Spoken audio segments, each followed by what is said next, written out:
Check 1 2, check 1 2. Attention in the pits, attention in the pits, attention in the grandstands. Is anyone in the grandstands? Can you hear the PA system? Is it working?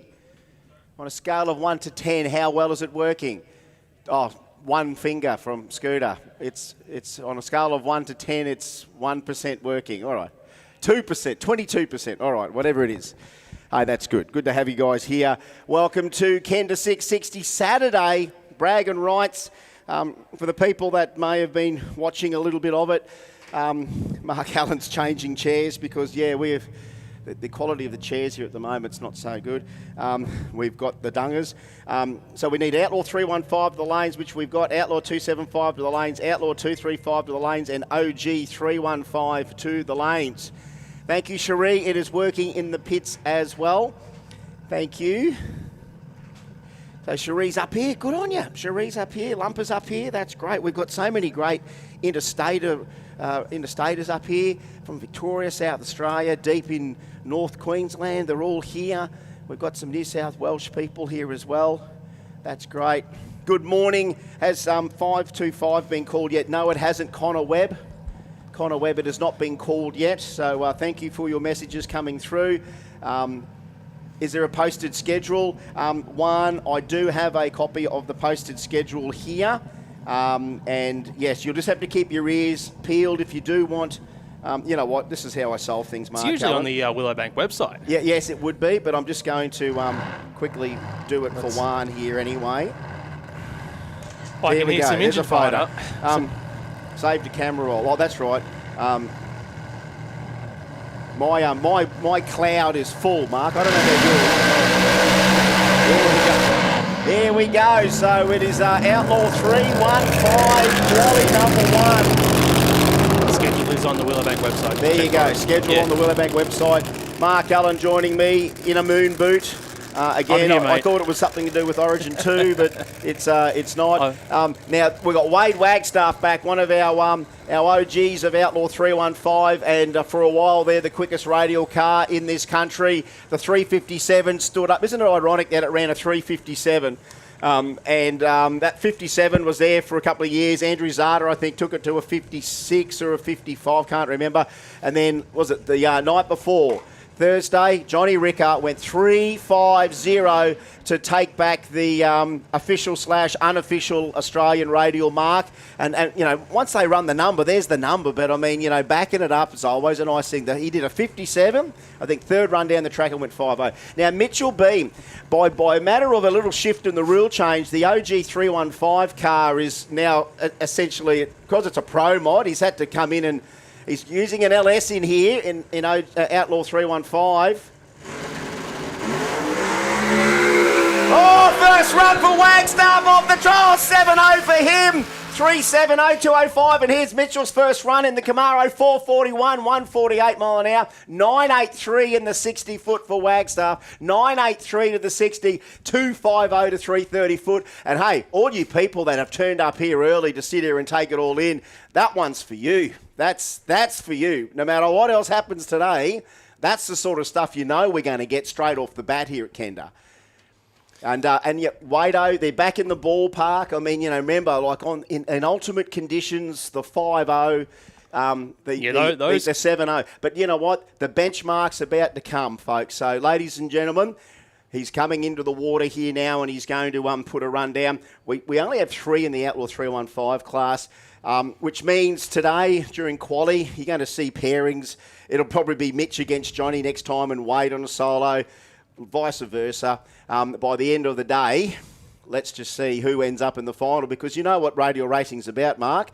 If you've watched footage over the last couple of days here, is that you can zing a tyre at the wrong time just when you think you're having a swing and it doesn't work out for you. Is that your opponent, if they get half their act together, they're going to be back past you in no time. And the 660 distance means that you don't have a lot of time. Keeps it close. I can tell you that the weather conditions right now are very similar to what we saw the other night, that Rickard ran that 350 and still 30.3 inches barometric pressure, so that's very, very good. So the air is nice and thick. There's not, the water grains are low as well, so the weather conditions are there. Absolutely, that's what we want to see. And ladies and gentlemen, all the way from Melbourne, Victoria, This is Johnny Ricker, of course, you'll see on the side of the car.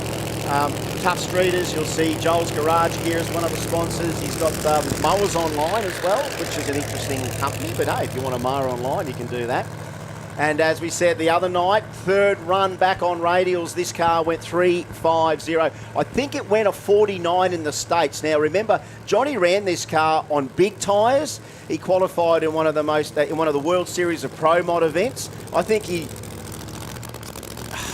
can't remember whether it was the big tyres or the radial that he went to the final. He went very close.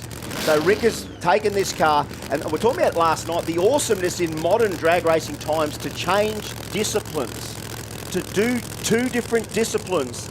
It's becoming the new modern art form to try and do both. He's got the very best tuners and people in the corner. Paul Mahate's been busy as anything in behind it. So folks, hang on to your hats. See, let's look, if Wagstaff can make a 370 stick, what can the Camaro do? Let's just go for it.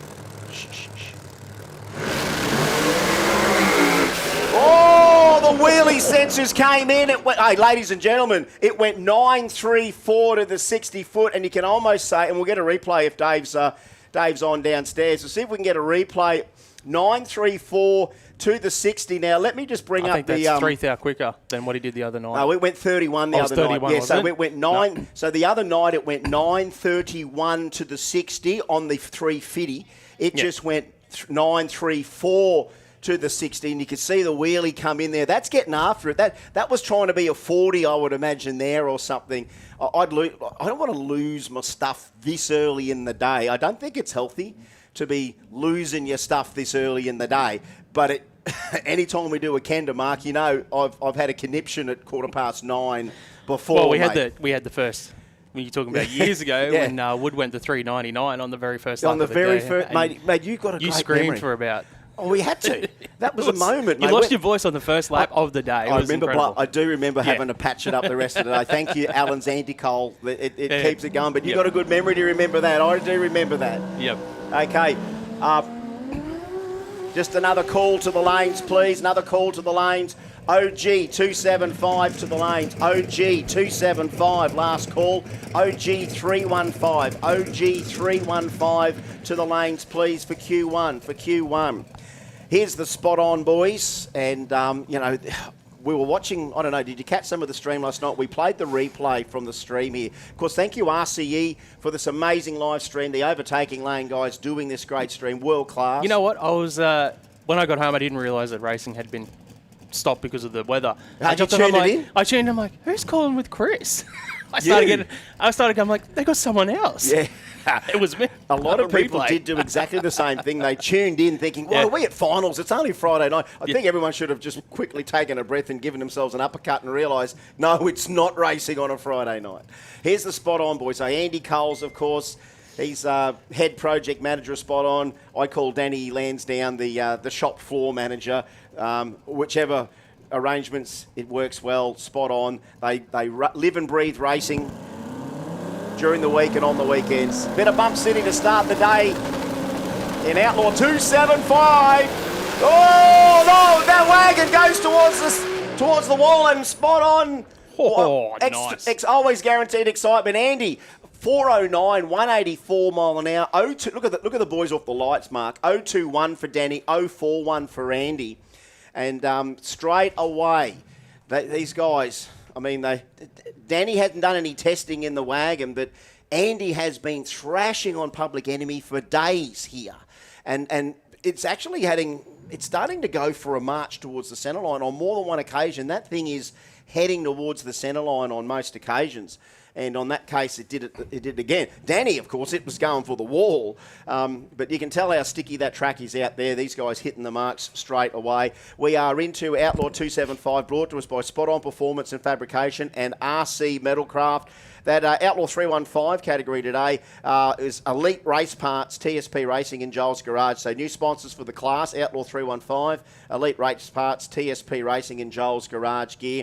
This is Outlaw 275, Spot On Performance and Fabrication, RC Metalcraft. So not only Danny and Andy and everyone from Spot On, but Rob Chaplin. Honestly, do yourself a favour today. Go down and look at Chappie's new semi. His new semi-trailer. I've never seen a semi-trailer that you can casually walk down the side of, roll out a drawer, and here's a brand new 977 Musi. Just roll it out. Rolls it out of the drawer, the side of the truck. You roll out a 977 Pat Musi engine and 2 spare gearboxes behind it. That's the spares drawer. What's in the spares drawer? Oh, brand new Musi and 2 gearboxes. Here we go, Daniel Nunzianti and Jeff Campbell-Brown. Now check this out. Queensland car, the Chevelle, built there at Newbeath in Queensland by Jeff himself. Rowdy race engines. He's gone from big block Chev. It had 622 cubes of big block. It's now got a 481X in it. Beside him, Daniel Nunzianti. It says here, the Mustang with a Hemi. He just wants to run a 3 here. He's called it the Queensland Curse. It did a power wheelie nearly at the 660 yesterday. They changed gearboxes in it. They had an issue with the gearbox, they reckon. So it's got the spare gearbox in it. And Jeff's just, they were splitting the converter stator there last night as well. So there's a lot of work been happening. Gearboxes in, gearboxes out already. Who's the quickest now in 275? What are we down to? Oh, it's in the 80s from the 380s, Kraken. yeah. But the record can be set today. If IHR8, here we go. Bump City, why not? Why not early?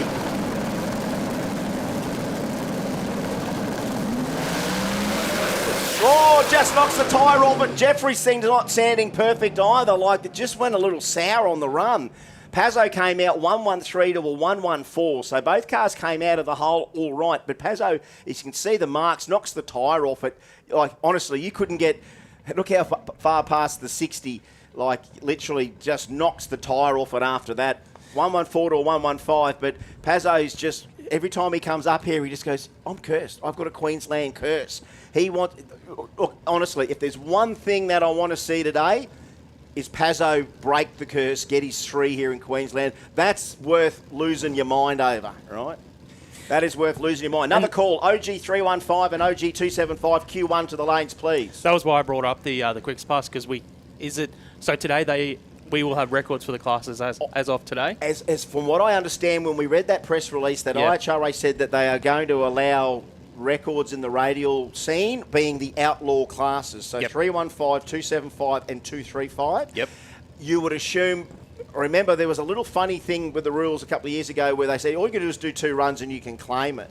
I still like the idea of doing 1 round in racing. I still like that idea. I'm a big fan of that one Me in qualifying. too. Well, you have to set it in racing, Yeah. So that's what I was just wondering, will it be set? So we've got no records, but as of today, there will be a record for the outlaw classes from IHRA. I would assume so. Assume so. And I think that's why everyone's all so keen about it, because it's like those marks, as much as we've been mentioning those numbers over the years, and yes, look, Johnny's claiming the quickest Australian radial pass he is, but it's not in a record book yet. Yes, it's the number. We all saw the number. He's got the time slip. We posted it up. We know it. We can't dispute it. It happened. But there's something about getting that little... I'm a fan of it in racing. Yeah, me too. Just once. I mean, from what they're able to do now, where you can just do 2 and claim it, 1 in racing always helps. Here we go. Rob Chaplin all the way from Kurgonya in Victoria. That's near Albury. Shane Crichton from Louth Park in New South Wales. Of course, the world's quickest Toyota Cressida.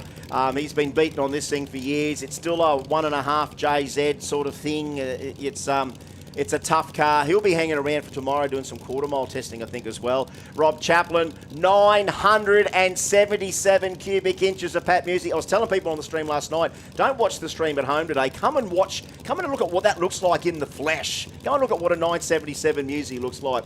Chappie on the 275. Candles everywhere, and that's not a bad run to start the day for Chappie. 437. Here comes the screaming Cressida, just clips it near the 660. 479 for him. Chappie 114 in the 60, 113 for the Cressida. 1-1, isn't it funny? 977 cubes on a small tyre, 114. It's a big car. Yeah. Cressida 113. Really hitting the mark there. So another call, please. OG275 to the lanes. OG315 to the lanes, please. OG315, OG275 to the lanes, please. And we haven't called K525 yet, but get ready, don't roll. All right, that's our first get ready, don't roll. It's not coming up here from race control yet, but we do need them. I just saw Timmy Cross pushing behind us here, so the Cortina is on its way to the staging lanes. Some other numbers that you might have seen the other night here, Marky. I didn't expect it. No one expected it. But when Cam Riley brings the old VK out, Pop 202, and went 439 on a 235. Now, when I'm going to say this, 439 with a 7. And I'm thinking, wow, man, the first 235, that's world-class stuff, right? But then the Gazzard boys come back about an hour later, it may not have even been that, and went 39 with a 4. Where do you get, this is what blows me away about it, where do you get two completely different combos? Nothing is the same on those cars except the tyre and your 300s difference in performance. That blows my mind, Mark, a little bit. It's incredible. That 235 is the parity. It's the equaliser for tyre. everyone. Well, I mean, that's the thing that I think it's made small tyre racing come to the forefront and driving a wedge through the mainstream. I can see you there, Billy. I can see Billy in the that fastback's fast, Billy. I can see you in there, Billy. I can see.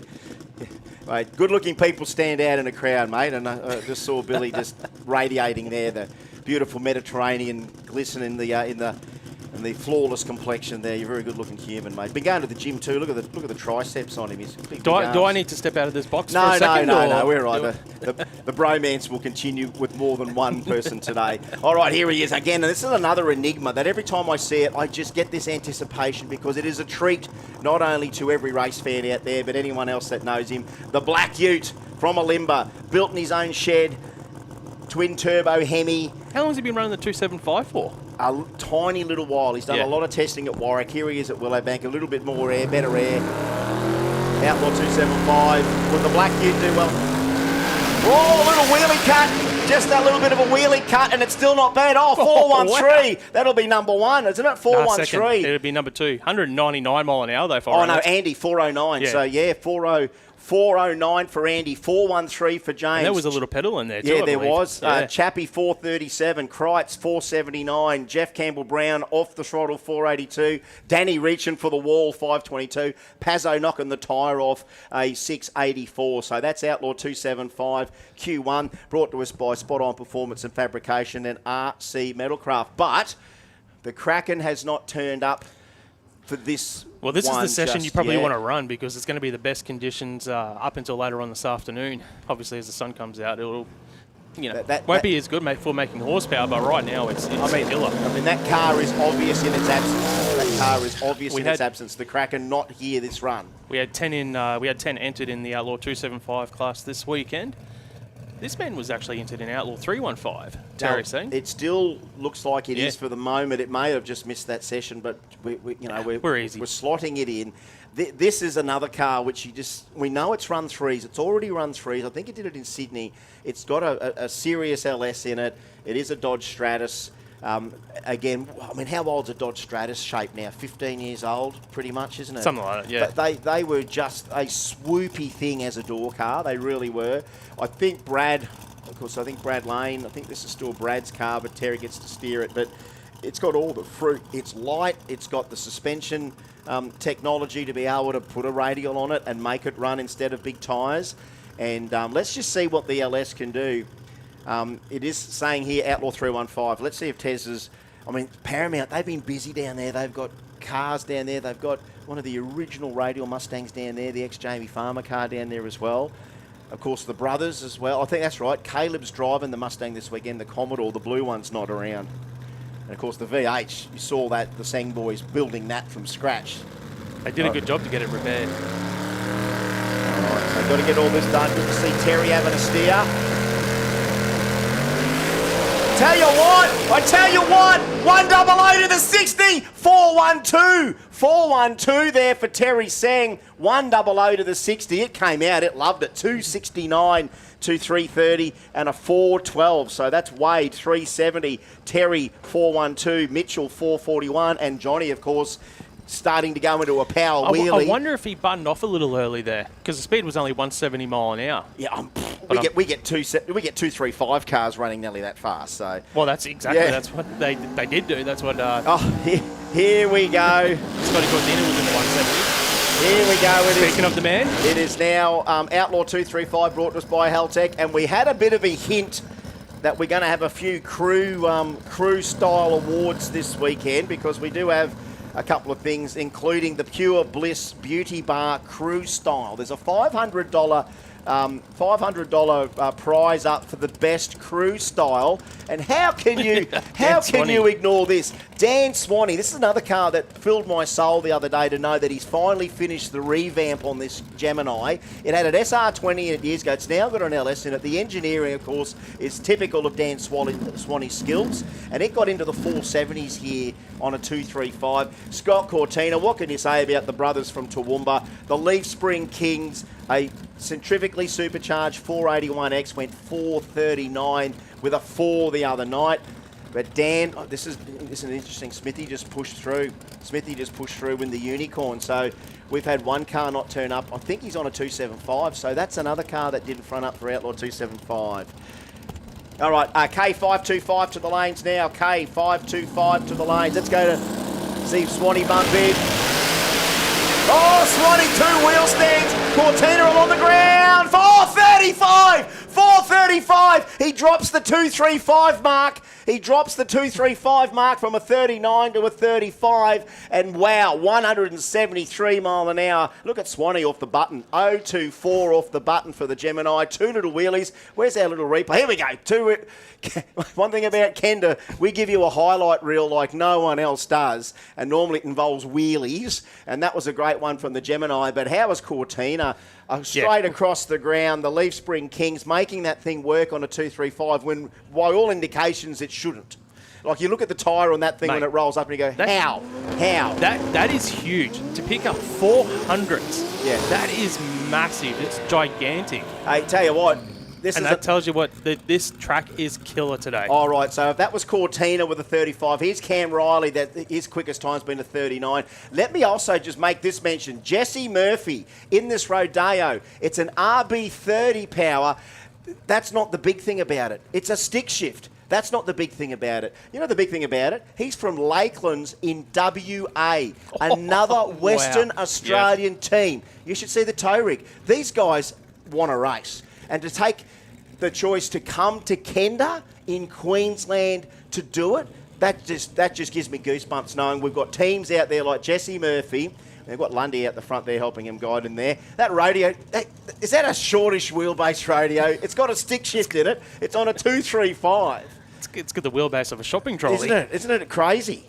That is crazy. Awesome. That is so cool. From WA, another call, 525. K525 to the lanes, please. Renegade, get ready, don't roll. 35 with a 4 as the number to beat. Cam Riley, 39 in testing this week.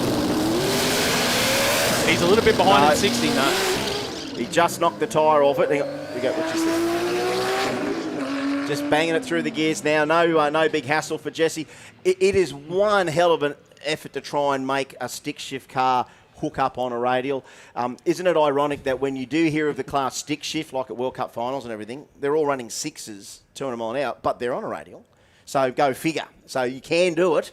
But Jesse Murphy, how about that? Go and have a look at that rodeo with a, is it rodeo or rodeo? I call it rodeo. For some reason it's a Holden rodeo, but you know, it's a rodeo. You don't go to the local rodeo, do you? You go to a rodeo. That's true. You go to a rodeo. I've never thought about this deeply before, to be honest, Diggles. And I've been to one rodeo and I've had enough of it. There was too much bullshit, really, to be honest.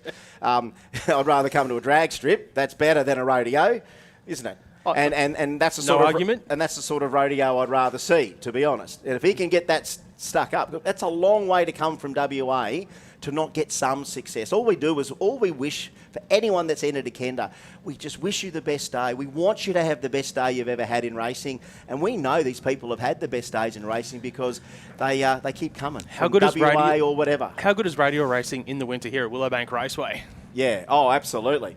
It's you've just got to get, this beautiful weather. We get through there'll be a little cusp in the day here where the Aussie sun and the UV does everything that it's going to do, whether it's summer or winter. But then that sweet spot's going to kick in, and we know what we're going to see the rest of the day. We're already seeing it already before we get a lot of heat in the joint. One thing we haven't spoken about is actually the championship points standings as well. Obviously, Outlaw 235, Scotty Cortina leading the championship over Caleb Sang and Ben O'Neill. Isn't that funny? 3. Like, I don't know, I did that just to brush up. And isn't it funny? February here at Kenda, right? Yep. Felt like a year ago, to be honest. There's that many things on every weekend now. And as I said, horsepower grows out of the ground, right? Another call, K525 to the lanes, please. K525 to the lanes. But in February, you know how that 235 final ended up, eh? Cortina red lid against Caleb. That's right, yes. Outlaw 275 final, Ryan Holtz against the Kraken. Kraken red lid as well. So there's been some upsets on the way to the winner's circle. Here's a few more in Outlaw 235. This would be a pretty big field. Ben O'Neill from Munrooban. Benny, another one that found the love on 235s. He's from Munrooban. Jaden Seng from Toowoomba, of course, the Paramount VH with those that weird airbrushing on the front of it, the new fiberglass clip. What can the Sangy boys do on a 235? Bit of Bump City.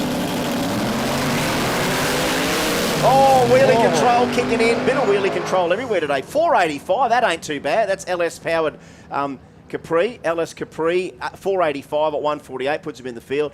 Jaden went 1-2-1, pretty much on the back tyres. That might have been on the back tyre, that 60 foot, yeah. But how's the old wheelie control kicking in? It's funny, watching Brownie's footage the other night, because Adrian Brown from Car Culture, 10ES S78. Your footage the other night, of course, he doesn't talk over it. He just lets the cars eat. And you listen to all the different power management strategies that these cars have. Some of them you hear this little fluctuation in the timing, the power management on the way down. You hear different cars, wastegate, a lot of gate.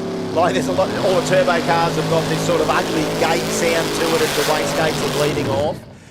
So you've got that sort of noise. The thing that I can't get enough of is when the turbo car's in pre-stage and they go to Bump City and they stall that thing up, and then that's always like pop. You hear that pop as the anti-lag kicks in, so it's like pop, and it's almost becoming that international language. You hear that all over the world as people try and bring turbo cars in. Here we go, Caleb Sang in the Mustang. And you know why that car looks familiar? Because the bloke out the front there, Jamie Farmer, used to drive it. It was one of the first cars in Australia, ran a 7 over the quarter on a radial, and had a big block Chev in it at that stage. I don't know whether it's got, I think it might have an LS in it now, it doesn't say. Matty McCarthy, we'll call him Matty O'Candles today. K525, another call to the lanes, please. K525 to the lanes, please. K525 to the lanes, please. Renegade, get ready, don't roll.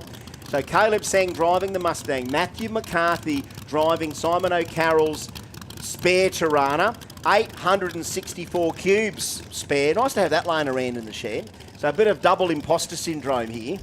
Guys in other people's cars out there right now on a 235 thanks to Haltech.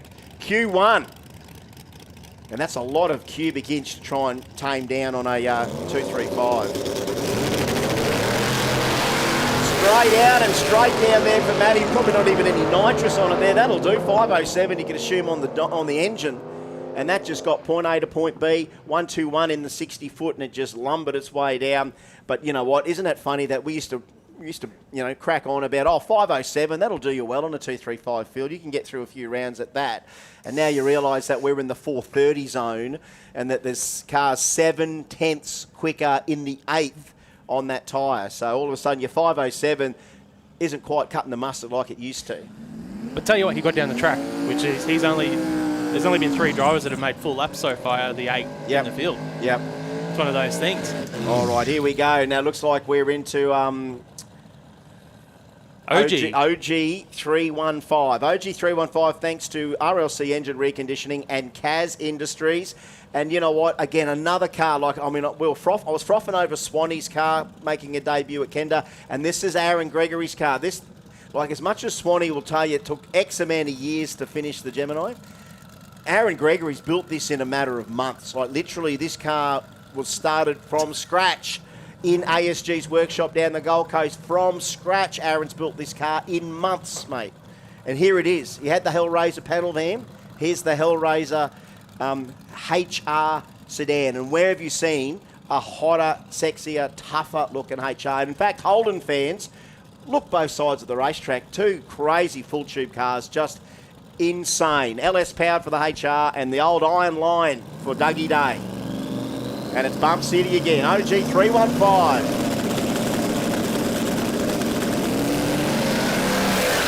Tell you what, Dougie's picking up where he left off in February, 463 to a 476, 158 for the HR, had a bit more at the top end, but 114 in the 60 for Dougie. That's a good 60 foot for Dougie Day. Yeah, that car's dialed in. He's just about got that thing dialed in.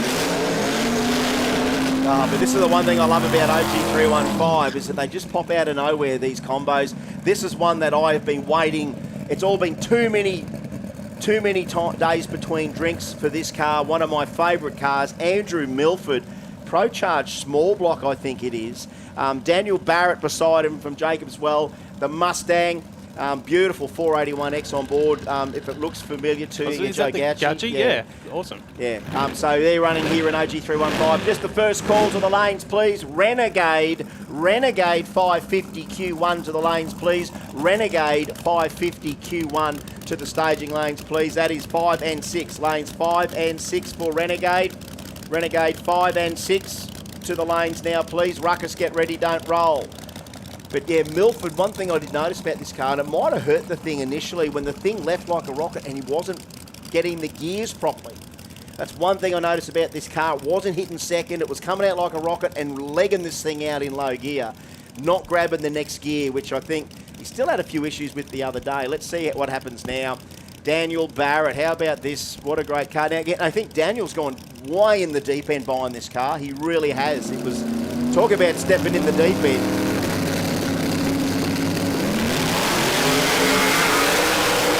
You've got the gears now, Milford. Have a look at this. 26 for Milford. That's more like it. He got the gears. 426, 174, 110 in the 60. Barrett, he goes 443 at 174, but God, that thing's cranky.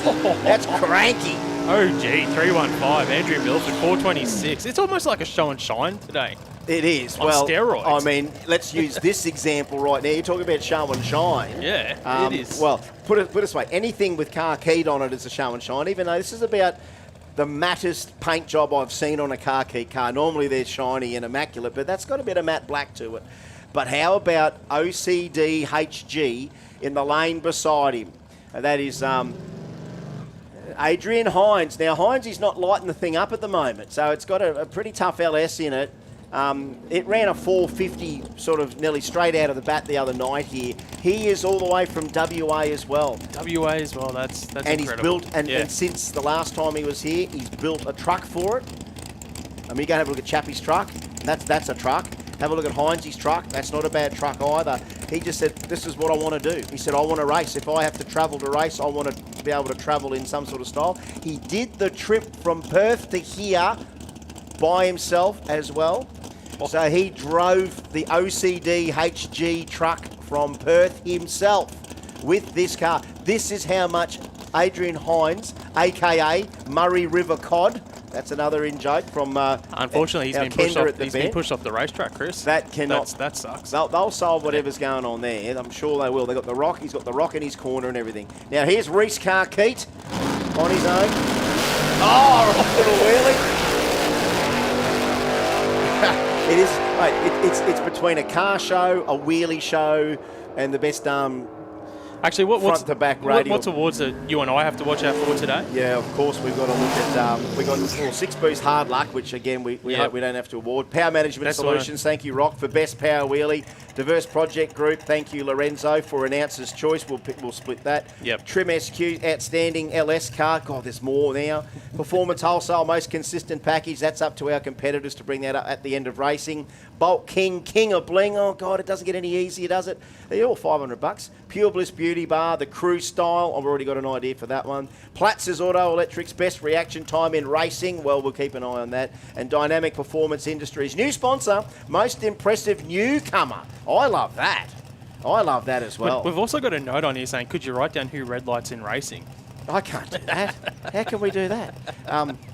We'll try. I'm sure they don't want to be reminded of that. Hey, as much as it's all, to me, the newcomers coming in, how about some old favourites? Like you've heard about the Black Ute.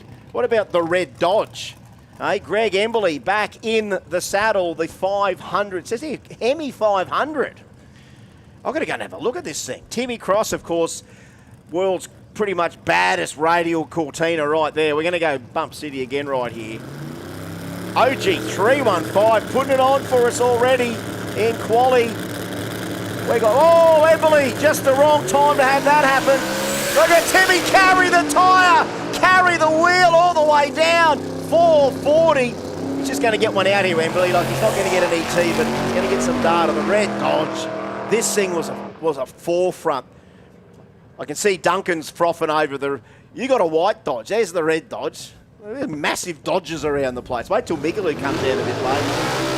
But how's that for Timmy Cross? That is such an epic thing. There is something about a wheel that doesn't move as it's doing 170 mile an hour when the left-hand front wheel's not on the ground. To me, that's an epic moment to get excited. Another call. Renegade 550 to the lanes, please. Renegade 550 to the lanes, please. Renegade 550 to lanes 5 and 6. Ruckus, get ready, don't roll.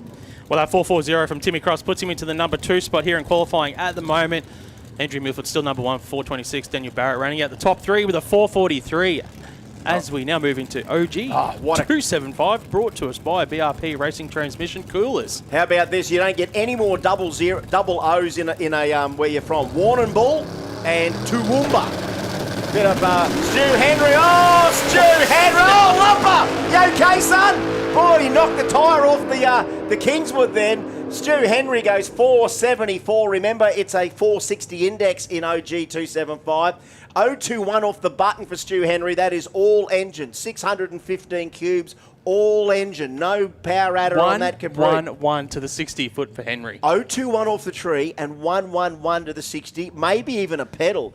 Mate, I couldn't see any more because there's a whole lot of HZ going across the going across the centre line at the same time. That got out like a bullet, Henry. He goes into number 5 spot in qualifying. It's an absolute beast. So is Lumper's car, all the way from Warrnambool. Matty Lampard, it's good to have him up. Now, word is, and it's not the only car that's in the OG 275 field this weekend, that might just hang around for a few weeks and do All-Stars Drag and Drive. I'm pretty sure Lumper's staying around a couple of weeks with that car to do All-Stars Drag and Drive, of course, which will be Willowbank, Warwick, Willowbank in July, I think 11th, 12th, 13th, that weekend. This is another guy all the way from Cranbourne in Victoria. So I don't think I've seen this one before, of Jason Kenny. He came up and did the first All-Stars Drag and Drive, and him and Lumper came up, and we're out at the pub at the back of Warwick there, and 2 7-second streetcars roll up for tea. That's what I love about this country, Mark, is that you can rock up at any pub at any given weekend and there's 7-second streetcars out the front.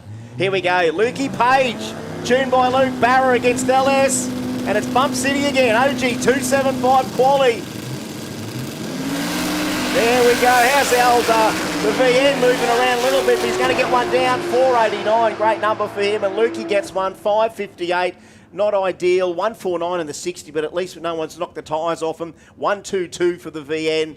And, VNs, they went off, they were on the nose a while, VNs as a Commodore, because we had too many other Commodores to choose from. But isn't it funny now that Commodores have finished, everyone's clambering for the new classics, and VNs, would you believe, they're not that heavy, the VNs. It looked good on track, man. They look fantastic. I like the body lines on the VNs. They look fantastic, the VNs. Yes, and for years, you get them for $400. Basically with a snapped camshaft or a seized cam bearing. That's what you used to get them.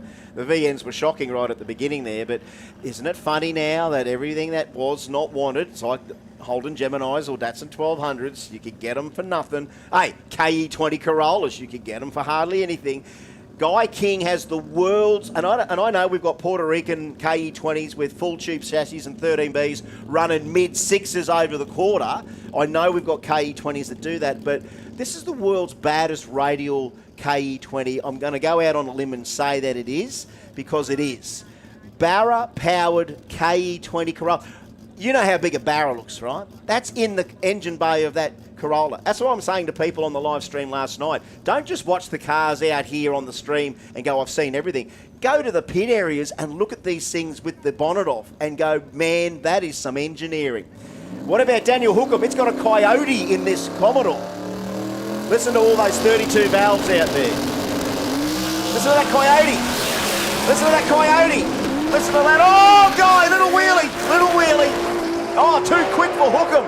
Too quick for the 460 index. 457 for the Commodore. 457. The 460 index means he won't qualify up the top. He's got to go back and have another crack at it. So what happens with like Milford and Crossy and Barrett with the 420s and 440s?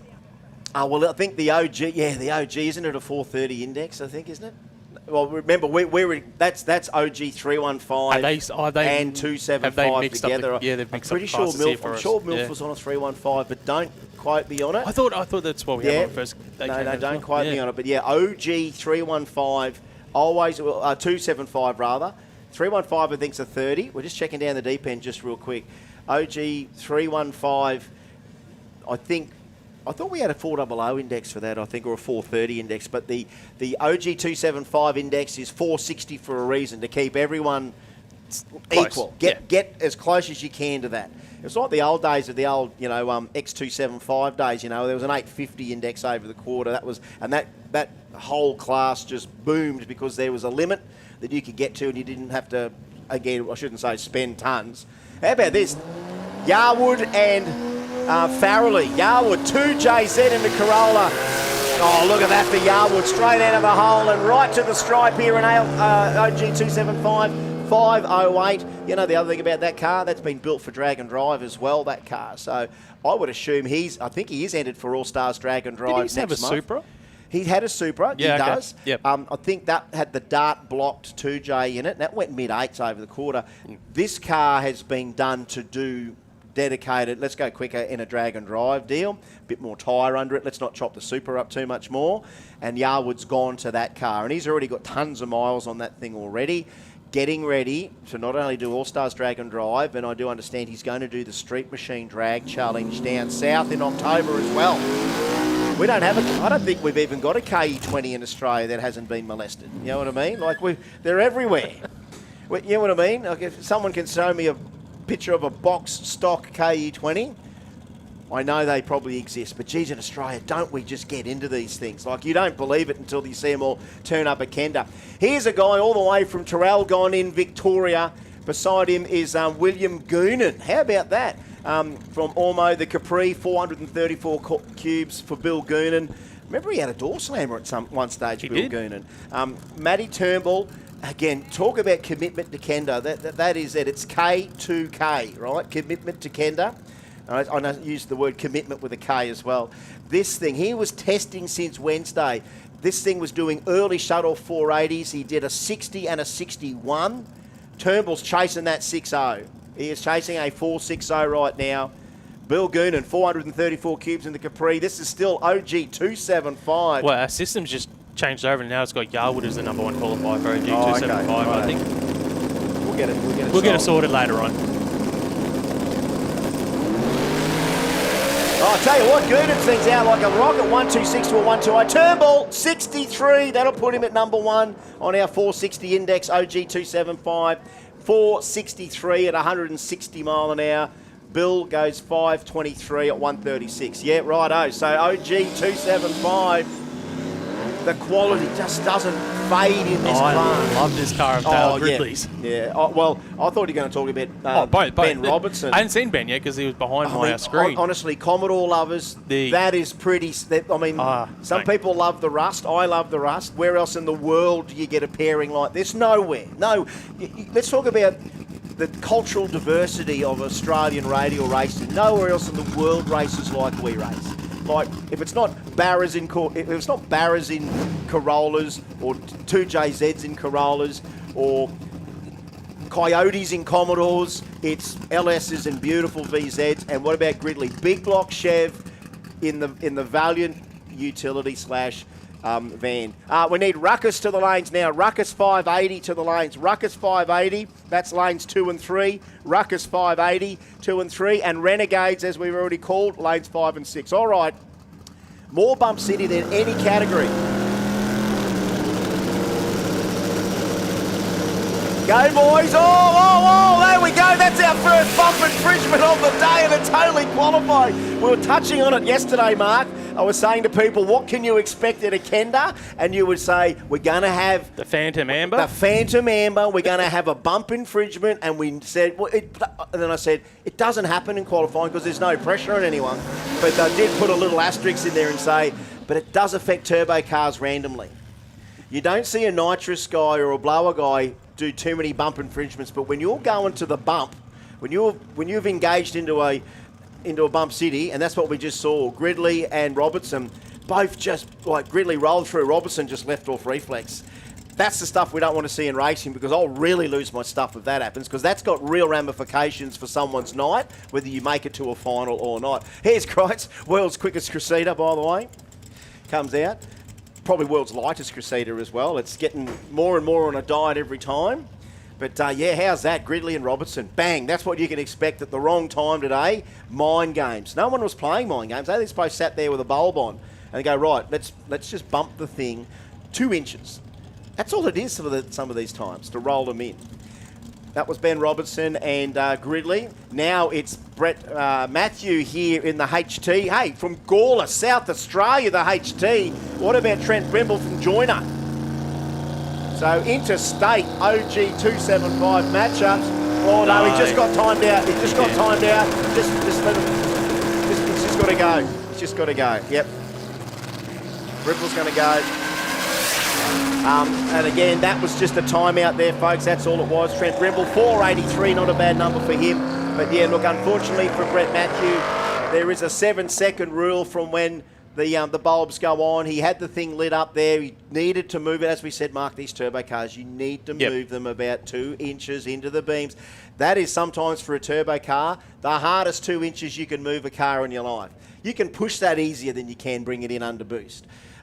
But that's just what happened, that timeout system. As soon as your opponent has got 2 bulbs on, as Brimble did, he went in, he was ready. He's trying to bring the thing in the HT. That's 540 cubes, by the way, turbo, by the way. Yep. And you're trying to bring all of that in, and then look what happened. The thing rolled through. There's that bump infringement. So yeah, the 7-second starts once there's actually 3 bulbs lit up. So once one car is in full stage and the other competitor's got a pre-stage light on, that's when the 7-second starts. But if your competitor goes straight into full stage and you're still back at the burnout, it doesn't start you've got then. plenty of time until the first bulb's on. So once you get 3 bulbs on, 7 seconds to get into full stage. Yeah, if you've got a bulb on and your opponent goes 2, you've got 7 seconds to get in. If he's only got 1 on, there's no timer yet until someone puts on that second bulb.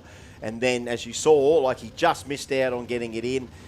You live and learn. You live and learn. And he might not have had a lot of heads-up Pro Tree experience. Yeah, bumping it in, it's one of those things. Another call, Ruckus, 580 to lanes 2 and 3, please. Ruckus, 580 to lanes 2 and 3, please. Rumble, get ready, don't roll. All right, OG 275 continues. And there's a couple more to come. Actually, this might be the last one. It might be, 525's up next. So this is Barney Lidner, and he's getting pushed back by his lovely daughter, Jessie. Now, of course, Jessie's in the fire suit for a reason, because she's going to come out and Rumble later. She won Rumble in February. I lost my mind that night, because she kind of went both bulbs in and then still left on a whole shot and won. But here's her dad, Barney Lidner, Brisbane Air. He's German, so he's a Klimaltechniker, which is a climate technician, installer of the best damn Mitsubishi split systems. Well, when I say installer, he doesn't install. He doesn't install them. We install. All right. Well, a big hit of the launch there for Barney, and that 588 cubes of nitrous big block did not like trying to get the tyre down that time. So it's had a bit of suspension work done of late. A little bit more trouble in that suspension. So he's hoping to try and get that thing into the 4 sometime this weekend. All right, so that was OG 275, thanks to BRP Transmission Coolers. Another call for Ruckus to the lanes, please. Renegade should be in the lanes. Rumble, get ready, don't roll. This is now K525, thanks to Your Plumbing Solutions. And these two guys were in the final in February, Rod Williams and Craig Scottney. So Hot Rod Williams from Dalby, the twin-turbo Windsor XM Ute, I think it is. Craig Scottney from Maryborough North. It says here 600 cubic inches in the Cortina. Now, 525 is the index, folks. K525 is the index for this class. So, heads up, Pro Tree can't go quicker than a 525. I'll add that these guys are actually tied first in the championship as well for the 525 class. Number 1. Now, who will get the early bragging rights in qualifying? Will it be Rod Williams or Craig Scottney? 525, that's the number we're looking for. Tell you what, this time, if this was a simulated finals race, it's Scottney with the whole shot all the way to the stripe, 48 and a 78. Yeah, so no one wants to push the friendship just yet. A little bit off the number. The 525 is what we're looking for. The 525 is what we're looking for. Actually, there were some decent numbers this weekend in the 525 class from memory when I was looking at the entry list. Yeah, we're 9 entered, so that's probably one of the largest fields we've seen for the 525 class. Yeah, well, it's like anything. You put these classes in, and then you just see if there's a need for it, and it's just takes a while. People start to find their cars might be quicker than the 580. They might be quicker than the 550. And then all of a sudden there's a 525. And remember, if you look hard at the rules in 525, it's really open in that class. It is open. You could run an altered. You could run a dragster. Mark's already thinking about it. You got to run a radial on it though. But that's about the only class that's fully open to any type of vehicle. I'd probably go a bit too quick. I'd probably pick up a little bit of ET with the smaller wheels on the back. I've just got a little shout out here. Pete from Online Motorsports, a small sponsor here at the Kenda Race, doing a promo for people at the racetrack. Check out the Facebook page, Online Motorsports. Sponsor a heap of cars here today as well. So, just keep an eye out for Pete at Online Motorsports. Loves the Kenda, loves the action here at Kenda, and Online Motorsports is out and about, so I'll keep an eye out for them in the pit area. All right, Josh Rawlinson from Canning Vale, WA. Another WA car, the Falcon. Phil Penny from Nambucca heads the Rising Force. 2JZ Honda 600. Where else in the world, Mark? Where else in the world? Nowhere else. It's one of our favourite cars, Phil Penny, but I'm pretty sure he can run quicker than that 525 index. Sure he can. That Honda. That little Honda, he's got to bump it in. He's got 7 seconds. There we go. Whoa. Just knocks the tyre off it straight away off the hit. And he's just going to let this one through. The sheets come out. 17 on a 25. A little bit too quick for Josh Rawlinson. But at least you're somewhere in the ballpark. At least you got the launch. It went 043 off the tree. So cutting not a bad light. 070 there for Phil. But yeah, just violently knocks the tyres off. That's a combination of a little bit of grip straight at the beginning and then knocking the tyre off. And it's almost like the physics. Remember, it's only an 80-inch wheelbase, that car. So the physics of that didn't like the physics. Just another note, please, people. No overtaking anywhere on the return road or anything. We've just actually had someone say that this is still happening on the return road. Do not overtake. Everyone should be doing the same speed, which is what, 30, 20 k an hour, whatever.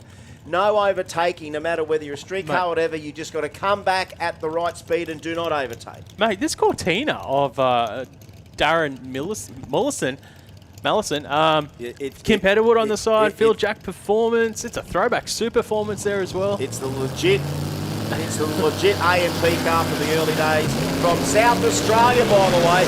Ryan Kudnick, another class that he can run with the HT street car, hitting the 25. How about that? 19, too quick for one. 5:30 from Allison puts him at number 1 qualifier in K525. So number 1 qualifier right now is Darren Mallison from South Australia in the old KP. I honestly don't know whether it's a legit replica or whether it's the car. It might be the car. I'm pretty sure it is cool. the car. That is really cool. And of course, remember back in the days, Tucker, Petterwood, they were all carpet layers. Yes. So it's got that carpet call on the side. No one would ever know that history unless we said. We had the Tuckers do our carpet in our house. But remember, back in the day when you used to fill out entry forms, you used to get all that information put into the commentary system, and we were able to say he's a carpet layer, he's a mechanic, he's a boiler maker, he's an electrician. I still wish we did it because there's a lot of people out there in the trades that would start rooting for the carpet layer. It's still on the entry form, so we actually have to put it in every time that we enter. We've got to do it. No problems at all, Pete Barry, Online Motorsports. All right, Bailey Simpson gets to drive one of the car key cars, and Connor Webb. Actually, I saw some time cards from this car of Bailey Simpson on Facebook yesterday. It is consistent in the 520. Oh, Connor Webb! Oh. Connor Webb! Two big wheelies, and it is sayonara to the front end of the VL. 29 for Simpson puts him in number 1 qualifying position, but right now, taking all the headlines away from Bailey Simpson's number 1 qualifying spot is just what Moose did then. That is a double pump on the throttle from Moose. You got to hand it to the kid. You got to hand it to him. He rode that sucker. He rode that thing thinking, can I bring it down? And he got down and he nails it again, and it did it again all the way out there. Oh, Moose. Tone, did he have some spray on it? Was there a little tickle of spray? That had some juice down track. Connor's coming out. Is he coming up to pick his own mess, or he's coming back to see Dad? He's coming back to see Dad. Dad, I'm sorry. Dad, he's coming back to Dad. Dad, I'm sorry. Dad, I beat the car up. And look, what a ride, son. His human highlights reel today. But how's that now? That's the reaction I'd want. If my kid just did that to one of the race cars, I'd want him to be running back to me as well to give him a hug. One, to say I'm okay. Two, to say, Dad, I'm sorry. I shouldn't have given another stab. But Webby would have probably said, you know what, Connor, you did what you did, and this is the repercussions of it. That second stab, it just came. Yeah, back look up at the so shot. Look at the quickly. shot on the screen now. This is what Kenda's all about, by the way. Wait till you see the drag photos or Chez's photos of that, I'm sure. Here's the replay thanks to overtaking lane. They bump in. Connor off the button all the way out on the back wheels. 2 shots at it. And that second one, it just bottomed out. And you know what the VLs are like. They've got that sort of, plastic style bar on it. And it wasn't going to do anything other than just... Hopefully the sump and everything's okay on there. Wow. It might have popped the tyre. I can't quite see the front of it from here, but it was a hell of a reach for the sky moment. I mean, that was a monstrous moment. Hey, all you people watching in the grandstands, I mean, this is what price of admission stuff's all about, by the way. Yes, we're tearing cars up doing it. We don't normally like to do that, but you can't tell me you haven't had enough excitement already, considering we're only in qualifying. And if you were to ask the guys, how's the track, Mark? Is the track sticky enough? That is a crazy leave. All right, so Dave Drag Photos already sent me a little video. Oh, that's a nice. Look at it. Like Dave's got the photo of it there. Like he just keeps the motor drive happening there, right? So he keeps the motor drive happening. Now, never at one stage. When sometimes the wheelie goes up so high, it unloads the back tyres, like it scrapes the bar. He never got it onto he never unloaded the back tyres at all. Like he's lifting. I'm sure if we had some data log on that, he drove that out. So there's a bit of light throttling. There was some light throttling there from Connor to ride that. It's just the second hit. Whether or not as it came down, he's gone to brace himself. Maybe he's gone to brace himself when it came down, and it's grabbed the loud pedal again, and it's just done it again in the most dramatic fashion. Unbelievable highlights package there. Yeah, I'm just wondering. Is that you, Yvette, coming over the fence there to pick up the rest of the crumbs? Oh, Mum, picking up after the boys again. Oh, Yvette, just picking up after the boys. Mum's work's never done around here. For years it's probably been, Connor, can you clean your room? Oh, okay, Mum. He's probably been pretty good at that, and now it's like, Connor, can you pick up your broken car parts? Okay, Mum. That's let's just hope it's just cosmetics. I hope it hasn't done any real damage to the sump. You just don't know in situations like this. You can bash struts around, you can get flat tyres, you can do all that sort of stuff. We're not really reaching for any recovery just yet. And look, the thing's just going, off it goes. We're just making sure nothing else is trickling on the track. You'd obviously want to make sure that's true before you're driving off in the thing. But that's a good sign. That is a good sign. That's a great sign. I don't even think the clip came off. It's just bashed the bottom of it. Whether or not that thing can come back, I don't know. But oh my goodness, how's the action around here? And I thought we used to call door slammers, but now that sort of had a lot of slam to it as well. That's a hell of a ride there from Connor. But how's that for a magic moment? Like Dad's walking down the middle of the track towards him. Connor's running back in the fire seat. And it's basically just coming up saying, I'm sure there was a Dad, I'm sorry, or whatever. There was no... That's the reaction I'd want my kid... That's the reaction I'd want my kid to do. If my kid's just standing there angry at himself and just punching the ground or kicking the side, and he's also angry, I go, well, mate, get your priorities right. But you got to go back and not only... say, Dad, I'm okay, and by the kid running back in his fire suit's kind of saying that he's okay, but then to give him a big hug, and I'm sure some of the words were, Dad, I'm sorry. What are the words that have to be, Dad, I'm sorry? Or too spicy, Father, too spicy. Whether or not that had a little spicy tweak in it. Remember, he started, I think, trying the 580 class for a while. The 525 class was just, I know that thing can have a bit of spray on it if it needs it now. It definitely didn't need it then. The second hit, as you said, could have been as it came down. He's sort of, I think he's pedalled it. Bracing yourself, yeah. He pedalled it, so it's come back down. It's bounced, and then he's got back on the throttle and the momentum was already going back up from the bounce, so it's just continued that trajectory. That's crazy. That is crazy. Yeah.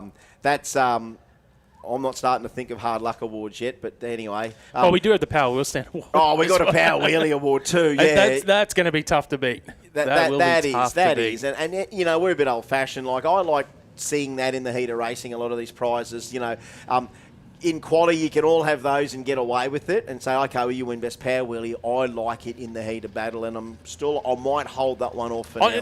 Nothing is set in stone for us. But you know what? We sort of make these rules up on the run, so we're allowed to do that. But let me just redefine what I think's a Power Wheelie, right? And we'll get back give us your rules of the Power Wheelie. Well, it's the same for my best wheelie. And is it the 3 H's? It's the height hang in the haul. Yep. It's how high you get it. It's how long you can hang it for, and how long it can go. Now, Connor went up and down twice. Timmy Cross, even though that was a 2-inch wheel stand, it was a 660-foot wheel stand and ran a 440. So I even rate that as a more impressive power wheelie than, say, up and down twice. Another call. We need now Ruckus, Rebels, and Rumble. So Rumble to lanes 4 and 5, please. Rumble to lanes 4 and 5. That's 640. Rumble to lanes 4 and 5. And Rebel 700 to lane 6, please. Lane 6. All right, what is it with utes in Australia? Robert Cardham and Ashley Thompson. Heads up, Pro Tree. Renegade 550. Cardham! There's a nice wheelie as well. What do you do for an encore after Connor Webb puts the VL on the bumper twice? Cardham comes out 404 and says here. Yeah, something's gone through the. Can we get here's a replay for Cardham. Look at this thing, right? That's got to be my mate Russell. Here we go. Now look at the wheelie. Yes. Oh yeah, folks. You got your price of admission already. No doubt about it. This is what a way to. It's almost like every class. Here's an example. Every class of some amazing showmanship. So can we get Rumble 640 to the lanes and Rebel 700 to the lanes, please, for Q1? So we should have, well, we've got Ruckus 580 in the lanes now. We need Rebel 640 to the lanes now. And we need, Rumble 640, Rebel 700. So Rebels are lane 6, Rumbles 4 and 5. Only one of 2 rotaries here today. Russell Archer, another one of New South Wales, Orangeville, New South Wales. And what about Mitch Sloan from Bridgeman Downs near my neck of the woods? This is one tough VN. This VN is healthy on the 550 index. Here we go.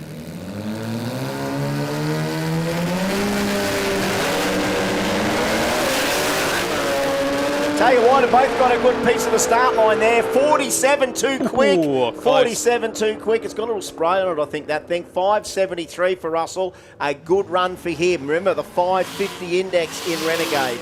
Renegade is a 550 brought to us by none other than Simon O'Carroll Swimming Pools. You just can't get one. Simon O'Carroll, thank you for your 550 Renegade sponsorship. This class delivers action in spades. Mark Ross now and Mark Reek. So a couple of marks, Mark. It's good to see. We've got one from Albion, the LH Tirana, and Mark from Highfields up near Toowoomba, the 427 cube Commodore utility.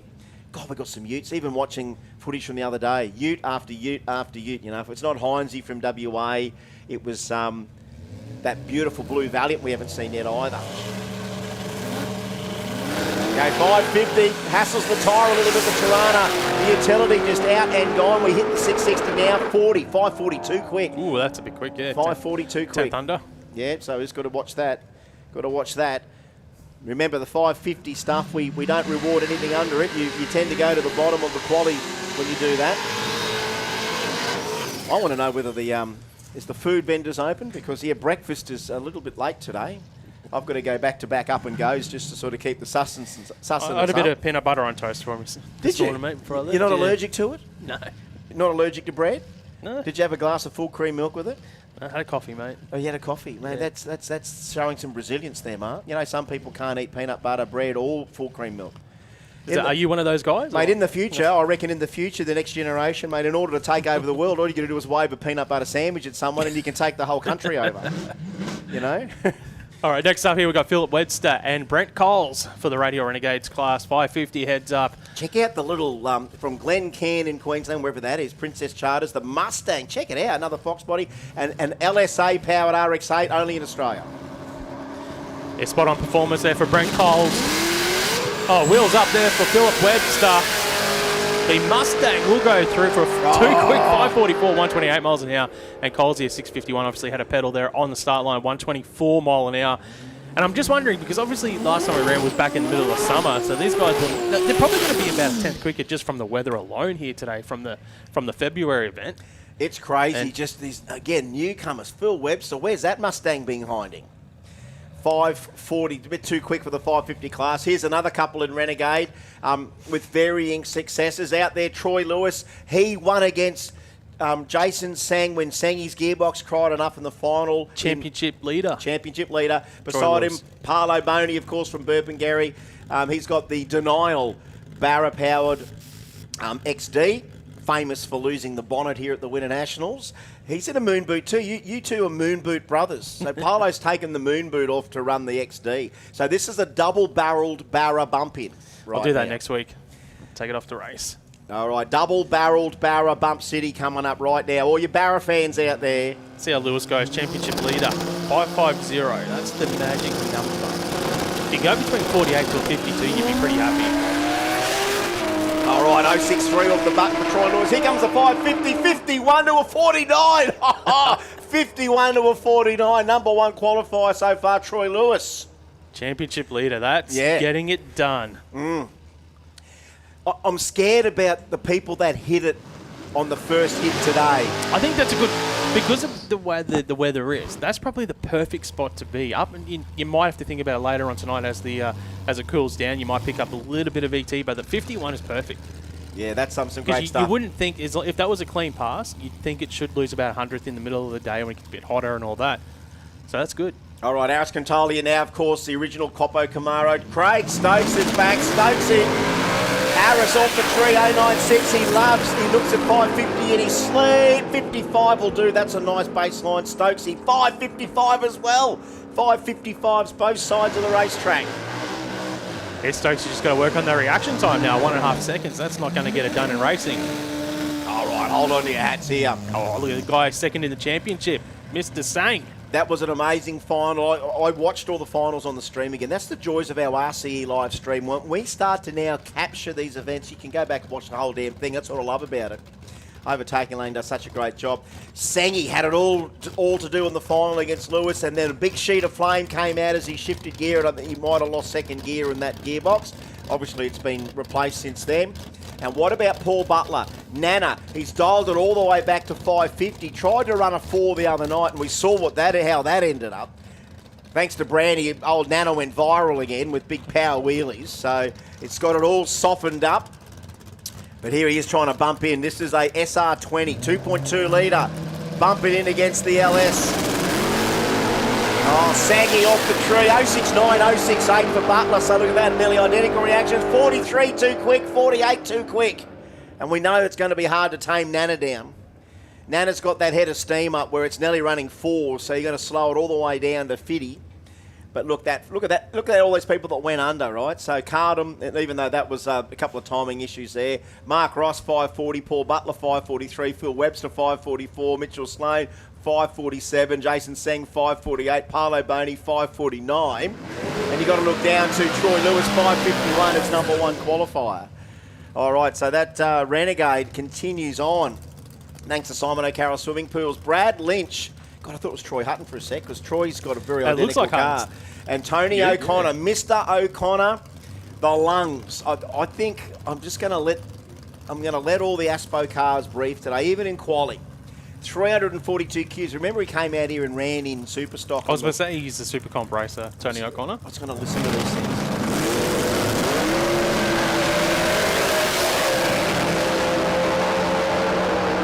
Oh, how sweet a sound. 572 for Tony. Might have to just hop that up a little bit. 563 for Brad Lynch, a little closer to that Renegade 550 index. God, it just keeps delivering it, Mark. Don't you think? You know, I mean, we had it's one of my favourite classes here. Well, we had how tight the racing is. Well, 4 weeks ago, we had the biggest drag race in outside America, and probably one of the bigger, better races, of course, Winter Nationals. And then, you know, not barely 3 cars of probably that were at the winners are here today. And isn't that amazing that that quality is so thick and rich that it's not just in the mainstream sportsman ranks, it dives into our countercultures like Jambo and Kenda, and that these things just pop out of the woodwork. Of course, Tony O'Connor was running Super Comp. Well, that's it. You can build a car these days that can campaign in the traditional drag racing events like the Winter Nationals, but also Kenda and the Jamboree events. I think if I was building a sedan car, that's what I would look at, something that would be capable to run in all those events that I'll, like this. Kevin Brown and Paul Papacosta. Now, Paul from Wetherell Park in New South Wales. Brandy from Morayfield, 570, not a bad run, but how's the 557 from Papacosta? 557. Thank you, Track Babies. You read my mind. Track Babies have delivered. Who did the toasty? Oh, well done, Georgia. Look at you go. That's a talk about that's a breakfast spot-on toasty. Service. You should have a little spot-on toasty truck. Go in there and do billet toasties. Thank you for that. It's exactly what Diggs needs. Thanks, Track Babies. You've obviously got some people listening in, Diggs. Well, the Track Babies always look after Diggs. All right, so we don't have any details 1, 2, 4, on... 6. I'll tell you, I've got the entry You got list the entry here. list? I'll get it back up, yeah. I think it's LSA in this thing, by the sound. We're still in Renegades, aren't we? Oh, yeah. And what was the rest of them? 1, 2, 4, 6. I do think we are... LSA in that thing. Very cranky thing. 1, 2, 4, 6. Finding it on the entry list there, Mark. Yeah, I can't find 1, 2, 4, 6 on the entry list, so maybe they put the number in incorrect. All right. Well, I'm sure by the time we go racing, that name is going to be on the list because, as we said in the drivers' briefing this morning, which was a remote briefing, where people could just listen to it over the PA, that we do have a Chicago shootout, obviously, for later on tonight. So when you finish qualifying, we will do the seeding. In other words, each category that we're running today, we'll be doing the seeding. Now, isn't it funny? I see the Alamo 57 Chevy going to the lanes. We haven't even called Outlaw 315 to the lanes yet, but they are already towing. They're keen, because we've got Renegades, Ruckus, Rebels, and Rubble. You guys should be all in the lanes right now. That's right, because you know what we normally do, folks? If you haven't been to a Kenda before, this is how it's going to go down. Every single category that we've called out today, we're going to run them as a qualifying session. So Q1, we've still a bit of Renegade 550 maybe. We've got Ruckus 580, we've got Rumble 640, and we've got Rebel 700. Once they're all run, we have a track prep session, and that's literally 15 plus minutes of track prep. We then do a little bit of prep on the track. We'll spray it, we'll scrape it, we'll rub it, we'll give it whatever it needs, and then we'll go Q2 and we'll run from the top to the bottom again. So everything from Outlaw 315 down to Rebels we'll do again, and that's coming up shortly. Oh, that's a shame to see our Blow and Torrey not be able to make the call this time round.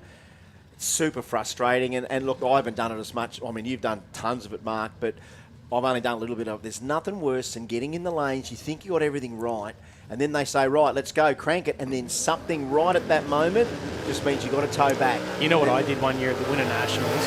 Forgot to put my fuel cap back on. But Really? it's connected to the tank, so you can't lose it. Yeah. But I hadn't put it back on. Yeah. So I've done the burnout, hit the brakes, and the fuel's just wow. out everywhere. Actually, because it's in behind my seat, so all down through the back of the seat. And yes, that's the worst thing, getting shut down, and it was your fault as well. I remember once I did a burnout, the Alta, I came back, and my wife sort of, as she's guiding me back, she picks up, I didn't know what it was at the time, but it was a relay. It was a relay. And I don't know whether it was my relay or someone else's relay, because normally if you're drag racing, you zip tie your relays. Yep. That's another thing to do. All right, check We're this into out. Ruckus, mate. Into Ruckus. 580. Spool imports. Gary Millgate, I'm going to let this hardtop sing. I'm going to let them both sing. Matt Britnell beside him, just let them sing. 580. Any car with lungs? There's a little pedal by one of the cars down there. I think it was Gary. 595 to a 599. That's not bad on the 580 index. That's not bad at all. Yeah, This'll do. He was a 10th down at the 60 foot there for Gary, so he might have had that little pedal. Yeah, Ruckus, as we said, Spool Imports 580 and some great cars all over the joint. Every single category. Doesn't matter whether you're a 700 car or running 350s, just that quality vehicle that's out there. I'm going to eat this toasty. Eat your toasty, mate. Oh, thank you. Get into it. Next up, Michael Adams in the Cobra. The Cobra down there to take on Mark Kleinert. So Michael Adams, I like the Ricky Bobby on the side there as well. Love it. We could just sit here all day and quote lines from Talladega Nights. good light there, 0.73 for Michael Adams. He's going to be one to watch here in this class, this 580 class, because it's pretty consistent. 586, 125 miles an hour. And Kleiner goes through for a 591, 122 mile an hour. Michael Adams will go to that early number 1 spot with a 586. 86, 91, 95, 99 so far here of the first 4 cars out in Radio Ruckus. Brought to us by Spool Imports. Next up, it will be David McLeish in the Lexus to take on Gavin Donnelly, the VX. WA. Look at that. Another one that's travelled all the way from Western Australia. That's nuts. It's just incredible, man. Just hands together for all these teams that have travelled all this way here to Queensland. We can see the VX here. Gavin Donnelly from Western Australia, 5'8". So the basic rules of this class, like the other one that we just had, run as close as you can to 580, don't go under it, and you get the win. Reaction times, 172 for Donnelly, 438 for McLeish. Across the finish line, it's a 582 for David McLeish in the Lexus. He goes to the number 1 spot. Gavin Donnelly goes 622, 114 mile an hour, but David McLeish, he goes number 1, 582. Next up here in Radio Ruckus, Stephen Stecker and Dan Harms. Having a look at the championship standings actually at the moment here in Radio Ruckus. Obviously, we are in the middle of the 2026 championship season. Daniel Case is currently the championship leader. Harry Thwaite second. Timmy Cross third. Bradley Lynch running out the top 4 in Radio Ruckus. So not only do you want to get the bragging rights today, but there's that championship in the background as well that they're all getting. They want to get that belt at the end of the season here, the Kenda Series. Full stage for Steve Sexay. The 7 seconds don't start until Daniel Harms gets into pre-stage. Here we go. So now he's got to get into full stage. Both cars are in. Green light for Stecker. He gets out 619, 1.5 second light for Dan Harms. 580. Radio Ruckus 672 for Stecker. Dan Harms goes 610. Actually, we might have moved into... Are we still in Ruckus? Yeah, we are still in Ruckus. Next up, Gavin List in the Big Nova to take on Harry Thwaite. Thwaite, he's in the championship points. Currently equal first with Dan Case. So we've got tied championship leader. This is his first shot at the track in the Cortina for next level performance. Gavin List, he's one of those guys that campaigned here at the Winter Nationals a few weeks ago. Ran his Super Sedan. Back here for the Kenda event now. Pro Tree, Heads Up Racing. So Radio Ruckus. List is in pre-stage waiting now for Thwaite to move forward. Harry ran, he campaigned in Junior Dragster where he stepped up here into the Radio Racing. 582, that's a number to beat. So if you want to get that number 1 spot qualifying, you need to go between a 580 and that 582 with a 2.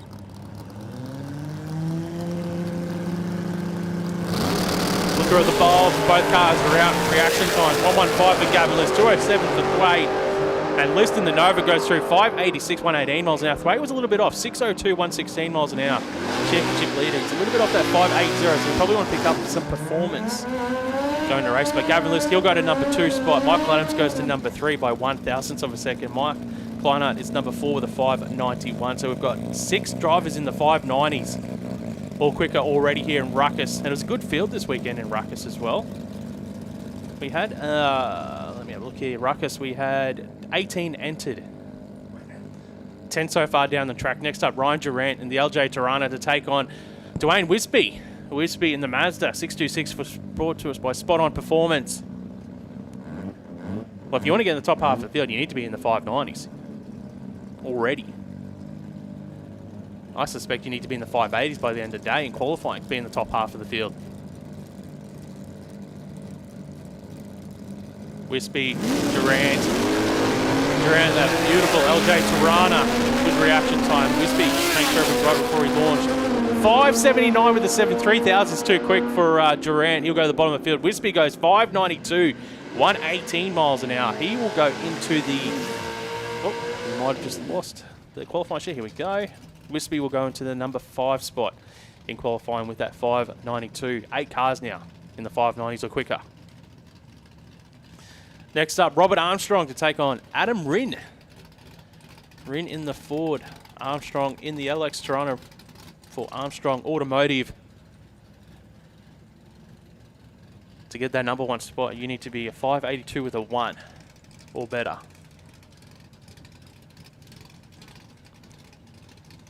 12 cars down now in the field for Radial Ruckus, brought to us by Spool Imports. Hope everyone's enjoying the RCE Performance live stream at home, but you should be here on a day like this. What are you doing inside? If you're close by anyway. 049 live for Armstrong. Gets that strong. He goes through 576 too quick, and Rin goes 609, 112 miles an hour. So we've had a couple cars go a little bit quicker than that 580. Nothing like what we saw in the Renegades class, but that's a good spot to be. I think during Armstrong, you know, you don't want to be much quicker than a 76. You can definitely, you know, go have a big lunch or something. You can slow down a couple hundreds.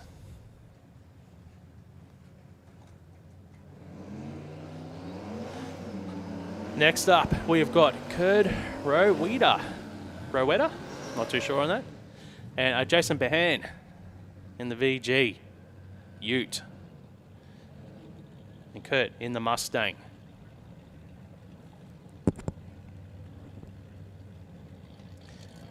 Radial Ruckus Racing. It started off strong by the last few pairings, you know. They've gone away a little bit. You can see Jason's point of his career. He was just in the stage beams there. Now he's gotten out of it. So one of the things, you know, if you start line guys, want to make sure you're not standing in the stage beams. There we go. Both cars in. Good light from Kurt there. 041 to 487. And the magic number, 607 for Kurt, and Jason Behan goes through for a 601, 119 miles an hour.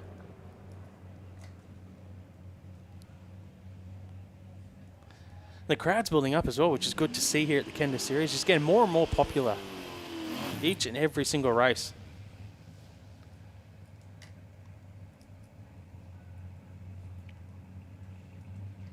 David Logan now in the Ute, running for Suspension Dynamics. He's on a solo pass. He might be finishing off the first round of qualifying here for Radial Ruckus.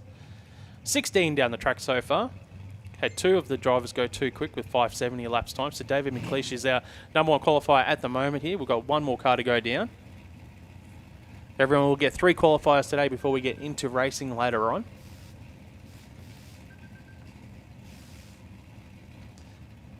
Huge entry list this weekend. We had 129 pre-entered.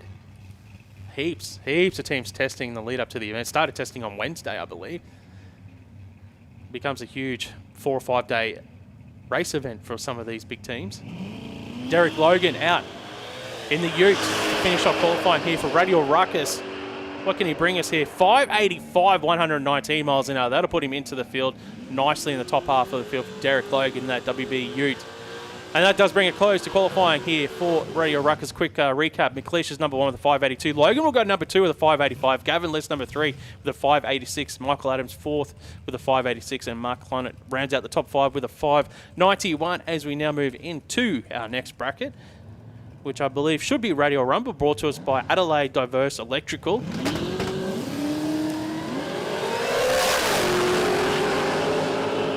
not too sure. We haven't got names here in front of us. We watch the cars go through. Haven't got any times recorded either.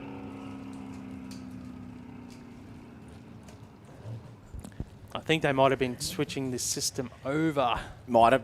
A little transition period there. And this is the one thing about these cars. They come through so fast. Yeah. One of the joys of the 660 racing, of course, is that, you know, we're going through, and it's a pure fact. If you were to put a stopwatch on it or time a Kenda over an hour as far as qualifying is concerned, we can get a hell of a lot of cars down in an hour in comparison to quarter mile, obviously. A little bit more time per run, shut off, braking, whatever. We get more hits at the tree per hour than most other forms of racing, and that's for every sort of 660 racing, any 8th mile racing. But of course, Kenda, everyone kind of knows what they need to do. They do short burnouts. Again, it's almost a cardinal sin to do a burnout across the line. It's not illegal in this sort of racing, but as we've already known from track prep gurus like, you know, Kurt Johnson when he came over, what he expects from a radial burnout, which is, you know, get the tyres nice and sticky in the burnout, but get off the throttle before you go across the start line. And the theory is you're rolling that hot rubber out. You're rolling then back in there. If you skid across the start line, you've got disturbed rubber there. Whole idea is to get off the throttle before you go across the start line. Roll your hot rubber out if you can back it back into the rubber. And it also keeps the glue there as well. Yes, that's right, keeps the glue there. So a lot of times those burnouts are a little bit shorter and we get more runs per hour. Now listen, while I had the opportunity to get that billet toasty down the gob, a few people sending messages out here. Oh, still photos from Dave, by the way. Lauren saying we're doing bonus points again this round for races. They have to come to the Kenda tent, let us know their name to receive the bonus points if they are racing for the champion belt. So attention in the pits for all races. If you are chasing bonus points, go and see Lauren at the Kenda tent and ask what it involves with the bonus points. So big shout out all of our races. If you are chasing a championship belt, please go down and see the Kenda tent for your who's lost a bit of their shoe there? Is that come off Barney's shoe? That's the first shoe we've lost today. That's Barney's lost shoe count. One. Mate, he might have his race boots on as well. You don't want to be breaking the race boots. And he says he didn't have any sole. Big shout out there. There we go. Doesn't now. So Tatey, Chris Tate's just sent me a picture of probably the world's only, or Australia's only stock KE10. Oh yeah, so yeah, because I did see something on the when I was looking at the Kenda website during the week. Yeah, you've got the bonus points that you go to the Kenda HQ tent. You show your photo ID that you made the round with your car, and you can get some bonus points. So. How's that for a run for Jessie Lindner? Of course, she's leading the points in Rumble. 0-3-1 off the tree. Oh, have a look at that. A 42. Joe Dirt goes red, doesn't get a number, but that is crazy. Now Jessie, she's in the chase for a championship, so she'd want to inquire about the bonus points. And how's Danny Mullane? Well, it's 25 points as well, so you want to get it down there and make sure you do let them know that you're here at the event. And remember, Joe Dirt won up in Palmyra as well, which was a critical moment. Now, look, here we go. Duncan McKenny, talk about a whole lot of red dodge. What about a whole lot of white dodge? Duncan in the Rumble 640 class, Corey Dark in beside him. I mean, the quality, like I couldn't believe what we saw in Ruckus just then. Now we're going to see the same here in Rumble. 8.16 though for Duncan, chewed up too much time. 7.67 for Corey Dark on that 640, so just a little bit too far off, but I know that's all going to sharpen up by the end. But yeah, Big Barney losing the bottom off the shoe. Well, I can say you just touched on Jessie Lindner leading the championship. You are correct there. Jessie, number 1 in the points at the moment. Paul Allen, number 2. Randall Laurie running at the top 3 here in the Radial Rumble points. Here we go now. That's Jay Jorgensen. What a beautiful Kingswood. Gus Gamble, the LC Tirana. Again, this Rumble 640 class. It's great thanks to Adelaide Diverse Electrical. How's that for a great interstate spot? Have a look at that. There we go. That's it. Gus Gamble, number 1 qualifier, 640 flat. The Tirana 64000. Cannot be beaten. Bang. Mic drop. Done. Bang. That is it. Gus Gamble, you will remember, Jessie Lindner did that in round 1 of Rumble in the Jungle. Remember when we had the big 64 car field 25 rare.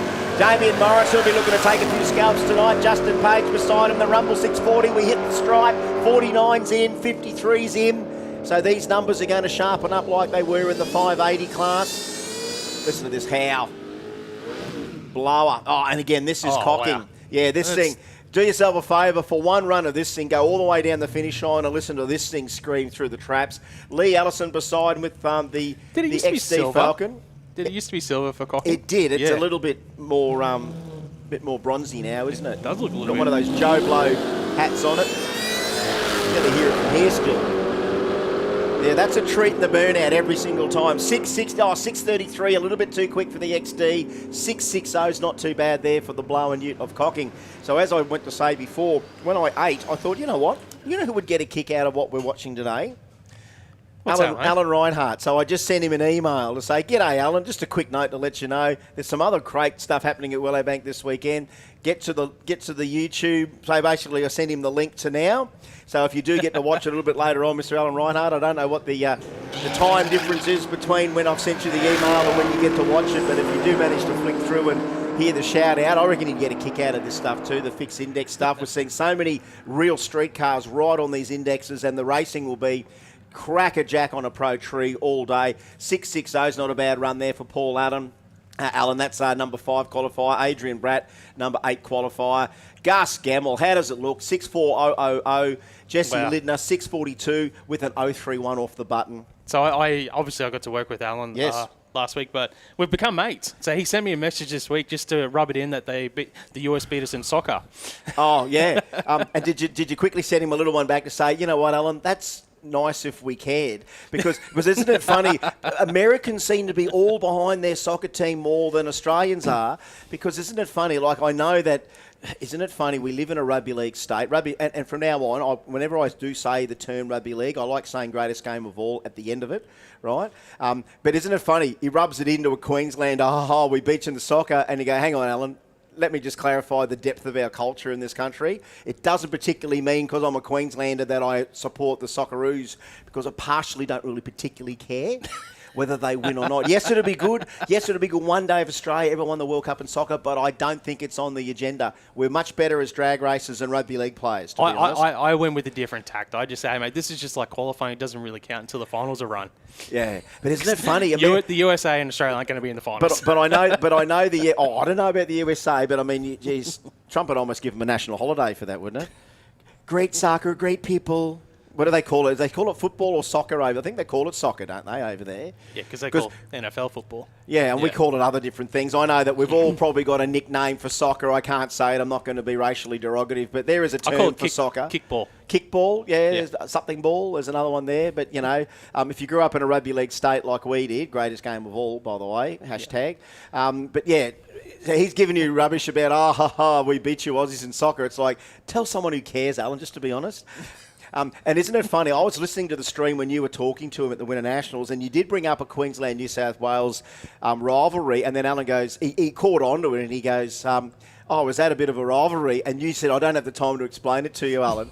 I would have said, listen, Mr. Reinhardt, I don't know how else to put this. It's war, son. It's war. He's an honorary Queenslander now, anyway. Well, he is now, yeah. We should have probably thought ahead, and we're going to have to do it next time the man gets here, is we've got to slip him a Queensland jersey before he gets any other jersey.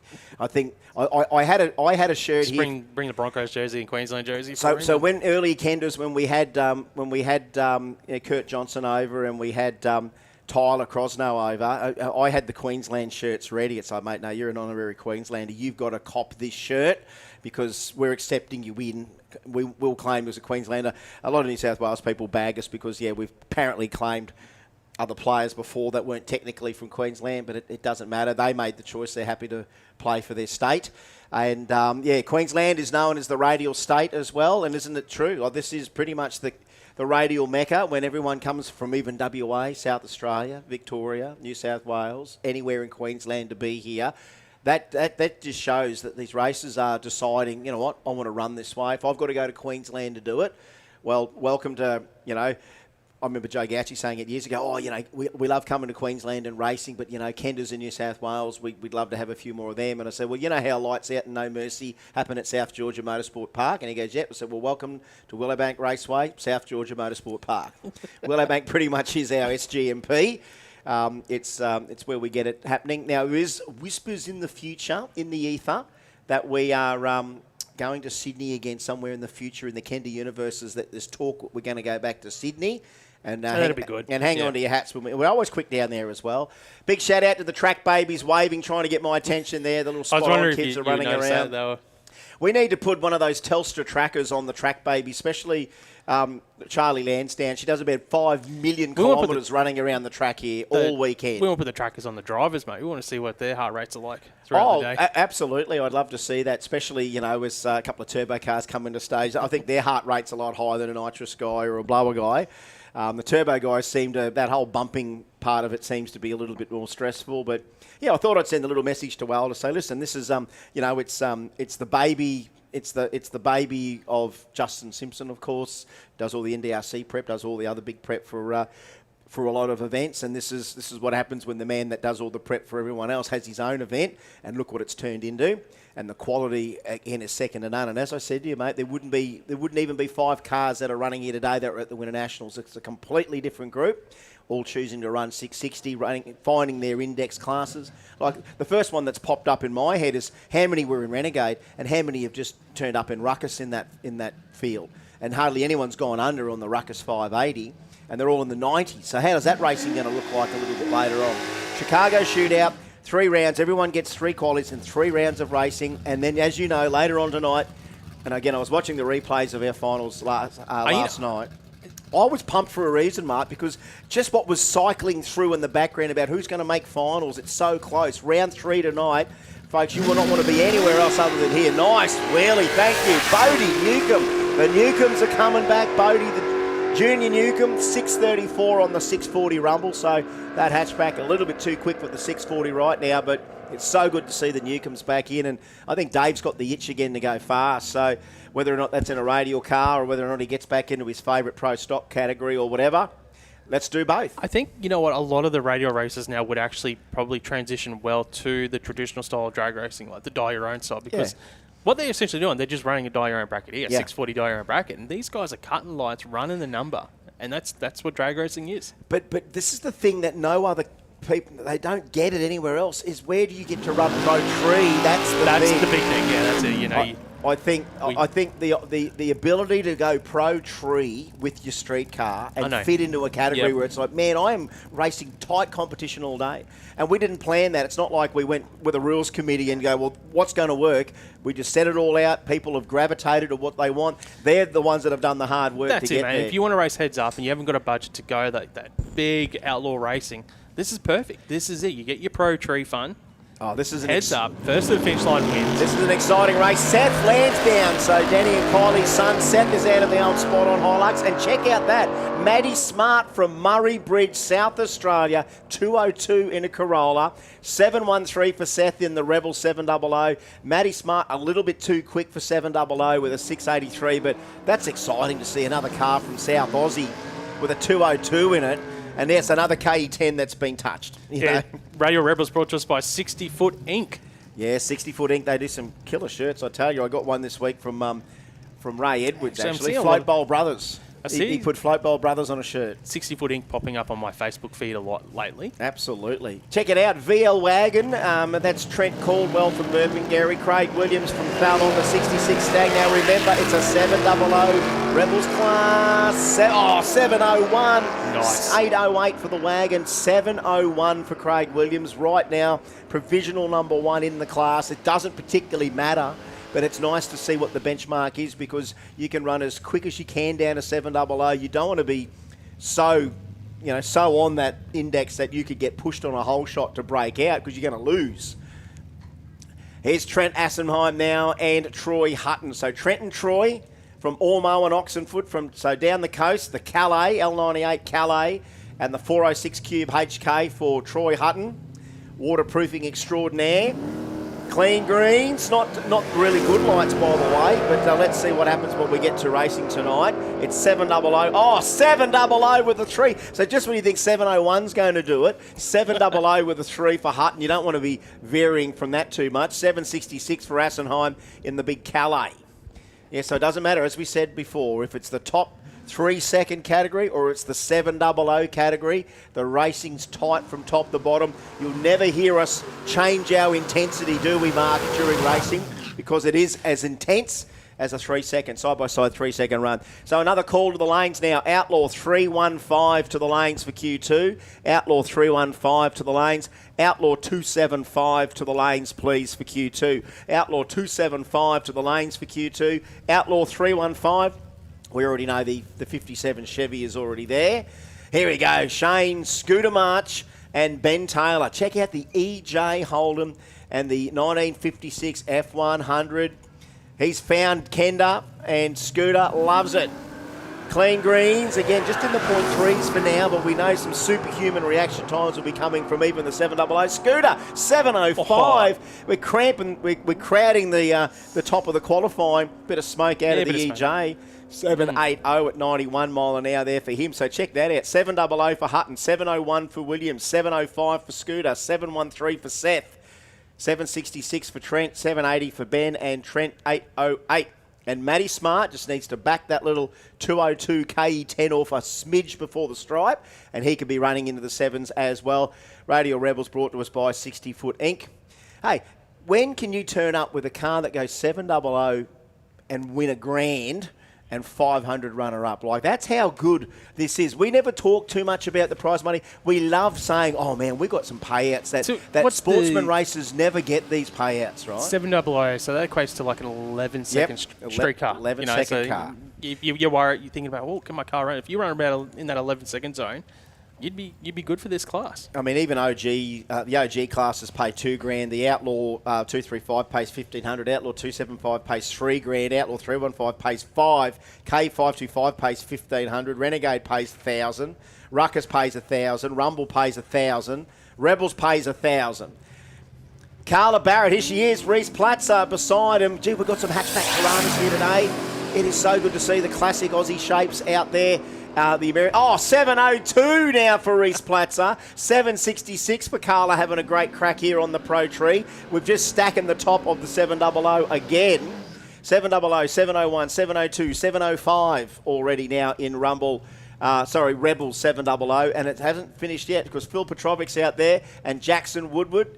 How's the Tunner with a bit of spray on the back? Phil Petrovic, the XB Falcon, been running in 700 class for a long time. All you got to do is cut a nice light, stay on the right side of 700, and you can win yourself a K tonight. It's that simple. 95. Too quick, 695, too quick, 733 for Woodward. That's somewhere in the middle. Another call for Outlaw 315 Q2 to the lanes and Outlaw 275 Q2 to the lanes, please. Obviously that, for the 235 people, it won't be too long before we're calling you as well.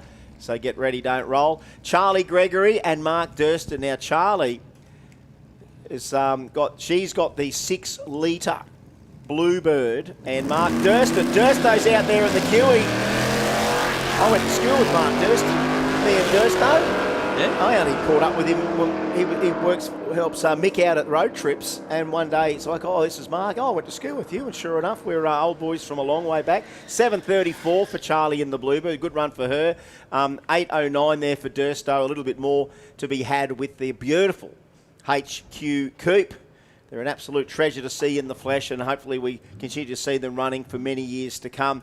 Craig back now, Tim Morton. Now watch out for Tim. Tim got to the final of 700, cleaned them up. This is the Barra-powered VS, but it's got, I think it's turbo and supercharged. I have to have a look. It's a very complicated engine bay for Tim Morton's Commodore. Craig back, the BA Falcon from the Gold Coast. It's funny you just said that school thing. I actually went to school with Varun Sharma, which I didn't realise. Is that right? Yeah, I didn't realise. Is that right? He'd sent me a Facebook thing. This is about, I don't know, a year ago, 2 years ago. Anyway, we went to school together. That's just crazy. 7:05 and 7:07 there to finish off the 700 Rebels class. So that's great class. Have a look at that. Can I read this out just for a sec? Let's ignore Matty Smart 683. Let's ignore Phil Petrovic 695. It's Troy Hutton 700 with a 3. Craig Williams 701 with a 4. Reese Platzer 702 with a 2. Tim Morton 705 with an O. Scooter 705 with an 8. Craig Back 707 with a 3. Seth Lansdowne 713 with a 7, and the top 8, Jackson Woodward 733 with a 3. Charlie Gregory 734. That's our 700 class. That's our, I don't like saying slowest, but that is our slowest class. Look how tight it is in quali already. And we've got, I can see 235 cars towing around already. Here comes the Cortinas after running a 435 on a 235 radial first up this morning straight off the bat. How does the rest of the 235 field respond to that in Q2? Outlaw 315 should be coming to the lanes. Outlaw 235 to the lanes, and Outlaw 275 to the lanes, please. That has been Q1 so far for Kenda. What did we say? We started at about 9. Is that right? Just after 9? It's now 10:43, and we've done. All right, so Connor Webb's just messaged me, would you believe, 20-odd minutes ago, but my phone's a bit slack on getting messages through. He goes, we are out. Just a heads up. I kind of assumed it was going to be something like that, so I'll quickly go and tell Race Control that. Hope you're enjoying not only the live call here from Mark and myself, but everyone watching on the live stream, thanks to RCE. We've got this track prep to happen right now. Go down and grab that great Kenda merchandise from the Kenda tent. They've got some great artwork there. The bragging rights. When we did Rumble in the Jungle, King of the Kids, Nightmare at the Bend, Carnage in the Cane Fields, we've got them all. All these great themed events that we do with Kendas. That merchandise is available down there. Some great stickers as well. If you're a racer, if you can fit in somewhere between quali or whatever, go down and talk about the bonus point system and go down and see Lauren on how to do all that. We also thank our other great sponsors, Race Products, Garage Night Wheels, Horsepower Solutions, the IDRP Group, VP Racing Fuels, Hoosier Tire Australia, 60-foot Ink and On Point Media Solutions for our merch, Online Motorsports, thank you, and IHRA Australia. So, folks, great opportunity to go and grab that merch. Couple of minutes breather. We're going to get Q2 coming up real soon, so don't go anywhere. We need a breather. We'll be back soon.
Pits are alive, small town warriors ready to drive. Turbo screams and the nitrous bites, chasing glory under Queensland sky.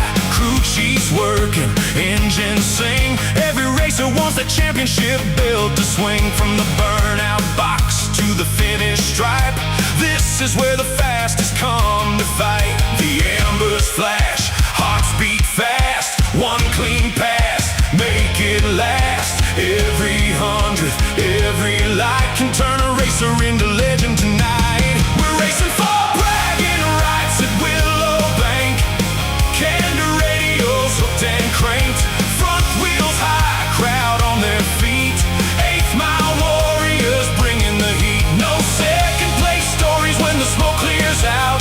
Only the fastest earn the right to shout. King of the lanes, ruler of the night, racing for Willowbank, bragging rights.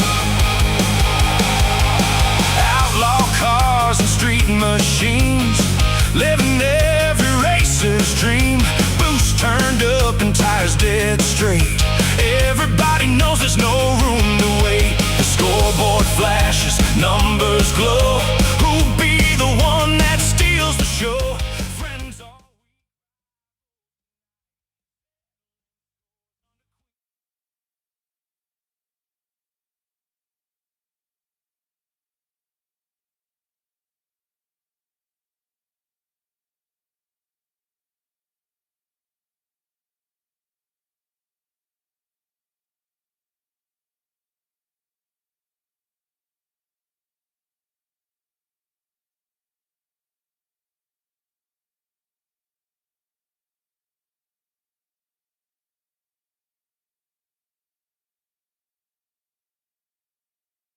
And Joel's Garage, big shout out to those guys coming on board this weekend for Outlaw 315. 4 cars, I believe, in the field this weekend for Outlaw 315. That'll do us. We don't mind. It's good to see that we've got some of the pointiest on a world standard RVW style cars. Johnny Ricker the other night went 350. Wade Wagstaff held the record at 357. Screw blowing Hemi for the Alamo 57. And of course, Mowers Direct, Tough Streeters, Camaro. Qualify, number 2. Oh, it's Wagstaff that gets one down, and that'll do another 370, 203 mile an hour. Ricker went after it. Look, he had the tyre off it before the 60-foot. How's this off the tree mark? If we were simulating race per race instead of qualifying, let's hold this up for a moment. 010 off the tree for Wade Wagstaff. A 7-0 with a 1. He went a 7-0 with a 2 the run before. Now, this is the question. Do you want to come out here and try and run 350s all day and break the record, or do you want to come out here and try and win the $5,000?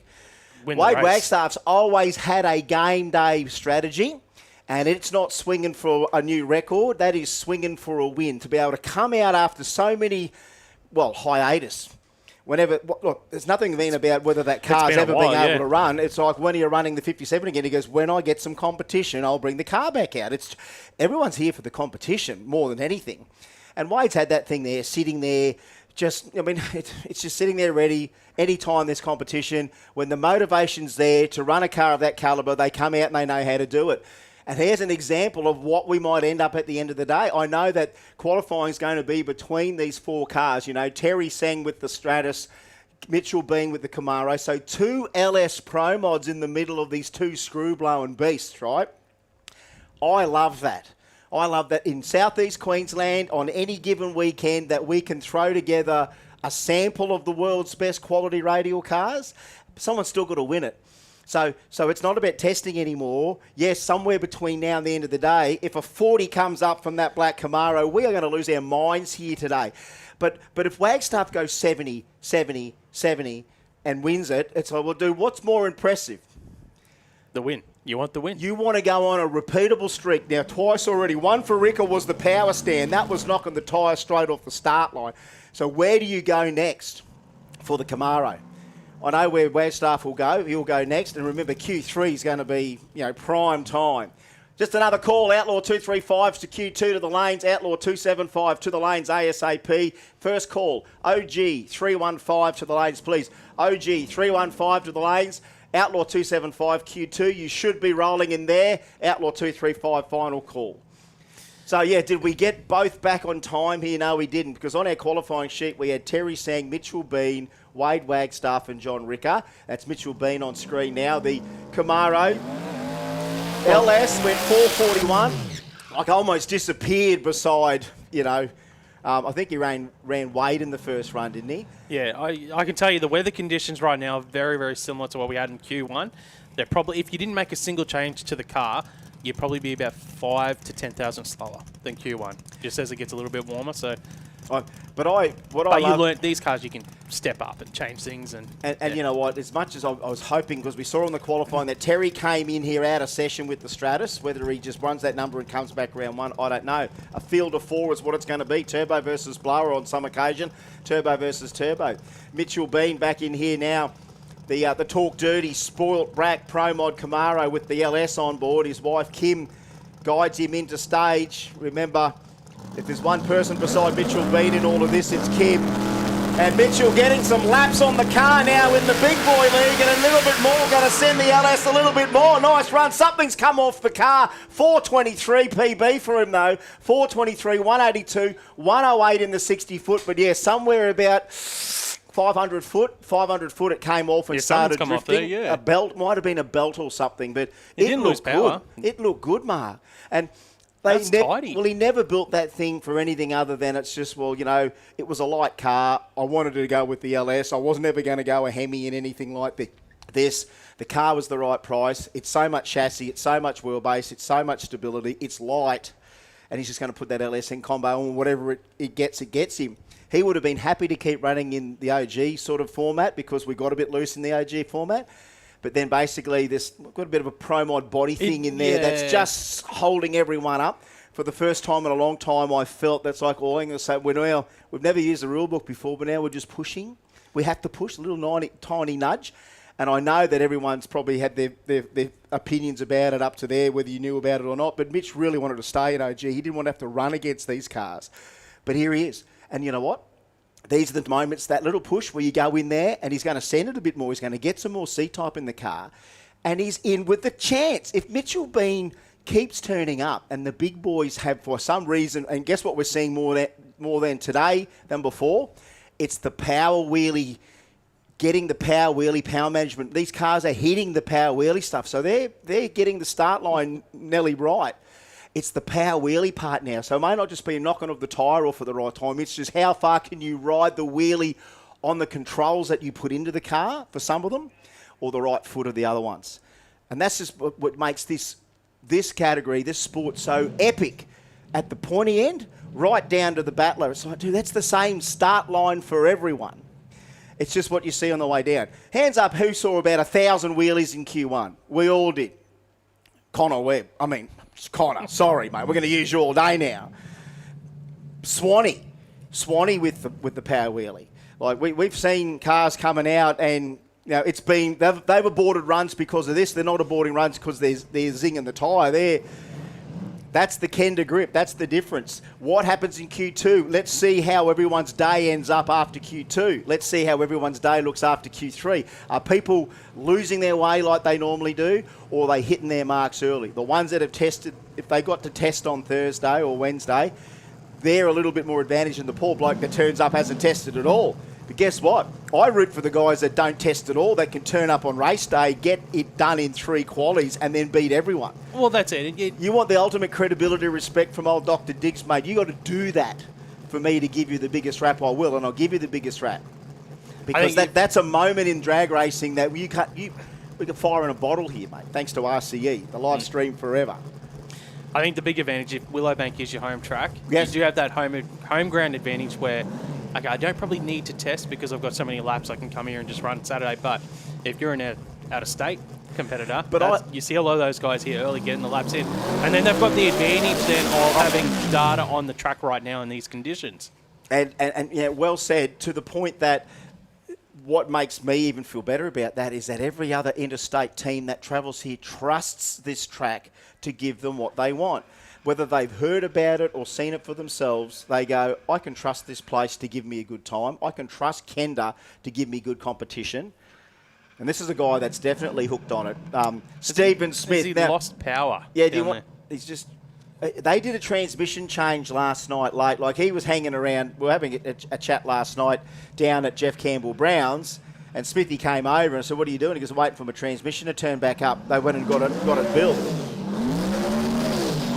They've had some issues with the transmissions as of recent. God, if it's not one thing, it's the other. Now, remember, Smithy's other car is the Corvette Pro Mod that runs 5's twin turbo, but this is a car that doesn't want to get gears, whether it's a solenoid issue or fluid issue. I mean, this is the thing with these things. A lot of these guys are running lockups as well, and we've had a few stories about lockups not unlocking after a run as well. So people are really pushing all their horsepower through these combos and then finding the weak point. Has he got it going? Has he got gears, or are they running back now? What is it? All right, the car is back under power, and we are giving him the fast hustle. There's nothing dripping on the ground. Well, the good thing with Nunziante there, in the Mustang, he's just about to move forward. Yeah, no, well, look, Pazzo, he is ready. Of course, Daniel Nunziante from Berwick in Victoria, one of these guys that every time he goes to Willowbank, it kicks him in the balls with this car. And he says, it's my Queensland curse. One day I'm going to run a 3 here and they've broken the curse. Can it be this weekend? I'm certainly hoping it happens. Stephen Smith, well, I mean, Smithy, same deal. One of the original OG radial cars built. Of course, Dom Lupino ran this car in the APSA days. Smithy's got it now. He's got that Pro line in it, the Unicorn. He's getting pushed back again, unfortunately. So, Pazzo, the stage is yours. Q2. Let's see what Nunziante can do.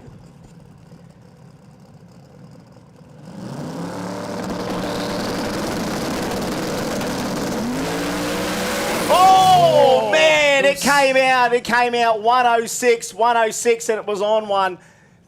678, 106 off the 60 foot, and God, it looks good when they're on point.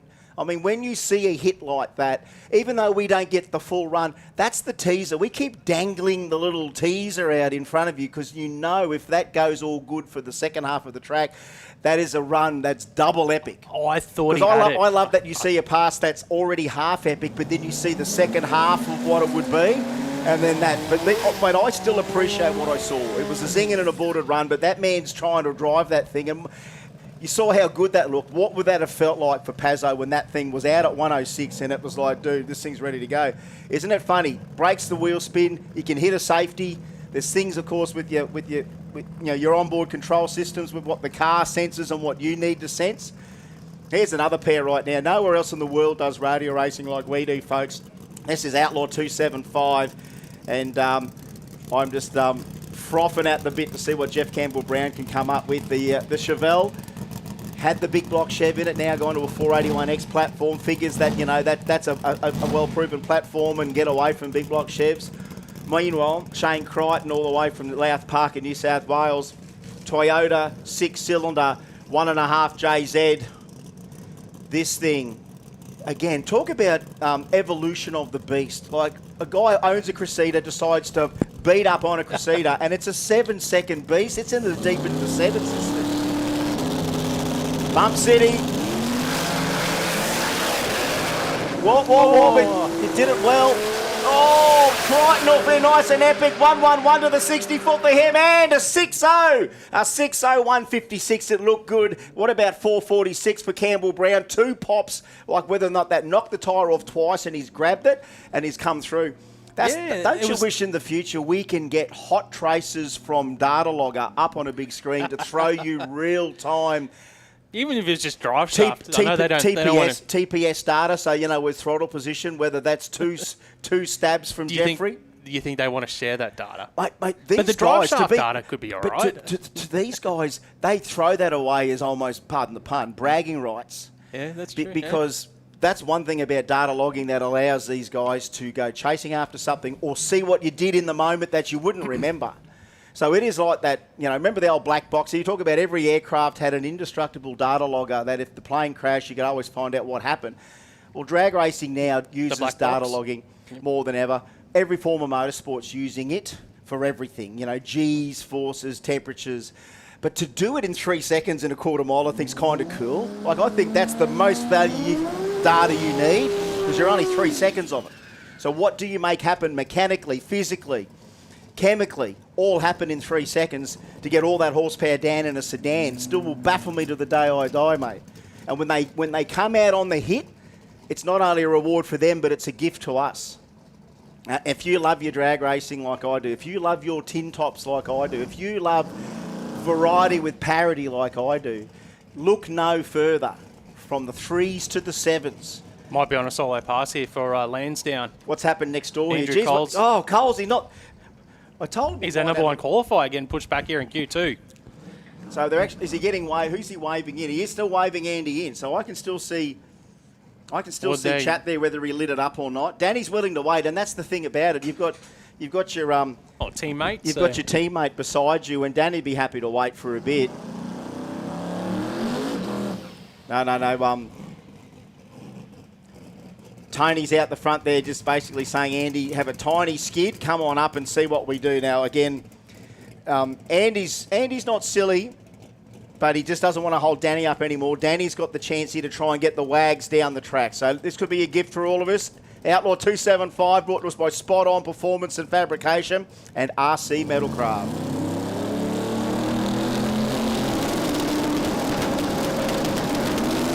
Oh, boy, it nearly worked. Nearly worked. The Wags goes a 55.8 to point B. It came out 106 in the 60 for Colesy. I wouldn't have given that thing a chance to do that.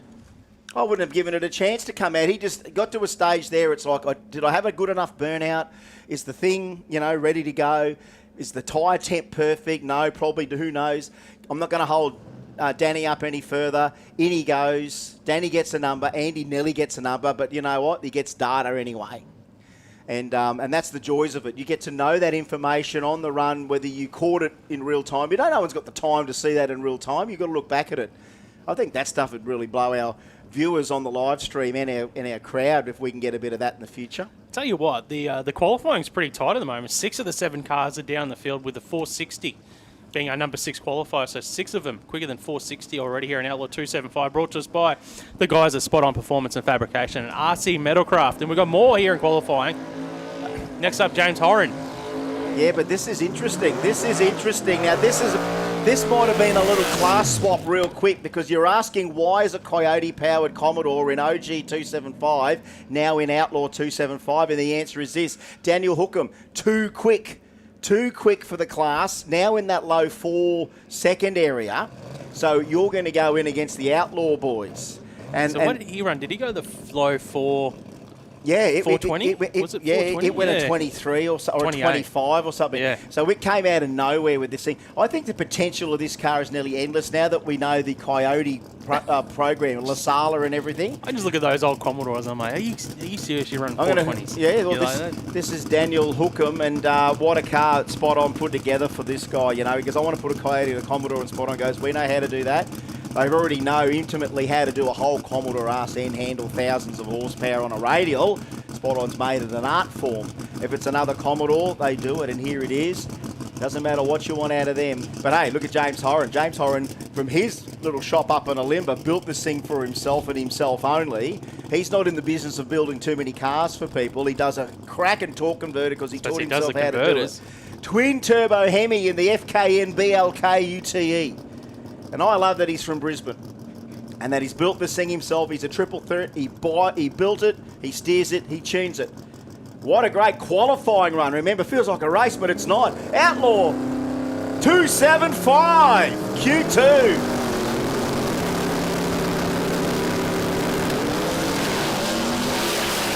Oh, listen to that Coyote go! 457, 161. The Black Ute in all sorts of trouble early. Love that little moment there. They're both on the two-step in Bump City, just sitting there. 32 valves in the Coyote. And the big Hemi there percolating, and then listen to that Coyote. Look at the left-hand front wheel, not even moving. Yeah, that was cool. That's price of admission stuff for anyone that saw that, honestly. That's that bloke's car, mate. He's not a pro team with a B-double and a semi. That's just a really tough Commodore. Look what it did. He puts himself in. He wants to bump in. He wants to engage. He wants to race. Hookham's doing it. And this man, you talk about someone that's on the hook, radial-wise, big time. Him and Rob Chaplin especially, but Simon O'Carroll. We could call him Simon O'Candles. He was a proud nitrous boy, notorious racing. He's done it all in the radial classes. Can we still call him Candles? Look, you can have a ton of names. Pool Jesus, whatever, you just can't get one. Yeah. One single nickname for your legend status, you just can't get one. So now the bugger's bit, the X6 Boost Camaro, now called the Kraken, screw blower Noonan Hemi, lock-up converter, 5-speed gearbox, 275 tyre, one eye on a record, but again, he'd be pretty much like Waggy. They'd rather just come out there and get some consistency. The best brains trust in the business. When you've got guys like Paul Mahay and Steve Ham, just your personnel that Simon's gone, you know what, I've got to make this Hemi work. Now remember, C-Rotor PSI on it now too. He's got the baddest Outlaw PSI supercharger. You can't run this anywhere else. Except in Kenda. All right, Candles, just take it easy, mate. First run, all right? 409, that's the number to beat to get Kraken. the number one spot. Oh, that'll do. Oh, 89. It looks so easy. It looks so easy. I don't know what I was looking at. I think this is slow. This is look slow. At the speed, 211 mile an hour. 106 in the 60. That's why it looks slow to me. It was... No, it's 106, and you see the power management. Work. Weaving the magic, these geniuses on this car. And there's the Noonan screw-blowing C-Rotor Hemi power with the lock-up. And let's throw in a 5-speed Liberty in how many seconds? 3.89 seconds. You talk about systems on an automobile working. Guess who had to let go of the button? Simon O'Candles drove that MFer down there. You know that. You think about Ricker was only 214 mile an hour. Yeah. He just went 211 yeah. on a 275. Yep. Baby, you're seeing the world-class stuff here, folks. World-class stuff on every tyre size known humanly possible, except we don't do 255 stuff. Some people love a 255. We're not quite at 255s yet. If we had a sponsor, we'd do a 255. But this is all about the very best radial races around, and they find categories to fit into, and their combos vary wildly. Like the guy from WA, I haven't even met this guy, but I love him already. I've already met Lundy down the front here. He's followed Kenda around Australia from WA. But here is this Holden Rodeo RB30, right? Single cam, I think, Customs, I think, is the name of the business. SCC. So RB30 single cam, and you know what makes it wilder? It's got a bloody stick shift in it. It's got a clutch in it, and he's here on a radial. That blows my mind. Well, let's just let him go. But he's got the baddest 235 car in the world beside him. Let's watch this. This is Haltech Outlaw 235 Q2. Scott Cortina, Jesse Murphy. Oh. 114 the 60 foot. Oh, here it comes. Oh, 35 with a 3. Wow. 435 with a 4, and now a 435 with a 3. We were talking about which team comes up and goes bang, bang. Throw your two big numbers. One of them's Wade Wagstaff for 2.370s. The Cortina's 2 435s. Goosebumps again, Marky, already. Is it too early in the day for goosebumps? He found a couple of numbers. Oh, a number there early on, 114 to the 60 foot. So he picked up a little bit of the 60 foot. Speed was down slightly. I don't know if he buttoned off slightly. I learned 172 mile. He went 173 first pass, but yeah, 435, 1,000. HG four-doors on tiny little tyres shouldn't look like that, but they do. It was like it's like the Kraken. I went down and thinking, what am I watching? It doesn't look fast, but it's an 80. What's the 235 world record? Got to be that.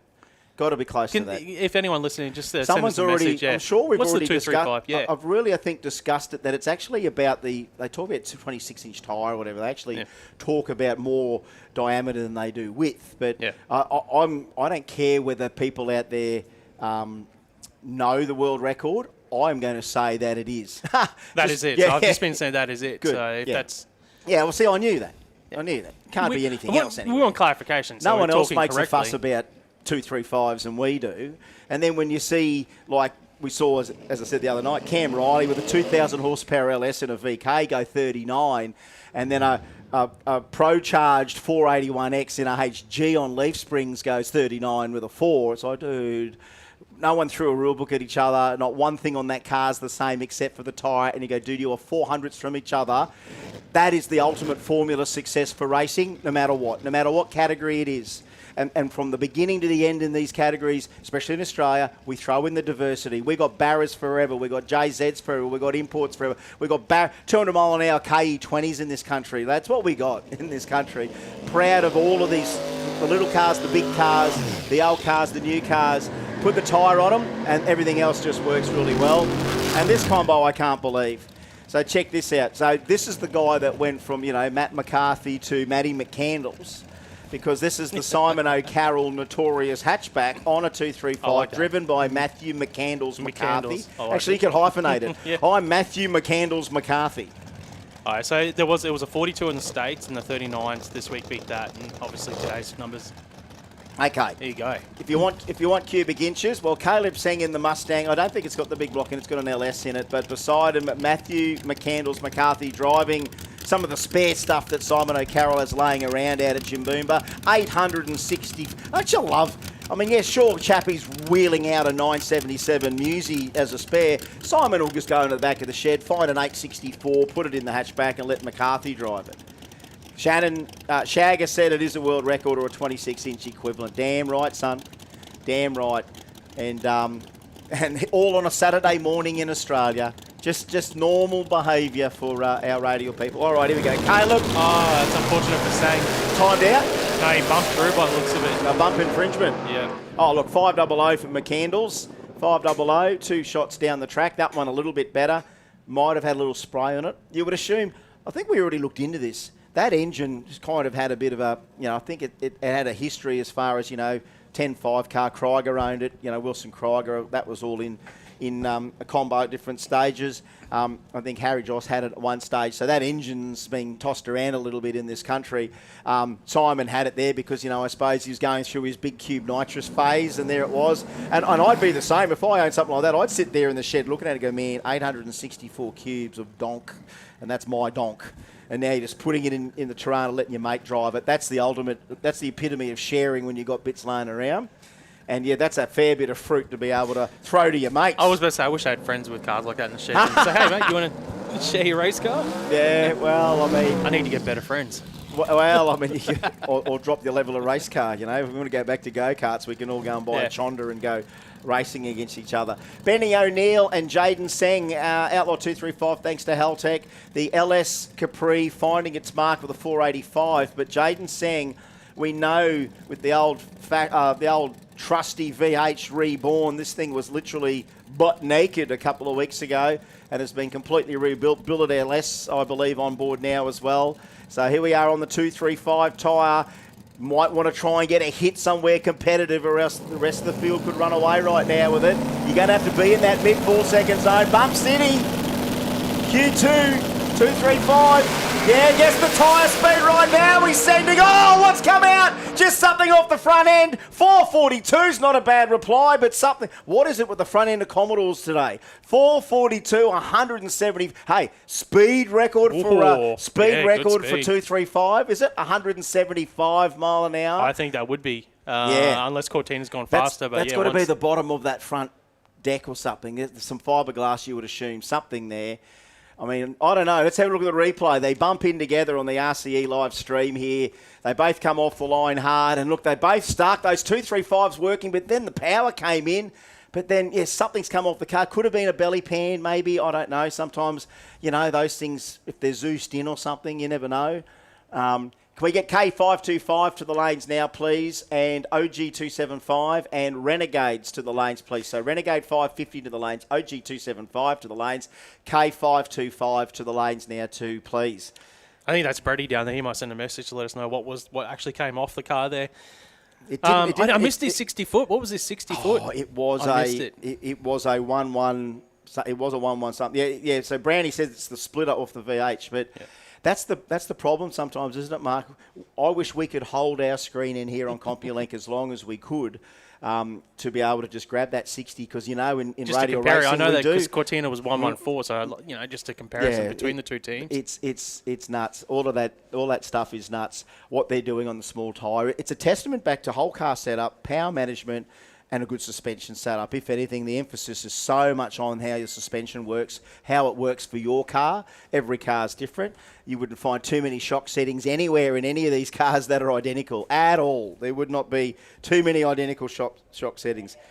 Yeah, so it is the splitter. He's got the photo there for us, Brandy, on that. So hopefully not too many particles or anything like that, the odd little bit and piece. But that was on a send out the back. Like, yeah, I wish I got that 60. Yeah, that's probably speed. on the tape in there. We could probably read it off the tape. I will go and read it off the tape. Go have a look for us, Chris.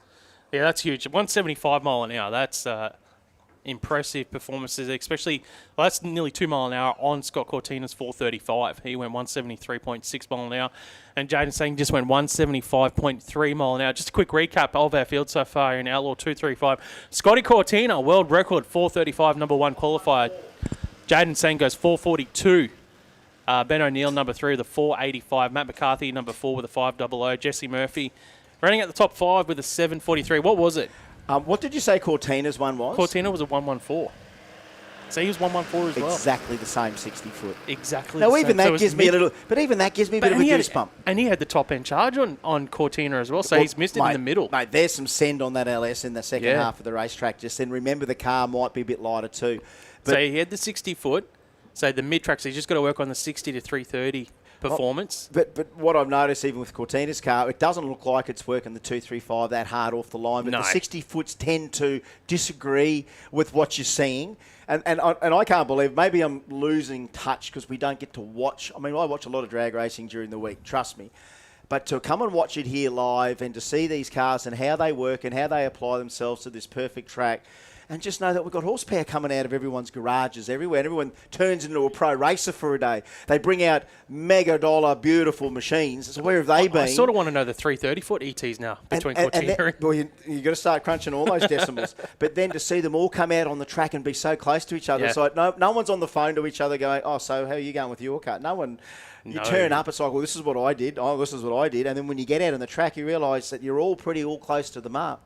So to me, and again, I could be splitting hairs here, but to know the Cam Riley, Scott Cortina time differential where the only thing on the car was the tyre the same, to then have Junior Sang come up there and deliver a 60-foot identical to the quickest 235 car in the world, knowing that the VH Commodore is fair up its clacker if everything goes well with it, because right there in that short time, it's you don't need anything more than a 114 on that tyre. Like, honestly, how do you even make that tyre work more? They're the best 60 foots I've seen in the class. And you see that, and then you still shake your head and wonder what does it take to do that? And it's just crazy.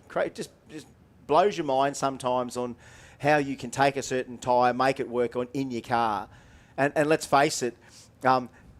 The only car, and I'm being biased, this is just my opinion, the coolest 235 car in the class at the moment for me, because everyone on little tyres, it all looks sometimes a little bit ridiculous. Like, when Scott turns out in the HG and you see this tyre and you go, oh, that's not in proportion to the car. When you see they look goofy. Dan Swanee's Gemini, now that cops a 235 pretty sweet. You know what I mean? Like, that'd be about as much tyre as you want to put under a Gemini. But it doesn't look goofy, you know what I mean? Because the car's in proportion to the size of the tyre. You put it in a big HG or a big Commodore on that little thing, it does look a little bit dinky, doesn't it? But the Jam right now is wearing 235s with absolute pride, mate. I dig it.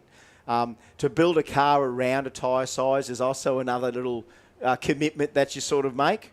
But some people, it's just a set of, isn't it? It's a set of rims, it's another set of wheels and tyres and a suspension change. And if you need to fit into something else, you can. But it's good that you can come out and run in any category you want.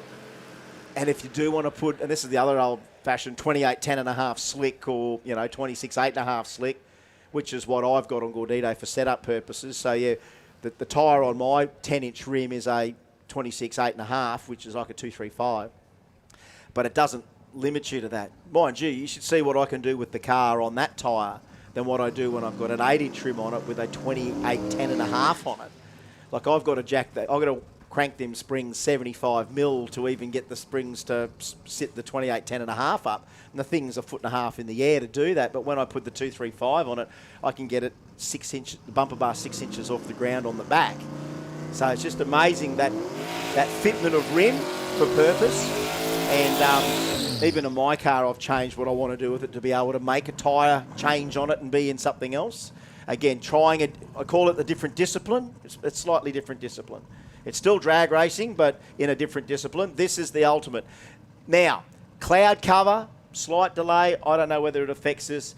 First run for Cam, it knocked the 235s off it straight off the hit. Let's check what this 60-foot time is in comparison to Seng's, in comparison to Cortina's, who's just gone back-to-back 435s, by the way. Let's remind the people watching on the RCE live stream. But Cam Riley held the 235 record for a small amount of time. First into the 430s, though. Can't take that away from him. What is the backup plan now for Q2? He's got some cloud cover here, so that's going to help him a little bit. This will be interesting. We're going to let this thing eat right now. I'm keeping an eye on the 60. You keep an eye on the Commodore. From Louth Park, New South Wales, Cam Riley.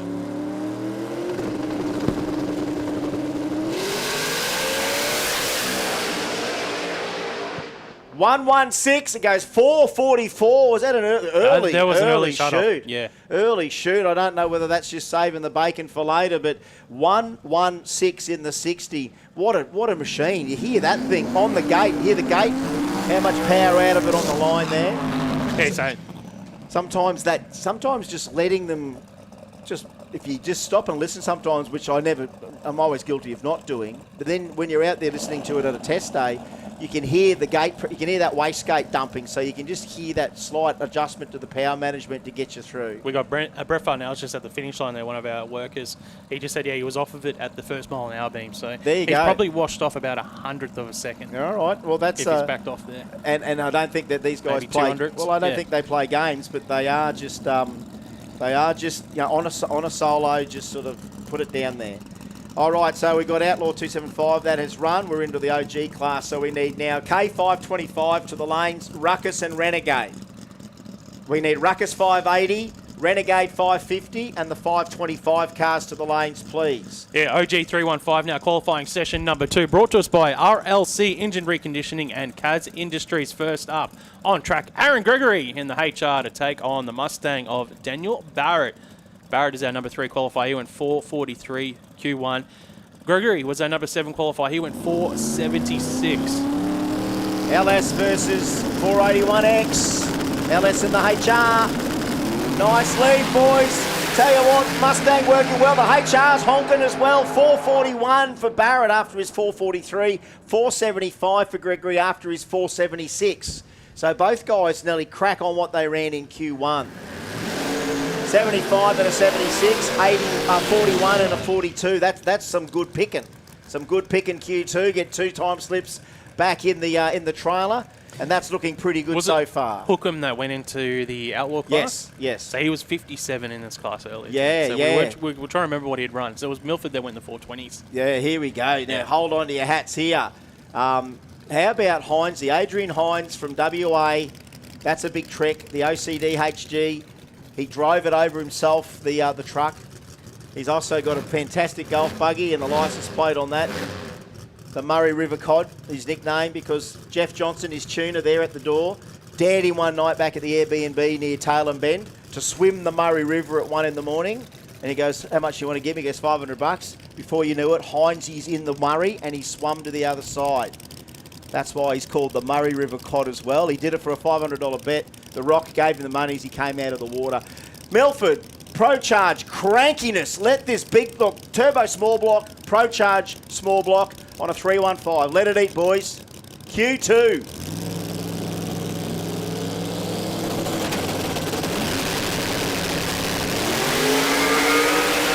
Whoa, Heinzie! Something's happened! Something's happened to the car!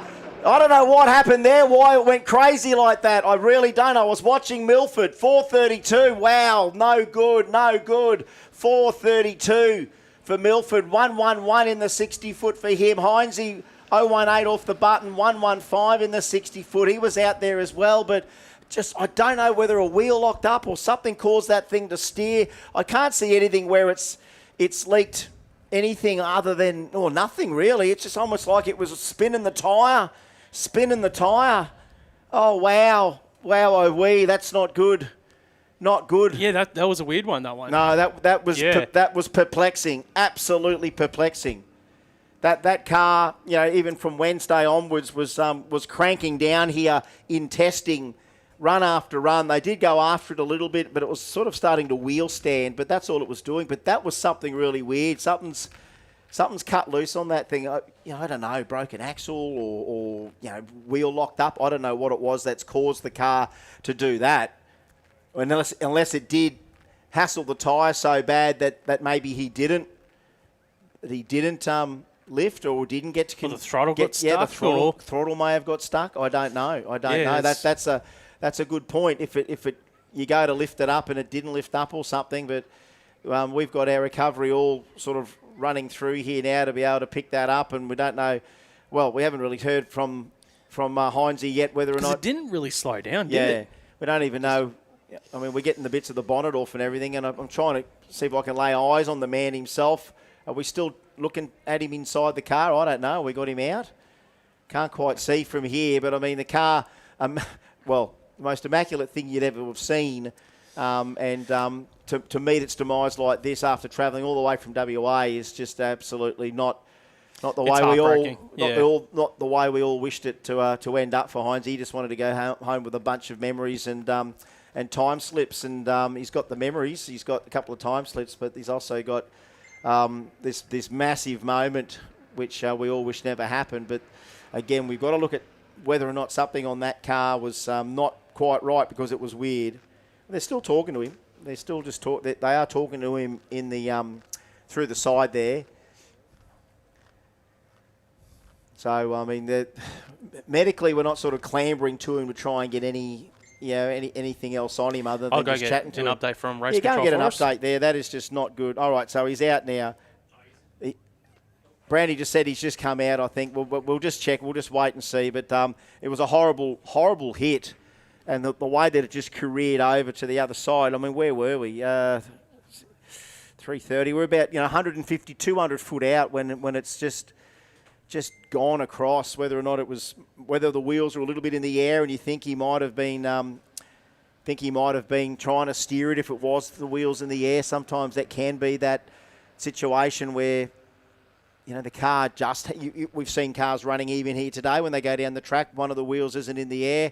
I mean, if both aren't in the air and you're going down that track and you're trying to steer something, and the thing's not responding for the moment that it does make contact, it's the wheels in the different direction, and the thing might have done that. That's again purely speculation. But Heinze is out of the car, I believe.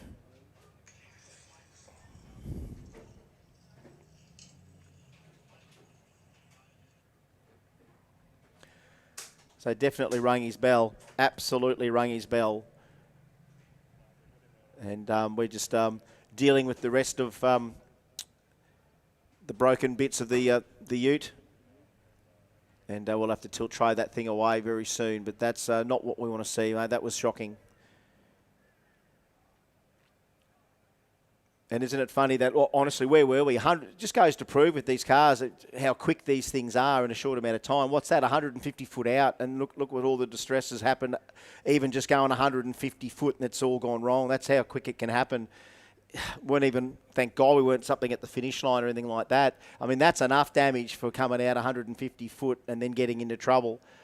It just goes to show how much he was booking. As I said, it was like 116 or something in the 60 and was hooking out of the way. But that's no good. No good at all.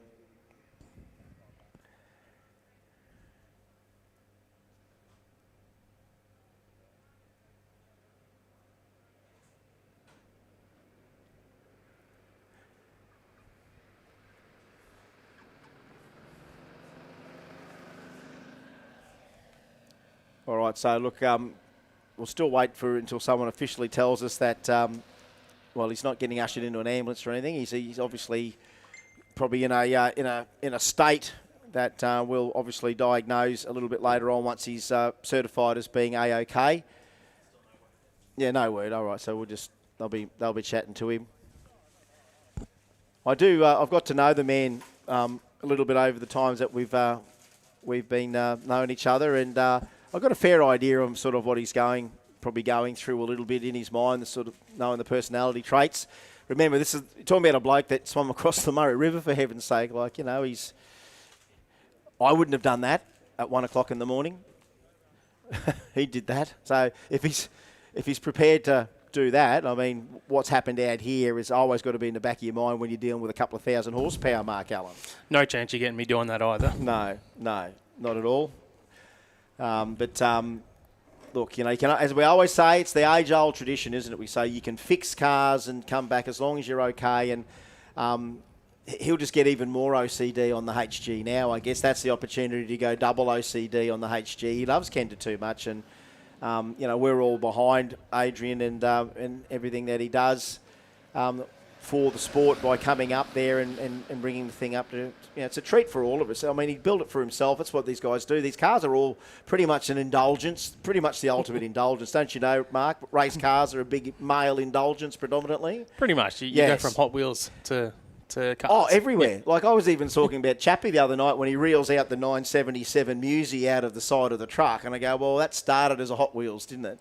I said, did you play with model trucks as a kid? And now you look back and here's this beautiful big prime mover. That's where it starts. Like, dude, as a kid, you had the little version. And now as a man, and I love that we use automobiles as this little lesson in life. It's like, if you want to keep driving the automobile, you've got to learn at least mechanically how to do it, which means you've got to engage your brain in some way to think towards a goal, and that's to have a car and keep it going. And then you want to buy a little Hot Wheels to then get a big Hot Wheels. Yep. And you know what? You need to be successful in life as well to do this as well. I was just about to say that's the other lesson in life. You have to be, you've got to have smarts. You've got to have smarts about you, and smart people seem to go. That should be a T-shirt. Smart people go faster, and then that's true. I guess it's true, mate. Let me tell you, we've seen that. We've seen that today. I mean, O'Candles, he's got some of the smartest in the game. Johnny Ricker, smartest in the game, that know how to make these cars work to their apex predator start, full attack mode. Smart is fast, I still love a little bit of dumb and ballsy myself, We're going to see a little bit of that over today, as well. But good old unbridled enthusiasm. And you know what? One thing I haven't noticed is Jessie our only girl. Oh, no, we've got two girls. We've got the lady in the hatchback as well. And we're a couple of girls up today, aren't we? We're a lot of boys, but I'm pretty sure we had a couple of girls in there. Yeah, Jessie definitely. I know Jessie's definitely there. She's leading the points. And Mrs. Barra, I forget her name. She was in the hatchback. So, yeah, there's a couple. Oh, and Aaron's daughter, Charlie. There you go. There's three. And the Bluebird, the LS Bluebird that we're going to see again. So we've got a couple of lasses in the field here today. It's not just a male indulgence. The girls love to put the top bulb on and leave as well. What blew me away was at the Winter Nationals, Mark, just as I was listening to the stream, how many females are in drag racing. Like now the modified field has more than ever, juniors more than ever, super comp, various other categories. We get. Oh, they're everywhere.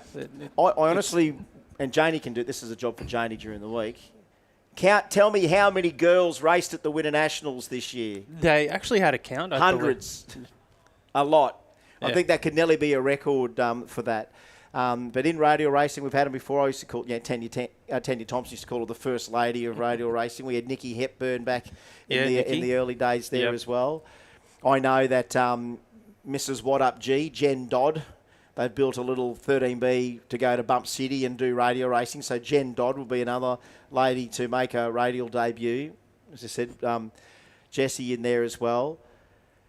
There's some good names coming through, and they will start in that 700 or 640 classes in pretty beefed up street cars, and sometimes the bug bite's harder than most. But it's all an indulgence, whether or not you are playing with big engines or little engines. To get to this stage in life, you must have learned how to do something right.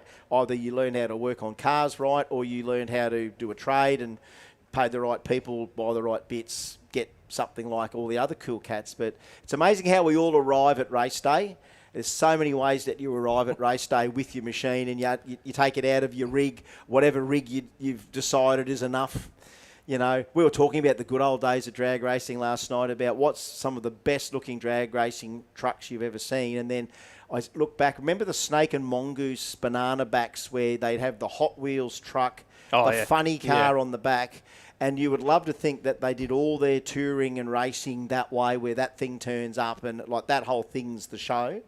But then talking about, imagine the days, like even Jungle Jim, you never really heard about the for those, again, young kids not going to know this, you're going to have to Google it, but the old days of 1960s nitro funny cars when they were such a big phenomenon, is that anyone was nearly making a living out of owning one by knowing how to work on a nitro burning Hemi. You would get match racing every weekend. You'd get paid per run to appear. You'd have midweek races to run at. So Jungle Jim and all those guys, Lou Arrington, Densham, they all did a match race circuit where nitro funny car racing was happening more than once a week. You were towing hundreds of miles between tracks, doing bearing checks in the car park of the hotel.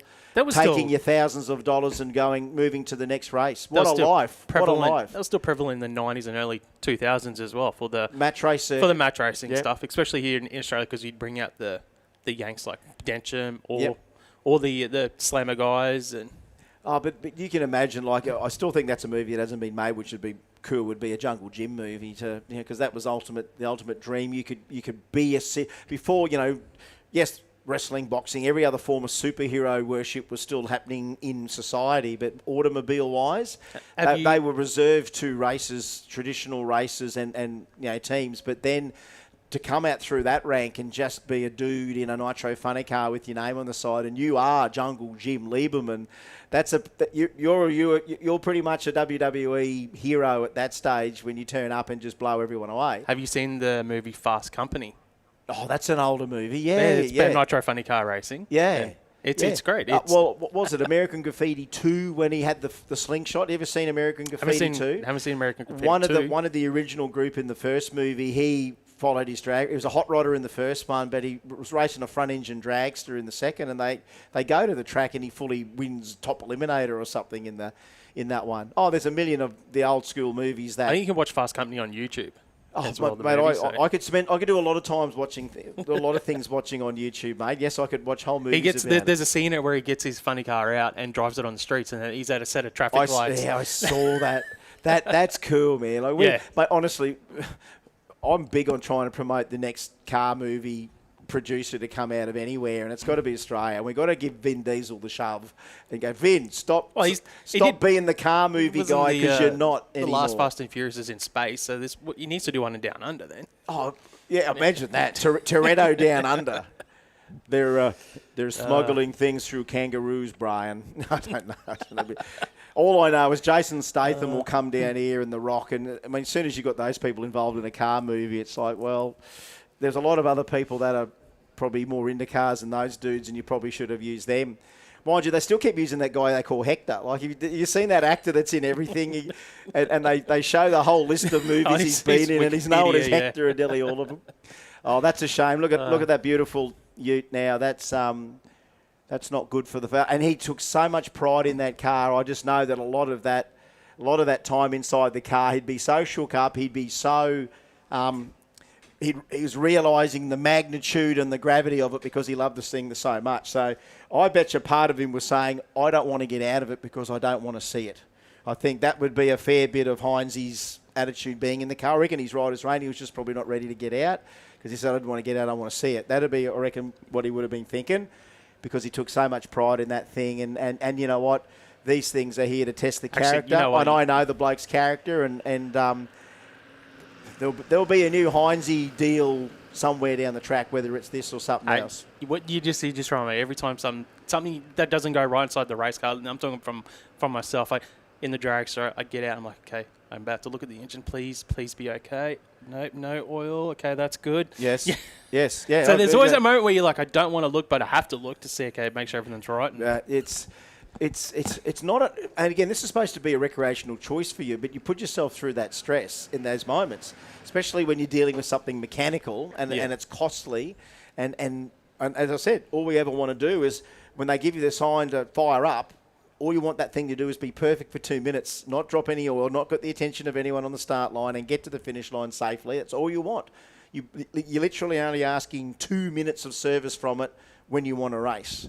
And nothing to happen in that 2 minutes to ruin the disappointment. And really, at the end of the day, what happens? Oh, you got a leak shut down. It feels like that was bad. But you get over yourself. Come on, mate. I'm doing this for fun. And yes, things happen. But we're here to pick up on that stuff to make sure that, yes, we have fun, but yes, we have safe fun. That's why these cars can be rebuilt. They protect their drivers. That thing was, mega horsepower, but it was also mega engineered as well. It also looked like you could eat your dinner off it. It was that good a car, but that's what they all are. But on occasion, they will bite, and that thing shouldn't have bit, but it bit. It bit him, it'll test him. And I was going to say that before, but he's walked away now. He walked up to the start line and he's walked away, and it was young Moose. O'Connor was out the front here before looking up, and it just wasn't. He was looking up at me, and I was going to talk to him. I thought, Heinzie's still kind of stressing out down the end there. I won't talk about Moose, but Moose had his moment of reckoning here today as well. So. We're beaten up on some stuff, mate. Not only are we beaten up on the records and beaten up on the tightness and beaten up on everything else that we do at Kenda, but more wheelies, unfortunately, some wild antics going on here as well. But at the end of the day, it is a festival of send. And at the right time, these things give them what they want out of the car. And then times it's things you don't want out of it. And then this occasion, that was that there'll be something there that we don't know about that he might be able to tell post-mortem wise. But my theory is always, when you especially had a few laps in the car and you feel you've got enough seat time, and it's only going to be one run where it is leaving the line, the suspension is locked, the tyre is hooked, your boost management strategy is about to kick in. It's not going to wheelie now this far down the racetrack, or we're at that point that it doesn't need the wheelie control, but it's got it. But to be able to come out, and sometimes a perfect launch is, like you see Timmy Cross, that thing comes out and that left-hand wheel's not on the ground. That thing is soaring down the track at 170 mile an hour on three wheels. But go back and then do a run on a car that when you're going down the track, it is so perfectly planted that, yes, the power is in, but you got both front wheels in the air. And it could be just making a move like that. And your reflex as the driver is to do that. And even if that's half a second of it not responding to what you feel you're giving it, to then have that wheel contact and you're like this, and you see that the only reason, if it's not oil under the tyres that it snaps, it's got to be a steering direction reason why it snapped. Even if it locked the left-hand front wheel, sometimes you hear about cars on line locks where you'll see the thing leave and the wheel's dragging on the ground and it's either got a sticky caliper or something, but that wouldn't do that.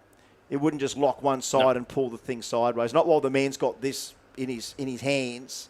I just think it's, she was floating and it's just done that. I don't know. As I said, it was 150 odd foot out that it started to all kick in, and it was on a pretty decent march for it to snap like that with that much seat time. It's not good. But we're not picking the oil up. See what I mean? So it's not like it did anything. There was nothing liquid under there. I've just got to do a quick call for K525 Rumble, Rebels, Ruckus and Renegades to the lanes, please. So K525 Rumble, Rebels, Ruckus and Renegades to the lanes, please. That took all the air out of us, mate. We're on such a roll there, weren't we? And then then it's bit, and it just sort of, we sit here. I feel a bit melancholy right now. Just knowing that a good human, we talk him all up, and I'm not going to still call that a commentator's curse. I better go down and get him to sign something. Tell me that wasn't me giving you a rap that did that, please. Tell me your Murray River cod story was not in vain when he's when that's all happened there. But that's going to take a while to sink in, that one, for the guys, and I'll be sitting back there, hopefully not pondering for too long. We are in the middle of qualifying session number 2 for OG315, brought to us by RLC Engine Reconditioning and Kaz Industries. Winner today of OG315 picks up just a handy $2,000. Runner-up gets $1,000. Not bad if you can get it, again, with your recreational vehicle. I mean, it's not going to pay for the whole operation, but it's handy if it can help you get through a race day or two with that sort of money. It's a good, nice reward. It's not always about the money, of course. I mean, we could offer nothing. I think people still turn up. It's not like the money is we the don't thing. race for the money. No. You race for that Kenda belt at the end of the season. That's one of the cool things about the Kenda series is that no other drag racing series gets a belt for the champions. Not in this country. I know that belts are nearly getting given out for a fair few things now, but drag racing, it was one of the first times I think anyone had used it for drag racing was here in Kenda, and it stuck.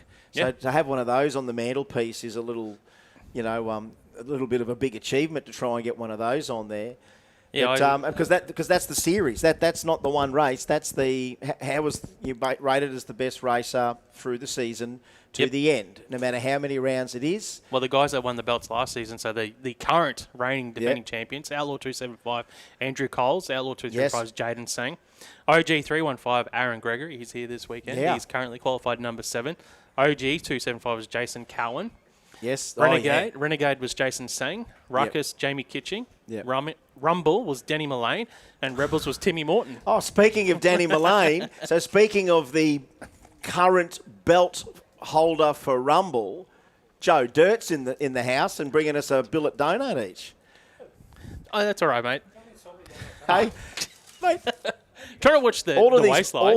All these moments continue to align. We're in this Kenda laminal flow of good people. Just as Mark casually rattles off the champions from last year. I had a feeling, it was the right time. But the Rumble belt winner, Danny Mullane gives us a donut.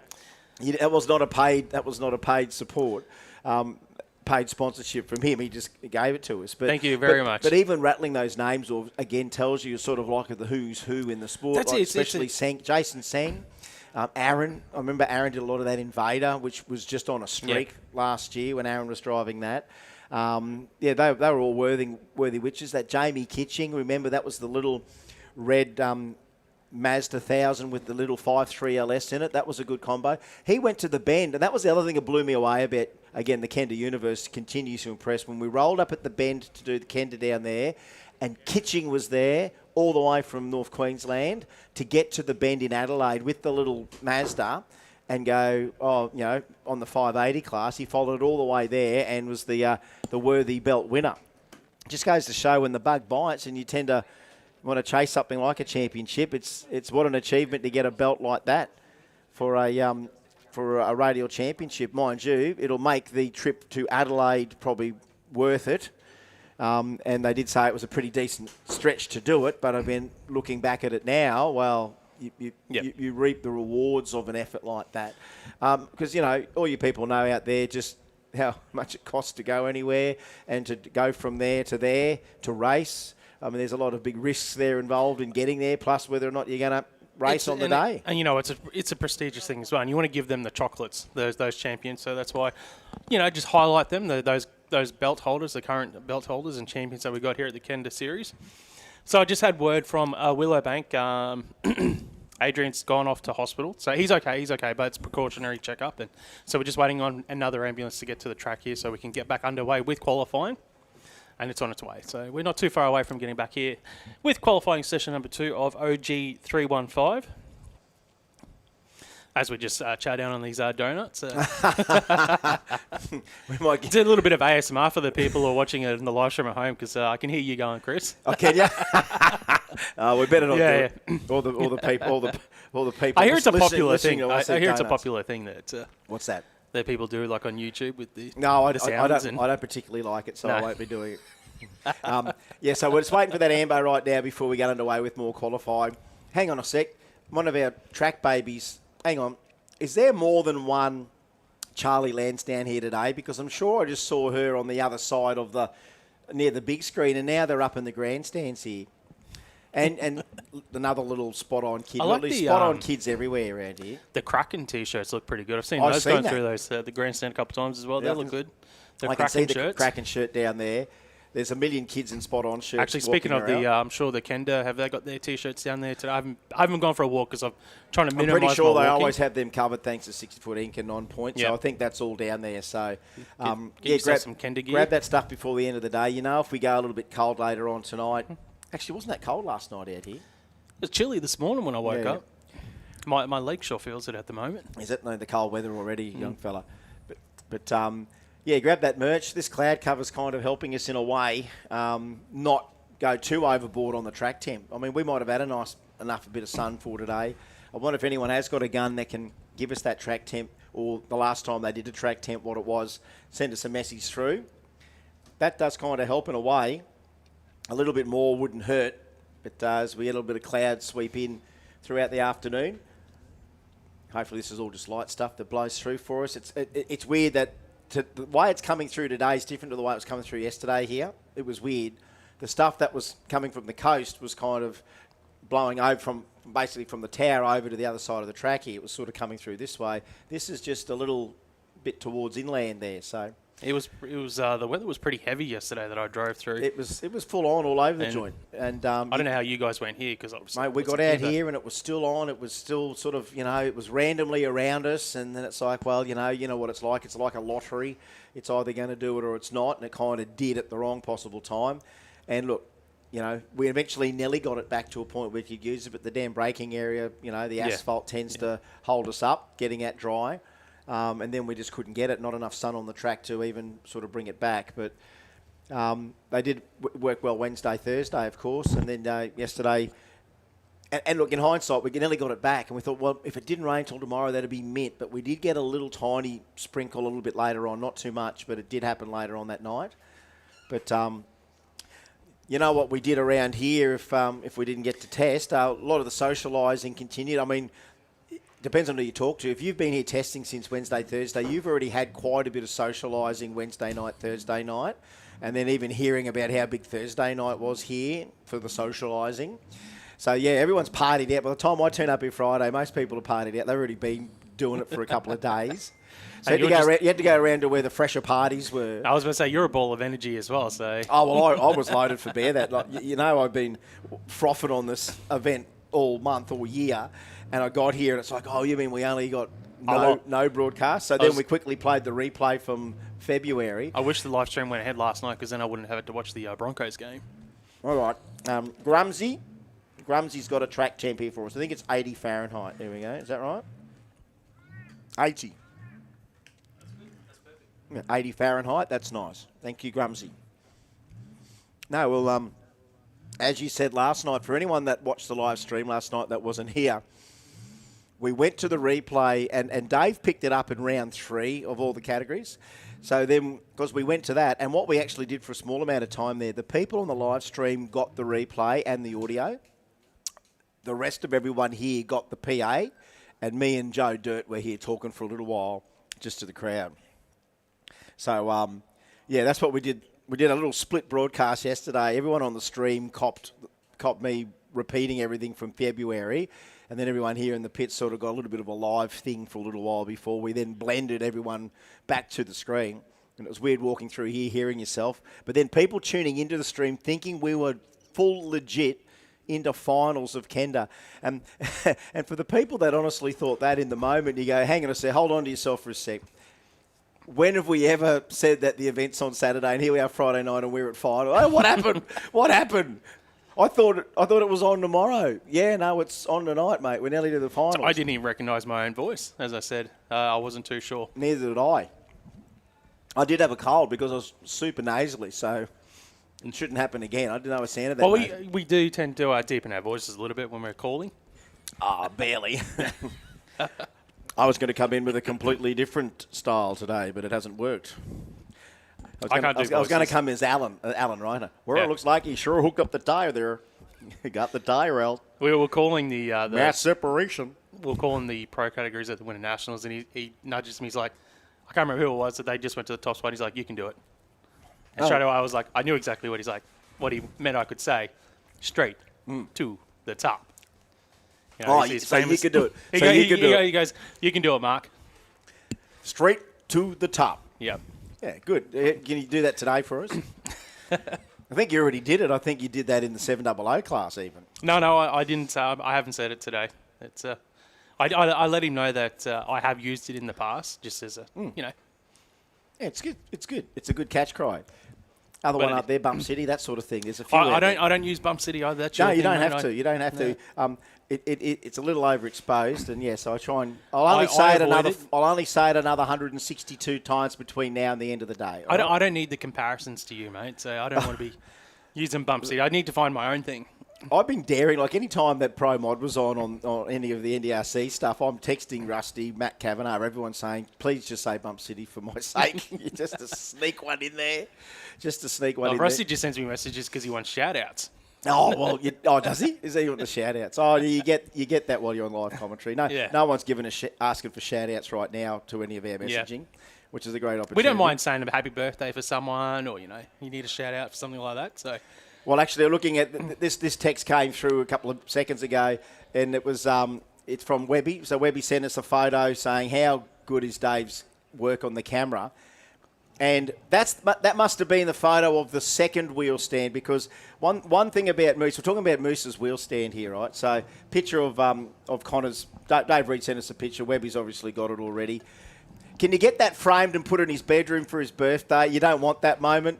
You should make him wear that in his room forever to go, remember that moment, Connor? When he walks in later, you go, oh, yeah, there's that photo, Connor. What's that about then, I can tell the way he was running back to the line. I don't know what he's saying. Well, I can hear some good noise, mate, down there. You wouldn't have to listen to us as much now. Into it. That's what we all hope for, isn't it? Yeah. Greg Amberley and Doug Day on track. OG 315, qualifying session 2. Got to be red. Red Dodge, red VK. 315s on the back. I hope Greg gets a good run in here. I've always been a fan of this car. There wouldn't be too many people out there that wouldn't dig the red Dodge. And nearly at the same time that the FKN Black Ute came on, the red Dodge was around as well. And was he out in Q1 and bumped through, or he rolled through at the wrong time? Yeah. It was almost like he went to use the bump box, and it just rolled through, or whatever he had there. It just lost. He didn't have brake pressure or something like that. So just as he lit the thing up, he just rolled through, and he hesitated, then gave it a steer. So Dougie Day, he's going to have the iron line loaded for Bear in the VK. Q2 here for OG 315, RLC Engine Reconditioning and Kaz Industries. Just get that thing into stage, Red Dodge. There we go, that'll do. Oh, Dougie Day comes out, 116 in the 64 and hits the 660, 458. The Red Dodge finally gets one down, 548 for him. Good to see the car making some steam. And Dougie Day, doesn't that thing work well? 047 off the tree. After all this wait and delay that we've had, 047 off the tree. Yeah, he hugged the centre line as well, Dougie Day, 458, 156 mile an hour. Next up is the KPM Performance Capri of Reese Carkeet to take on Timmy Cross, the Cortina. Number 2 qualifier, 440 Carkeet, was a 533 in Q1. All right, so look, this is a special message going out. If Heinzie, if you're okay and you're in the ambulance on the way for your routine checkup at the hospital, because we've just swapped ambulances, hope you're watching the stream. We all hope you're okay, mate, and we're thinking of you. And we know that if you're going to watch the live stream all the way over, we better acknowledge that we know you're doing that, mate, and you wouldn't want to miss a thing. OG 315, Reese Carkeet, Tim Cross, from Jimboomba to Narangba. Big shout out to you too, Hilly. Wherever you are watching from around the world, welcome to Australia's best, well, nearly the world's best radial racing, pound for pound. Well, normally you've got the iPad set up with the live stream and all the comments that we can see. I should get that up. Inch to inch, we have got it. Here we go, both cars in pre-stage now. Carkeet, full stage. Timmy Cross. Oh, up and down on the wheels there for Carkeet. It won't be a full lap for either car. Carkeet rolled through for a 571. 93 mile an hour, and Timmy Cross issues straight off the hit there. He rolls through for a 10-second pass. 66 mile an hour. Kenda. Yeah, just 660 bragging rights. There's a little bit that be taken from both those. The one with Timmy, of course, is he's in the tyre this time. The first hit for him, it was a little gentle and soft off the lead, but then he powered it out. But that time, it didn't want that 430 in at that time. And what about Reese? That thing can pull some wheel stands no matter what. And his initial 533 will still keep him in the field. It's a decent field One of our biggest ever OG315 fields I can remember in recent memory. And we continue to belt them out pair after pair. We will not see, of course, unfortunately, Heinzie back. The VN that you were talking about earlier today, mate. Kenny, Jason Kenny from Cranbourne, Victoria. We're going into OG275 now, Q2 BRP Racing Transmission Coolers, bringing us this bracket this weekend. And currently, the number one qualifier is Matthew Turnbull with a 463. All right, OG275, BRP Racing Transmission Coolers. Listen to that. Well, all right, boys. Okay, as you were. All right, he took his time, but he's going to make it stick. Here comes a number for Kenny. 481 will do. 481, 118 in the 60-foot. Luke Page, he left as well after the tree was down. They both sort of sat there, reloaded themselves and went. But Kenny really sort of hung on until he was ready. Well, it was a 6-second reaction time for Kenny. That's all right. It's qualifying. He can sharpen that up in racing. But Kenny's crew looked really happy with that lap. They were down there cheering. So I'm guessing that's a good number for him. Good speed, 149 mile an hour as well. He goes to the number 2 spot here in BRP Racing Transmission Coolers OG275. Yeah, this is on one bonkers class, you got to admit. They are still of the street, well, when you say street appearing, rat rods don't look like they should be on the street, but they can be, and Gridley's probably built the most line ball OG275 car you can get, but, you know, being a rusty old Valiant, you know, no one bats an eyelid. It's an old Valiant OG275, and what about Ben Robinson's? It's just stealth. I mean, it's stealthy, but it's not. It is stealth and slick at once, isn't it? It's stealth and slick. We've got the rusty old big block. It's a big block Chev twin turbo in the Valiant, by the way. One very stout 388 Cube LS in the Commodore on a 275. Bump City. Oh, the Phantom Amber has bit Benjamin again. And it's bitten him twice, and not even one for Gridley. What? Not even one for Gridley. Yeah, he took off as well. Oh, that was. Didn't they do that last pair? Like, we'd have to look back at the first quali. Did they both run each other and exactly the same thing happen? I can't remember. Yeah, well, there's no number on the screen for either driver here, but I wasn't too sure if it was because I know that the race control had the classes mixed up early in that Q1 between the OG classes. Yeah. Yeah, no, that was, again, just that flinch. That one flinch. It's done it twice. Like, this is the stuff that starts to get a little bit stressful when you just want one ET before the end of qualifying just to put on the board. And they look like clean passes as well. They were both immaculate passes, except there's just you don't have anything in your hand. You don't have a time card, but the data logger. It's just that piece of paper that equals the hundreds of thousands of dollars of commitment that you've done to this deal, and you just want that piece of paper. You can't get it. You just can't get one. You can actually work out roughly what the car ran. All right, we got issues off the data logger. We got issues with Stu Henry now. Now that's a no. There's a shutdown signal from the starters there. Oh, okay. Is it both? I'm just wondering if there's something happening because you can see. I think the system might be getting. I'm going to give it a quick tweak. This might be a one of those Control-Alt-Delete moments. Do that once in a while, doesn't it? Yeah. Especially when it's got that weird stuff showing up down the bottom there on the screen. So have a look down the readout boards there, folks. That's the reason why we're... Yep, that's all we're going to have to do. Give another shot. It's a shame you get past burnout mode and you realise something's didn't switch on the class there. Yeah. But mouth-watering pairing still to come in there right now. Isn't it funny? Sun's back out. We had that. So, Grumsy, isn't it interesting to see what track temp it is now that we've got the sun back out? Now, it was 80 degrees with the cloud cover. We've hit the Queensland sun on us again. Everyone knows when the Queensland sun hits you. You can see he's gone out. He's gone to have a quick squeeze for us. Just down at the start of the control box there. Taking a quick recording. Grumsy's down there. He's got the phone out, mate. Tell you what. No, they're listening in for you. All right, here he goes now. Stu Henry, Turnbull. This is both pointy end of OG275, that 460 index.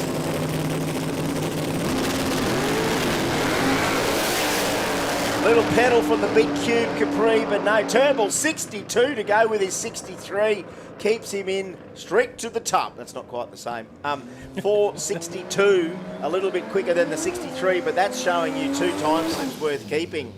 That is a program well pursued, I must admit. And Turnbull didn't come all the way from Traralgon in Victoria to not have one of those streaks. There you go. It's gone up 10 degrees. There you go. So 80 degrees Fahrenheit to 90 degrees Fahrenheit. That's the difference between the sun and the cloud cover. That's why the racers love that cloud cover. All right, here we go. William Goonan, Bill Goonan in this amazing Capri from Ormo Hills, and Will Yarwood from Cornubia. The 2JZ KE20 Corolla. Remember, we've got a KE20 from Guy King with a barrow in it. This one's got 2JZ in this Corolla. 5080 ran before. OG275. Time to bump in, gentlemen. Beautiful thing. Oh, Yarwood goes the little wheelie. Yarwood goes the wheelie. Capri goes along the ground. 521. That's an improvement from the 523. But Yarwood had probably a little bit more in it then, and I can't wait for our highlights reel. Like, honestly, you know that Brag and Riot song that they already played for us? Yeah, that'll be great. Cut to all of our wheelies today. Let's go back to look at the Corolla here. Watch this. Saturday afternoon in Australia. Yep, that's what we do, mate. That's what blokes do with their cars around here on a Saturday afternoon in Queensland. And that's his own beast there, Yarwoods. That's going to get some drag and drive miles on it. And look what's in the water a little bit more. I think either LS or big block in this thing. I think this is a big block in this thing. Brett Matthew and Tim Ambrose. Yeah, get this. Check, hey, folks. Just look at this for a moment. This guy's from South Australia, Brett Matthew, the HT 540 cubic inch twin turbo big block Chev. Look no further than Jim Ambrose, who's HJ twin turbo big block Chev. There's over 1,000 cubic inches, 4 snails, 2 parachutes, and probably nearly 8,000 pounds of fun together. This is an OG heavyweight 275 Q2. Oh, no, the bump infringement. Ambrose was good though. He's patient. Burn her up too. She's burnt the HT up pretty big. Parachutes out there. 514 for Jim Ambrose, but something's gone astray in the HT. Big time. And, oh, man. That bump infringement, it crept in again. He put 1 bulb on. He needed 1 more bulb. He needed 1 more bulb to engage the tree. But he's rolled. He hasn't just... Either the bump button didn't, lock the car in that 2 inches he needed to do it. And then that happened. Like, that happened so quickly. It happened in an instant. That's crazy. That is crazy. It's happened a few times in qualifying now. The Phantom Amber. And now we're just going to have to check that racing surface down that lane to see if we're right to go again or if we've got a bit of a clean-up to go. We'll find out shortly. Very, very, very dramatic as that came through, didn't it? It left the line, and again, he didn't... We go to the replay. I want to capture that moment on the start line again between the two. And again, that just goes to show how important that heads-up pro tree scenario can be for these cars. And again, remember, and again, we're not picking on turbo cars. It's just what turbo cars do, right? Is that they're a tricky thing. They're nearly the trickiest thing to probably stage. And when it doesn't go right, like it can just, that's the difference between getting that time slip in your hand or not. And look, there wasn't too many seconds where they're actually engaged in Bump City. So you're talking about transmission temperatures here. It still came out like a rocket, that thing, and then just as it gets to the stripe, something has gone astray. Like, just as it got towards the 660, data on board for it, absolutely. Is that thing tough? 540 cubes twin turbo, absolutely. That one little human element, which is to make the thing put the bulb on and not let the car move another inch more than that. Yep, all right, so we've got some confirmation that has actually put some of the oil down out of that car, whether or not that's in the transmission department or whatever. I'm sorry, I would have had to have smelt the smoke to be able to tell you. You know what I mean? Like, if we can get a good whiff of the smoke, I'd be able to tell you which oil it was. I tell you what was impressive, though, is Jim Ambrose still cut a light. So he had all that happening in the lane beside him. We've just seen what's happened with the other drivers this morning when someone's left early. They've left as well because they're edgy on the button as well. But Ambrose still cut a good light, didn't leave early. So that is another great observation, Mark, because wasn't it? And again, all I'm trying to do is pull positives out of everything. And in that moment, it's like... Because remember what happened with Gridley and Ben just before, where they flinch, they leave, the other guy leaves. That goes back to the Turnbull. I keep calling it the Turnbull-Cowan incident in Sydney, where they were both in round 3 needing to win, and they just spooked each other out, and one left, the other one left. It's a no contest. Lucky in qualifying, that is a no contest, but it's a no ET. If you do that in racing, you lose that round. Automatically lose that round. In quali, you just lose the ability to put an ET up. That's 2 for our friend from South Australia, where it hasn't got himself a quali. Judging by what's come out of it there, it doesn't even sound good for maybe a third crack at it. Practice makes perfect. That's a long way to come. I'm sure he was in for testing yesterday, which would have definitely helped him, get that staging procedure solved, and you can tighten things up, like the delay in your bump, when you're switching the bump box button on, as you can vary just sort of how much it releases and engages. I've seen guys that have actually tested in the pit, so they'll draw like lines on the ground, which is your staging beams, and they'll test in the pits as if they're staging with the bump box. So they're actually doing physical practice. We almost need... You know how people turn up at racetracks with a trailer full of spares, and you can sell spares out of the back of the truck? What if I set up a little bump test bay, and you just set up a little Christmas tree and 2 little bulbs, and you can roll your car up there, and you know what? $10 gets you unlimited bumps. Just come in there and just bump to your heart's content. Just so you can get that bit right, because it's a lot of commitment to tow all the way around, tow the thing up, especially in session when every run's going to count, and you get that part wrong because you haven't practiced enough, or it's just not the right setup. Where you can't do that on a dyno, and you can't do that on the street. There's a lot of things you can't do, and when you look down at the money you spend on every other part of that investment, and you go, if only I could know how to stage it in the beams when I go to the drag strip. So yes, you've got practice trees that help you cut lights, but you might need the whole package. You need to basically sit in the car and real time bump it. It's just the last thing between you and a time slip, staging the vehicle. I tell you what, years of doing it. Trent Assenheim's asking, should we turn the barbecue on? Well, I don't know, mate. Can you cook a burger in 15 to 20 minutes? I don't know how long we've got. Can we have a listen to that Brag and Right song again? You know what? That's what we might do right now while we crunch some numbers and look what we're doing here. We've got to thank all of our great sponsors that are helping us here today, including our new ones, Elite Race Parts, TSP Racing, Joel's Garage Gear, our great sponsors for the rest of them, RC Metalcraft and Spot On Performance and Fabrication, Haltech, RLC Engine Reconditioning, Kaz Industries, BRP Racing Transmission Coolers, Your Plumbing Solutions, Simon O'Carroll Swimming Pools, Spool Imports, Adelaide Diverse Electrical, 60-Foot Inc., and all of our great other sponsors that we're going to talk about when we come back after a break as we clean up this oil. And again, we don't know where it starts, where it stops, but we certainly know we're going to grab that and make sure it's as good as new for more qualifying a little bit later on. Just depends on how long it takes, depends on whether or not we get Q2, Q3 all done, or whether we end up with less qualies. We'll have to wait and see. Not in our hands. Find that Brag and Right song. We'll put that on. Might be time for a bit of smoko.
Raise the lowly, bow the proud, hills bow down, and valleys rise up, a holy highway, crying aloud.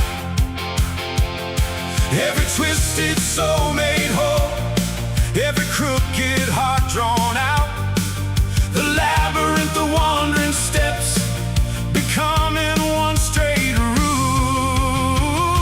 Prepare the way, prepare the way.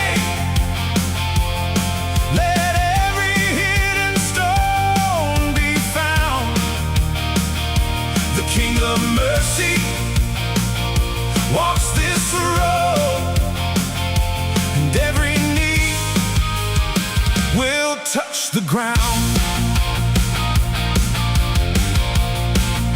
Oh, fire on the horizon, thunder rolling on the ridge line, dust is dancing in the heat, prophets shouting from the tree line.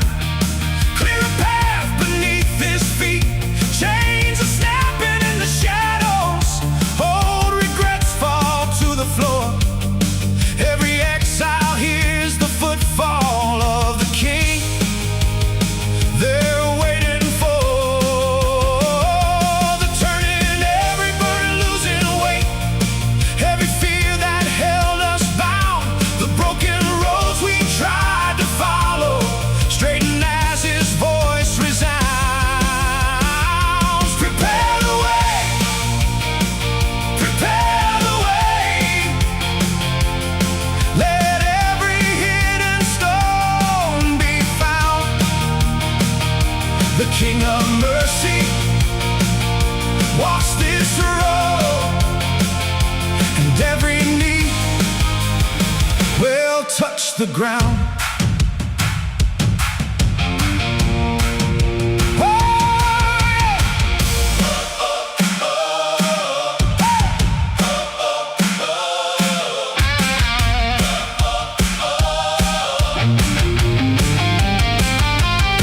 Lift your eyes, the dawn is breaking.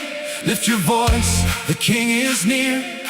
Every valley filled with singing, every mountain bowed in fear. Let the wilderness awaken, let the desert bloom again. For the word that shaped creation walks the road of mortal man. Prepare the way, prepare the way, prepare the way, prepare the way. Let every weary heart be crowned. The King of Mercy walks this road, and every knee will touch the ground. Prepare the way, prepare the way, prepare the way. Let every wandering soul be found. The King of Glory walks this road, and every heart will hit the ground.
I know we both want to do the right thing, but the needle in our compass is trembling. Trapped in the flames as our house burns down, left for dead cause we can't find common ground.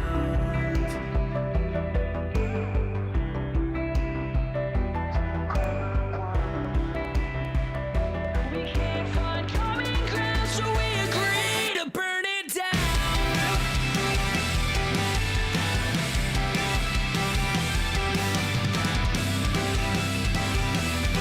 We can't let it burn down, so we need to find common ground. It's so hard to find the truth when the other side wants to bury you, to bury you. And it's so hard to find the way when the other side wants to play it like a game. It's all about who's wrong and who's right. Don't wanna learn, we just wanna fight. If different thinkers are enemies, just think of what we could be. If our thoughts were in harmony. I know we both want to do the right thing, but the needle in our compass is trembling. Trapped in the flames as our house burns down, left for dead cause we can't find common ground.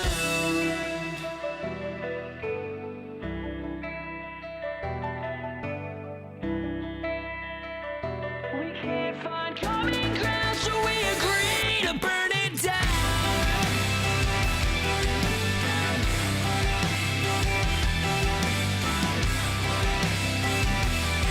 We can't let it burn down, so we need to find common ground.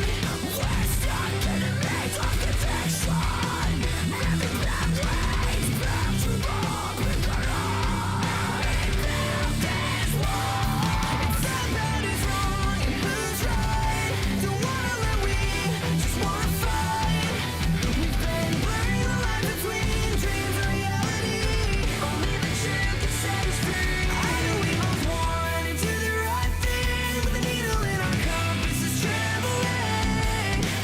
Trapped in the flames as our house burns down, left for dead cause we can't find common ground.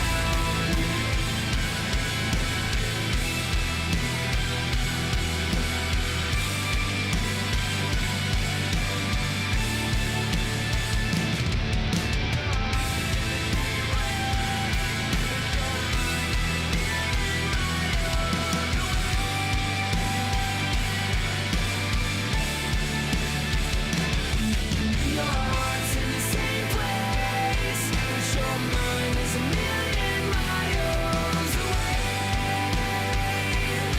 And it's forcing us to separate. Your heart's in the same place, but your mind is a million miles away. And it's forcing us to separate. But your mind is a million miles away.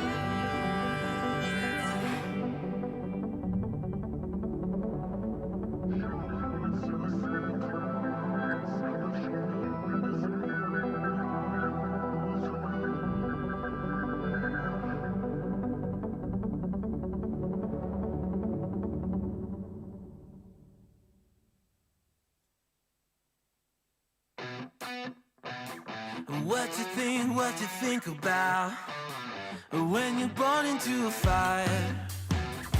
Let them burn it out.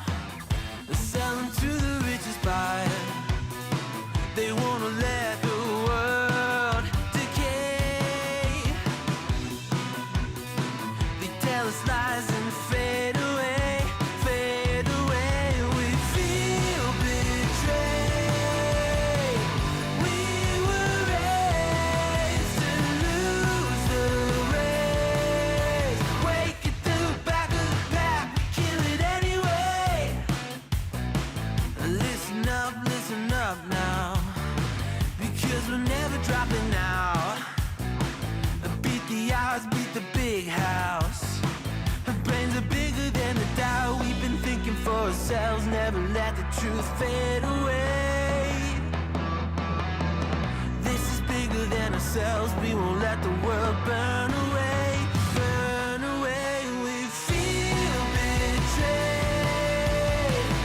We were raised to lose the race.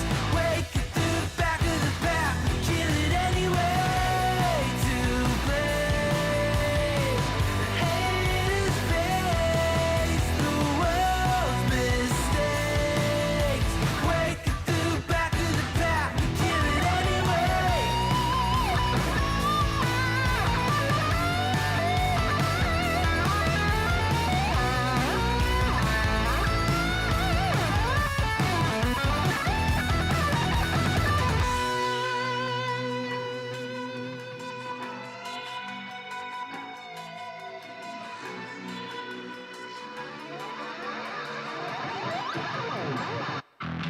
And we feel betrayed. We were raised to lose the race. Wake it through the back of the pack, kill it anyway. To blame, haters face the world's mistakes. Wake it through the back of the pack, kill it anyway.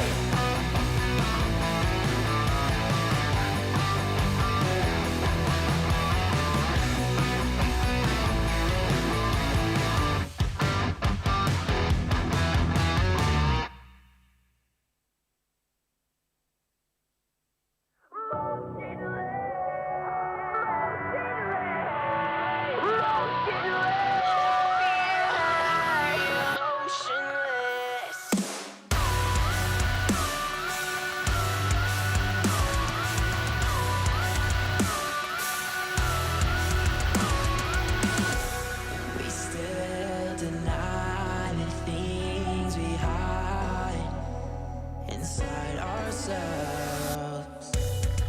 Cut the ties, I'm running blind inside this hell. Crawling my way out this hole you've put me in.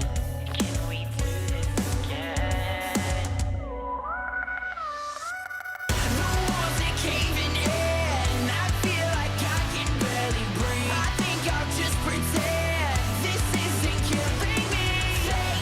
Fake it like I know it's real. The walls are caving in. I feel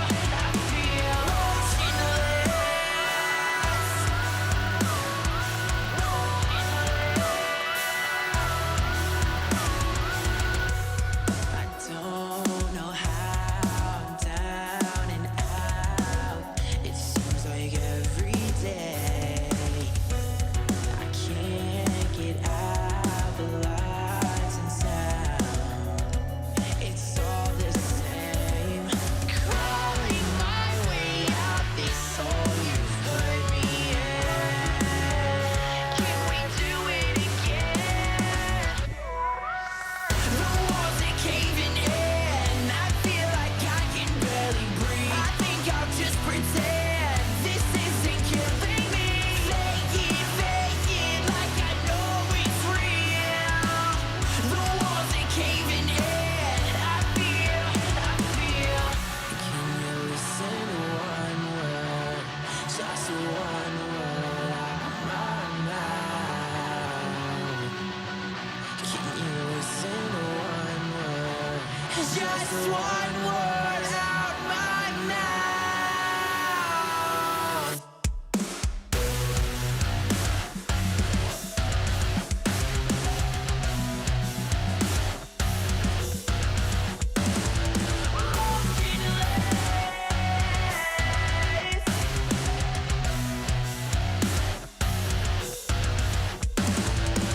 The walls are caving in. I feel like I can barely breathe. I think I'll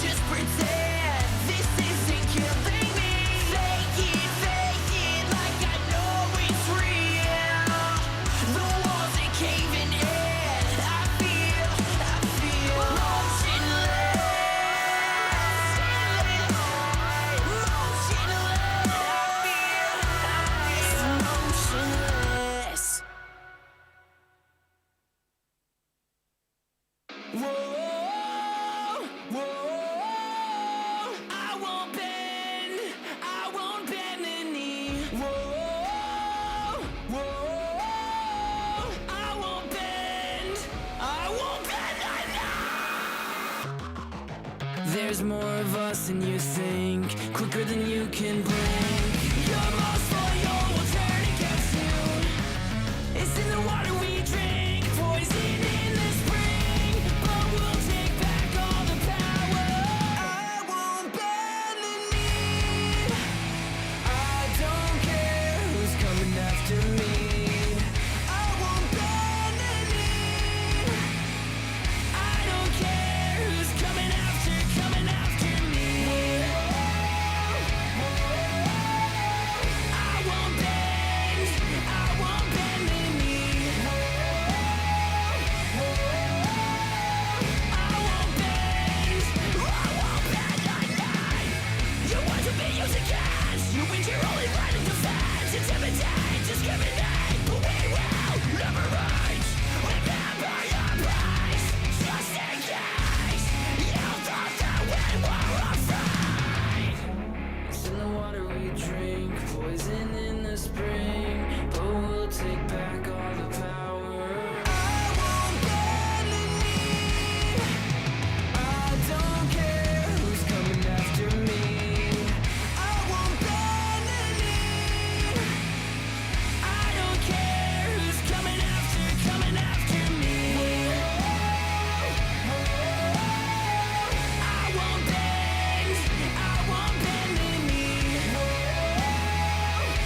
There's so many reasons to tell the tales of time to come.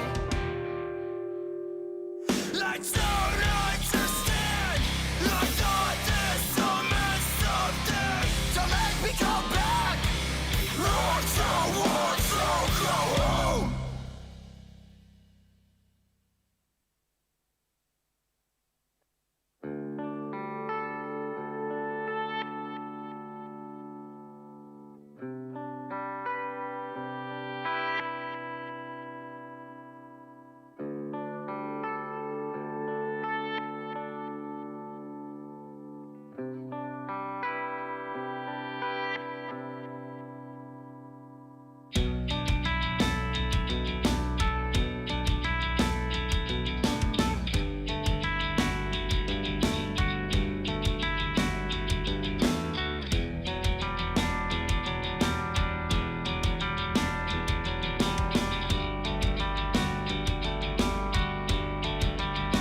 Leave me alone. I've never been happier. I am the unknown, and this is what I prefer. I'm broken and abandoned. Give me a cloak, let me invisible. Cease to exist, become reversible. You cannot take away my word.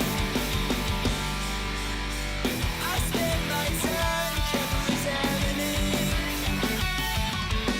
This look that's eyes so familiar. Who am I can't check. Every day I hate this picture staring back at me. Breath is fading out of me. Leave me alone. I've never been happier. I am the unknown, and this is what I prefer. I'm broken and abandoned. Give me a cloak, let me invisible. Cease to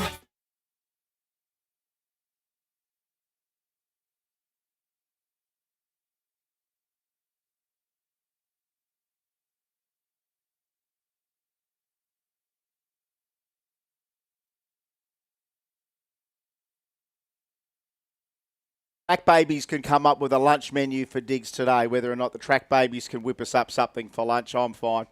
We are back underway after that lengthy oil down. We've picked all that up. We're back into Gear 2 for OG 275, brought to us by BRP Racing Transmission Coolers. Guy King, the Force Performance Corolla, Barra on board, and all the way from Warrnambool in Victoria, welcome the Matty Lumpard with the big HJ. Bump City. That's a nice one for Lumper.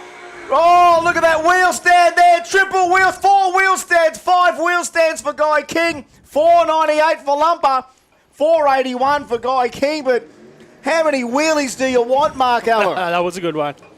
That one had that had a bit of a dangle. That was, where's our replay on that deal?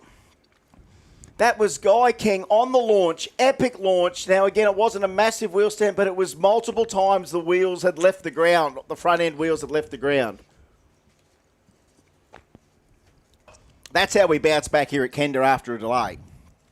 I'm just having a look at that. What's that Red Bull you've got there? I haven't seen those before. That is a, I think it's from Thailand.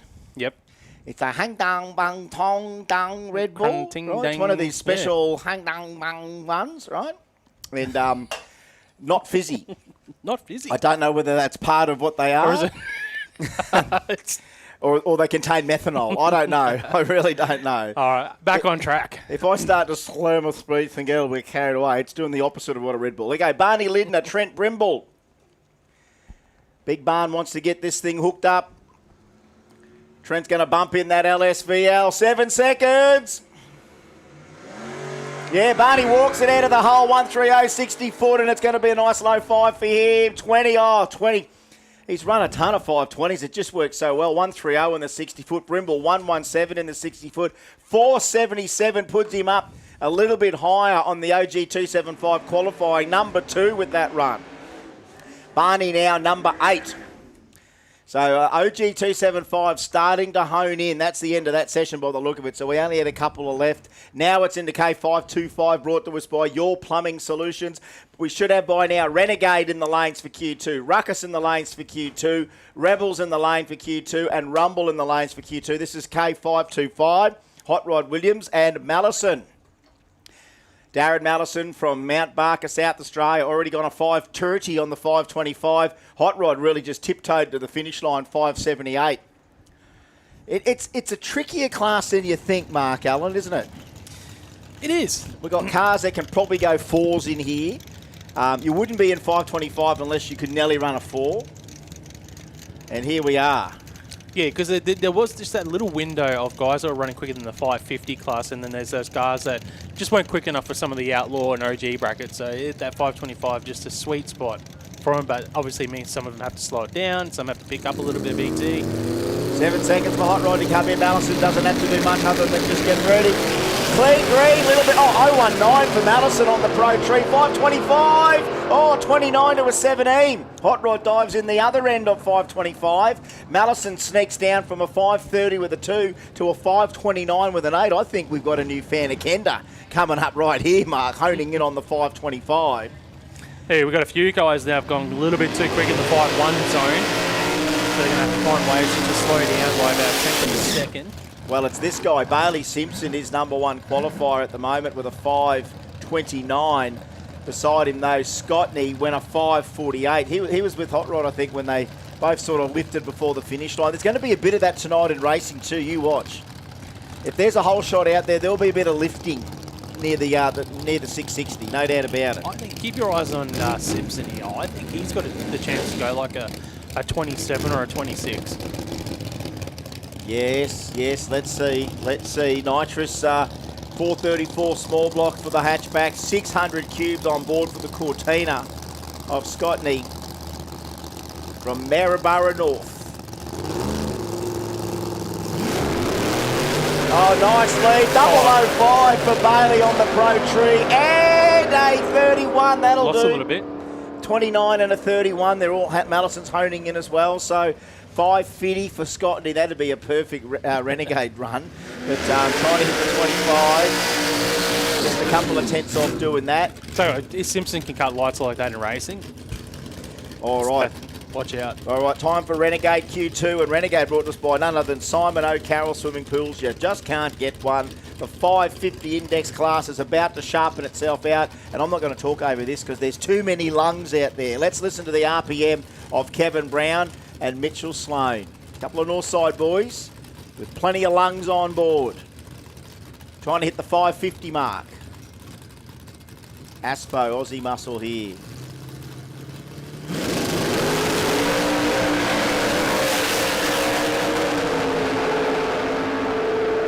Oh, 52 for the VN and a 64 for Kevin. An improvement for both, which you'll see Mitchell Sloan go up a little bit here. Have a look at this.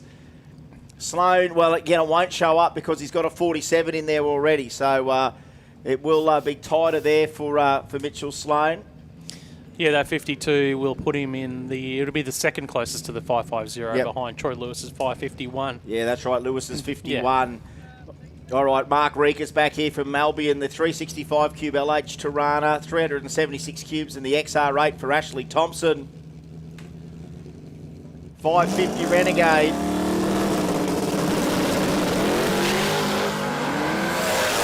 Bit of a squeal. Got the tyres out there. Hits the mark, 557. That's not bad for Ash Thompson. 642 there for Mark Reek. That little zing definitely cost him time in the 660. And, just trying to hone in on that 550 mark. 16 so far on the screen here. Craig Stokes now, Troy Lewis. What does Troy do to back up his 551? What does Stokesy do? He went 555 as well. So, the pointy end of the 550 field. Let's have a look. I think if you are the driver, you just want another 550 pass. This is where you start to consolidate a day for yourself. Consolidate, get your lights good. Stokesy's got to be careful. He's going to kill a little bit of ET, but his reaction time should be a bit better. better. That was a fluke almost there. But, I don't know, Stokesy got boosted or something. I don't know. Normally it's just an Aspo thing. 45 and a 62. Too quick for Troy. 62. You're right, Mark. It slowed it down a bunch. Oh, mate, this is fruit. This is fruit for the eardrums, folks, so I won't be talking over this one either. God, the lungs are coming out everywhere. I don't care where they come from. Tony O'Connor.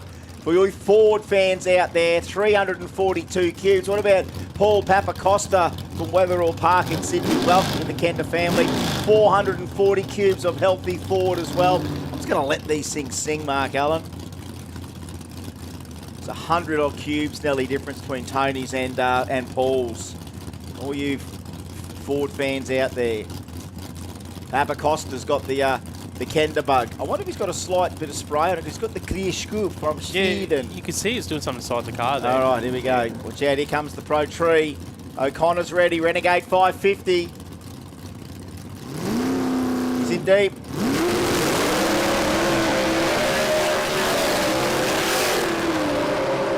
Oh, God, that thing is stout. 568, 123 mile an hour. I want to know what Tony's revving that thing to. That little 342. It's got to be 9 and a bit, you know. It's up there, 568. He picks up a few numbers there at 123 mile an hour for O'Connor. Yeah, I wanna. Someone tell me if the son, can someone tell me what's Tocker turning that thing through today? What is the little 342 going to? RPM wise. All right, Russell Archer from Orangeville in New South Wales has come up and supported us at Kenda for a long time. 13B on board for the RX4. And beside him, Brent Coles. It's an RX8, but not as we know it, Jim. It's LSA powered and bad temper, the plate on it. Regularly seen cruising up to a cruise night in it. Brent Coles, of course, Andy's brother. Coldwood Constructions, Coldwood Homes. He's a builder. There we go. Dan Case tells me it's 9,200 RPM for Tocker. There you go. 9,200. Tell you what, Russell's got the RX5 for a dial in today. Oh, 67 to a 65. Handy race. Very handy race. The rotor's getting some love today. Everything's going right. Stages the big, leads the line, running nearly right on the number. Can't ask for anything better than that. All right, next up here in the Renegade class, we've got 18 cars qualified so far. Mark Ross in the Ute to take on Aris Cantolian in the Copo, the Camaro. You know how many times Aris has had a dream of a 550 run. And look, this is a little bit of trivia which we'll save for later, but just put out the name Ali Ashafar for a moment and we'll come back to the name. I'll tell you about that if we ever get back onto that subject. Ali Ashafar. Have a look, Google him, get your comments up on the stream and see if you know who he is. There's a story attached in here somewhere. Mark Ross beside in the Commodore. We're going 550 qualifying here. Clean greens, 060 and 091. It's going to stick for both of them. Just where does it sit? 49 to a 43. Sipping down too quick. Yeah. He's not the movie producer guy, is he? Yes. Ah, there you go. How'd you know that? I follow him on Instagram from memory. Yeah. Well, if you were to open the trunk of the Copo Camaro that Aris bought, it was allocated by GM to Ali Ashafar. Yep. It's under the back of the Copo. Do you know about that? No, I don't, but guess what? Ali got that Copo delivered from Chevy, and that's the proof there. Aris has got the proof when you look in the back. It's like, dude, this has got massive prestige, even because of the bloke that Chevy gave it to, or he bought it, or however Ali got it. But he is a big producer. He's got it back. Michael Todd from Cannonell. He's got the Torrey back on the line. Brad Lynch beside him. We're still in the Renegade 550 class. Good to see that blowing HB back out on the track. He got towed through before. Something wasn't right. Oh, it's got a bit of thunderous grunt to it, doesn't it? Hits the stripe, 64 to a 46. Oh, they're close to the mark, but just not enough. In some cases for Michael Todd. How do you slow a beast like that down too much? But he's in the ballpark, a 46 right now. You can run again with a lift, but I mean, it doesn't mean you don't qualify. It just means you're way down the list because you're too fast. And remember, in racing, we will take only a breakout ET if it's the winning ET, or the opponent red lights or crosses the centre line. So basically the closest to a 550 or 640 or 700 or 580, that's on the legal side, we'll take in round 3. We won't take illegal ETs in round 3 towards a final. That's the rule sometimes people forget about. We can't take a quick ET in round 3 tonight. We never do. Phil Webster and Jason saying, what? How's old Phil Webster come out of Glen Cairn, 7-litre Mustang, 544 in Renegade. We've got a case of the 2 quicks today. Everyone's too quick for 550. Sengi's back. Zings the tyres hard this time, gets it back on, but Sengi point A to point B. 46. Geez, the conditions are really good, aren't they? I wouldn't expect him to go quicker there. No. 46. The conditions are good, aren't they? There's a lot of 540s coming out of this That's session. possibly the quickest pass I've ever seen Sengi do. Oh, that we know of, yeah. That we know of, yeah. Well, I mean, when you're aiming He's for so a category, consistent in the low 550s. But it's just right there. Look at all the guys that have missed, like, you know, Paul Butler, Mark Ross, Phil Webster, Troy Lewis has now gone too quick, Michael Todd, Jason Sang, Mitchell Sloan, Paulo, Aris, all under the 550. But you know what? a run by Lewis was a 51. It's a sign of the times because everyone wants to run that 550. Yeah. And there's an upside and downside to running right on it. The upside is that you are generally more competitive than other opponents in the class if they're a tenth slower than you. However, the whole shot becomes the greatest equaliser in 660 history. So if you're a racer, I would prefer to be 5 under than 5 over. Yes. Because if you're 5 over, that means you're giving your opponent 500ths of a chance to beat you. Yeah, that's right. At least at 5 under, you're going quick enough, you just got to worry about slowing it down. Well, I mean, and you know what it all comes down to? The age-old thing that happens in drag racing at the right time of night. You've got to be there in the moment. You've got to be that person in the beams, putting the car in the perfect spot with the perfect setup, and then you must leave on your opponent and hold the ultimate first advantage over your opponent. It's like UFC, isn't it? Like testing is like sending someone into a ring by themselves and punching themselves. A full contest is 2 people fight to the death or fight to the stripe. Paulo Boney and Paul Butler only in Australia does Radial Racing look like this. Barra-powered XD Falcon and SR20-powered Holden Gemini. We have got the world's baddest Gems. I know they've got them as Opel Cadets and Chevettes and Osconas. They've got all sorts of different calibrations for this little body, but we had them as the Holden Gemini. This is a tough one. Nana trying to run a 550. Paulo trying to slow his down as well, both in the 540s. Red light, that'll do. He's just going to get a number. It's quick, got to watch out. Oh, 52, 55. Hey, they've sharpened it up. Oh, Nana, what a run. 52, sharpened it right up. You can race with that. Paulo, 555 as well, so a couple of times on the good side of the 550. Oh, here he is. Another one of these price of admission cars that's out there that, again, it's not like he built this car for you people, Phil Penny. He built it for himself, and guess what? Everyone else benefits from him doing that. It is still one of the best gifts that anyone can give you, is a car that they not only did for themselves, but everyone else gets a kick out of it, because nowhere else in the world gets a car like this. It's a 2JZ-powered Honda 600. Remember, I think this was the first Australian drag vehicle to get 1 million clicks on YouTube, thanks to 1320 when they came over many years ago. And they did a little mini feature at Jambo in Sydney on Phil's car. Just wants one run here. He's on the little tyre too. Whoa. It was a little bit cleaner than the first part. Oh, it does get the sends up, doesn't it? 525. What was he running in? What class was he running in? I think he's in Renegade 550, but that might be a bit too quick.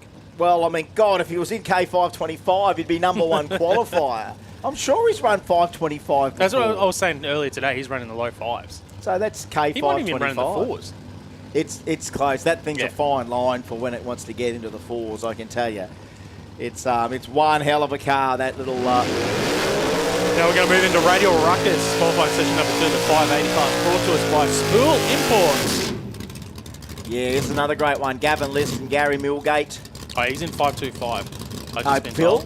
Okay, yeah. so he's out of session, but look, the number's the number. The number's the number. For the first time ever, Kenda, I dreamt to get my 4-second sticker. Make sure they're printed Bump City. All right, Lumper gets his 4-second Kenda sticker. That's right, we better make sure he gets it.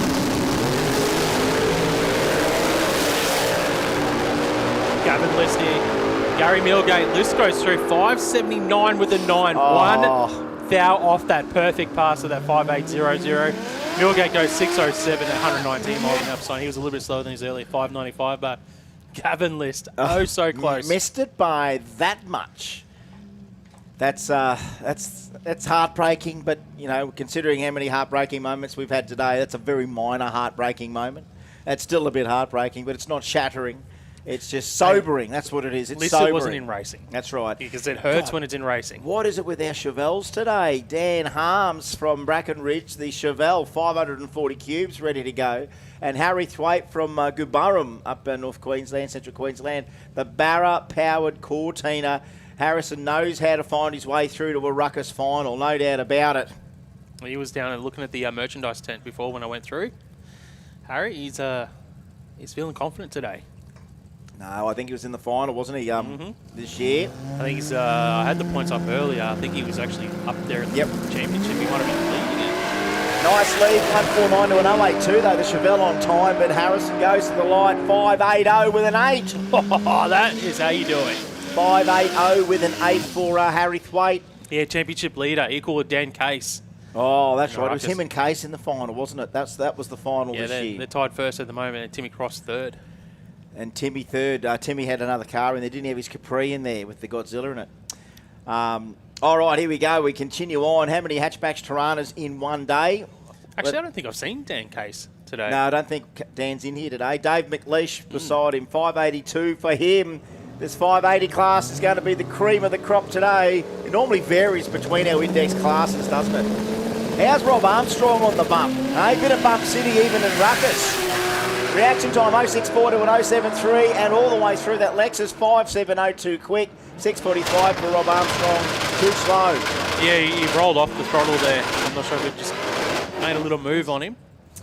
God, our combos are so varied in every single category, and now even the 580 cars are coming out with its fair share of toughness. Kurt Rowita now, this is the boosted 408 Cube Mustang, and Gavin Donnelly from Anketel in WA, West Coast Air, something sinister lurking under the VX's hood.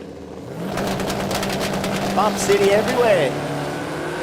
Clean greens, 096 to an over 121 for the Mustang. They hit the stripe, the Commodore 94, that's safe, it's quicker than his 622. And a 602 for Kurt, earlier 607. So they're bringing their A game in the 580 ruckus class today. We already saw that with a bunch of 590s in the first session. This guy as well, Ryan Durant. Well, actually, Ryan, 79 with a 7, so he had a case of the Gavin List, didn't he? 79 with a 9. This is 79 with a 7 for Ryan, so he needs something on the other side of 580. And what about Stephen Stecker from Black Mountain? 460 cubes on board the XY. And where is he? Where have you been all my life? He went 672. Yeah, just how tough is it? Just looks so good, these Aussie muscle cars. May they live to be 100 and beyond. I'd hate to think how much it's worth. Well, I mean, if you want to vote Labor, you'll be paying capital gains on selling it. So we never sell them. If you never sell them, you never have to pay. Just remember that. Oh, they hit the tree. Durant hits the tree. Oh, I know. Where was the pop? I didn't know where the pop came from. Durant too quick again. 78 on an 80. And a 61 there for Stephen Stecker. Playing the safe game. But, yeah, 79 and a 78. That's how close it is, isn't it? That could be 500 RPM on a shift and slow it down, or, I don't know, when you get to these sort of slower brackets, and 580 is not a slow bracket, by the way. That's probably... That's how the only way you can really slow them down is like shift point or launch RPM. Michael Adams now, this is an amazing Cobra, 5.4 litre, genuine American-issued muscle car. And Adam Wren, I'm going to let the big XC sing here. Let's just listen to the lungs. 580. Oh. Adams is the Phantom Amber.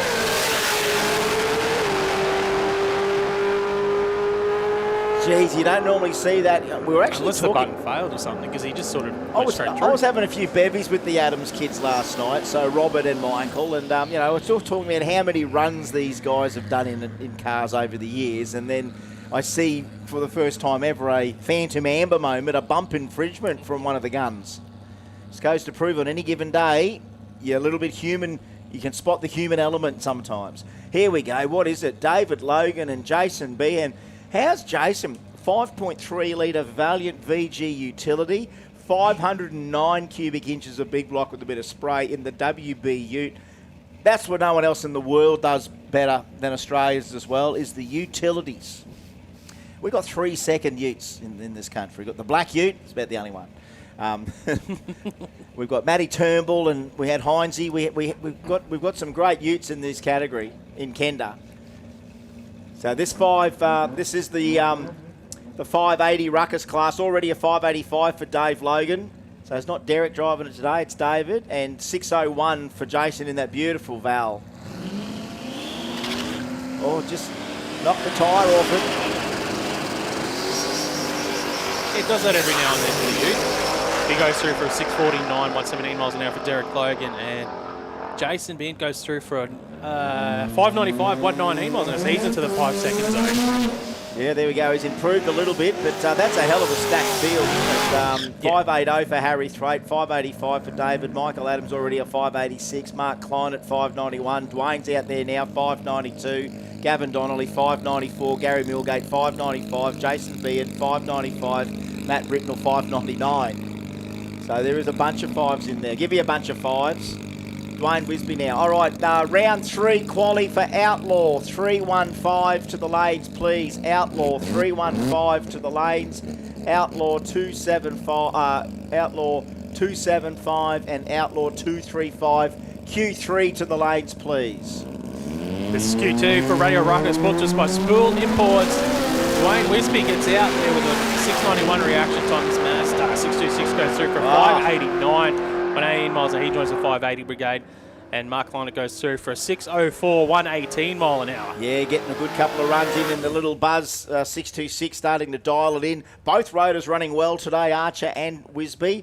And again, nowhere else in the world races as many rotaries on radials than we do. Another call for Q3, Outlaw 315 to the lanes, Outlaw 275 to the lanes, and Outlaw 235 to the lanes for their Q3 session. Have a look, there's another XY down here. Yeah. It's beautiful here. Matt Britnell from Westbrook here in Queensland. He went 599 in Q1, currently in the bottom half of the field, 13th qualifier. 416 cubes, and you can see a bit of spray on board. It is one neat street car. Haven't we got just street cars in their dozens in this 5 second zone? I'm going to let this thing go by itself here too because it's sweet. It's got the permanent ruckus numbering on the window too. Look at that for pride. Britnell's got the bug.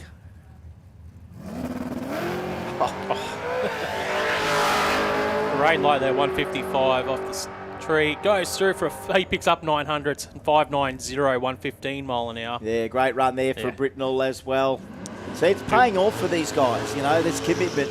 There's commitment in the money, the build, the parts, the paint, and then you got to get the racecraft down, and that's the tip of the iceberg. That's the icing on the cake. That's all of it. 13 cars in the 5 second zone there to finish off qualifying for Radio Ruckus. We move now into Q2 for Radial Rumble, brought to us by Adelaide Diverse Electrical. 6.40 seconds. Currently, you can't take out the number 1 spot. Gus Gemmell went 6.400 Q1. Dave Paul with some issues there off the style on the XB. Morris in the HQ, no issues. He goes through 6.32, too quick. 108 mile an hour. And Dave Paul goes through for 7.48, 101 mile an hour. All right, someone's saying we can't hear you over in the corporate stands. So no PA at the corporate stands. I wonder if Andy can hear that or something like that. So no PA in the corporate stands. How's that? Lee Povey's watching the Kenda. They're on the road somewhere and they've got the Kenda stream on. Oh, double. Oh, when the belts come off the huffer, you'd say that's the belt off the huffer.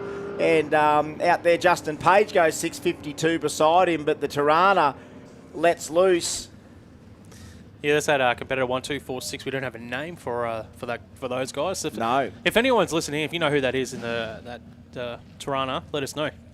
Yeah, that's crazy. Another message back from Matt Lampard to say he's so stoked he's going to get the 4 second club here at Kenda. He goes, I feel like Dirk Diggler is that happy. That's good to see. I mean, because again, that's a big trip from Warrnambool to be here as part of another Kenda event, and he's going to double up, do some All-Stars Drag and Drive here in July. Bodie Newcomb and Lee Ellison, hatchbacks. Let's count how many today. It's got to be 4 to 5 hatchbacks. We've got a few Monaro Coupes, HQ, HX, HZ. Lee Allison keeping the XDs alive as well beside him. We're in Rumble 640 now. Oh, how's the wheelie, by the way, Bodie? What a wheelie. Very photogenic. Hits the stride. Oh, 33 is a bit too sharp. 709 will get you in there. His earlier 633 was too much on the other side. Are we going to have the same problem in 640 Rumble tonight too? A few 30s, not enough 40s. We'll see the number get hit. We already saw that perfect 40, didn't we? Yeah. That perfect 40 by Gus Gemmell. Corey Dark, Matt Maloney, look at this. American Muscle, Camaro Mustang. I like this version instead of, V8 Supercars. Now, issues there for Corey not wanting to do everything right. He's got the Barra on board for that. Now, this is Corey's Barra Mustang 2.0. 664 for Matt Maloney. That'll do for now on the 640. Can kind of race with it. The reaction time's got to be a bit better than that, just quietly. But hey, practice makes perfect. There he is. Here's Mr. 640 flat against Jake Dixon. Hilux, haven't seen him yet today.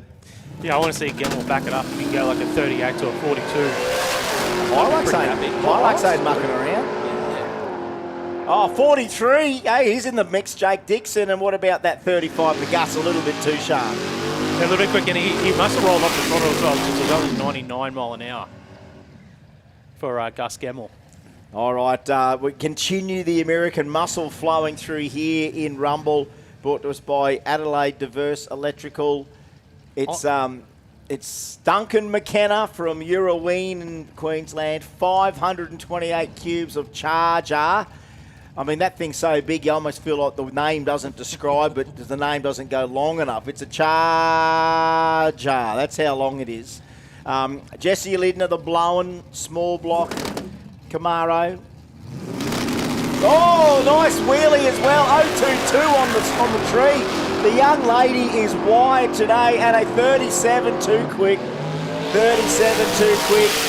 She's going to love two things there. She's going to love the light, 022, and she's going to love the drag photo of the wheelie, because that's a nice wheels up there for Jesse. McKenna was a good lap as well, 672 in the lane beside. I tell you what, I'm already thinking towards racing. I think we're going to see a lot of cars going too quick under their respective indexes tonight.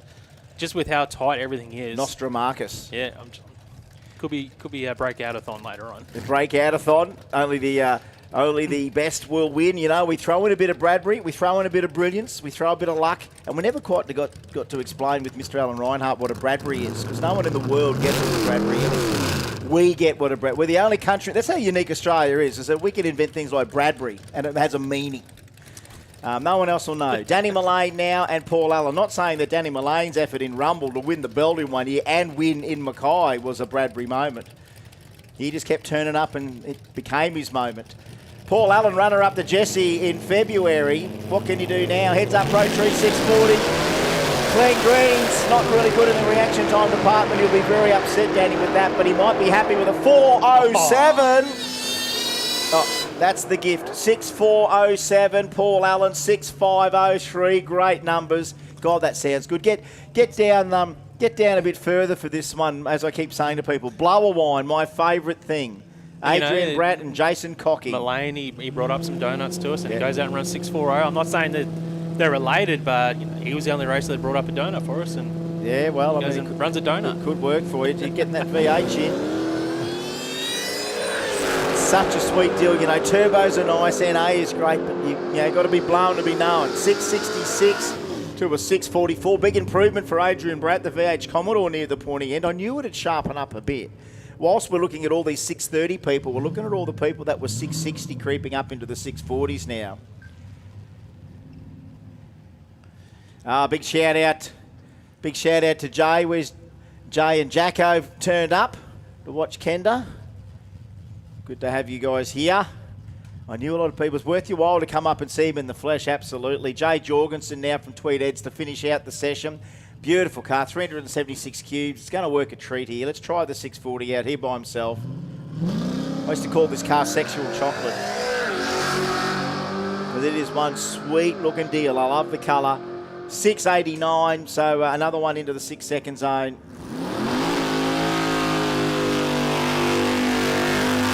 All right, so it's a big shout out to Jaden, Jacko, and the boss lady. Oh, okay. Well, I would have assume you're saying that's Louisa. Is that right? It's Louise, the boss. All right, the boss is here too.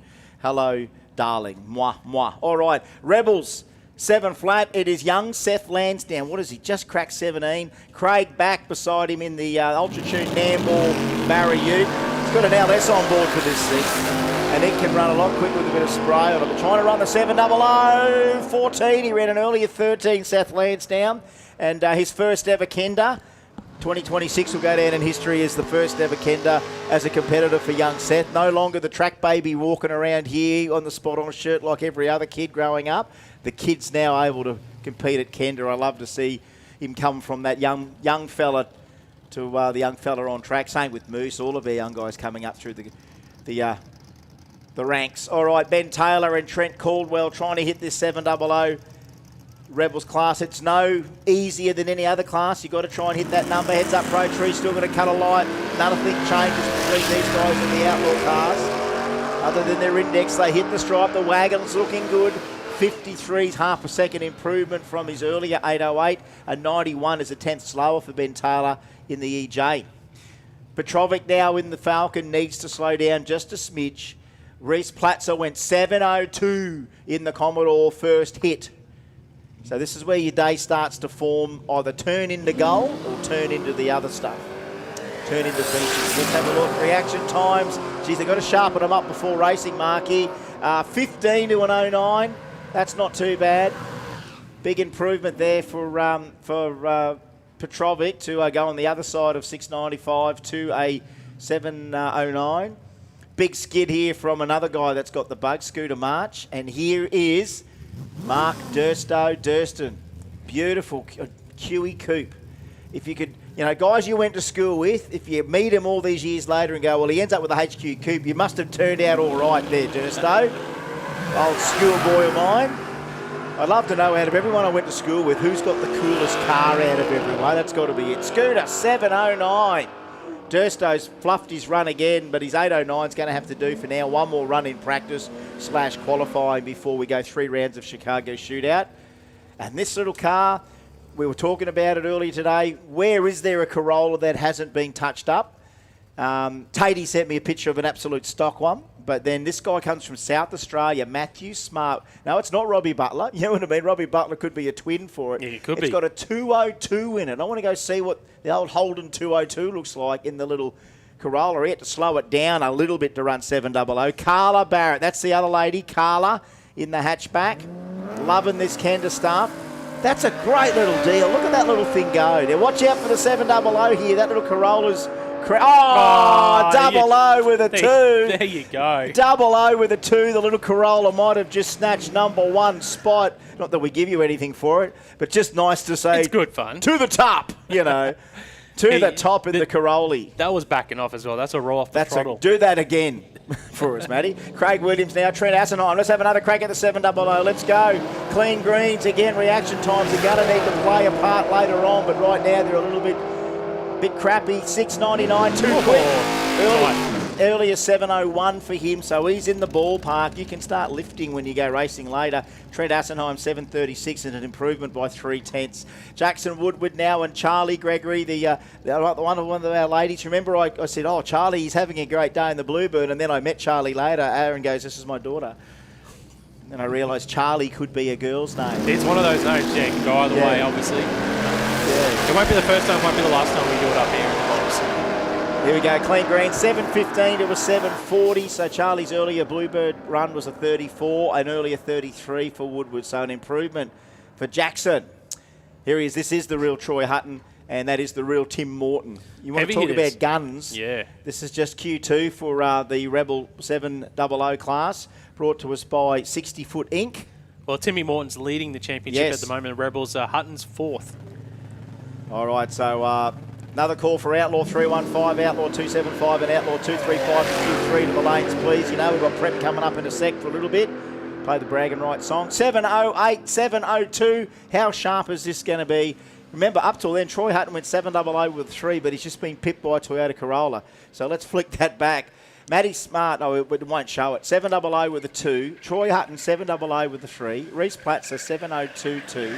Tim Morton, 705. Shane Scooter March, 705. Craig Black, 707. Seth Lansdowne, 713. Jackson Woodward, 715. Carla Barrett, 734 with a 5. Charlie Gregory, 734 with an 8. Trent Assenheim, 736 with a 6. Trent Caldwell, 753. Then Ben Taylor, Durstow, and we roll over the page with more. So that is Q2 of all of our classes. Boy, that was a session that we really struggled to get through. We had Heinze, hit the wall. We had our friend from South Australia. Wasn't kind to win a status that qualifying session. We've lost 2 vehicles to catastrophic mechanical failure, one by Bingle, one by obviously blowing a transmission or something up. We got through it, we got the track clean, and all we're going to do is do this little bit of prep, and we are ready for Q3 coming up shortly. This is where it starts to form either the script gets set and we're penciling the script in, or we are ready to flip the script. Sometimes what we see in Q3 gets us pumped for 3 rounds of racing, and then the script flips again. Or we just get lulled into this false sense of brilliance where we go, nah, mate, this is all going to, we're either all going to trip over in Q3 here, or everyone's going to hit the mark they want. It's been another varied day, Mark. Look, I don't think we've cooked the track as much with the sun as we would think. Actually, Grumsy, give us an update on the temp when you get a chance. I mean, he's on the mop now, so we can't ask the bloke to do multiple things, but he's pretty cluey. You get the old, he can almost nearly put his foot on the ground and tell you how hot it is, but we'll get an update on the track temp. That's a little bit of light cloud cover and the sun coming through. We can cop that for the moment. We're going to do that prep. We'll probably play the Bragging Rights song. Probably will take that break before Q3 comes underway. And not one of you folks is ready to get up and walk away right now. You're happy to sit here and wait for this little bit of prep because you know you don't want to go and duck off now in case, you'll be 500 metres from the grandstands when you hear them fire up, and you don't want to look silly running to the grandstands to see it. It's like, when you're late at the airport for a plane. I don't like to run at the airport. That's a rule of mine. You can't run at all. You've got the moon boot on, but I'm not one to do that. The same with this. Even though how many times have we been out when there's been an oil down or a clean up and then someone fires up and we didn't hear the call or keep attention, and then you got to sprint up the stairs, run out of breath again as we get the next session up. So, look, we're not going to go too far away. You guys don't go too far away. We'll do a little bit of prep and we'll be back for more here. Kenda 660, Bragging Rights. Just about ready to see how we look towards round 1 of racing later as we get Q3 underway soon.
make the path straight. The King is coming. Raise the lowly, bow the proud. Hills bow down and valleys rise up. A holy highway, crying aloud. Every twisted soul made whole, every crooked heart drawn out. The labyrinth of wandering steps, becoming one straight route. Prepare the way, prepare the way. Let every hidden stone be found. The King of Mercy walks this road, and every knee will touch the ground.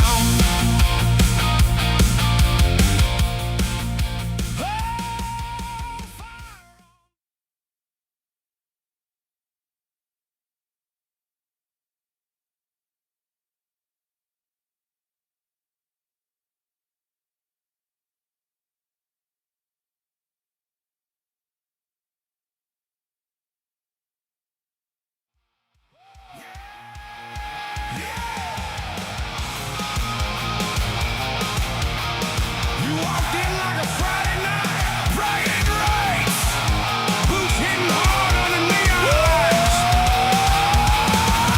Cherry red lips and a sideways grin, hope all new trouble just walked in. We were dancing wild on a hardwood floor, Friday nights, no hits on love. Small town warriors ready to drive. Now I'm raising hell with a whiskey glass. Yeah, your love burned hot, but it burned too fast. Come on! Love's like whiskey in a glass. It's hard, then it don't last. Get you buzzing, singing every song. All wrong.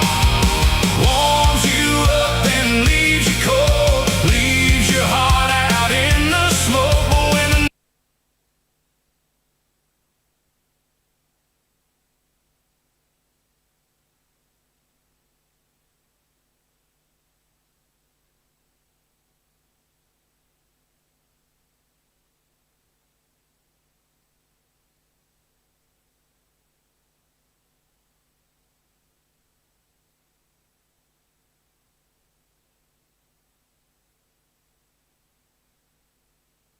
the Ricker's actually on the bottom.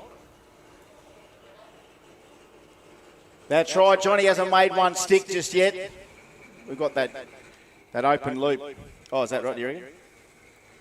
I don't think it's that. No, No, you're it's right. another feedback from the camera we outside. must have, got the microphone on.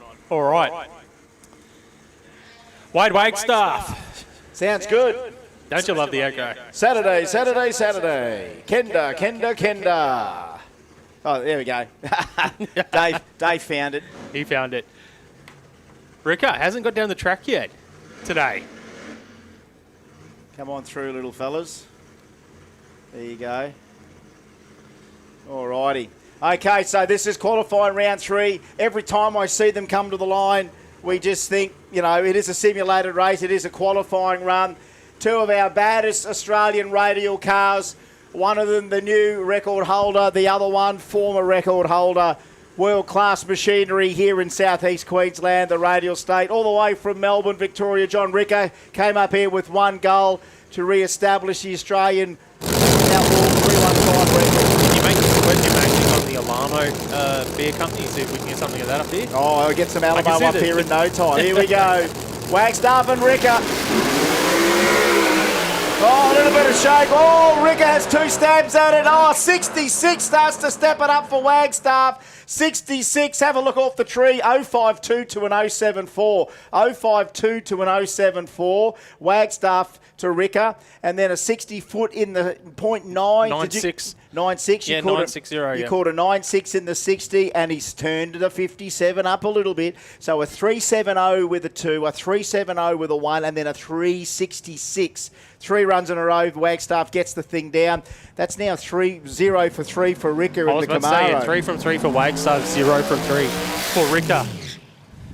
Next up, it will be Mitchell Bean and Terry Sang. We got our little fella, well, not so little fella, and our little fella here watching the drags from up the top here. Good on you, little lads. Hey, can you get it? Can you even get a good view? Are you watching? Can you see everything from there? Guy's about 2'6" up here. That's good that you didn't accept the lolly from a stranger. This is Mark Allen, he's commentator. Now, yes, you can have a lolly. You can have a lolly. All right. All right, so we've had the 2 screw blow and Hemi radial cars, and I love that the other 2 in Outlaw 315 are turbo LS Pro mods. I just love that. Look, we could run screw blow and Hemis all day, twin turbo Noonan Hemis, we could do it all. But you know what? Sometimes we're just going to have the field we got, and to make up an Outlaw 315 field, why not a couple of LS Pro mods? I think if the way it finishes now, Yep. Rick is going to stay number 4 qualifier unless someone bumps out Wagstaff from number 1. It could be Ricker and Wagstaff against each other in round 1. And who knows what these little LS Pro mods are going to do in between. Flies in the ointment of the screw blowing beasts. There we go, Mitchell and Terry. That's not bad for Mitch. 107 in the 60-foot, gets to the 660, 434. So a 441, a 423, a 434. Terry went 412 first hit today, but then that time hassled the tyre. Look at the reaction times between the two gentlemen. 059 to an 058 off the button. Like identical. Identical. So I think, unofficially, we will probably see Wagstaff and Ricker against each other in round 1. And Sanger will take on Mitchell Bean, but I can't remember if it's 1v4. I can hold him up all day. 1, 2, 3. There's some of that exercise we were talking about before. Oh, there we go. Jeez, what do you weigh? 30 kilos? You can take a breath if you want now, mate. All right, so that is Outlaw 315 Q3 done. It is in the books. It's Wagstaff, Seng, Bean, Ricker. Yeah, big thank you to Elite Race Parts, TSP Racing and Joel's Garage, supporting that Outlaw 315 class as we move into Outlaw 275, brought to us by Spot On Performance and Fabrication and RC Metalcraft. Big shout out to Greg Howe watching on your way to Queensland. Greggy, you're on your way up. And yeah, he wants to come and see Willowbank. He's never been here before. He should pop up and see Janie in the office and tell him Dig sent you and have a bit of a look around. Now, how about this? 2 of the sharpest 275 cars in the country. Number 1 qualifier already. He only made 1 hit in Q2, and that was Simon O'Carroll. Candles, nearly said it. Simon O'Carroll with the Kraken. Listen to that. Screw blowing Hemi. He's got like quick drive, Liberty, lock up, C rotor PSI on the Noonan Hemi. You got Paul Mahayat, you got the very best, got Steve Ham, got all the very best in the business behind fettling this car. And what about Pazzo? He's got fair amount of talent in his corner. He's got Craig Burns, Frank Marchese. Look at the talent pool we've got out there on the line right now. Australian Radial Racing, Outlaw 275, brought to us by none other than Spot On Performance and RC Metalcraft.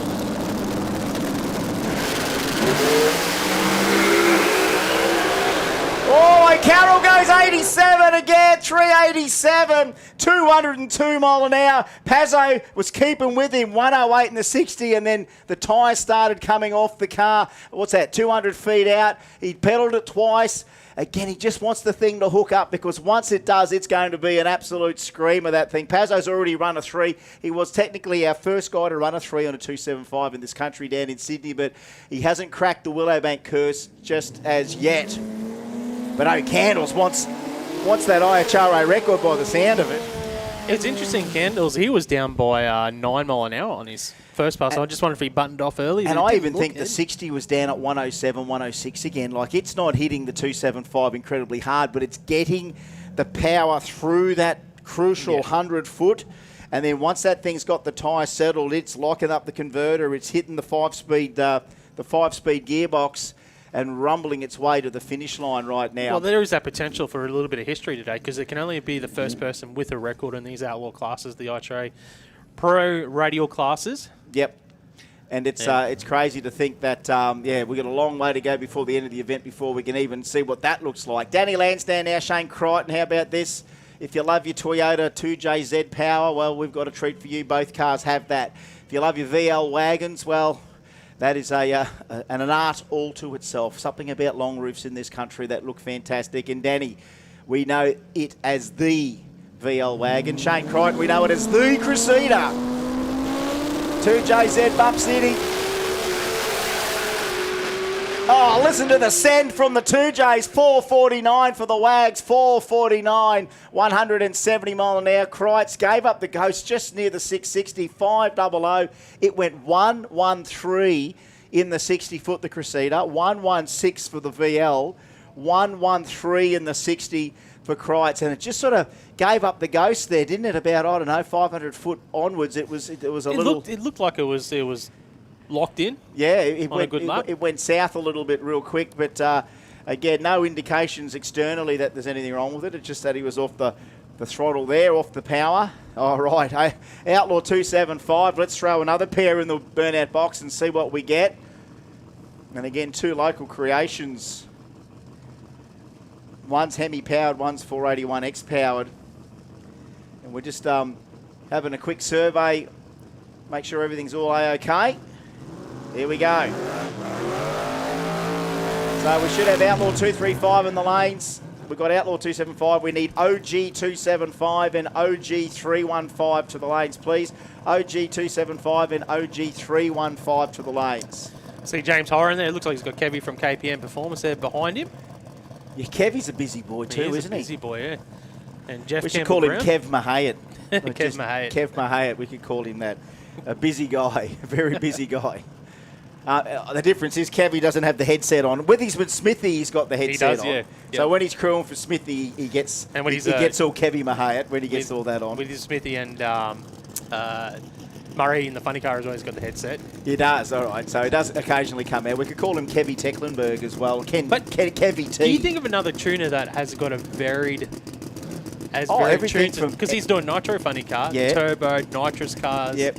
He does a variety of different... Supercharged cars. Yeah, discipline, every particular type. I think you just continue to build your knowledge up, don't you? Jeff Campbell Brown ready. As we said, he had to do a converter, like a stator change in the converter last night. God, there was a smell of transmission fluid throughout the pits. Everyone's talking about how much Pazzo smelt of ATF because they had to change gearboxes. All in his tracksuit it was. James Horan, boosted, Hemi, Hilux from Elimba.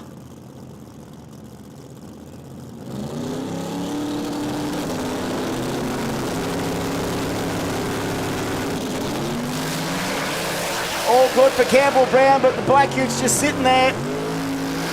Now it's okay. Gets out and going. 419 for Jav. 06. 406 for the Black Ute. He got it all down. 205. Is that a new speed record for the Black Ute? Is that a new speed record? It's got to be for the Black Ute. 205. 200. I can't remember the Black Ute going 205 mile an hour before. Come on, people. Where's our memory banks? I can't remember no Black Ute going no 205 ever. 06 at 205, James Horan. Sure, we'll find out shortly from someone. Oh, someone get on the messenger there. Mate, where's Steve Sand or Cormac or someone will get on to us and just say 205 for the Black Ute is fairly booking. And again, isn't it funny?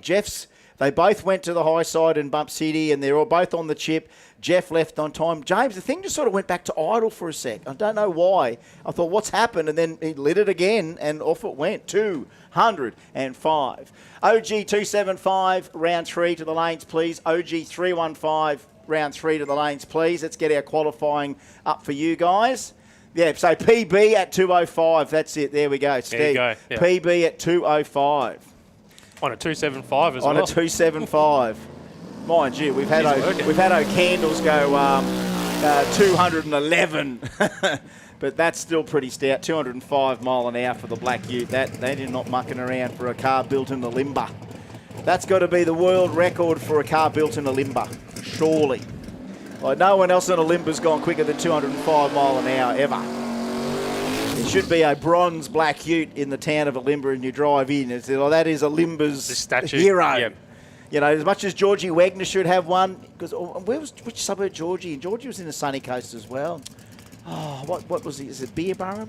Might have been Beerburrum. Might have been, yeah. Georgie Wagner, he'd be the king of the town for that, for what he achieved back in the day. He still had his workshop up there. Just eludes me at the moment, that Sunshine Coast town where Georgie's from. Not Landsborough, could be Landsborough. Could be Landsborough. Google will tell us. Yeah, Daniel Hookham and Andrew Coles. Oh my God, this is just one of the best spot-on builds we've seen. The Coyote-powered Commodore Hookham, supposed to be an OG 275 car. Here it is, an Outlaw 275. Because the Coyote just works. Twin turbo Noonan Hemi, of course, for Andy from Spot On. Go to Bump City.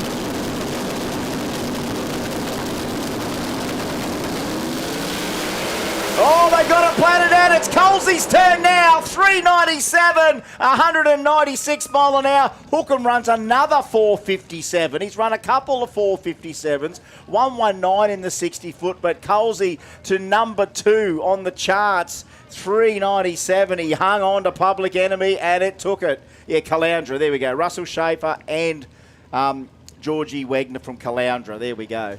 Another shout out now. K525 Q3. K525 Q3 to the lanes. OG275 and OG315 to the lanes, please. You kids having fun? Seeing how it all works? Jacko knows how it all works. He'd been up here since he was a kid. When he was little, now he's not so little. And you're only, how old are you?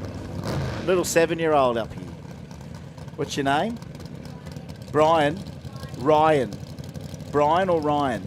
How do you spell it? R-Y-A. Well done. Correct. R-Y-A-N. And he's 7-year-old little Ryan Radial. What class would you run in if you were going to run in Kenda? No, you no idea. He said he's got no idea at the moment. He's just a kid. He said, I'm just a kid. I've got no idea. So go back and tell Dad it's got to be OG275, okay? Daddy, I want an OG275 car for my 21st birthday, all right? Or when I'm 17. Tell Dad you want a P-plate Barra, right, as your first car, a P-plate Barra. Tell that to Dad. Dad, I want a P-plate Barra to start with. Start with 1,000 horsepower, work your way up, Ryan. That's what kids of the future are going to need to have. All right, here he goes. Chappie all by himself. Let's listen to 977 cubes. Let's hope it all works for this thing because it's cubes. Listen to the grunt of a Musi here. 437 so far in qualifying. For Chaplin. Whoa. He just picked the wheel up again. 463 at 164. All of that grunt on that poor little 275. And he's out there and at Nelly all hooked up. Quick 60. Have we got the quick 60? Yeah, it was there? 114. 114. Yeah. It kicked out on him just around half track there. God. Where he had to do that quick That was pedal. the extra kit. Yeah. That's putting another kit on top of it. Yeah, so that's another lazy 700 to 1,000 in the kit. That brings it close to Spot On Performance and Fabrication, RC Metacraft Outlaw 275. We now move into Haltech. Outlaw 235, final qualifying session. Number 1 qualifier, Scott Cortina. He's gone 435 with a 4, then a 435 with a 3. He'll be taking on a number 8 qualifier. Caleb sang in the Paramount Performance.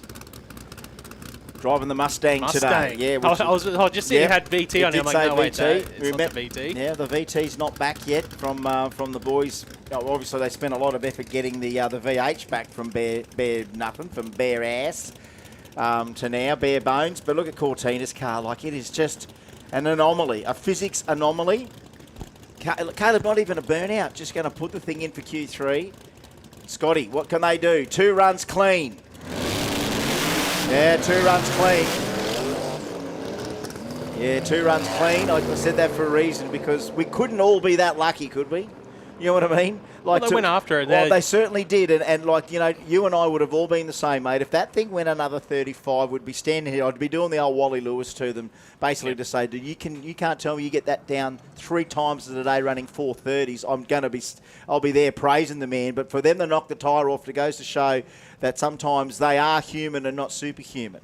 But what does that do for you going into round 1, knowing that that's what you did on the last round, whether you're going after it or just putting a consolidating run in? Well, that's the thing. There's 2 thought processes there. Usually, it's always good to go in round 1 of racing with a pass under your belt, a good lap. Yes. Gives the team confidence. Everyone confidence of going in. But depending on what they did back in the pits for that pass, they might have went after it and they've just like, okay, well, we've just overstepped the mark. But let's go back to what we had in Q1 and Q2. So it's hard to judge without knowing what they've done back in the pits. But if they left it and didn't touch it, and it did that, well, then that's a thing. Oh, okay, that's not good. It's exciting, though, isn't it? Exciting to know.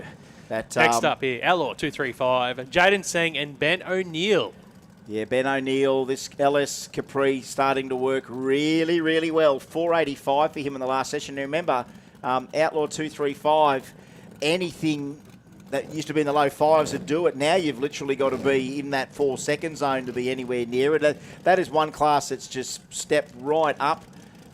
And we've seen it go from 470 for years it was, and then a bunch of 60s, and then the 50s and the 60s, and then the 40s from Cam Riley, and then the Gazzards, and then the 30 boom the other night here, and then followed by a plethora of 30s from the Gazzards. Jaden Singh, Ben O'Neill bumping in, 2 LSs together. Only 500s now, or 420s. It's crazy.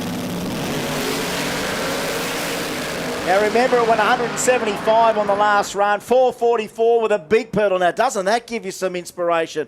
It went 115 in the 60-foot, and it had a big pedal there. It went for a walk, Jaden, because we were feeding that power in that last run. Remember, it went 175 mile an hour before, Jaden. So it's got 330 again. It's got some power out the back there, but even then, with a feed, and it still went a 40. So even with a feed. 60 foot was only a 115. So it may not be Caleb we're looking out for tonight. It might be Jaden tonight, right? It might be we're looking out for Jaden Singh tonight. Speed is horsepower, and they've got a lot of horsepower by the looks of it at 175 mile an hour.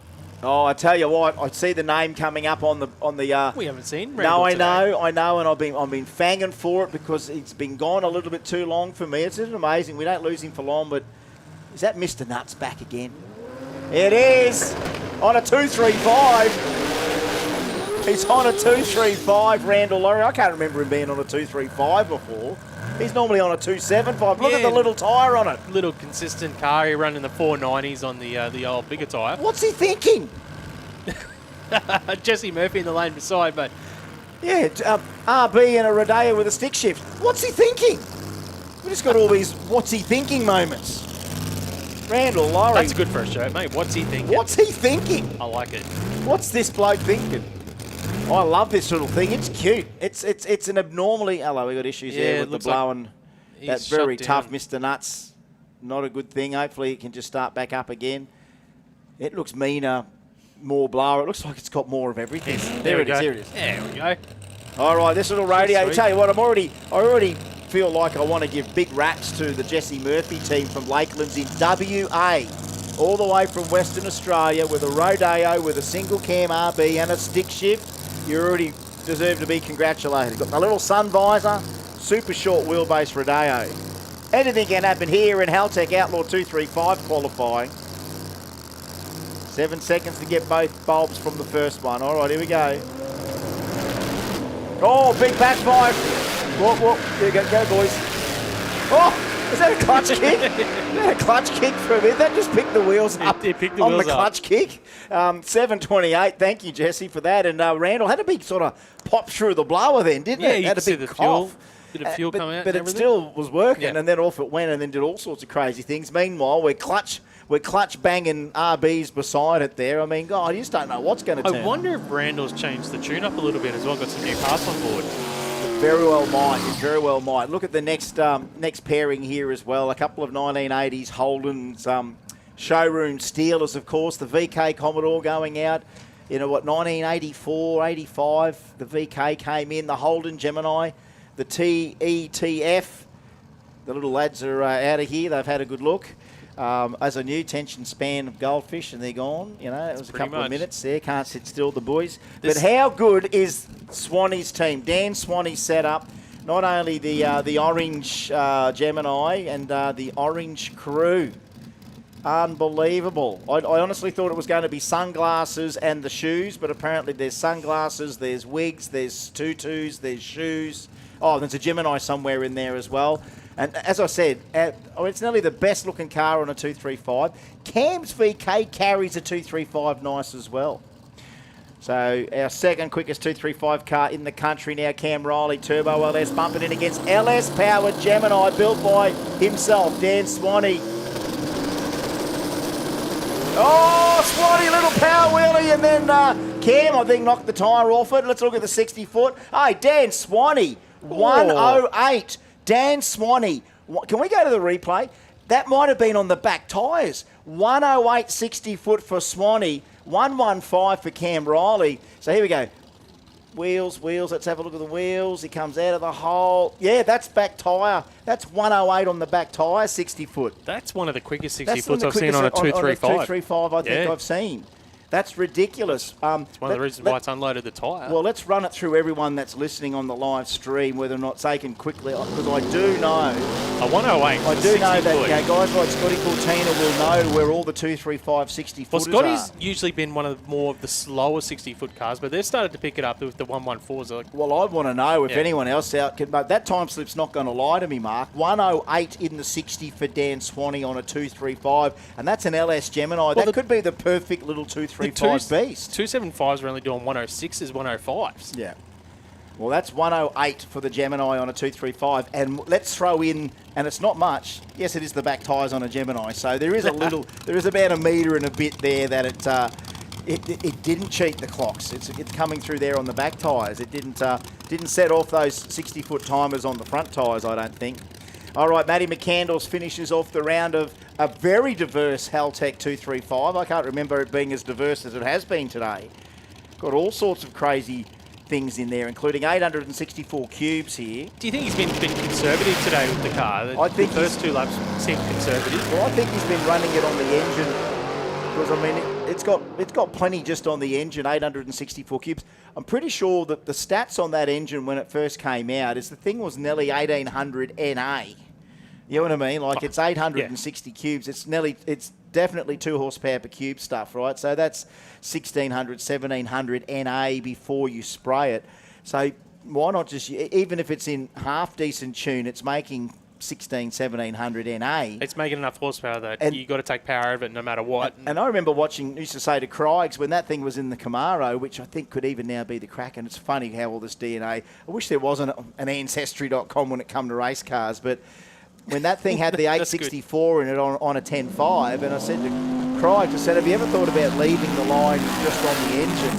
And he goes, no, I've still got to leave with a bit of spray on it. It doesn't really all work until you put spray on it. I said, well, what do you leave with? He goes, 1,000. So you're leaving with 2,500. I wonder why nitrous cars are tricky to get tuned, because you've got that many cubes and that much instant power because of the hit of the nitrous. Yes, nitrous controllers can control the feed of the nitrous in, but it's still, with a lot of cubes, it's a hell of a shock to the system.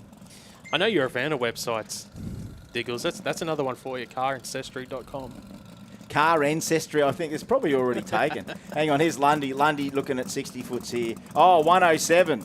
There you go. Who was that? I didn't say. 431. That was on a 431. Whose number was that?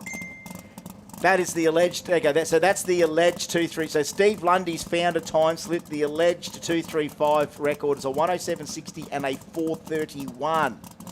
He's found something for us, Lundy, on that, and that's spare change. The team or whatever. Well, there you go. So there we go. So we're pretty much in the ballpark, aren't we? I'd love to know the weight of whatever car they're talking about as well. All right, here we go. This 315 class, OG 315, brought to us by none other than RLC Engine Reconditioning and Kaz Industries. Aaron Gregory, Daniel Barrett, round 3, boys. Get some. Tell you what, the HR goes for a walk towards the centre line. Barrett goes through for a 4.45 to go with his 4.41 and his 4.43. Gregory goes 4.90, walking towards the centre line, the HR. It was starting to walk. He stayed in it as long as he could. Remember, I mean, hats off to Aaron. Built the car with his own 2 hands, tunes it, does everything. Then he's got to steer the damn thing. And remember, that car's virtually brand new, so every single run is still in the early stages of its learning curve, and to be able to hit the ground running. Him and Swanee, same thing, like to come out with cars literally untested, just a few laps on them, and just start getting down to some of the nitty gritty of what they're capable of is good to see it. It's not my money, it's not my time, it's not my resources. There we go. So Lundy reckons it's a Gen 3 Camaro, weighs 2,900 and 86 pounds. So a 29, 86 pound Camaro going 431 on that tyre. That's where we've got it at the moment. Thanks, Steve, for that. Call for Renegade Q3 to the lanes, please. Renegade 550. Q3 to the lanes, please. We should have OG 315, which is right now. OG 275 to come. K525 Q3 to come up in a sec. Ruckus, Rebels and Rumble, you can come to the lanes for Q3. Quick sticks, please. All right, more Bump City here. Dougie Day, Timmy Cross. Dougie, and Timmy. Small block Ford, small block Holden. Oh, beautiful, gentlemen. 037, but Timmy carries the wheel all the way to the stripe. 57 to a 41 to go with his earlier 440. That's when it looks so sexy. That's when it looks so sexy there for Tim Cross, when it dangles that wheel the whole way down from this angle. It's hard to express to the people watching on the RCE live stream, but when you get it from our angle where we're looking down the track from the left-hand side of Tim's car, when you see that beautiful front runner not move the whole way down, your eyes get transfixed on it to say, well, when is it coming down? It only needs to drop 2 inches to hit the surface. But I just love that he carries that thing. The car is poised, locked, loaded, and sent, Mark Allen. SENTT. SBF. Get it? Small block forward. Small block forward, mate. TT. SBF TT. NOS BBC. Thank you, Domino's Pizza. I will maybe invest in 3 pizzas for $30. Reese Carkeet and Greg Emberley. Come on, Red Dodge. Get something. Put him in. Put 2 bulbs on. Get the Red Dodge down the other end. It's got a 548 already. 500 cubes of Hemi turbo in the Coronet. Reese Carkeet, undisclosed cubic inches, but it's got that KPM sticker on it. And it's good for the wheelies too. Reese Carkeet on the Pro Tree. We keep an eye out. OG 315. Oh, straight across the ground and a good number coming up for him. 114 in the 60. 492 will do. 492 will do sweet. Greg Emberley 539 starting to creep up on the Red Dodge after all of this time.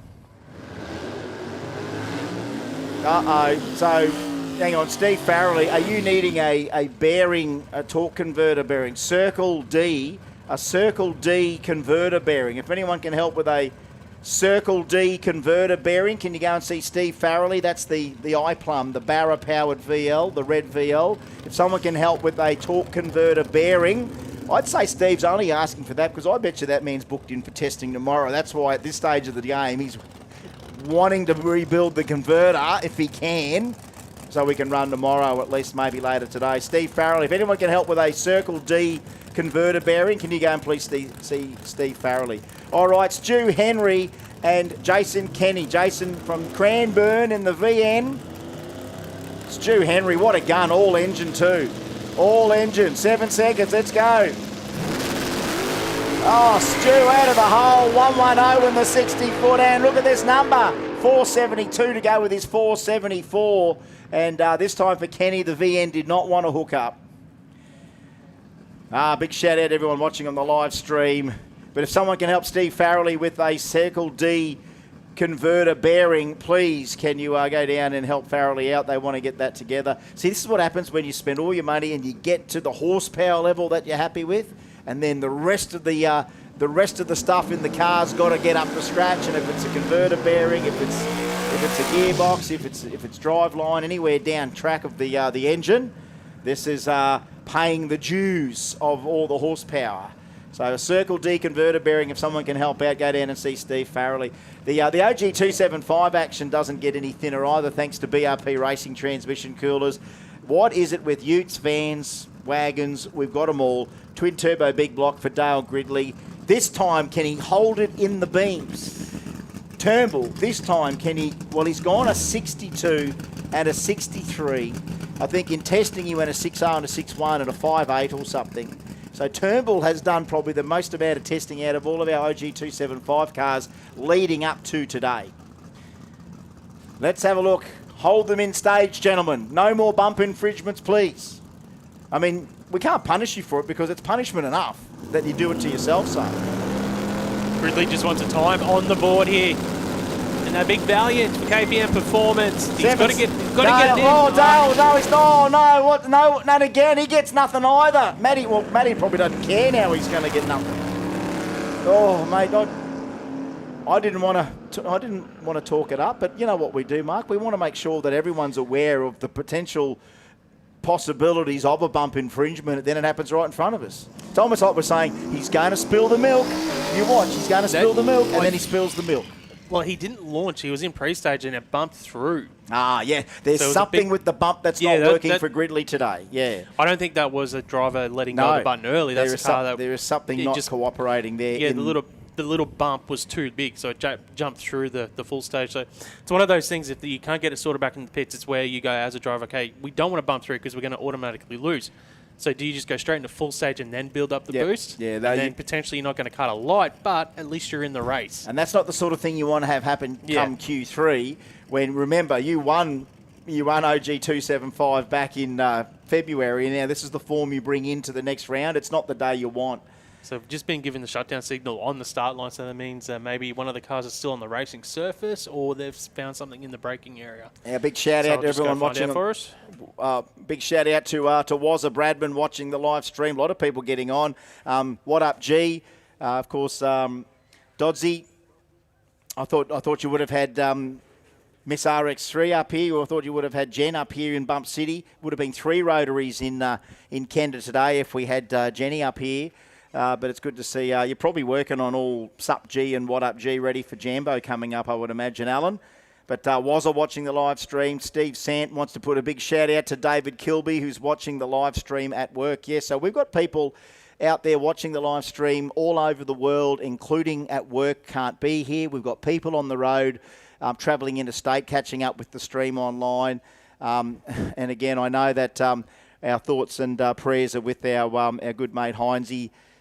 He's at the hospital getting a few things checked out, and apparently might have some injuries a little bit more substantial that we don't know about. It might have been something from an existing injury that's been aggravated. We still don't know exactly, but he's in the best possible hands, and we are thinking about him as well if you're watching the live stream. Thanks to RCE right around the world, and even people at work in Brizzy that managed to keep an eye on what's happening at the best damn radial race that we've got, and we're proud of it. And we can just tell every time people turn up here with their cars, they're here for a reason. It's not like we force them to be here. They want to be here, and they're willing to spend what they want to spend to be here. Yeah, so we're just doing a quick reset of the computer system. Obviously, when both cars leave before the tree is activated, we need to be able to finish a race. Damn humans, hey? Fancy the humans getting in the way of the technology, hey? If one of them does the old Phantom Amber, jumps through, and the other one then activates the clocks, it's all good. But when you got both that don't, let's see AI do a worse job than that, hey? Than us humans, hey? You don't ask them to do what humans can do, and sometimes humans make mistakes. So if you want AI to be human-like and have human traits like problem solving, well, at some stage along the line, they're also going to be wrong. At the end of the day, as much as you can fact check yourself forever, they're still going to do it. Yeah. So Alan says prep is done for Jambo. Car is ready, and he's be prepping 2 guns. Marley Dodd up as well. Prep for 2 guns. So yeah, 2 guns. His son Marley Dodd's prepping up his boxing. Now get this. This is the power of the PA. The power of the PA. James Horan. He's got 2 types of converter bearings here. Oh, James Horan, the black ute. Here you go. Steve Farrelly. Attention, Steve Farrelly. Steve Farrelly, you want a converter bearing? The black ute has got both bearing sizes. So isn't that music to the ears, isn't it? So Steve Farrelly, the black ute, has your converter bearings. That's what I never thought we were going to find that, would you? Here you're on the day, the most obscure thing you're never going to find. Oh, who'd have a converter bearing here at the track? James Horan goes, PB 205.58 mile an hour. He says, I've got the 2 types of converter bearings here in the same text. So the black ute gets on to message me saying, oh, yes, 205 is kind of my best mile an hour. Oh, and by the way, I've got both converter bearings here. This is the family we got. Then I've got Mark Drew watching from Victoria, and he's telling me, make sure Lumper gets his 4-second sticker. And then he says GCC, which is a little club that we started down there in Victoria during the Dragon Drive. Of course, Drewy, one of our Dragon Drive legends, and has tried Kenda before with that, the crusty Tirana. So thank you, Drewy, watching on the live stream wherever you are right around the world. It's Diggs and Mark Allen bringing you Kenda 660 bragging rights. I mean, it's such an event that we had a song written about it, didn't we? Yeah, Brooke wrote it. Brooke wrote it. You even got a mention in the song, mate. That's all right. I know. Well, when Brooke sent it to me, I go, wow, how did this bloke know who I was? Like, then I realised, oh, hang on, now I'm in the algorithm. You're in the algorithm. Yeah. I love going to bed knowing I'm in the algorithm. I wake up and check my feed and go, yeah, I'm sure am. I mean, you answer one Super Butcher text, next thing you know, everyone thinks you're into meat. All right. Will Goon and Ben Robertson, we're back. Get your bulbs in, boys. You can't go wrong now. Oh, Yeah, you read it though. It's going to go. Oh, Robertson. Whoa, 119 and it started to climb. I thought we had another Phantom Amber there because he No. left real early, but he's got a time, 5:22 for Goon and 137 miles an hour. Nice and consistent. 22, 21, 23. Yeah. Great, yeah, 6:05 from Robertson. Wow. So, yeah, the OG 275 guys, some of them are getting what they want. At least Robertson got the thing into stage. Robertson got an ET, and that thing's reaching for the sky. Luke Page, he's only gone 5:58 today. Here's Lumper. No, sorry, Jim Ambrose through the smoke. I thought it was Lumper real quick, but it's Jimmy Ambrose. Twin turbo big block HJ from Toowoomba. 514.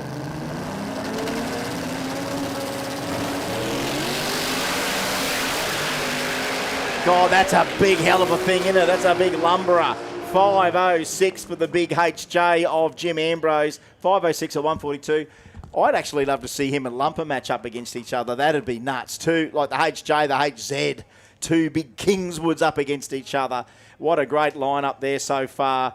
Turnbull 462, Henry 472, Brimble 477, Kenny 481 with a 6, Guy King 481 with a 5, Lampard 498, 506 for Jimmy then, Will Yarwood 508 with a wheelie, Barney Lidner 520, Bill Gurnan 521, and then that was Lukey's earlier 558. Ben Robertson and Farrelly. Well, you know Farrelly's got the gearbox apart in the Commodore. So another call to the lanes for Q3, please. Renegades, Ruckus, Rebels, Rumble. So 640, 700, 580 and 550 to the staging lanes for your last quali session. And, you know, for the people that weren't here earlier on in the day, and I was explaining it through our virtual drivers meeting this morning, we literally just sort of announced to everyone in the pits what was going on. And essentially what happens after Q3, we need every competitor that won't make round one. You might break something in this last, and again, we've got 4 categories left. Any other competitor that's out there that's run, and we are even looking this lane, which ain't good, especially when these there was sort of breathing sprawling. a little. Yeah, it was breathing a little bit down there. Yeah, so we've got to check on that Capri. But any competitor that is out of contention for tonight, please notify race control. So that means come up to the tower. I mean, you can probably duck down to the scrutineering shed, one of the two. Sue would normally probably ring down there to tell people are out, but it's actually up here where I think we're going to be doing the seeding, because we do seed every category. Now, for people that don't know what we're talking about, it's going to be at scrutineering. So if you are out, tell them down at scrutineering. Is that right? So if you are out, go down to the bottom shed. They're all running up here. Don't come up here. No. They're all going, don't come up here. I know, because it's a million phone calls down to the bottom. Yeah. So yes, seeding will be done. But if you are out of competition for tonight, and either mechanical or whatever, if you're out and you can't make it, go down and tell them at the bottom scrutineering shed. If you think you can fix it, you can still come back. Don't have to tell us you're out. You don't even have to really tell us you're fixing it, but just know that when you get seeded into the field, you'll know who you're racing for the next 3 rounds of racing tonight. We don't call it eliminations because it's Chicago Shootout. There is no such thing as eliminations. Effectively, round 3 kind of becomes an elimination. It takes the options people have, whether they can make the final or not. And if anything, you fight for survival in round 3. Round 3 tonight in Chicago Shootout is a survivor series of the highest element. And let's explain how that works in Chicago Shootout. We're going to seed everyone after 3 rounds of quality, and we're just about to run all our fixed index classes for the last time. We've had our Outlaw classes down, our OG classes down. They're set. The 525s, I think, we still haven't had yet for one more time. But then we're going to seed them, and that basically means all the pairings will be determined for the next 3 rounds of racing tonight.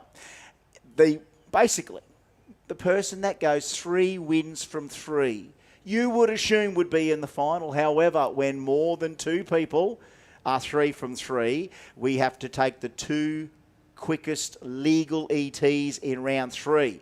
So just say 550 class. Let's use 550 as a. There's 3 guys on 3 from 3, but in the last round, one guy that's 3 from 3 goes a 550. The other one goes a 556. The other one goes a 557. Well, the 557 guy can't get in. It's the 2 quickest ETs. If you're going to determine that as a tiebreaker, what we're going to see tonight, maybe, Mark, is a lot of 2 from 3s coming into round 3. And at the end of 2 from 3, when we have all these people ending up with 2 wins from 3 races tonight, it's then the 2 quickest ETs in round 3. So if you got a solo into round 3, you might have won 1, lost 1, and then in round 3 you get a solo, and you go, oh, well, that's the best I can do. I'm 2 from 3. You still got to run a number in round 3. It's like having 2 wins and then in round 3 with a bye go, oh, well, I've got 3 from 3, I'll be in the final. And then you roll the car down the track and get like a 10-second ET. You're not necessarily in the final. Your number in round 3 becomes the tiebreaker anyway.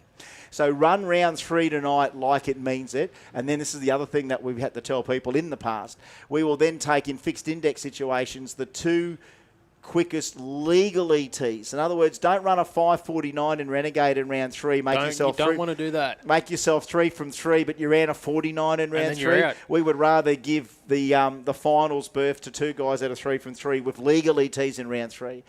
So it can happen as well that way, but it is seeded after round 3 of quali. Normally then we'll have those sheets either down at scrutineering or back at the Kenda tent. I think they eventually get here. Then normally most of our competitors take photos of that real quick so they know the names. And that's the only trouble with the seeding. It gives you the names of the entrants. It doesn't give you the car.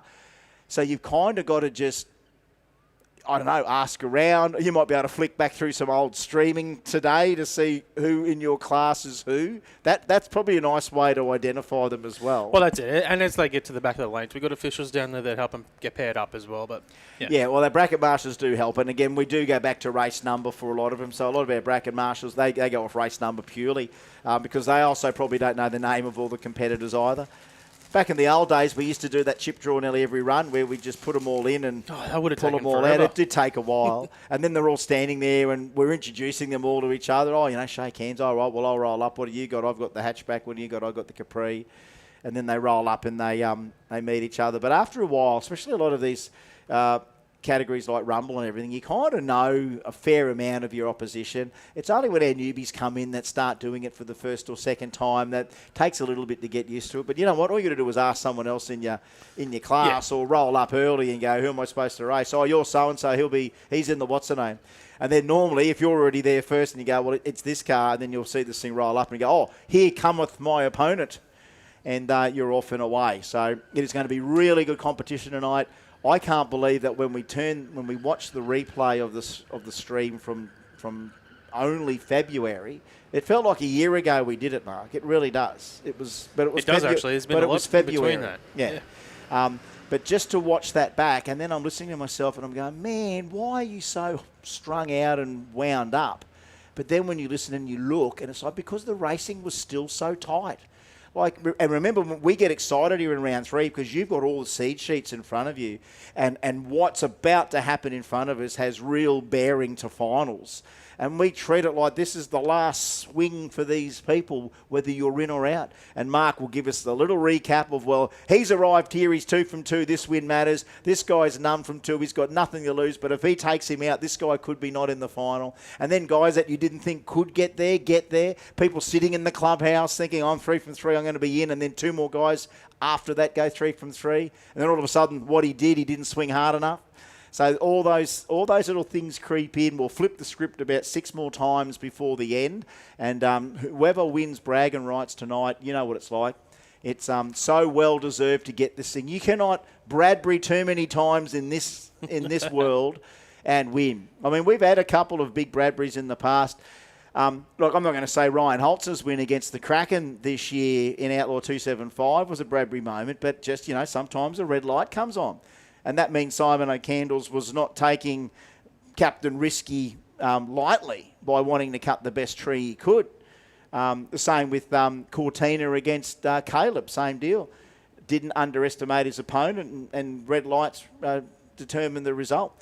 But good old side-by-side racing, the occasional breakout. But as you said, Mark's prediction already today is potentially the especially those couple of breakouts coming, do you think? I think in Rumble, Rebels, Ruckus and Renegades, it's because the racing has got so tight and so competitive that they all want to run that 550. They don't want to give any sort of advantage to their competitors, but that does mean that they're running under the 550s. And in conditions like this today, we've seen a bunch of them go well under their indexes. So come racing, there's a few things that you can do. You spoke about short shifting, using the old throttle. Yes. Backing off. But, obviously you want to get to the finish line first, but you don't want to go too quick. It's got to be just that slight little pedal at the right time there. And one of the joys about 8th Mile racing as well is that you also get to see your own result if you got a chance to look, you know.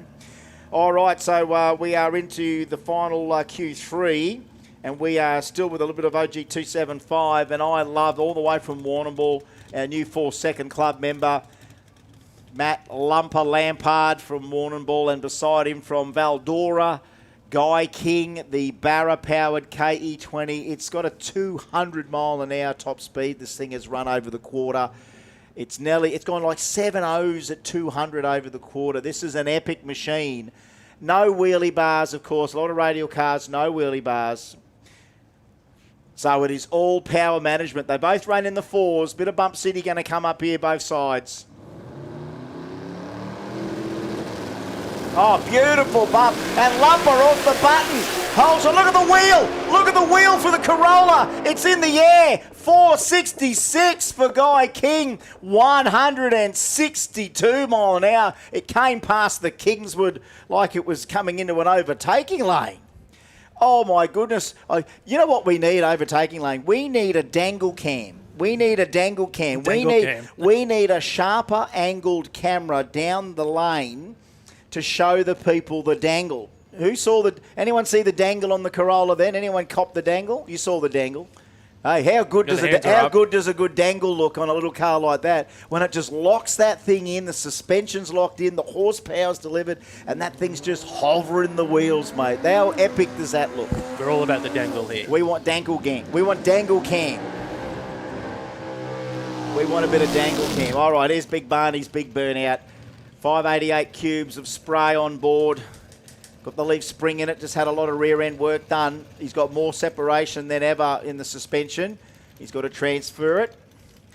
And what about Will Yarwood? Physics-wise, you wouldn't think these cars are very similar, but, you know, we've got a 2JZ under the bonnet of the Corolla. Oh, did I tell you that the previous Corolla runs 200 with a Barra in it? This Corolla is potentially run 180 odd mile an hour with a 2J in it. This is Australia, folks. Humans like this live amongst us. I mean, Will Yarwood's down at Cornubia, for heaven's sake. Keep an eye out for Corollas everywhere in southeast Queensland, mate. They could be 1,000 horsepower Corollas lurking. Natural born habitats, 1,000 horsepower Barras driving around the streets every day. This is the suburbs we live in. OG 275 Q3 for BRP Racing Transmission Coolers. Oh, knocks the tire. Oh, Yarwood, little wheelie as well. Oh, and another one. Oh, it is. It's attack of the killer Corollas around here, mate. It's the Corolla coasters. Oh, mate, between our Geminis and our Corollas and our Datsun 1200s, mate, we're the small car killers. Geminis, Corollas, Dattos, we're the small car killers out there. Yarwood, triple pedal. Triple pedal. Next up, OG 275, it'll be Trent Brimble. Yeah, the villain. Down there. Yeah, 483 with a 3, a 477 with a 9. That's what he's in at. And that is number 4 now with a 77. So 62 for Turnbull, 66 for Guy King. Stu Henry, all engine, 472. Trent Brimble, Turbo LS, the villain, 477. Wants to sharpen that thing up a little bit here in the class. What have we got in there? We got just over, we're going to have a dirty dozen because I think Farrelly's doing a converter bearing. So I can't believe James Horan. Oh, I got those in stock. So Circle D bearings in stock.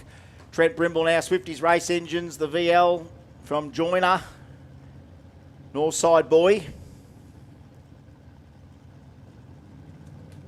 Got Victorian, Queensland, Victoria. It's going to pick up 500s to get up another spot qualifying from the number 4 position. Trent Brimble, out he goes, the VL. Not a bad hit. First point A to point B. 81 goes with his 83 and his 477. 3 good runs from the villain. He's going to have to stick with that 77 for his seeding. And let's see how all that group lines up against each other. Yeah, Dodsey loves Guy King's car. What a beast. It is a beast. One of many. World's killerest Corollas.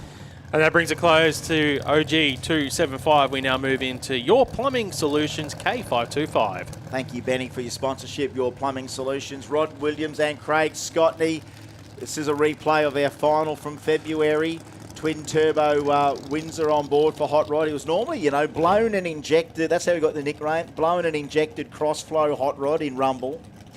Then he went blown and injected Barra in a Bantam Altered. So he's got that as another car in the arsenal out there at Dalby. And then he builds, because RAW Automotive is his own business. And then he's gone his first turbo. He said, I'm going to Bump City, Diggs. I said, well, Hot Rod, multiple disciplines. Well, these guys are tied first in the championship for the K525 championship. Yeah. Oh, I'll tell you what, with reactions like that, it'd be hard to keep Hot Rod out tonight. Let's have a look. 5:47.44. They've still got a bit spare on the 25, don't they? Yeah, Hot Rod, he went 5:17 early, so I think he might have been backing off to try and stay above that 5:25. Yeah, like sometimes I think this is the class where you will see some lifting. In that particular case, there was a great hole shot by Scotney, 035 off the button. Here's Bailey Simpson and Phil Penny. Oh, Phil, this thing, again, it went a 25 with a 2, right? We put him in the field. He technically is number 1 qualifier with a 25 with a 2. It wasn't the prettiest run by any stretch of the imagination. I mean, physics is not on this car's side. It's short wheelbase. It's got a 6-cylinder super in it. The turbocharger, I mean, it's up there. I mean, it's nearly the highest thing in the car. He needs the wheelie bars on it. I'm not going to argue against his wheelie bars. He's got to have them. Bailey Simpson, talk about hitting it off the line here. Oh, not happy. Yeah, no, that bump infringement, it just continues, doesn't it? That was a good line from Simpson. Yeah, good line. 031 and a 29 with an 8 to go with his 29 with a 4 and his 31 with a 5. I've just sharpened my favouritism tonight. The gun, Bailey Simpson might just be in this, like, you've got to be in a happy spot when you run 2 529s on that 25 index and hit it at 031. Phil's in a little world of confusion there because, again, bumping these things in sometimes is the hardest thing to do. You're trying to get yourself half of that boosted horsepower by lighting up the turbo boost, getting the torque converter to stall, but then you want to move the thing an inch hydraulically. There's a human thumb, there's a electrical button, there's obviously some solenoid and fluid transfer, but you still want the vehicle to only travel an inch. And that's the magic of the bump science in some of these cars. This is another guy. It could be Simpson and Mallison. It could be Queensland versus South Australia here because he went 29 and a 30. So we've already seen Bailey go. Let's see what Mallison does right here, right now. Q3. Oh, 003 red. That's good. That's good. Hits sharp on the tree. the stripe. Oh, look, 82. Ooh. It lost a whole bunch on that one. Out of the hole. Yeah, it looked all right, but I wonder if he had a pedal or something that I've just missed. Well, Mallison, Simpson so far, if I'm going to play Nostradamus, Nostradamus is predicting potential South Australia / Victoria in the final after 3 rounds tonight. All right, that means we're rolling into Renegade 550 brought to us by Simon O'Carroll Swimming Pools. You just cannot get one. Maybe not this year. Ash Thompson, Mitchell Sloan. Sloaney, that VN. Lungs on that thing goes a 50 with an 8. 639 for Ash Thompson, but that's a number. 552 with a 1, 547 with a 9, and bang, Q3 sharpens up the evening now. 550 with an 8. Where's that all going to end up? 5-5-0 with an 8 for Mitchell Sloan. You know what I like about Renegade's class is that we could have 10 events and have 10 different winners. Yeah. Because it's just that tight. But then we used And to, they're so competitive. but then we also used to know that there was like things like guys like Disco D, Sengi, Aris, Pemberton. There were guys there, and Ash Pemberton. If you're watching the live stream, I'm missing you, mate. If I ever picked a Queensland Renegade Radial team, if I picked a Queensland Kenda team, which was every Kenda track, every Kenda class, and we went to New South Wales and raced in New South Wales, but I could pick a Queensland Origin Radial team that would just carve the rest of the country up. Pembo would be in there as well. But, geez, in the Renegade, what a crack team of Renegaders we'd have in there. Kevy Brown, Troy Lewis. Here's Troy Lewis. He'd be in the team. And what about Kevy? All engine. Oh, Kevy! Good call. Lewis, 024 on the tree, 126 for Brown. And he goes 5:45, a little bit too quick there to 5:67 for Brown, 122 mile an hour. That's going to be his problem tonight, Troy Lewis, looking forward. And that's the thing. Washing off 500s, pedaling a car is very tough. To close up a race, Especially in that short amount of... eighth mile racing, the cars are actually tighter across the finish line Yeah, that margin... than what they are in quarter mile. That margin in pure distance is just immeasurable. It tightens up because it's a split second. It's an is. absolute split second. Sometimes you feel that you want to pedal earlier in the run just for that reason. You know, whether it hits hard and you think you've got the gap. Not a stupid idea.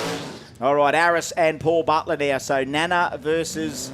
It's almost like kicking a field goal on footy, mate. When's the right time to take a swing? 10 seconds before half time and 15 minutes to go if it's all locked up. That's my rule back when I was, an A-grade football observer.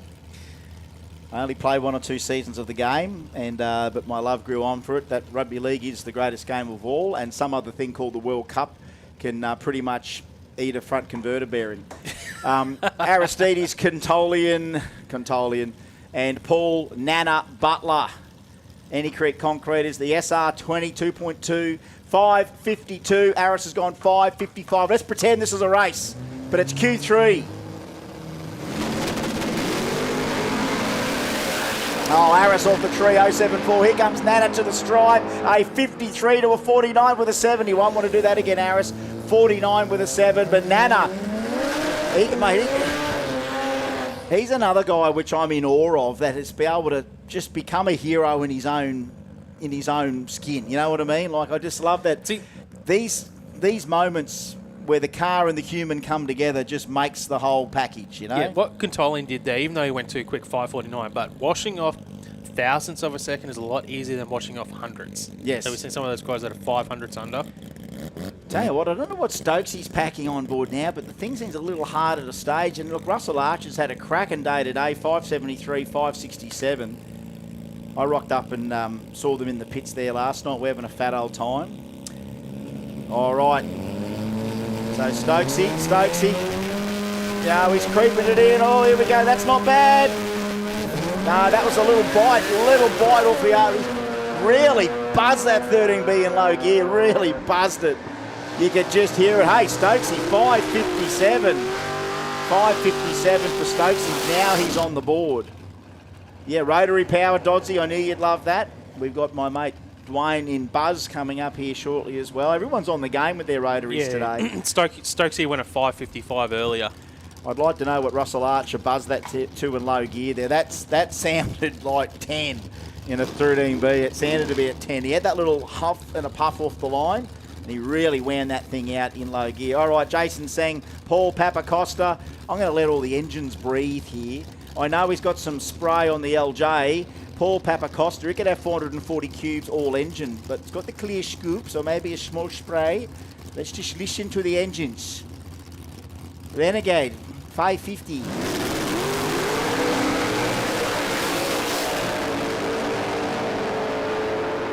Oh, 50 with a 7. Thank you very much. Sengi's back. 550 with a 7. It's nice to say that in Q3. Let's talk about it after 3 rounds tonight. Repeat. What a nice... This is tightening up nicely, Mark, and we haven't even got the rucker shed and the rest of them, but just as we always know, people find their marks and they go for it. All right, Tony O'Connor. What do we say? 9,200 RPM in the small block Ford in the XD. I hope he brings it out to All Ford Day in July because the fans love some lungs. Ford fans for the All Ford Day out here in July will love the lungs if TOC brings it out. I'm going to listen to it again here. Mark Ross.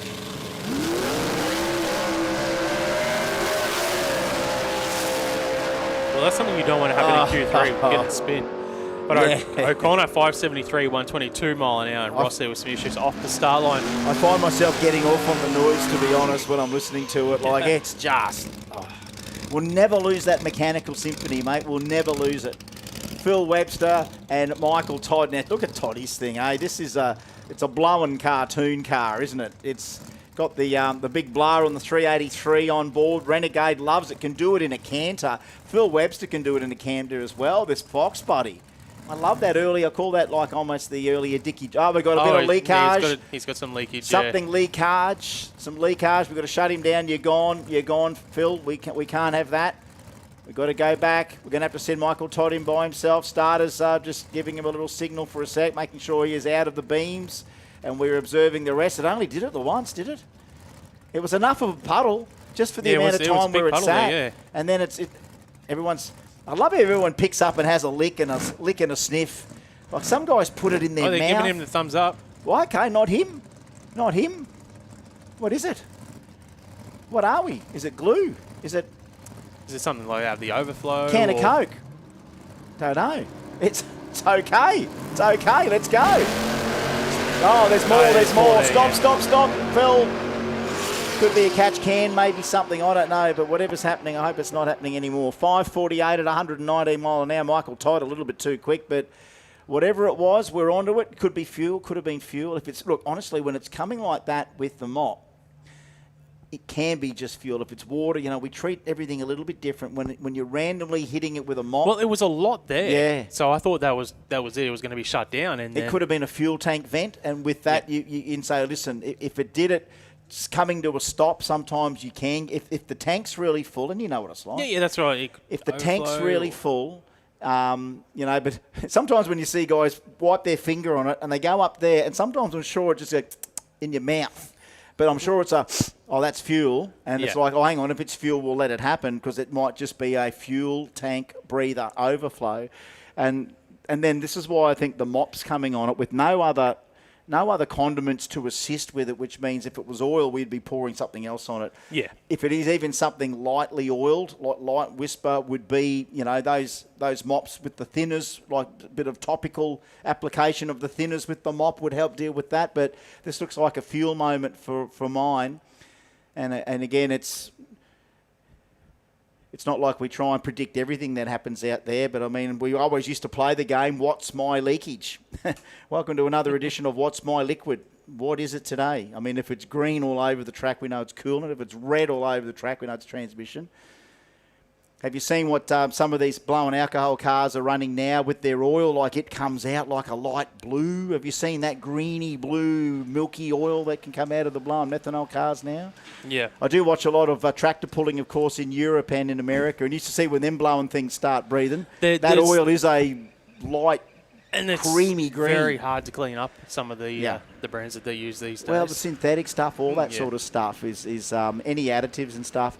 One thing I do love about tractor pulling, they can lunch that stuff all over the place, mate. They just scrape it with a grater. They keep going. Hey, you know what? And there's coolants that are like that as well. They're very hard to clean up. Well, look, while we've got this, and it's only a very small moment we're rubbing this fuel away, is that just after the Winter Nationals, I quickly went to YouTube and went into IHRA, and IHRA had a 10-hour stream of their drag boats in a custom-built lake in Michigan or something.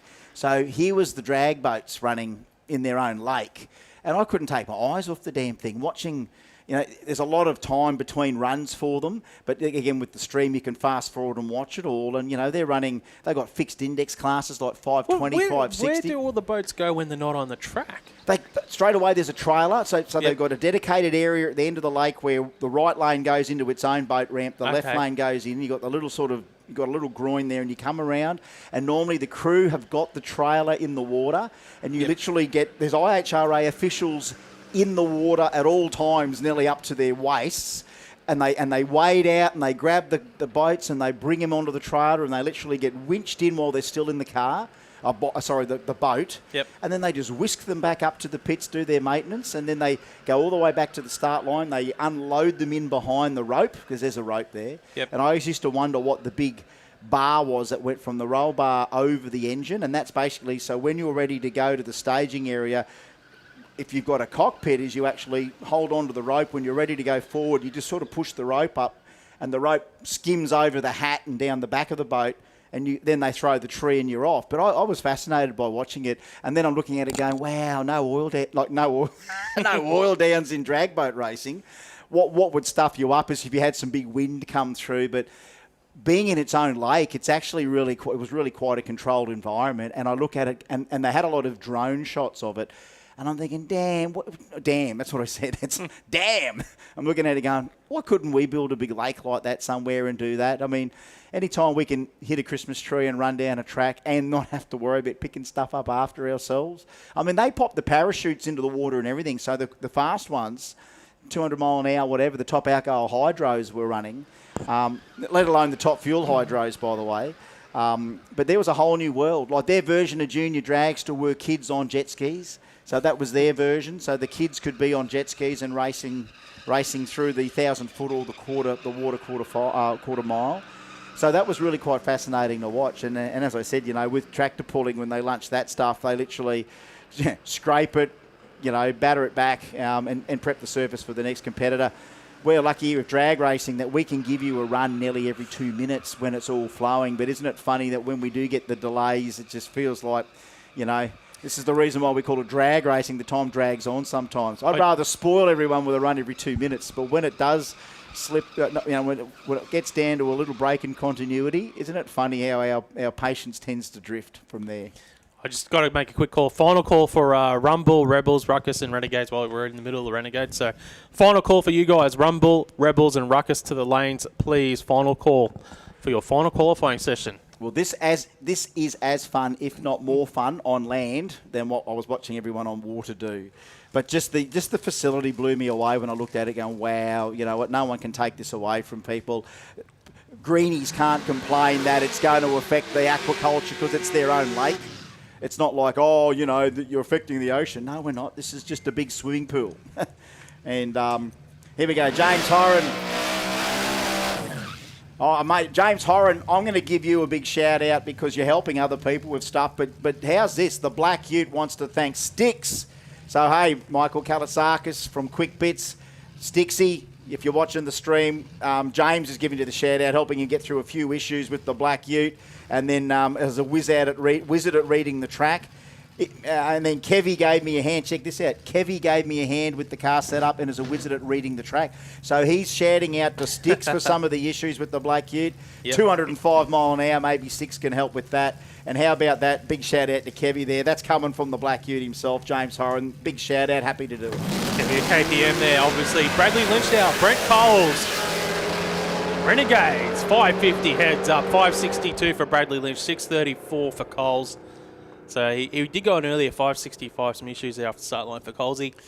And Bradley Lynch, that was his quickest pass of the weekend. He went 64, 63, 62. Yeah, that's not bad. That's honing in on it. But I remember Lynchy in the green HQ, but now this is a Ute. Yeah, so had that big stance on it, didn't it? Yeah, no, Lynchy, now he's got this. But we finish off the session here, and it's Parlo, I think, by himself. He'd love something 550-something. He'd hate something 560-something, and definitely doesn't want something 540-something. He wants to hit it right in the middle. As a racer, I would be absolutely fine if I went another 49. Yeah. Yeah, you happy with that? Yeah, I'm happy. You know where you can go from there. Yeah. Just don't run it in round 3. Just remember that. Advice to everyone out there. Don't go a 40 in Renegade in round 3. It does not give you any chance of making a final. No one's ever come from that, I think. I remember racing Jason Trezotti, did everything right, but then ran a 40 in round 3, and then it was like, once we finally explained everything, so we can't take the illegal ET as a bearer, solo or not. All right, legal runs. Parlo by himself, bumps it in. The Denial XD.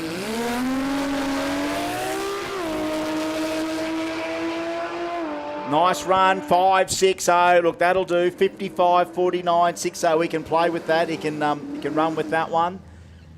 Of course, Parlo. How good are the Oz wheels? They're coming in. They're their own Australian car culture miniatures, aren't they? They're really coming in everywhere. My son works at, of course, he's retail manager at Repco, one of the biggest Repcos on the north side, and he does tend to bring the odd Oz wheels home. They're the little Hot Wheels looking cars. He's going, but of course he's got to leave them out for the customers for a week before he can bring any home, because they've been accused of everyone seems to steal them before the public get them, but he's had to leave them. Dan Harms and Kurt Rowita, real muscle in the north side, Bracken Ridge and Burpengary, just living in the garages out there. Look at this stuff. 580s, let's go. 607, 608. That'll be a great run anyway. Great run anyway. Going to sharpen your reaction times about now to see how you go for the first round tonight coming up. And there'll be some prep after we get past the 700s. I can already see down, have a look right down the end of the grandstand. Someone is cooking afternoon tea. That's looking good. Don't you love that? That's someone's Barbie down the end here. Have a look at that smoke. No, don't call the fire brigade. That is a delectable lunch getting prepared down the back there. Mate, look what I've brought for dinner later on.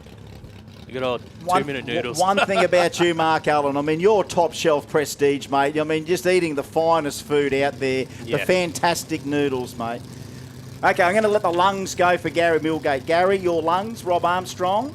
He's going to bump in with the turbo, but I'm going to let the lungs of Gary go. 580, Ruckus.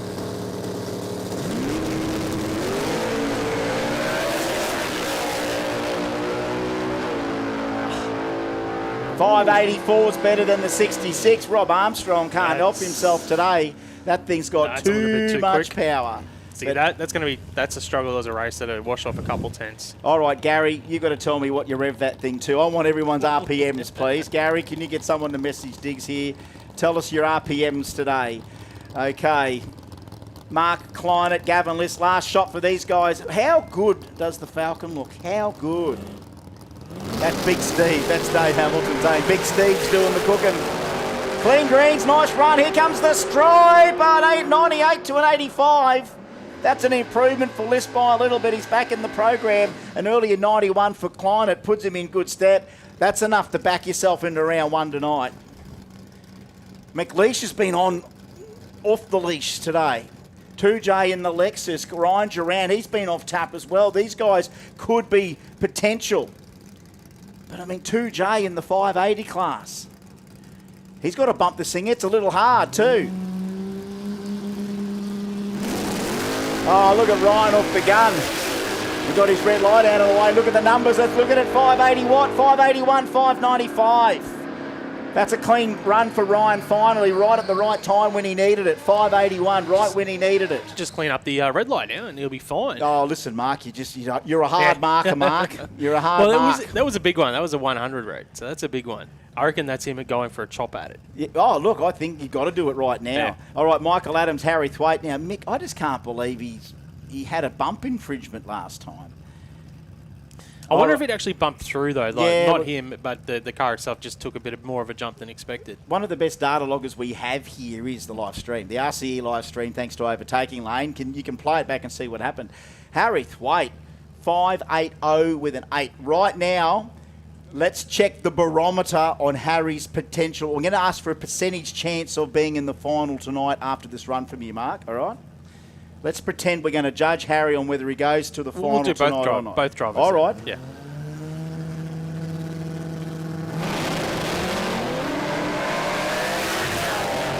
Well, good light from Adams, 054. And he goes 584, 125 mile an hour.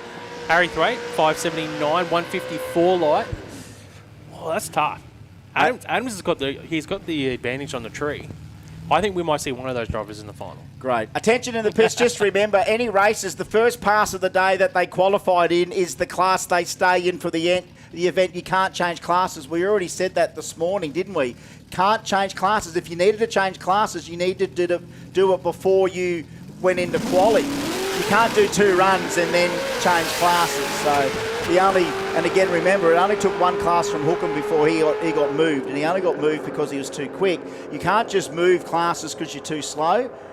Normally, a lot of the times we move you because you're too quick, not because you're too slow. So just a reminder, whatever your first pass of the day was in that class is the class. You cannot change classes. They got to stay in that for the event. I thought we might have already mentioned that enough today about that's what happens, but people are still, I think, kind of asking the question, can I swap classes? The answer is no. You got to fight with what you got for the rest of the day. Next time you run, you can change classes before you go. Instead of making a run and then saying, I want to change. No, that's never been a rule of ours. We've never said, hey, try on 3 runs and see if you can change classes. No, it's been, if you think you're in the wrong class at the beginning of the day, do it before you go out in session. Because it stuffs us up being in session and then having to shuffle you. So Justin's just sent us a reminder to all racers, no changing classes. Whatever you're in, you're in. Whatever you're seated, you're seated. Jason Behan, Matt Britnell, these are just in garages of Queens. Oh no! He might save this. Can he save it? If he backs up, he can he probably save stage. it? Yeah. Can he save it? If he's got to back up though. Deer in the headlights. Deer in the headlights. No. Deer in the headlights. These moments matter. These moments matter. We could probably kick him off, but no, because he didn't go past the start line in his burnout, so he can go through the beams once. You've done it once. All right, now Clint's just going to try and guide him in here. This is Jason Behan from Glasshouse Mountains. And what about Matt Britnell from Westbrook?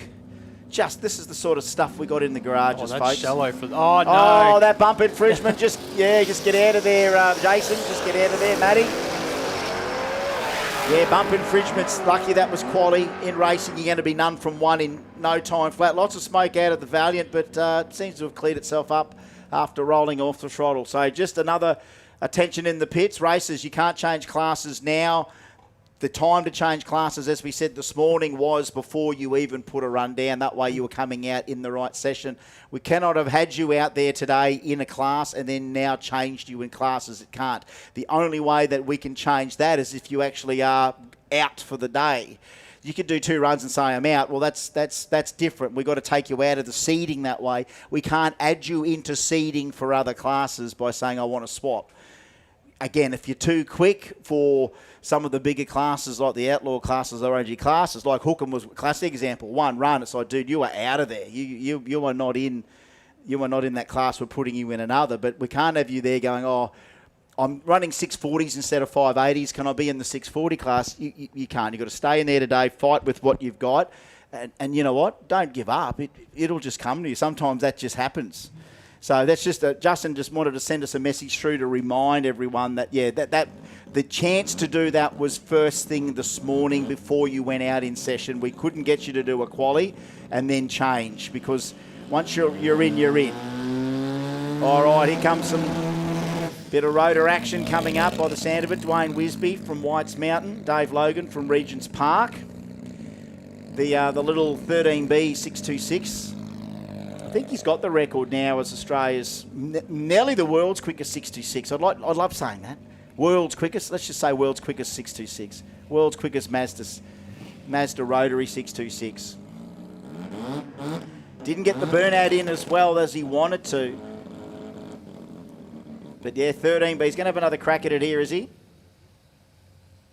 The thing turns off then. You can always tell when a rotary turns off because that annoying little background noise is gone, isn't it? There we go. I would never say annoying. Oh, I didn't mean to say annoying, obnoxious. I don't know. Obvious, maybe the word obvious. Oh, yeah, I know what you're saying. The presence, the rotary presence.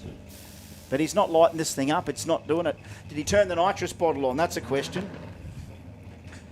Because well, in the other lane beside him, Logan, he had issues in QT. He spun off the start line in this ute. Not this time. That looks good for him now. Check this out, David Logan. He went a 585 on that 580 index. Oh, 85 with the 2. That's a 585 with a 1, a 585 with a 2. And that's looking pretty darn good towards round 1 a little bit later on. Because as we said, we do our seeding. Any competitor that is out, please notify scrutineering down at the shed. Anyone that is out of contention mechanically or whatever, come and tell us that you're out and we can take you out of the seeding. Don't just be the mystery person that goes walkabout on us. And we only assume by the second round, hang on, he's not back. All right, he's clearly not told anyone, you know. If you are broken and you want to fix it and come back for round 2, by all means, don't need to tell us anything. Just proceed with the repair. And if you reckon you're back for round 2, we'll get you for round 2. If it needs a round to skip to fix something and you're not going to make it in time, just get that done now. don't have to tell us that, I won't be around for round one. Just we assume if you don't turn up in round one, you could be fixing stuff. If we don't see you by round two, we just think you're gone. All right, so round 3, Q3 now, still Ruckus 580. Brought to us by Spool Imports. Gavin Donnelly from WA. Imagine if we got a WA guy win tonight. 591 for Gavin Donnelly. There's a chance for him. Yeah, look, 591 in that 580 class. And Cattell in WA. Who knows? This is a very big class, the Ruckus 580 class, brought to us by Spool Imports. Now into Rumble. About to go into Rumble, brought to us by Adelaide Diverse Electrical. First up, we can see Damien Morris down there. Going to be taking on the big charger. Yes, Duncan McKenna, the Migaloo, 528 cubes. That's a lot of car. That's a whole bunch of Mopar love right there. How much it weighs? It weighs a bit, I'm sure. We'll see if Duncan can give us the... Oh, look at that, out of the hole. Look at it. See the pinion angle there from the big Dodge that came out of the hole. Look at the stripe for Damo. He goes 30. It's not going to be this sort of day for Damo, is it? 37 in round 3. Duncan McKenna, 646. That's not a bad number. Migaloo can fight That's with good. that number. Yeah, that's a definitely. lot of car to come around, let me tell you. Try and judge your top end. Try and judge your finish line with Migaloo in that lane. All right, we've out there got Cocking and Page, Justin Page. What is it with our utilities? We continue to love racing utilities. 663, 656. Geez, they both stayed where they were, 660s and 650s. So Justin Page finishes Q3 with another 50 and a 660 there for Cocking.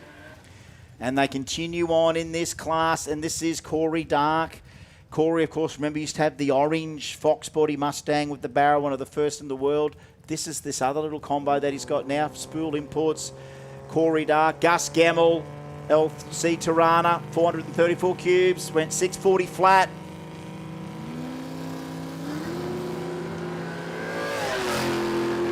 Taking a bit for the boost to come up for Corey. Not going to win any reaction time prizes. Look, a 79 for Gus. Like, that is so far off, it ain't funny. A 44 is an improvement for Corey, but geez, not with a 498 reaction time. As much as that's a nice number, it's probably not going to win you too many runs tonight. No, I think in all of our brackets today, you want to be in the mid-zeros and you want to be running on your numbers. All right, Paul Allen from Hillcrest, David Floor from Westbrook. I wonder if that's Floor, FLOHR from the Allen Floor family, which I think were Ford dealers. 761 for him, 642.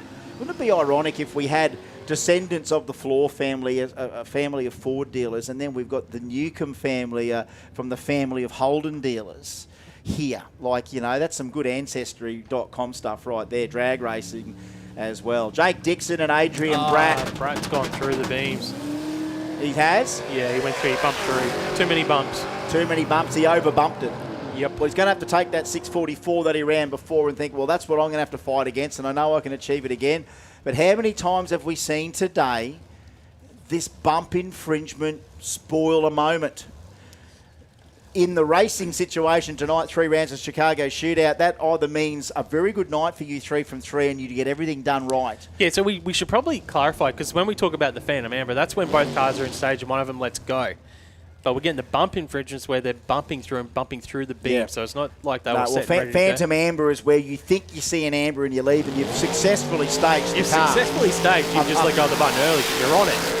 And a bump infringement is the other way around, where it's like, well, you couldn't even get to bump. He didn't get into stage. There was a problem with your Yep. whole bump procedure that prevented you having a run. It's probably the most I've seen it happen. Yeah, I know, at a mate. Kenda I mean, event today. and here we are, how many years down the track? And we're thinking we're all getting better. Some of our seasoned pros, well, I shouldn't say pros, our seasoned recreational racers that carry on like pros on race day because they're pretty sharp on the tree. George Menettis looks like he's got the belt back on this thing. One of the most critical things as a driver is the staging routine. So that's probably the most stressful moment as a driver, because that's the part where you need to be consistent. You do the same thing every lap. Repeatability, and Danny Mullane's trying to get a bit of that. Joe Dirt, reigning Rumble belt champion there. The little Cortina went 6.407.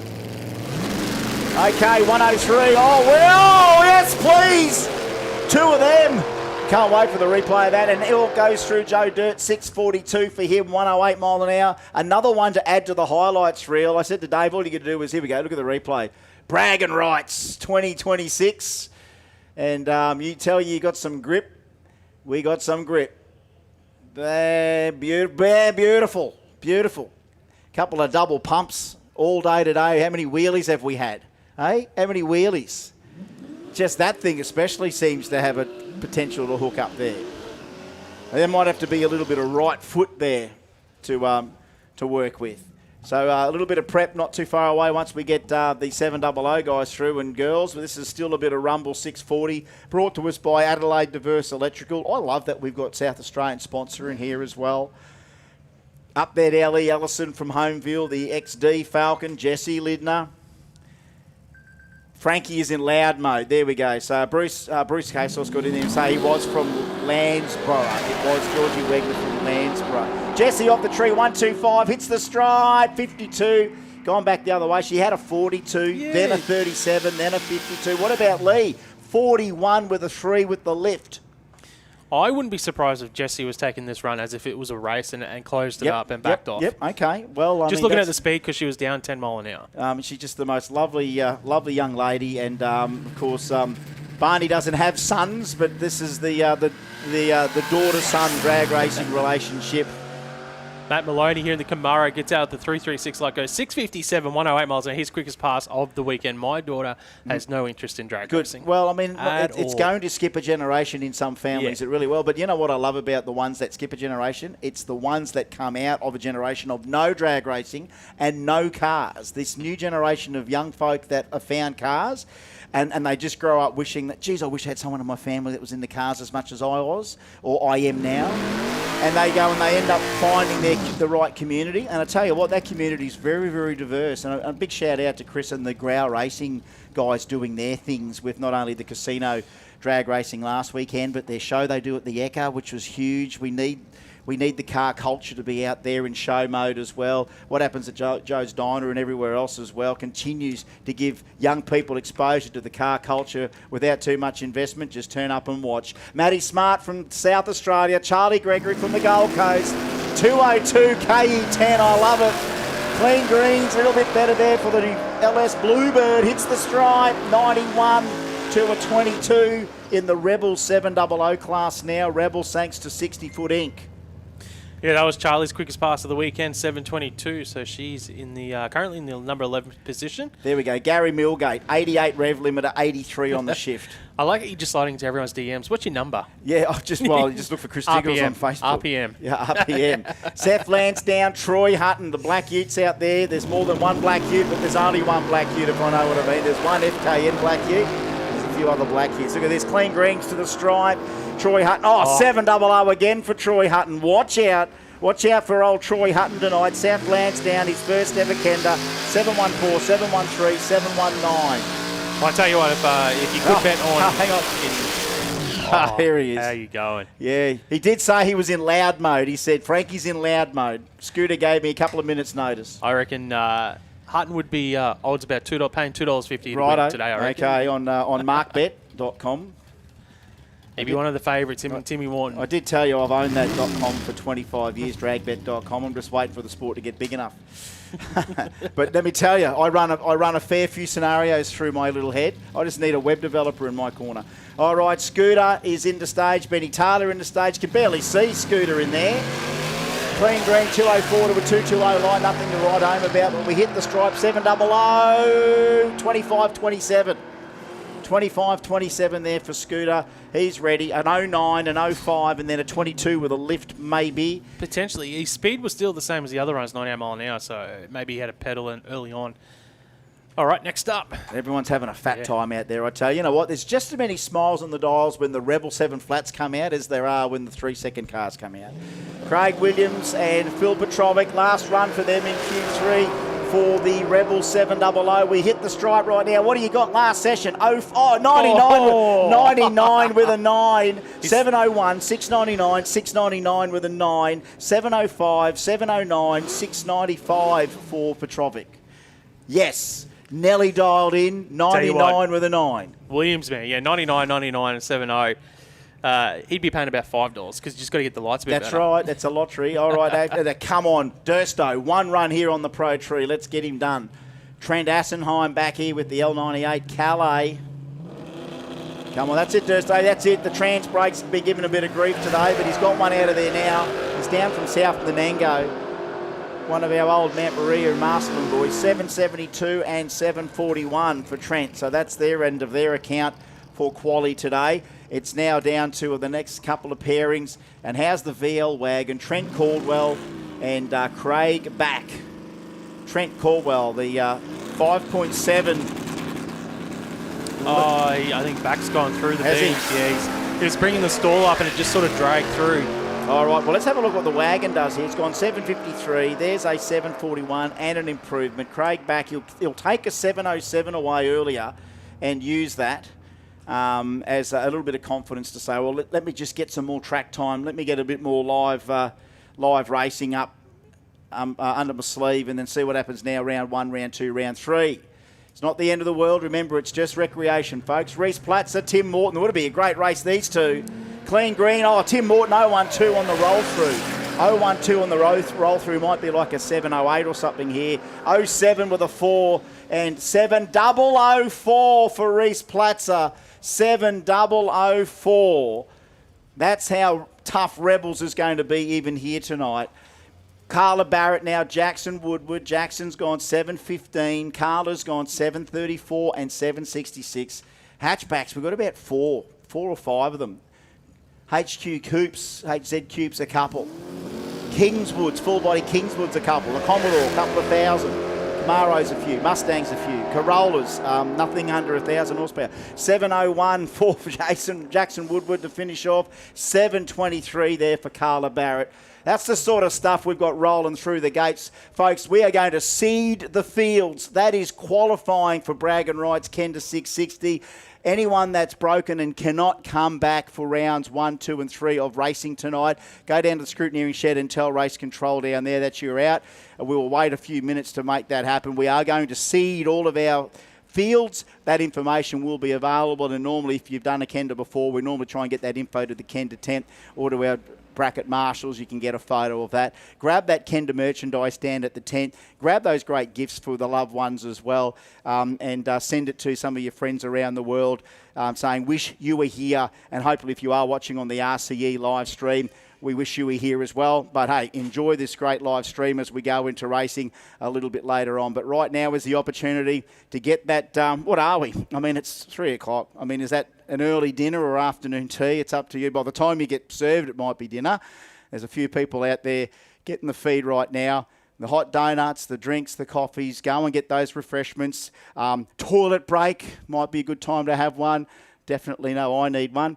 So we're going to go and do that. Our track prep is happening right now. Our seeding's going to happen. Keep your ears peeled. If Sue needs to make an announcement from race control for something, she'll probably mention that as well. Mark and I will take that break and we'll be back when we are ready for all of our seeding, for all of our categories, and then round 1, 2 and 3 of everything again. What we saw this afternoon and today, we're going to do it again 3 more times. This time, we're taking names, we're taking results, and the very best radial racers will end up in the finals tonight, and they'll have to run 4 times, and someone's going to win some of this money. I mean, look at this. Outlaw 315's $5,000. Outlaw 275 is $3,000. Outlaw 235 is $1,500. OG 275 and 315 is $2,000 the win. K525 is $1,500, Renegade $550, Ruckus $580, Rumble $640, and Rebel 700 is $1,000 the win, $500 runner-up. We've got all these other great awards we've got to give out tonight, and we're going to do them tonight. We might need your help with them.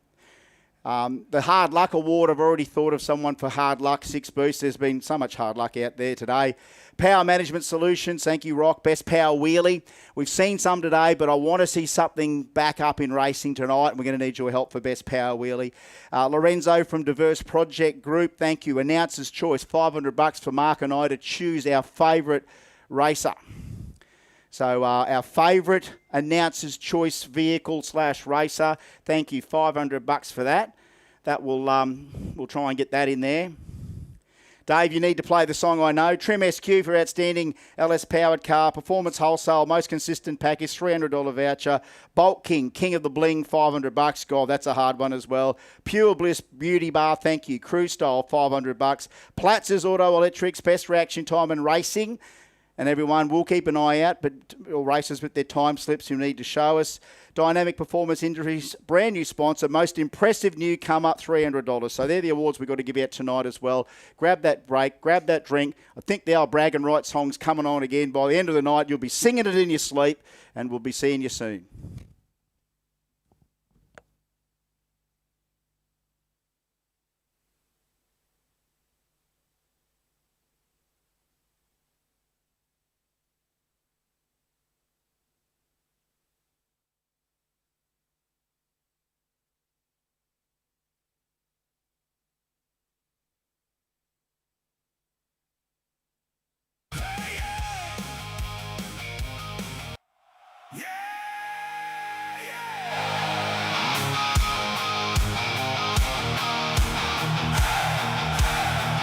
Bragging rights.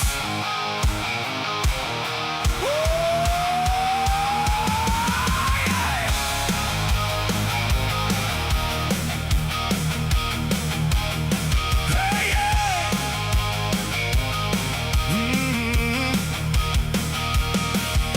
Friday night, the pits are alive. Small town warriors ready to drive. Turbo screams and the nitrous bites, chasing glory under Queensland sky.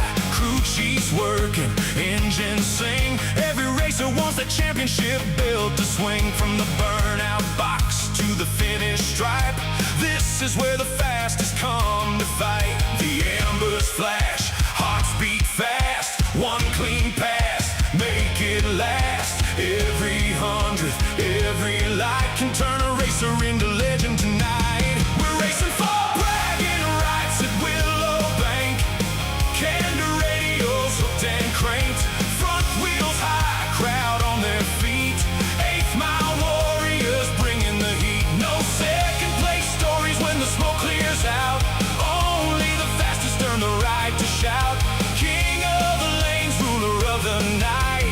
Racing for Willowbank, bragging rights. Outlaw cars and street machines, living every racer's dream.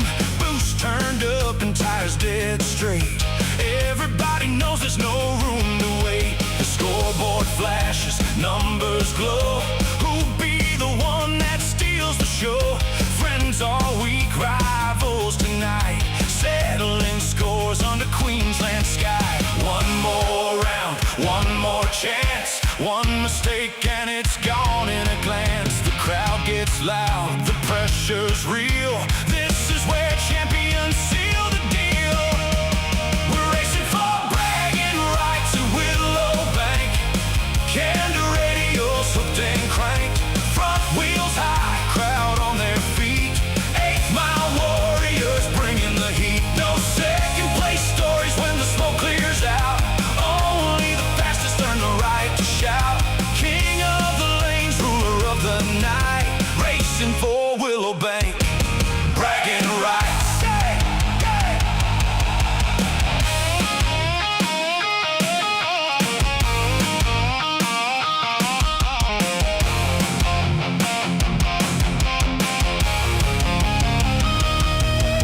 From renegade to outlaw fields, every racer refuses to yield. Fastest radial cars in the land, laying down power pass after pass. The lights come down, the finals near. Nothing left but courage here. One last launch, one last fight. As the revs climb high and the cars bump in, Chris Diggles on the mic yells, Ball City for Willowbank, bragging rights. We're racing for bragging rights at Willowbank.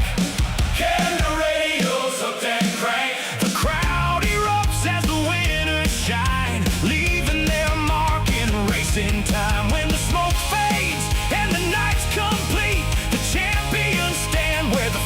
stars meet. One thing matters when the finish light's bright. Taking home Willowbank, bragging rights. Oh yeah.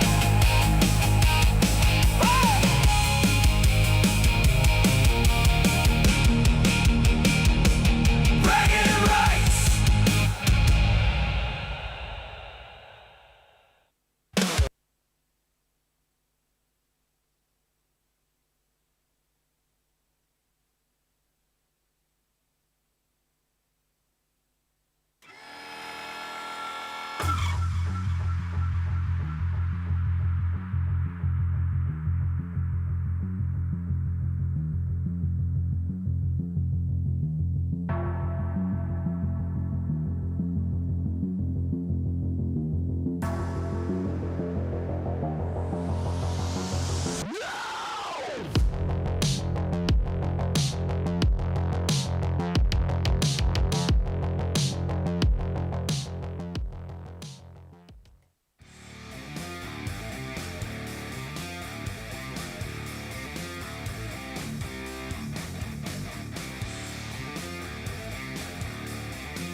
All right, just a quick call for Outlaw 315 to the lanes, please. Outlaw 315 to the lanes, please. Also, Outlaw 235 and 275 to the lanes, please. So, Outlaw 315, 235 and 275 to the lanes, please.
Ladies and gentlemen, can you hear us out there in the grandstands? Oh, lucky you. All right. Lucky you. At the down the tent. Okay, Sue. So, ladies and gentlemen, I'm getting a few texts in between. Racers not knowing who they're racing yet. And my answer to some of these people have been, oh, just steady up there, hotshot, right? It takes time to seed every category. So instead of just giving out the information of the categories that we have finished seeding, we like to wait, call us old-fashioned, until we've printed them all for each class. Because then we're going to take the copies down to the Kenda tent where you can take a photo. So please bear with us a couple of minutes for the racers that are inquiring, who am I racing, who am I racing? We said, ease up, Crackerjack. Steady on, Cupcake. Like, yeah, basically, these guys are pumped to race tonight. They're all pumped. And even the vibe, I don't know if you felt it walking around, the vibe from all of our races from all over the country. It's a real vibe. Yeah, seating for OG T75 and Rumble. I think the OG T75's probably already been seated, but we're down to Rumble and Rebels. We do them all. It's smarter to... And which ones have you got in there, Mark Allen? What are you eating? Snakes? Eating snakes now or shapes? Who else can eat shapes and snakes together? Who can do that? You can do... So more than one freak out there. All right, good. Who eats shapes and snakes? Honestly, what are your teeth like? Honestly, what are you gurning your teeth at the end of the night? What have you got? I didn't mean to put you on the spot, Mark. You know, the shapes and the snakes are in there together, clogging up the gums, and the saliva needs to rejuvenate. Here, give me a 4X heavy. Maybe you want one of them? No, I'm joking. No 4X heavies here in this little esky. A bottle of Fiji water and double black. So, if you see me reach for the second kit, strap yourselves in. Because we are going to be either as tight as what we're seeing racing or as loose as what we see tonight. It's the Kenda way. Do you want it tight? Who wants it tight? Hands up if you want it tight. Hands up if you want it loose. More loose people. Good.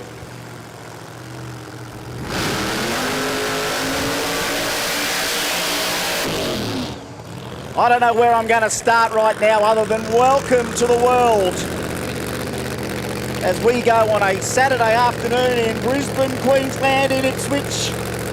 Drag racing's finest, Willowbank Raceway. Kenda 660 bragging rights.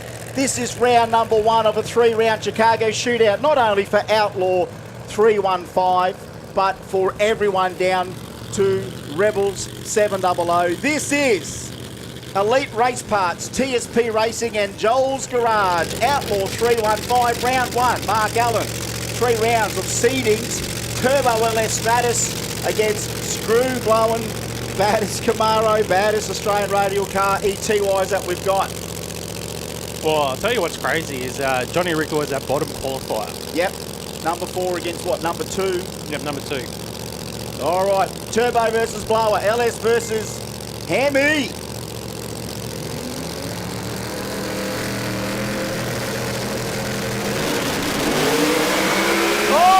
Ricker 948, it's a good one! 52, 216 mile an hour in Australia. Saturday afternoon, Terry Seng 108 to the 60 off the button, 027 off the tree, Ricker 066 off the tree, 60 foot 948, 238 to the 330, 352 with a 7, 216 mile an hour. Ricker is back, mate. Ricker is back. Power wheelie, zinged the tyres in qualifying. Couldn't get a run down. Swinging, wouldn't stop swinging. Now he's back. It's race mode. Some of the best brains trust now to the end of the night. Let's see him eat. I'm pretty sure that's above the speed he ran during the week as well, that 350. All right, well, you know what? I hate to think how we're going to get to a finals tonight. That won't be as mouth-watering as potentially... And I can't call Wade Wagstaff an OG in Outlaw Radial. Yes, he's been in there for a hell of a long time. He was a kid when he came in. He's now a dad. He's a man. He's a family, a racing family. Again, another one that's hitting it with commitment, like everyone else that hits it with commitment. And when the competition begs you back, you come back. And here he is. And guess what? It won't be easy, because guess who's going to serve an apprenticeship the next couple of runs tonight? It's Mitchell Bean. Got the dream car together. I said to Mitch, this has got to be the car, dude. I mean, when you build a car, what's your next car, or is this the car? And he goes, this is the car. Nearly broke us, but it's here. I said, mate, let that thing eat. He's got to go to the big boys eventually. He's just going to get a taste of it tonight. And who knows what Wade might do here, don't? But let me tell you, if it ran a 7-0 with a 1, 7-0 with a 2, then a 66, I reckon a 68 round 1 here for Wade.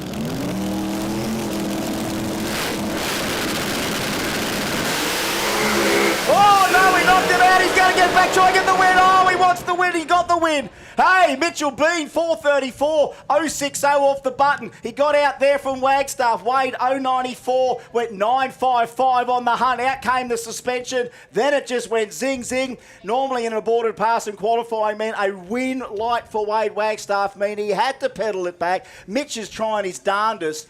282 to 330, 287 to 330, and then a 434 at 175. Missed out by 163 thousandths when he came through Wade on the pedal. 414, 184. That was his quickest 60-foot of the weekend as well, 955. So they definitely got more aggressive on that hit. They were going after it. Anyone else's pulse go up like mine does during that? Like, honestly, what a moment. What a moment. In Outlaw 315 round 2, Wagstaff will take on Ricker. Ricker will have lane choice. You're kidding me. And Sang will take on Bean. All right, so that's round 2. Mouth-watering for Outlaw 315. We quickly move into Outlaw 275 thanks to Spot On Performance and Fabrication and RC Metalcraft. Daniel Nuncianti gets the bye here by the look of it. Was he scheduled to have someone? Smith. So no Smithy? Now, that could be a fix. Hopefully, that's a fixing thing and not else. I heard a little rumour too, Cam Riley's not back in 235, so that's a bombshell that came in late. So, a couple of late scratchings, no Cam Riley in 235. And look, right now, we don't know whether Smithy's out or fixing. Knowing those guys, they're not going to give up. You've got to love the beast more than once. It's not like, let's put the gearbox in for the last time, hope I don't have to pull it back out. You've got to do this stuff on these cars. They're hard on equipment. You're making the horsepower. You've got to keep the beast together. Pazzo's already had to change gearboxes on this thing this weekend. He's now on the spare one. Turbocharged Heavy, one of our quickest 275 cars in the country. First into the threes on a 275.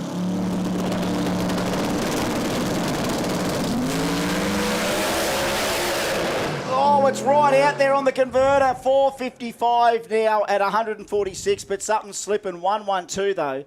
Something's slipping, nothing gripping. Nothing sliding. 455 at 146. It got there A to B. Maybe he can work with that. If that's about, again, remember, we talk about cars with torque converters, slippage, and then lock-up.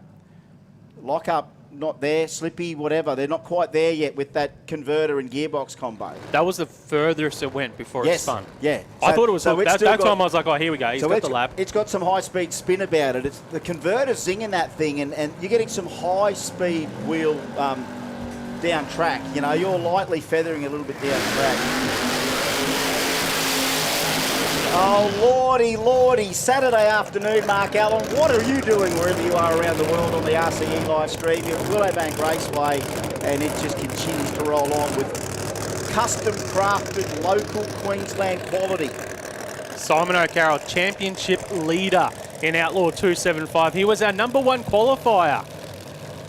Ran into that 380 zone, 387, 389 in qualifying, taking on Jeff Campbell Brown. He was the number 4 qualifier. He went 482, 446, 419. Lane choice, obviously, Simon O'Carroll. OG 275 for the lanes round 1. OG 315 for the lanes round 1. K525, you can get to the lanes now too. So 481X twin turbo Chevelle built in his garage at UB. Jeff Campbell Brown beside him, Simon O'Carroll. From Simon O'Carroll Swimming Pools, Screw Blower Noonan Hemi on a 275. You just can't get one. He's got one. One of the most passionate radial supporters we've got.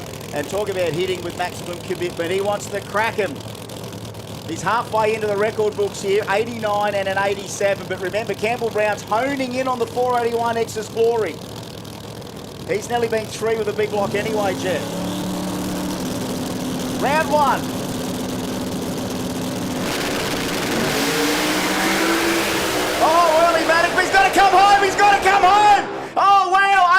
406 to a 406. O'Carroll, I think, is going to snatch the record for 275. 358 to a 214 light. 104 for the Kraken. 109 for Campbell Brown. 265, 277, and then 386 for O'Carroll. 211. 406, 197 for the Big Chevelle. On its way to the threes as well, Mark Allen. If Campbell Brown had cut a 150 light or better, he wins that race. Yeah, wow. The 60 thou at the stride. 600s on the finish line, win margin. Wow, you got to get some. That sea rotor hauling him in the deep end. O'Carroll, 358 on three. He's got to watch that. You can't do that every time. Well, that's half a hand on the record. If we're talking IHRA records, and we'll allow them to, and Justin in the future to announce that when the new release was, an acknowledgement of the Australian radial scene, IHRA being IHRA sanctioned tracks where we run predominantly. That's a great incentive to award records for it. We are at that standard where, if we've got a different formula of the sport that we should be applauding, let's put a national record on it. Danny Lansdowne, Andrew Coles, the Spot-On brothers, I mean, they don't care who they race. If they race each other, it's still a race to them. I mean, if you want a rolling advertisement for a business that builds nothing but the sickest radial street cars in Australia / the world, then they're at world class, these boys. I'm honoured and pleased to have had a car built by them and known them as basically brothers to me, and they set the example that we all should aspire to. Two boys going in the bump on a 275. Oh, the waves up in the air. Oh, and go Public Enemy. 94, 193 for Andy Coles. It was walking towards the centre line. He held on to it. Lansdowne, 43 in the wagon, bobbing the wheels. 106 in the 60. You know what I love about these boys more than anything, Mark Allen? Yeah. 023 for Andy on the tree. 068 for Danny Lansdowne. It's off the button. You can weld, you can tune, you can steer, but can you leave? Can you race, gentlemen? And that answer is in those reaction times on a pro tree, dagnammit. Pro racers, you met them in the street, you wouldn't think they're pro racers. Honestly, we have got such a swagger in the Aussie radial scene. It's not, and look, I'll say it right now, there's a bit of spot-on swagger, and I love it. That's a lot of shirts out there, and you just get that spot-on share. You're part of a movement that's just all about this stuff, mate. And, and it's an iconic car. Now, as I said before, not publicly, but when my opinions to people, when, of course, the quickest VL in the world, VL Guide went a 5, and then Anthony announced that he's probably going to retire the car. I was a little bit thought, well, that's no longer a gift to the fans to watch it race. And then I thought, well, Danny will hold, for VLs, Danny will definitely hold up his end of the deal for iconic Aussie VLs, especially RB-powered ones. That's the organic thing that, like in Brazil, those Opals with the 6-cylinder turbos they run, that's kind of their domestic race car. Well, we've got an equivalent with that, of course, here in Australia on so many levels. Here we go, Daniel Hookham and James Horan. Hookham and Horan. Sounds like a really good law firm, doesn't it? Hello, Hooker and Horan.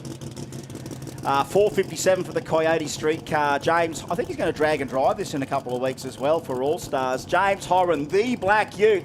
406, 205 mile an hour first round. Here he is in Outlaw 275, brought to us by RC Metalcraft and Spot On Performance. We're going to Bump City, Mark Allen. I'm just going to let all those valves do the talking.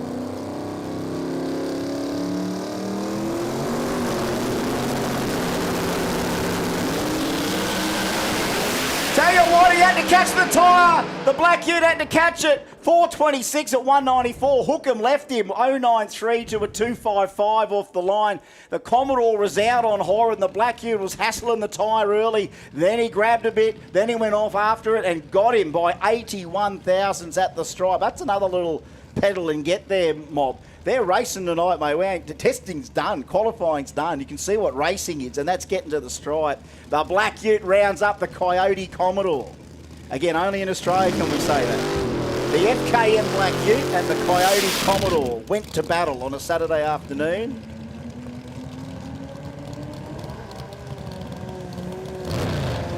We got Rob Chaplin to take on Shane Crichton. Nah, never. You'd never see this pairing anywhere else in the world in a radial race, in an Outlaw 275 race. Basically a 3-litre 6-cylinder Cressida up against a 977 cubic inch nitrous Pat Musi. Never. Nowhere else do you see this. Kreitz is in with every chance. If that massive grunt of this thing, like, honestly, as much as I keep rooting for this car to give Chappie everything he knows he wants, he knows that the next car that he's already built by Burnsy, and they're getting it finished, that'll take the very best and put it in a car a little bit lighter, a little bit more mechanically advantageous to the car and its cubes. And Chappie's going to come out and smash them. Mr. RC Metalcraft, he wants a 3 on a nitrous engine on 275s, and he's going to live that dream out, I'm sure. We're going to love the candles out of this thing. One, if you're a nitrous guy, you go that way, and he's fully all in. And we love you, Chappie, RC Metalcraft. Shane Crichton, of course, driving. Oh, straight in, there's a line, he's just going to get another. Oh, look at it, carry the wheel. Oh, all the way, Chappie. Oh, the save for the Cressida. Chappie goes 441.8 to point B. Crichton goes 460 flat. 110 in the 60 foot. That Cressida is just rocketing off the line. He's here, obviously, not to worry about taking win lights, Kreitz. He just wants some good numbers down on the good prep, and whatever happens, happens. On this occasion, 062 leave and a 441 at 168 mile an hour. I mean, that was a hell of a, well, what's the word? A bit of a divided run when someone already goes out there to try and take the win, and they do it. But I couldn't take my eyes off Chappie's, the left-hand front wheel. Did anyone else see it just holding that thing up there again on that run? That's just poetry in motion. When you can get that thing hooked up on its tyre and take the power as far out as you can without knocking the tyre off it, making it spin. But then you know it's hooking up when the left-hand wheel's in the air. Like when you've got enough force to lift the front end of the car up at 170 mile an hour, think how much torque you're generating in a car through a suspension. And shifting that weight. Horsepower grows out of the ground in this country. I'm assuming it'd be about 3,000 pounds, that car, but plus. to see a 3,000 pound car, remember it's 977 cubes right up the front of it, but yet it can lift itself up and the wheel is up off the ground at the 8th mile. Like I love a physics lesson like that. If only we could teach physics this way in school. We'll get a government grant, teaching grant. Yeah, quick recap. Winners are O'Carroll, Coles, Foran, Kaplan, and Nanzenti. So all getting wins. So what are the round 2 pairings for 275? O'Carroll, Chaplin, Coles, and Campbell Brown. Horan, Lansdowne, Hookham, Smith, Nanzenti, and Kirk. Right, okay. So Pazzo might get a 2 from 2 here just yet. He might come the long way around to break into Queensland curse tonight. Randall Laurie is back, and I can't believe Mr. Nuts is on a 235. WTF.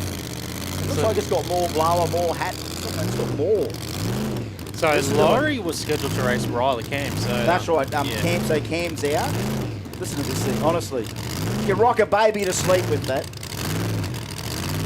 If I had another kid, I'd just rock him to sleep to the sound of Mr. Nuts Ivory. I hope he gets what he wants here, but it's on a 235. How do you mash a blowing engine like that and make the 235 stick? K525, round 1 to the lanes, please. K525 to the lanes, please, for round 1. Suck it up, people.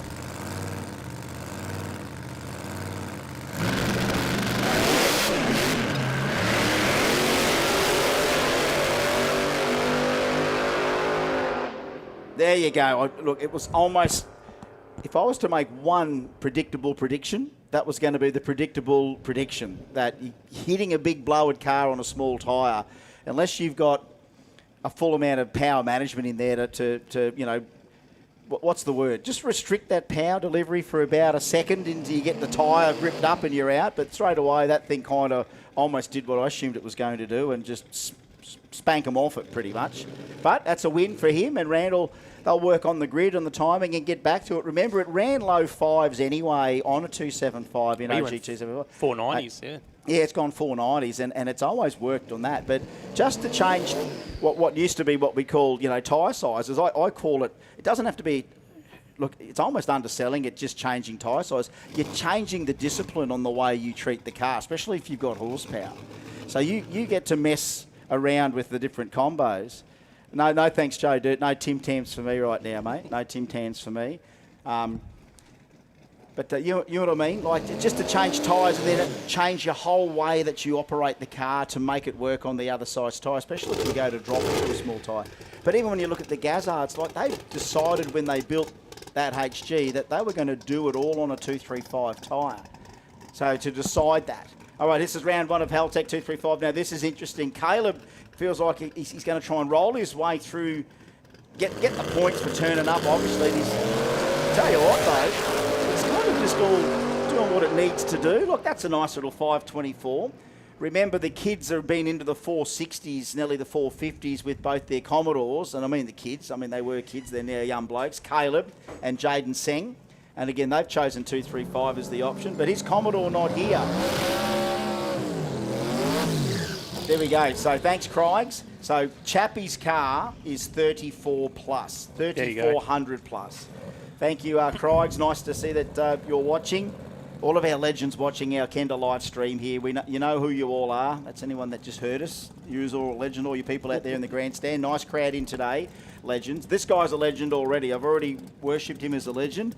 This is our young fella from WA in the Rodeo. Stick shift Rodeo on a radial with a single cam RB30, and hats off to you, Jesse Murphy. You're up against one of the youngest hot shots, just about one of the biggest 235 guys, the young bloke, Jaden Seng. Welcome to the local gun. Round one. Again, Jesse's just here part of the day. He just wants to try and get one that's going to work for this car.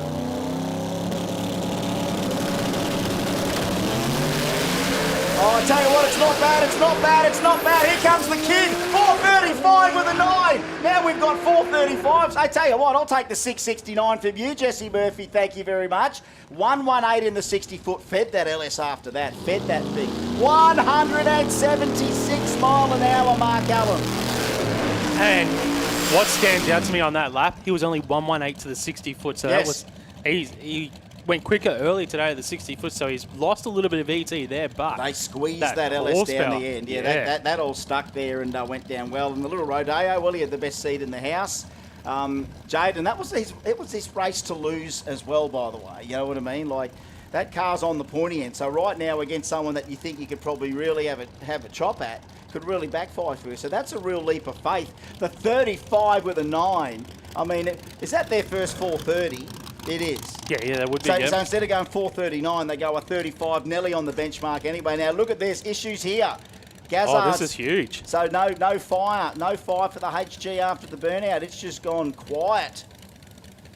I don't know what it's going to be. I hate to be the predictor of why the thing's lost fire. I don't know. He's leading the thing off. Leading the championship as well, Scott Cortina. Now remember, 3 rounds of Chicago shootout means that if that is fixable, that's one round they drop, and if they can fix it in the next half an hour to an hour, they might have half a chance coming back round 2 and round 3 and keep fighting.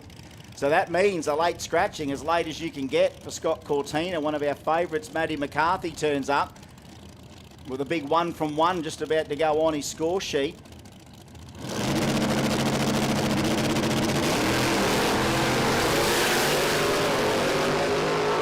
That big 864, 504 at 145 mile an hour. Yes, please. 1 from 1. OG 275 to the lanes, please. Last call, OG 315. OG 315, last call. OG 275, last call to the lanes, please. Now, that's a little bit of a fizzer. You talk about flipping the script, dude. There's a flip of the script. One of our favourites that's dominated in qualifying. Bang, nothing working after the burnout. You know, championship lead, so that that opens the door up for Caleb saying who had to win in round 1. And Caleb just turning up in that Mustang. McCarthy was actually 4th in the championship, so he gets a win. So and Jaden Sang as well, so that's really opened the door up for the 2 Sangs and McCarthy. Tell you what, the 235 action, it just sharpens up. Check this out. Now, this is Dan Swanee's new, I shouldn't say new, because he's had the Gemini in various shapes and forms for probably nearly 20 years, but now the ultimate radial build, LS on board this little Gemini. It's literally a full tube Gemini, full tube chassis, all the fruit suspension-wise. It's pretty much I shouldn't say the Swan song. There'd be plenty of other personal transportation for the Swan man, but this just could be it. He's got the car he wants. And how are the lovely crew? Didn't notice you down there. Didn't notice you. All right, now Ben O'Neill in there. He's no pushover. Neither is Swanee. But welcome to 235 Racing, Dan Swanee. You're in the thick of it now. Oh, knocks the tyre off it. Gets back on it, trying to fight to get back, but it doesn't matter. It's going to be Ben O'Neill. 480 will do right now. 480, 150 mile an hour and a win. But Dan Swanee He is back in the saddle. 0-1-1 off the baton. So the little orange Gem, after how many years not steering anything, finishing his beautiful creation, shaking it down Wednesday, Thursday, comes out, runs into the 470s, and then on the first round of competition, let's go with the button like a pro, Mark Allen, 0-1-1. Yeah, great live from Swanee. But Ben O'Neill, that 480 was the second quickest pass of the session in Outlaw 235. Yeah, that's crazy, isn't it? That is, that's unexpected, what we just saw there. And that's the thing with drag racing. You just don't know what's going to happen. How do you spell unexpected? Kenda. That's how you spell unexpected. That brings a close to Outlaw 235 round 2 matchups. We'll see Cortina take on O'Neill, Sangan McCarthy, or Jaden Sangan McCarthy. Murphy was meant to take on Riley, but Riley is obviously out. Caleb Sangan Swanee, and Laurie will have the solo pass. All right, first call for round 1, Renegade. Renegade 550 to the lanes, please. Renegade 550 to the lanes. And final call for K525. Where are yous? Where the bloody hell are yous? Round 1 of RLC, Engine Reconditioning and CAS Industries OG 315. Yeah, the action doesn't get any less frivolous. Have a look at this. Look, 2 full tube, God bless this country, Mark. 2 full tube Holden products. May God and Mark, and isn't it, you know, Dougie Day's been a VK guy for a long time. Aaron Gregory's a HR guy, so why not build the ultimate radial HR and the ultimate radial VK? Here they are, folks. And they're going to Bug City.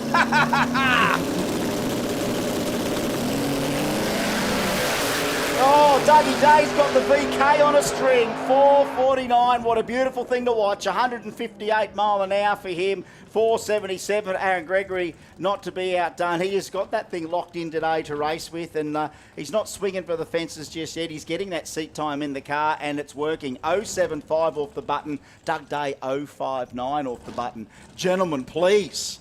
Your start line prowess is truly staggering.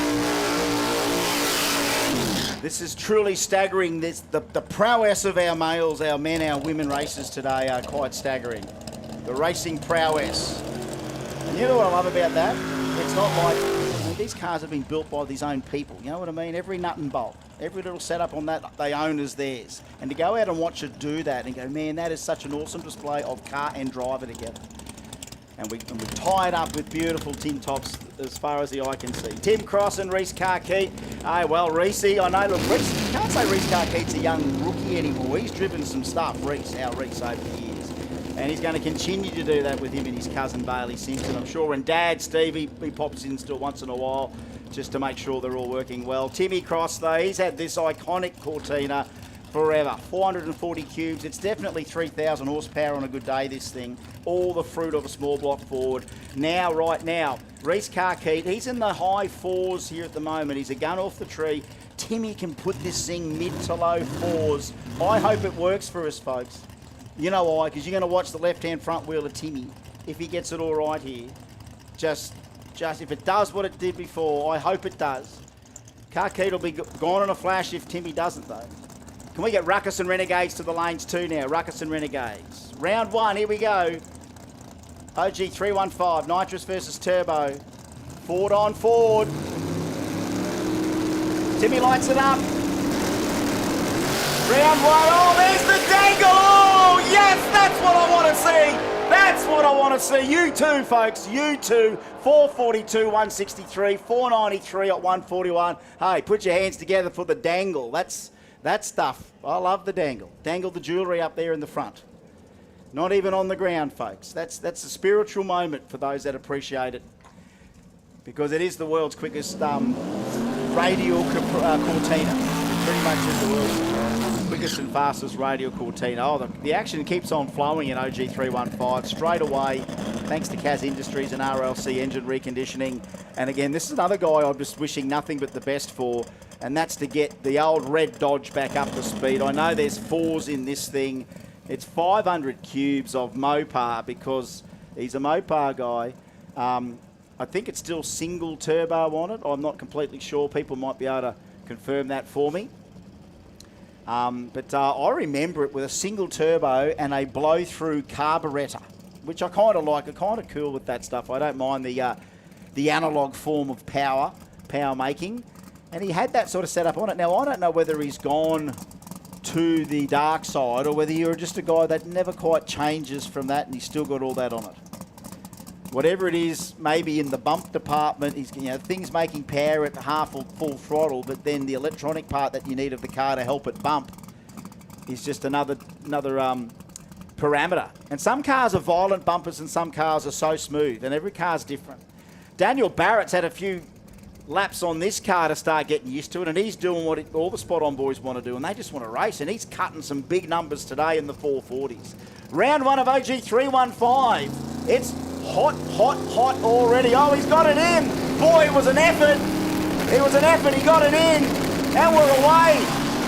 He got a better light than Barrett, but Barrett straight down the middle with a 441 with a 3. That thing is on rails. 117 in the 60. The red Dodge goes 541. He did leave on an 071 Embley, so he hasn't lost it. He knows his way to a good light, and it's good to have him back in the seat, back in the saddle. That is an iconic car. As I said, it's as much as the Black Utes, one of our icons, the red Dodges as well, and everyone in between.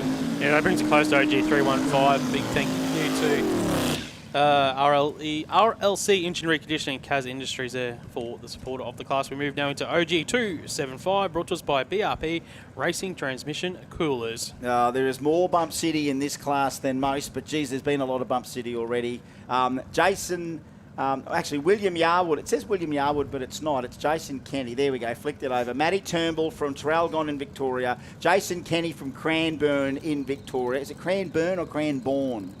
Cranbourne. Traralgon. Is it Traralgon or is it Traralgon? Is it Traralgon or Traralgon? Welcome to all our Victorian Kenda disciples. Matty Turnbull. Round 1, here we go. Jason Kenny, round 1, the VN, here we go. Twin turbo LSs both sides. Good citizens of Bump City. Have as much as you want, gentlemen.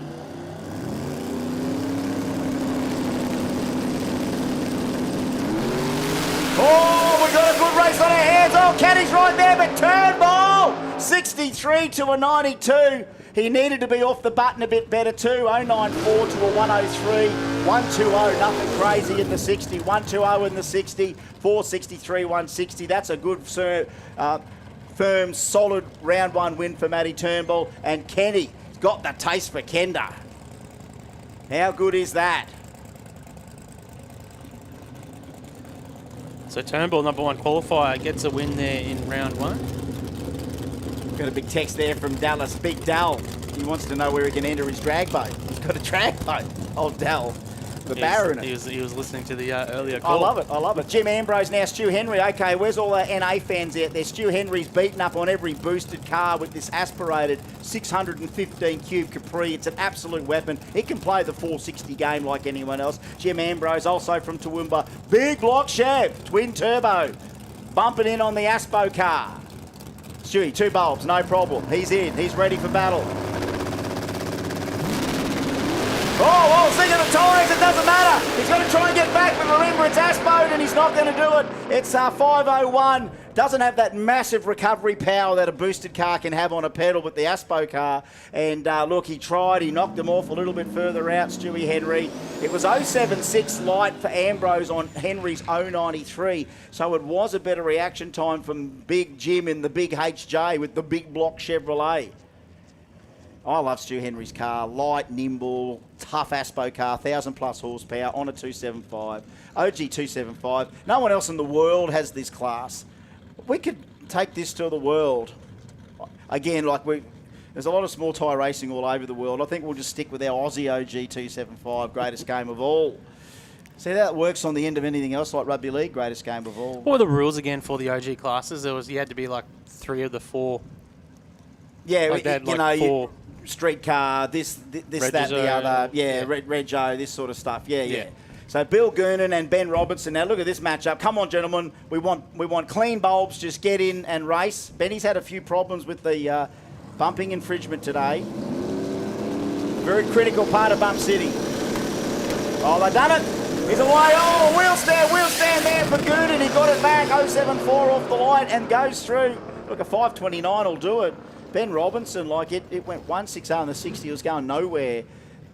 But sometimes I think you just recover from getting that safe bump in, and then you've got to leave the line, and that's another thing And the you've got cars to aren't deal with. the cars aren't settled as well. When they got that big bump, you can see them rocking in Yes. and out of stage as well. I always wonder whether that little oscillation in the car setup can sometimes affect it. It has Yeah. to affect it. It's almost like you need that thing, but it's hard. If you've got a car that comes in and it's still rocking when you decide to make the tree go down. If you're rocking backwards or forwards, it has to affect it, the Yeah. way it hits the tyre.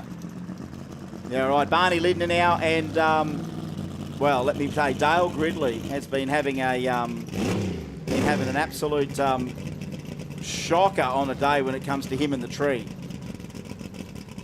Ain't that right? Yeah, all it takes is one pass, mate. One pass to get it all sorted. Dale Gridley, he had bumping issues. He hasn't been getting times in there. He's really turned up with nothing. Barney Lindner's had a couple of zings and a 520. So again, Barney's going to go round to round here and just see what he can pick up. He knows he's not the quickest in the OG 275 class, but he's there to pick up the pieces. Oh boy, it's slow, but it's there. Oh, Barney knocks the tyres off, but Gridley straight out there, 117 in the 60. Hits the stripe, 65's a very stout number. 65's a very stout number there. He responds, Dale Gridley, in the best possible way to start his 3-round campaign tonight. Barney just can't get the thing to stick up. Is it making a little bit more horsepower now that we got better air than we had here in February, and he's got all the new suspension set up that's getting dialed in, but just right now that car's still not happy with its own physics just yet. It's still got 100 pound in the nose. I did ask him the other day, I said, are you going to take some weight out of the front? And he's got sort of like a lead shot in a bar, and you fill it. Yep. And he's got 100 pound of lead ballast in the front. To get it out, you kind of got to vacuum it out. It sort of rocks, and then I'm supposed to put it back in. It's probably a lot of effort to put it back in. I said, well, maybe you should get into the barbells like everyone else is, hanging barbells off the front of it. I tell you, Gridley had the second quickest pass of the session so far there in OG 275. That 65 was 200s off turnbulls. Yeah, I mean, 463 and we ain't done yet. We've just some of the fruit that's laying around here. How about this? And I've never seen this run before, and I know both of these gentlemen, but Matt Lampard, known Lumper now for several years, and he's one of our GCC members from down south and does the drag and drives. And I always said to him, you've got to come up north, son, and come to a Kenda. And he's done that, and he's the one that helped come up with Bump City. Like I said, come and bump in with some of the best guys around. He goes, bump your ass off and bump this, and we go and bump, and then he goes, Bump City. I go, dude, Bump City. So Lumper, he loves to go to Bump City. Guy King with his Barra, he loves a Barra bump in. So a boosted Barra bump in the KE20 on a 275 against the boosted LS bump in from Warrnambool, Victoria. May the best person win. Oh, red light for love. Oh, little power wheel, 2 power wheelies for Guy. Oh, 3 power wheelies for Guy King. And it's going to be a win for him. Well, Guy King, triple power wheelies there. That was crazy. That was crazy. And tried his best. Look, honestly, when that thing comes out and it carries him on the first launch and it does come down, it's the most righteous thing you can see from someone else's private vehicle, mind you. We do sell this as entertainment, but that's just some bloke's private personal roller coaster, by the way. And we're lucky enough to watch him try and drive it. But how's that double pedal, triple wheelies? You're getting more wheelies for your ticket price here today, folks, than ever. That's the problem. What do we do for Kenda in winter? Well, we had the wheelies were up 100%.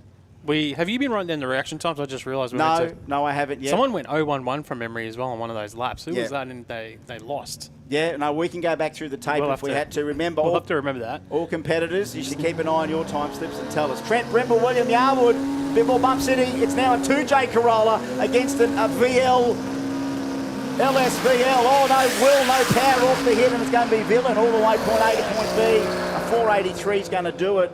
He's run 2 483s today, an 81 and a 77, so it's been a good day for the Villain. And Will Yarwood just not leaving with any power just then. He had a nice wheelie today with that thing, by the way. It's like you put 1,000 plus horsepower in a Corolla, you're guaranteed a wheelie. You see, Okay. Who are you looking for? Farrelly. No, he's doing the converter round That's one right. here. So remember the bearing, the converter He was bearing? on the solo He pass. got the Black Ute auto converter dude. Yep. All right, here we go. Hot Rod Williams and Craig Scottney. This is a replay of the final from February. So it is Turbo small block Ford against 600 cubes of big block Ford. So all the Ford fans, don't we represent? We represent pretty well on this part of the world in Kendaland. That's our new, don't worry about state, Queensland, the radial state, yes, but it's Kendaland, really. Yes, this is your Plumbing Solutions 525 class. Welcome to Plumbing Land. The most amazing machines will astound you. Okay, and he's trying to make the next round, Farrelly. So there we go. I think this is a matchup of our, equal leaders in the championship, and they've got each other round one. Oh, well. So whoever wins this race will take the championship lead.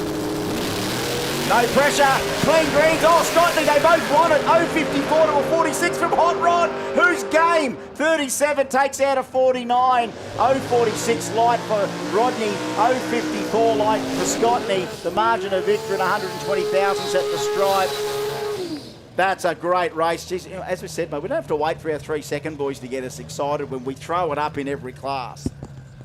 And we're just in the 525 class. We haven't even touched the 550, the 580s, the 640s, the 700s. They're coming. Here's the young gun, another one of our guys, Bailey Simpson. Well, he's not as young as he used to be. He's a young man in his 20s now, growing up. Phil Penny, well, this is one of the coolest dudes you'll get. I'm not going to say Phil's in his 60s, but he's definitely somewhere near there. He's third in the championship, so this is a big race for Phil because obviously the guy in front of him just lost. Mate, you wait till you see Scottney. You wait till maybe late this year or next year. You wait till you see Phil Penny's next radial car.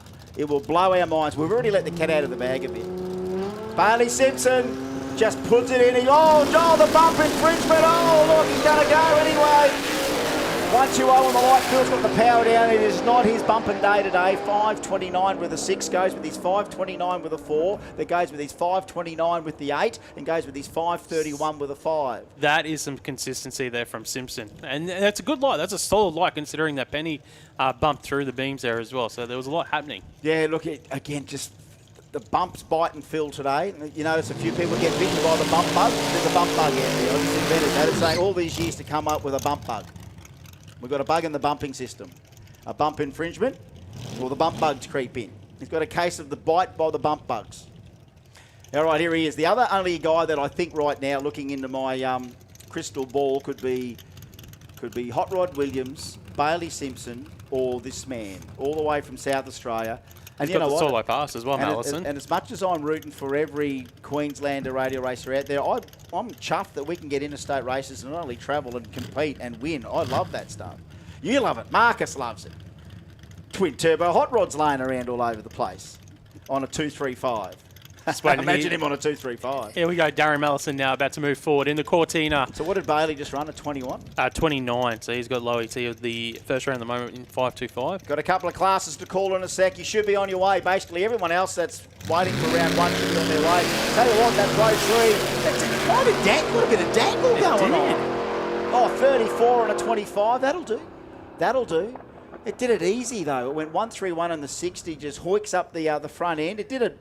I'm watching going to get on our replay. There's a slight delay here between watching it live and getting the replay here. So comes on in, hits the tree, has a double hit.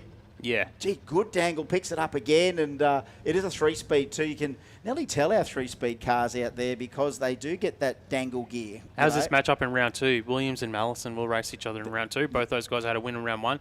Simpson will have the solo pass in round 2, so he's going to, no pressure on him going into round 3. So he'll be 2 from 2 going into round 3. He'll run a 29 with a 4, Bailey, I reckon. Nostradamus. Bailey's going to run, hang on, let me feel. Ooh, 29 with a 4, Bailey. All right. I'll go 28 with the 6. Hot Rod might go a 19, you know what I mean? We'll just have to see. I'll say Simpson 28 with the 6 in round 2, but we'll see. Remember, we're going to flip the script every round. With every category we're going to see through all the indexes tonight, you're going to see situations that just turn up run after run. It's almost like, as I said tonight, talking to Frankie and all the boys in Burnsy, that this is the drag racing equivalent of a UFC fight.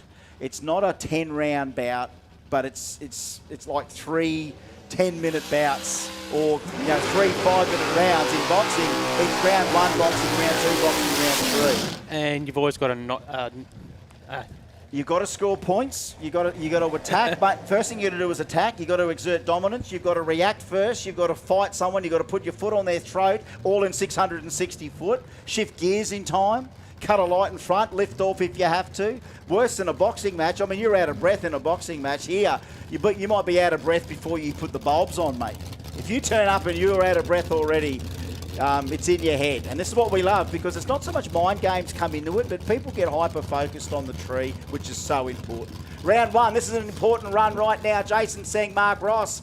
Sengi went 5-5-0 with a 7 in the last round now. Not much wiggle room. Mark Ross has gone 40 with a 43 and a 4-0.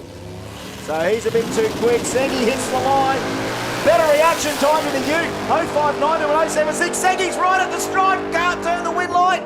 He can. 49 with a 4. Wow, the margin 45 thousandths at the stripe. No one wanted to back off. Sengi nipped it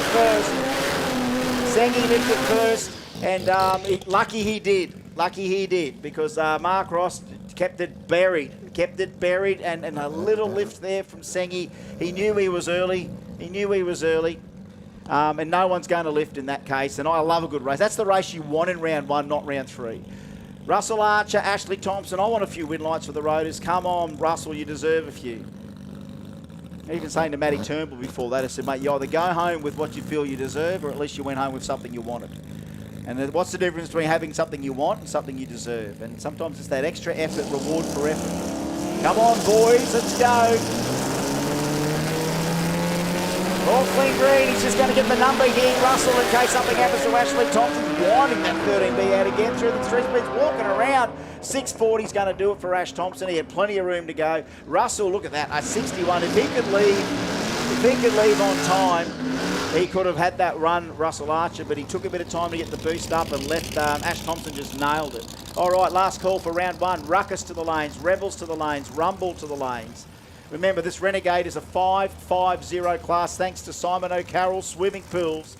And here we go, Michael Todd, Aris Contoli and Blowen Tirana, and the Blowen Camaro. Clean greens, I'll tell you what, both guys were late. Oh, Aris 64 is going to do it. Look at that, he come right around him. 28 thousandths at the stripe, the win for the Camaro. They were both pedaling it down there, because they both went 40s in qualifying. 5.64 round 1 win there for Aris. So Renegade does not get any easier, as we see. It's a barometer effect, isn't it? Every time we come and race, we remind ourselves, is the racing any better than it was last time? And the answer seems to be always yes, it is. Every single time. It's not like, oh, everyone was off their game tonight, or things didn't work out for anyone tonight. These cars, you know, we've gone past the period of where cars had been ill-prepared, and now we're at that point where the preparation for these vehicles to do what they do is astounding. And they just do it lap after lap after lap. We've got them in droves. Paul Papacosta and Brent Coles. Now, look, there's no turbos in this matchup. They're going to run a nice, neat 550 race between each other. Queensland versus New South Wales. But I want the Blowen LSA with its exhaust and the open exhaust of this 440 Capri to just have a sing here. Round 1.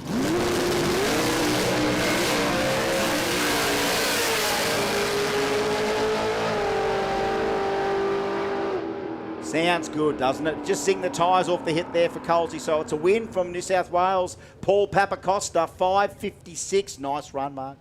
That's a great lap, yeah, from Papacosta. 5.51 that round, and that's a good hit from him. Reaction times, they can always come later. So that is that spank of the Renegade 5.50 down round 1. Who's next? Stokesy and Brownie. Check this out. You don't get a more North Brisbane race than a Craig Stokes from Deception Bay and Kevin Brown from Moray Field. You don't get a bigger North Queensland slugfest than that. Yeah, tail of the tape in qualifying. Stokesy, he went 5.55. Brown went a best of a 5.64. Yeah, no, this is another one I want to just let Brownie's thing sing here. Like, this is a great 5.50 matchup. Ford versus Holden. Good old Aspo showroom shootout, unless Stokesy's got something else on there at the moment. I don't know. It might be. Can't hear the car. Brownie's finding the beams now.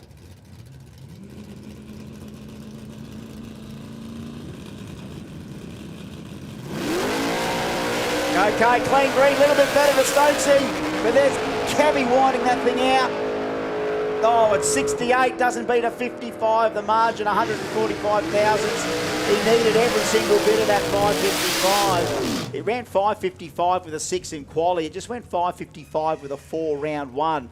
And he's 191 to a 201, just a little bit better light there on his opponent. It is little mini bouts of UFC, isn't it? It's like scoring knockout punches. Rumble and Rebels and Ruckus to the lanes, please. So Rumble 640 to the lanes. Rebels 700 to the lanes. Ruckus 580. Last call. You guys should be there. All right, lungs again. I've got to let Tony O'Connor rev this thing to, what do we say? 92. All right, I'm going to let it go to 92. Round 1 here of Renegade 550. Bradley Lynch, beautiful HG, 562 in quali. O'Connor 568.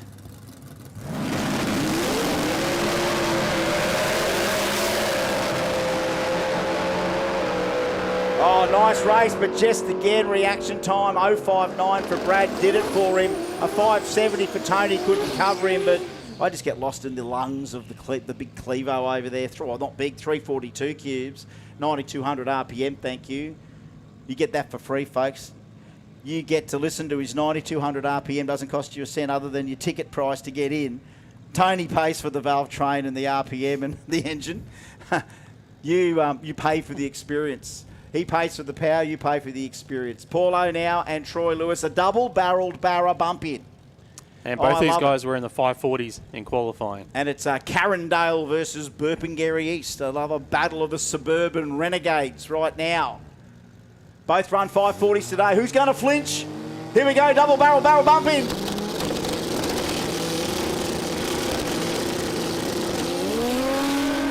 He moved first. Watch out, there's the 550, watch out. Set 57 beats a 53. 57 beats, and they're both just light footing it down the end there. Light footing it down the end, and just goes to show how good reaction time, is the factor for these guys. 058 off the button for Troy Lewis and getting there first. Here's another one where you just got to let the lungs go on it. Mitch is by himself, so everyone on the live stream, everyone live here, let's listen to Mitch's RPM.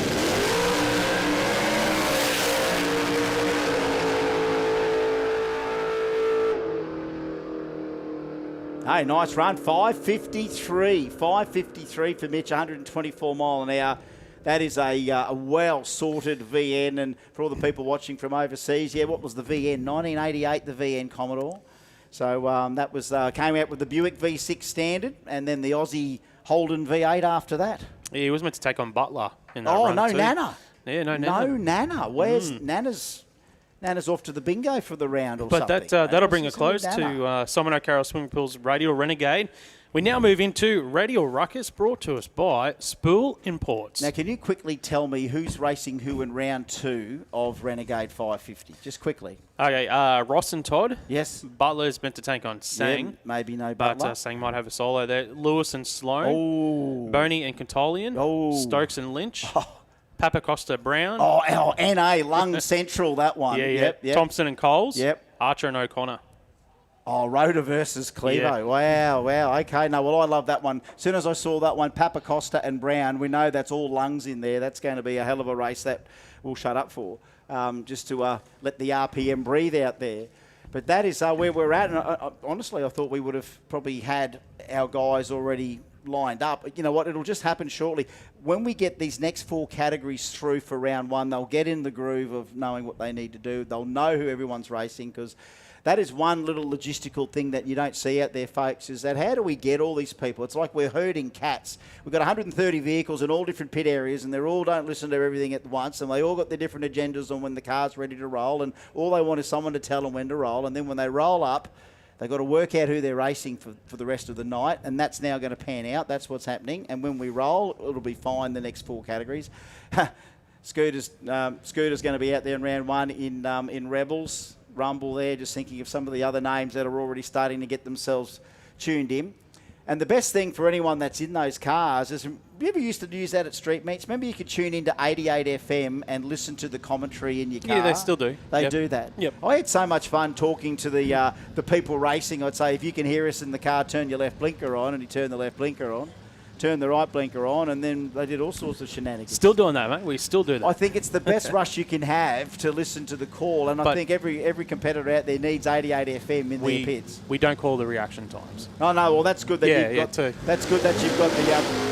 So that way they can't listen. You've got the self-control to not do that. All right, so let's roll up the next round. Now, this doesn't get any lighter, folks. This doesn't get any lighter. The magnitude of this round is just as important as Renegade because we saw what Renegade did. Now, let's see what the Ruckus 580 class does. Thanks for Spool Imports. There's lungs aplenty. Gary Millgate, Ryan Duran. I ain't talking over you guys. Let him eat. 580 the index. Ford versus Holden. 870 Qs.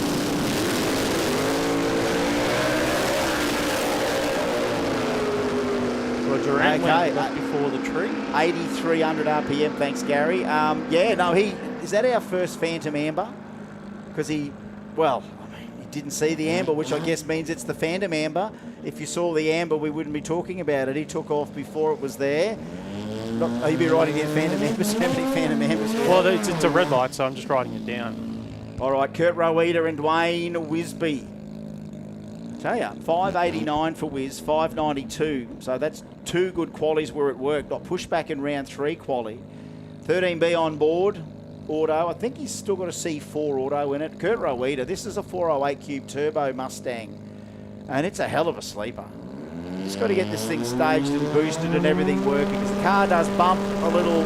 Yeah, gentle. There we go, boys. Let's go. Oh, nice reaction times. Nearly identical. 111 to 116. Out goes Buzz. Here comes Buzz. Oh, Buzz too quick. Is that a win? Bzz. No, it's not. 572, 119 mile an hour. That could have been a well-earned rotary victory, except Buzz was just too brilliant. No time for lifting. Kurt Rowita, 591 on a 580. He was just in there for the fight. The little rotary out way too far. No tightening up by the Wiz. Even though he only went 119, he knew he was in a drag race right there. And remember, it doesn't mean we kick these guys out. We'll see you next round, sir, for another duel, and then we'll see you all again in round 3 and see how the battles work out at the end. Championship leader here, Harry Thwaite. If he gets a win here, he would actually he's going to take championship lead no matter what here because I believe. Yeah, he's tied with Daniel Case, but Daniel Case isn't here for the event, so even a loss is going to get him the championship lead here. All right, not a bad moment in round 1. Thanks, Mark. Dave Logan in the car now. Of course, Derek has had a crack in this thing for a long time with success, and it lives in the 580 class. Is Derek or David? Well, it used to be Derek. I think it could be a brother. We'll have to get to the bottom of it. Harry Thwaite from Goombarum up in North Queensland. Barra bump in here against the Nitrous Big Block. 580 the target. Clean green, I tell you, a little bit better to the utility, and it's going to stick. He's got the nitrous on with the big block. Here comes the Barra. Can't get it back. 82 and an 82. 82 with a 5. 82 with a 6. Whole shot victory. Look at that time, Mark. 582.5, 582.6 in Ruckus 580. That's some good damn drag racing right there, mate. That is a great race. And to someone to take Harry Thwaite out like that, David Logan. Applause, sir. Bravo. Let's see you do it again. And he'll want to do it again as well. We know. Yeah, here's a couple of the cars that were a little bit too quick in qualifying. Lisky went under by 1,000. Gavin List, Rob Armstrong, both too quick, but they're going to try and get to the stride. Clean green, a little bit better for List, but not much. 054, 065. 83 beats a 75, too quick for Rob. That whole shot, tiny whole shot, 72 thousandths at the stripe with the breakout. Rumble, Rebels, please. Rumble, round 1, please. Rumble to the lanes. Rebels, round 1. Just turn up in the lanes. We'll sort out who you are. Rumble, Rebels, Rumble, Rebels, Rumble, Rebels, please. Round 1. Breathe, Diggs, breathe. Round 1. The hustle's coming so fast, mate. Round 1's coming so fast. This is what Kenda's about. This is a night in Kendaland, people. Well, here's a guy you don't want to line up against round 1. Here's Michael Adams to take on David McLeish. I've been honing in on this 2JZ bumping in here.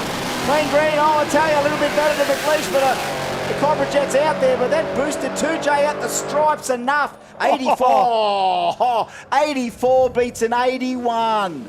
84 beats an 81. He's lifting off the throttle. You can tell there for McLeish. 115 backing off the throttle, trying to save the index. Yeah, great racing, Mark. Great racing. It just comes in every category. And we are in the Ruckus 580 still. Dan Harms and Mark Klein at round 1. How about this? It's the Chevelle from Bracken Ridge and the Falcon from, well, who knows where. From Australia. It's here. It's in someone's garage. Mark Klein, it's garage 580. They want to run Kenda. They're running in the Ruckus 580 class. Clean green. A little bit better there for Klein. He's got plenty of room, and points it into the finish line. 599, a clean win for him. 607, Dan Harms pulling up the rear. Round 1, 1 from 1, none from 1. That's how it works by the end of the night. You could be 3 from 3 by the end of the night.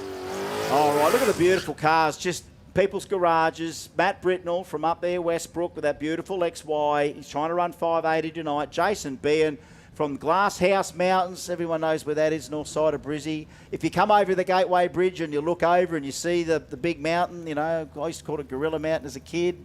Wild imagination. That's the Glasshouse Mountains, a beautiful, beautiful view. Actually, go up to Mullaney and look off and see what the Glasshouse Mountains look at night on in a full moon. You would think you were on another planet. You honestly would. This could be a really good drag race here, because I do think so. if they both leave with similar reaction times, so they both went 590s in qualifying. He's lit that little 5.3 up early, too early. He was pumped for round 1, but he's just coughed it all up. Dropped his lollies on the ground and not going to get a win in round 1. 5.98 is safe for Matt Britnell. And that's a 1 from 1 for Britnell. But yeah, Jason Behan just having that little psych out moment again. Was that a Phantom Amber? I think it might have been close to a Phantom Amber. We'll have to go back to the replay and see what happened first. Okay, attention in the pits, Outlaw 315, round 2. First call to the lanes, please. Outlaw 275 to the lanes for round 2, please. First call. And Outlaw 235 to the lanes, round 2. First call. Race Control has swung them around and has asked us politely to say we're looking to have you guys come back to the lanes for round 2 when you're ready, which hopefully is soon. And you don't know about some of the turnaround and thrash that can happen. You can have good nights where it's routine, nothing's to fix, and there might be things to fix. But you know, this is what happens when you choose to enter a race event, and you go rounds. If you're going to go rounds, if you're going to achieve the ultimate credibility in any drag racing combat sport, is that it's got to be rounds. Either the car's got to be reliable, you've got to be reliable, you've got to have a good team around you, and just not stuff up for 2 minutes every round and get the thing done, get the program done, get the thing done that you set out to do. And whilst we are all... Everyone's semi-pro. I even call them semi-amateur racers at this level. I mean, at the end of the day, they nearly are all purely amateur people. They're professional people in their own businesses during the week, and they love drag racing. Kenda is a place they've chosen to invest in their equipment, both on and off the track, and they want to come and run on the stickiest tracks in the country with the best competitors in the country, and they all turn up. WA, Victoria, South Australia, they've all got the Kenda bug, and they're willing to travel. So that's the magic formula that's seen this series develop over the years. And even to this day, Mark, we didn't have to go to university to come up with this concept. It just kind of grew organically and continues to grow as an exciting from entry level to the elite. There is somewhere within a Kenda category that gets you out there having a go and fitting right in. And look, again, it's not about the money, but, you know, if you can come out with a pretty tough 11-second street car and win $1,000 in it, like, that's not a bad swing. That's a nice thing to tell your workmates on a Monday. But we also see a lot of successful businessmen in construction, in various forms of business. We do have a ton of plumbers. Honestly, if every drag racer businessman got their gear together, we build our own city and just go live in Drag City.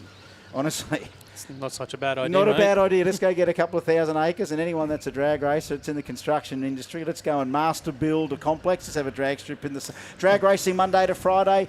Hands up if you can live in a gated community where you've got a Tuesday night street meet, and because you're a resident, you can just turn up and race. That's my life.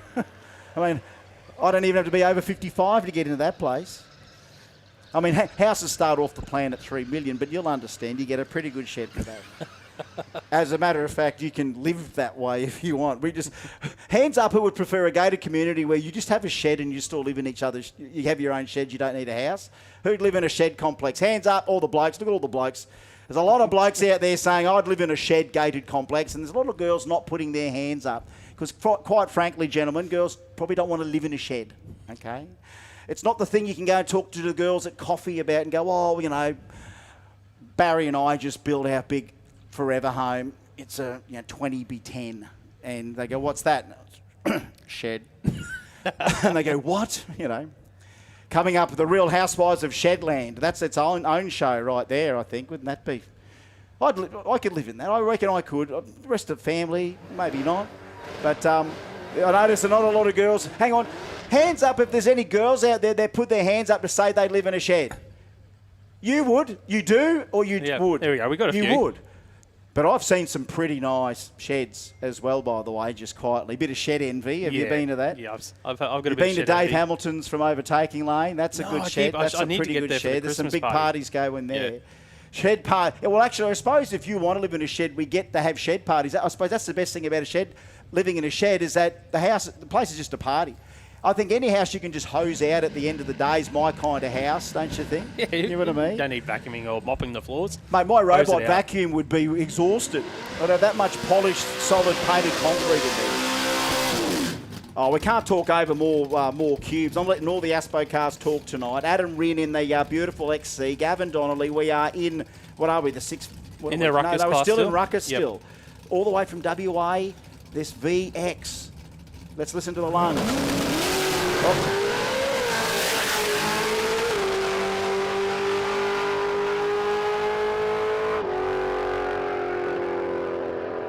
I even love the back off. That's why I didn't talk over the back off, because we all... Hey, hands up who loves a good back off. Who loves the... No one. No, I love it. That whole lungs of that engine, when it's making that noise down there, there's nothing... That thing's just air going through the engine and it sounds like that. This ain't good. Gavin Donnelly may have felt something go. He's kind of in there. Hey, folks, he's from WA. All the Queenslanders, give a round of applause for our WA competitors out here. Breaking stuff on our drag strip, boys. Welcome to the Kenda Traction. Well done, boys, coming all the way over from Anketal. And unfortunately, the VK, I don't know what's let go. Remember the VX, rather. If it's still got the IRS in it, you know it can be something in the IRS Commodores that can be a half shaft or something. You might have felt it, might have zinged and then felt a twang. Whether or not that's fixable or not, I'd love to see him back in the next round. If there is something we can help you with, gentlemen, come up and we'll put a shout out. If anyone can help with VX bits, if it is indeed just something in the driveline that needs fixing. If it's anything more chronic than that, well, I mean, we'll deal with it if we have to. We've got a very, very uncanny knack of getting the bits we need for people. I think we've had a record of 2 minutes between the request and the fix. The converter bearing was about 10 minutes, right? But I can't believe we've got to talk converter bearing like today. All right, Steve Stacker, 460 cubes. I've got a left in the list thing, round one as well. Is this to finish the round off, possibly? Bit of breakage creeping in here, bit of attrition. Flipping the script one more time. He was scheduled for the solo pass, Stacker. Still sounds sweet. I mean, it says it's 460 cubes, whether that's a very big Windsor-style engine or that's a big block forward. Beautiful to hear the lungs on that thing, except the big backfire, I think, is he's hit the limiter or something that. But Steve Stacker gets a win. He was on a solo run anyway. So that Ruckus 580 class has got some delicious fruit in there as well. So we saw some numbers right down to that 580 zone. Definitely a lot of 590 action. And now we get into our Rumble 640. Round one, Adelaide Diverse Electrical 640 Rumble class. This doesn't get any less intense at this level. And the cars we continue to mix them up. Bodie Newcomb and Jesse Lind. Now have a look at this for a couple of young guns. Young Bodie and young Jesse. So chips off the old blocks. Jesse, of course, there's Dad Barney out there. That's Barney's Camaro. Let's make that clear. Jesse gets to thrash it. And Bodie Newcomb, I'm assuming this is Bodie's car, or it could be him and Dave's car. Heads up, Pro 3, here we go. Oh, Rio, how's the wheelies? How's the wheelies in Rumble? Can't wait to see the replay. Here's the stride. Jesse loses to Bodie. A 44 beats a 4-0. The Rumble run of the night already. First pairing of Rumble. And you give me that? You give me that? Two young guns having a spank? And a 4.0 loses to a 44. Take me back to the wheel stands, Mark Allen. Take me back to the 054 from Bodie. 19th out on the finish line there, win for Newcomb. That was On the brakes as well. That was crazy. Oh my God. Jesse, none from one. Paul Allen, Jake Dixon, and remember Paul Allen, runner up to Jesse in February, but he's now got a win. Hang on a sec. 36, 35. Here come the breakouts as soon as we can say 6.40 from Jesse and a loss. We're seeing 6.30 double breakouts happening, and Rumble's coming quick. Look how fast Rumble comes. Daniel Morris and Gus Gamble, 6.40 Barons right now. Here it is.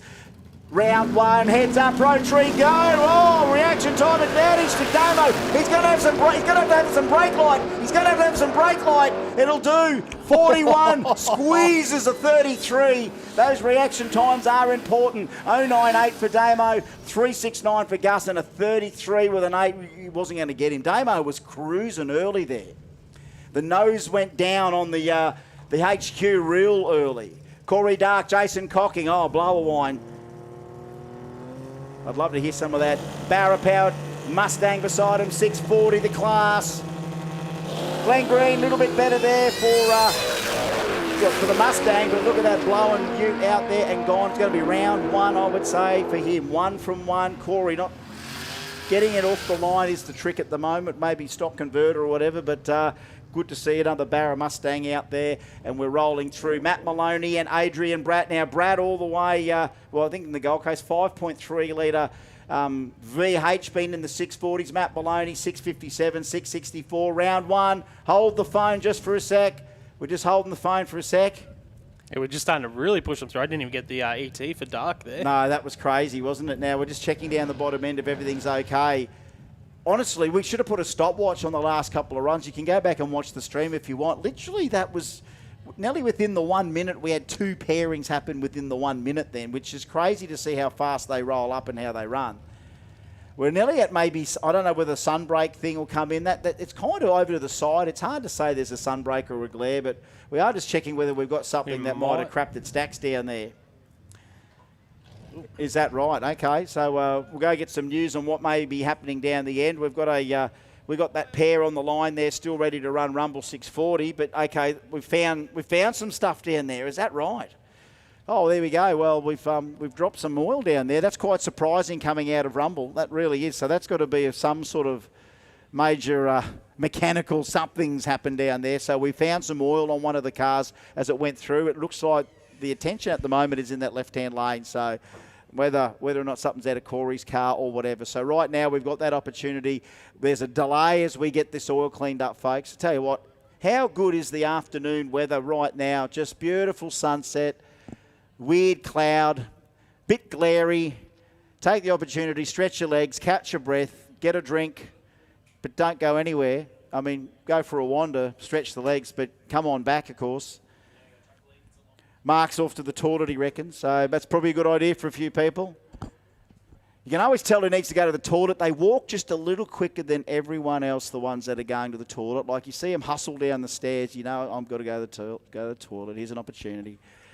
So go and feed and water yourselves, and make sure that you keep the vibe alive. Go get that Kenda merchandise, please. It's great gift ideas as well. If you do want to wander around and check out the pit area, it's plenty of engineering here to be seen between now and the end of the night. Remember, this is a 3-round racing format. We are basically 1.5 categories away from seeing it all ready, round one of everything. We've already called our Outlaw cars for round 2, so they ain't too far away. You're going to see that whole shooting match again real soon. You kids loving it? Seen a lot of young Kenda kids out here. We've got Kenda kids everywhere. Hands up all the Kenda kids. Well, there's 1,000 Kenda kids here. We've got Kenda Kid shirt. Go down and ask if we've got Kenda Kid shirts down there. If not, we'll get some big Kenda Kid shirts made up in the future.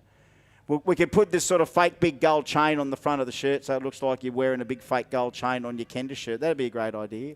Always there for new ideas for merchandising and stuff like that.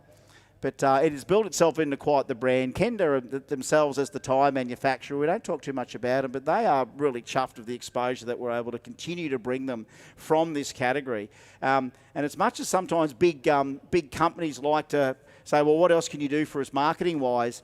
And whether that means views on websites or whatever, but when you see what local sales look like, when you buy Kenda tyres for your trailer or your trucks or whatever, if you've got daily drivers or whatever, there's a Kenda tyre. I mean, if you go and ask for those by name when there's other options obviously available, that gets back to Kenda, especially in this part of the world. And if you're ever take the time to offer surveys on that, or if someone at a tyre company says, well, why do you want them for? I said, dude, have you ever been to a Kenda Radial event? I said, they're off their heads. I'm putting these on my trailer and that's it. I mean, I've got Kenda on all my stuff, all my race trailers, personal trailers. We've got all that stuff on there. You know, they do a great series of tyres. They're in the tyre business. And you know what? We're about the only form of motorsport marketing that we do for that tyre company. And look, if it doesn't mean that we want to prove a performance tyre brand in racing, that we want to support the brand anyway, because we've got a lot of other things in life that we need tyres for. Choose Kenda for everything. Pushies, everything. Golf buggies, everything. Get onto them. Make that spike in the algorithm happen for the good people at Kenda, and you know they cannot deny that we are still pumping a pretty good product out here with the Kenda name on it, and has grown to be synonymous in Australian radial racing as the event to be at, either to watch on the stream or race in person, which these people are doing. They're living their Kenda dreams now. So take this opportunity as we pick up the oil. We don't know how long we've got. You could say a general 10 to 15 minute downtime. Get up and look at the boys get up. You can tell. Look at these people. Bloke in the middle there. Was it the big gold chain was it the gold chain around your neck that made you get up so slow? Like, I've never seen a bloke get up so slow. It's like in slow motion. Everyone's getting up. This guy, oh God, it took him 10 seconds to get up. Then that's like me getting up in the morning, mate. That's me in the morning. And then I know he's got a 12-ton gold chain on. It's like, well, I'd get up slow too if I had a chain of that size. So get up, stretch the legs, spin some more crap. See if you can outspin my crap. I'd love to see it. Chats on the live stream's always handy. Let's have a quick look on the live stream and see who's been watching. Anthony Whelan, Anthony Shane, Psycho Gypsy's always watching us there. Oh, talking about RPM, Psycho Gypsy said he was sitting in the timing near the timing boards for the pro stock cars at the Winners, so he loves his RPM there as well. Time to watch some great radial racing. That's great. All those people, big shout out to you watching on the Overtaking Lane live stream. Thank you to RCE for putting it on. You really don't know how important it is for us in the future to not only have you people watching it here live when it happens, but then all of our racers get to go back and watch this stream in their own time and find their races and do all that. And it's just so cool to have that forever on YouTube. So please support Overtaking Lane, RCE, all these people that help us continue to document the future rise of Australian radial racing. I mean, if we're going to keep doing this for years on end, which a lot of guys are committing to do it if we keep turning up, let's get that all on tape, honestly. I don't care if it's got 1 million people watching it on YouTube or 26,000 or 7,000. You need to take those moments and save them for all time, because you'll never get those back again if we don't. So I think from now on, I just think we'll have to keep the RCE live stream happening with all our Kendas. Obviously, if we got to get interstate, as we will in the future, it'll also be a case of whether or not we can get some on-the-road sponsors that might help us get our streams in at all of our Kenda events in the future. Let's talk about the future. I mean, let's pencil in some stuff that we know we've got unfinished business with. Yes, would we love to go to Mackay? Absolutely. Do we want to go to Benarab again? Yes, we could. Could we go to the Bend? Yes, we could. Can we go to Sydney? Yes, we can. We can go to those places. We can go to the new Victorian Motorsport Park. Yes, we will. It'll all be happening. We just can't. We've got to be patient. We've got to let everything settle. Get all of our, rely on all our ducks up in a row. There's only so many weekends of the year we can put on multiple event series like this. It ain't easy, especially when you're doing it as like private promoters.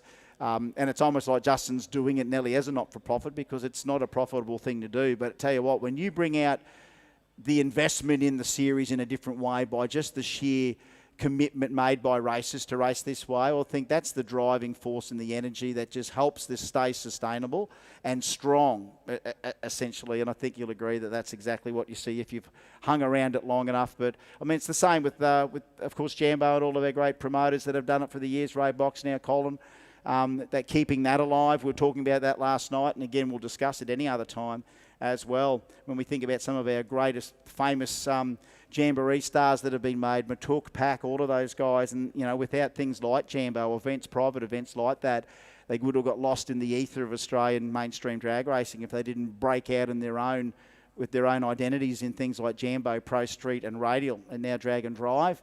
The new future is set. Kids these days will have more opportunities than any other kid in a previous generation to choose a form of drag racing the way you want it. The only downside will be is they're not going to be able to afford it. That's the reality. Unless you're kids, get out there. Here's an advice for you kids out there. If you want to go drag racing, here's some advice. Go get a trade or go to university, stay at school and go and buy as many barras as you can straight away. So I want a kid out there to ask for a barra for his 8th birthday. I want to see the barra there all wrapped up at Christmas. You know, here's your barra, son. This is the best thing I can do as an investment to your future horsepower needs in this country. Daddy bought you a barra. It's the best thing any dad can do. You kids up there, these 2 girls up there, do you guys want to go drag racing in the future?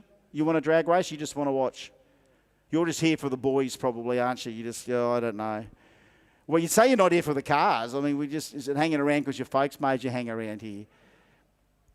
I'm looking for a bored kid. Is there any kid out there that's bored? Put your hand up. I'll give you something to do. You want some chores? Go and pick up all the rubbish in the complex if you're bored. Get up and do it. Go and pick up 20 pieces of rubbish and put it in the bin if you're bored. Hands up the kids that are not bored. Or you can stay right there. You can stay right there. All the kids that are bored, all right, go and pick up some rubbish for us, please. I was never allowed to say that in my house. If I ever dared say that in my house, I was turned into child labour in no time flat. So any bored kids out there, pick some rubbish up for us, please. There's a good kid. Can I see some ID, mate? Are you old enough to eat those chips? Just lay off on them, boys. Oh, I tell you what, look at that. That's one hell of a stretch tattoo there, isn't it? Go and sit down and have a little bit of a meal, enjoy the serenity, and we'll be back when we pick this oil up because I ain't going to rabbit on for any more moments when my bladder is screaming below the desk. So I will... maybe we'll play the Brag and Right song one more time because I don't think it's etched in our mind just yet. So I'll see if DJ Dave can launch that Brag and Right song again and we'll go home singing it in our sleep. Dave, ready please, Mr. Music.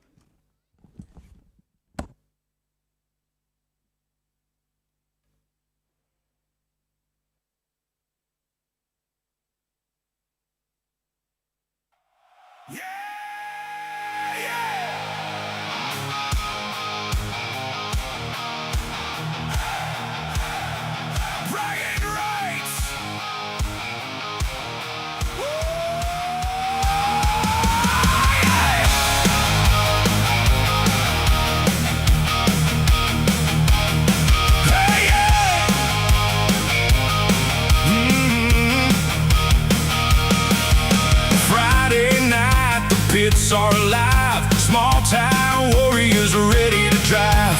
Turbo screams and the nitrous bites, chasing glory under Queensland sky.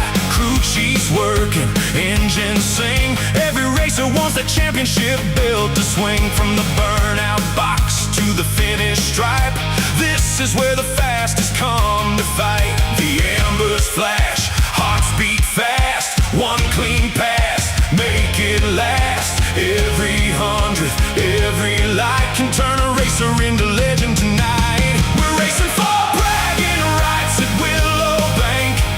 Kenda Radials hooked and cranked, front wheels high, crowd on their feet. 8th mile warriors bringing the heat. No second place stories when the smoke clears out.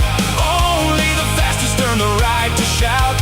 King of the lanes, ruler of the night, racing for Willowbank, bragging rights.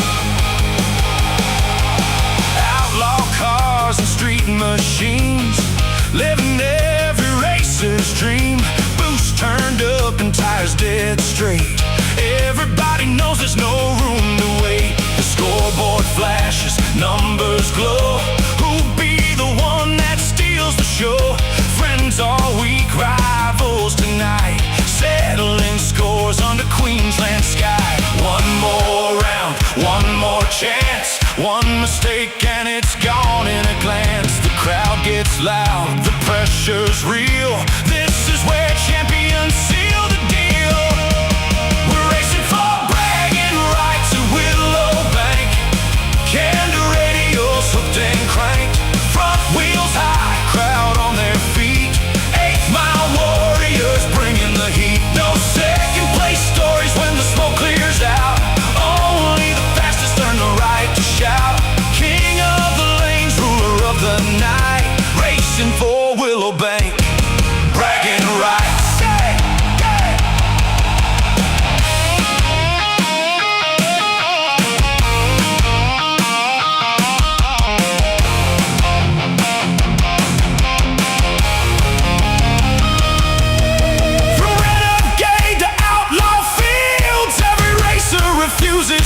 field.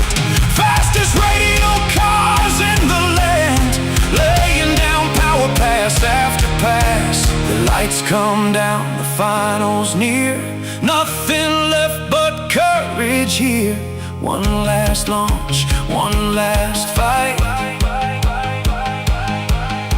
As the revs climb high and the cars bump in, Chris Diggles on the mic yells, Ball City for Willowbank! Bragging rights! We're racing for bragging rights at Willowbank. Kenda Radial's hooked and crank. The crowd erupts as the winners shine, leaving their mark in racing time. When the smoke fades and the night's complete, the champions stand where the fast cars meet. One thing matters when the finish light's bright. Taking home Willowbank, bragging rights. Oh yeah.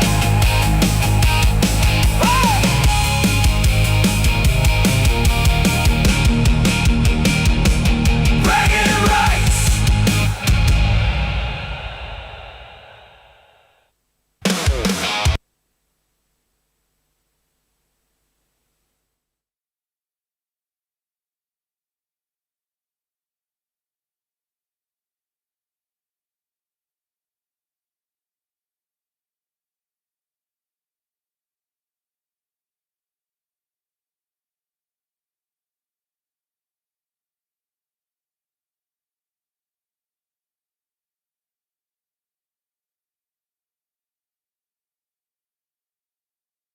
Right.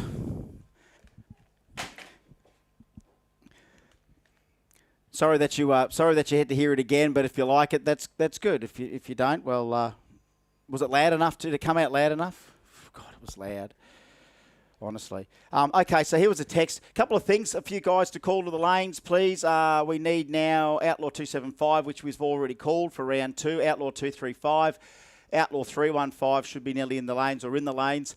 OG 315, we've called you to the lanes for round 2. Bailey Simpson had sent me a message to go, hey, Diggs, who have I got in the third round?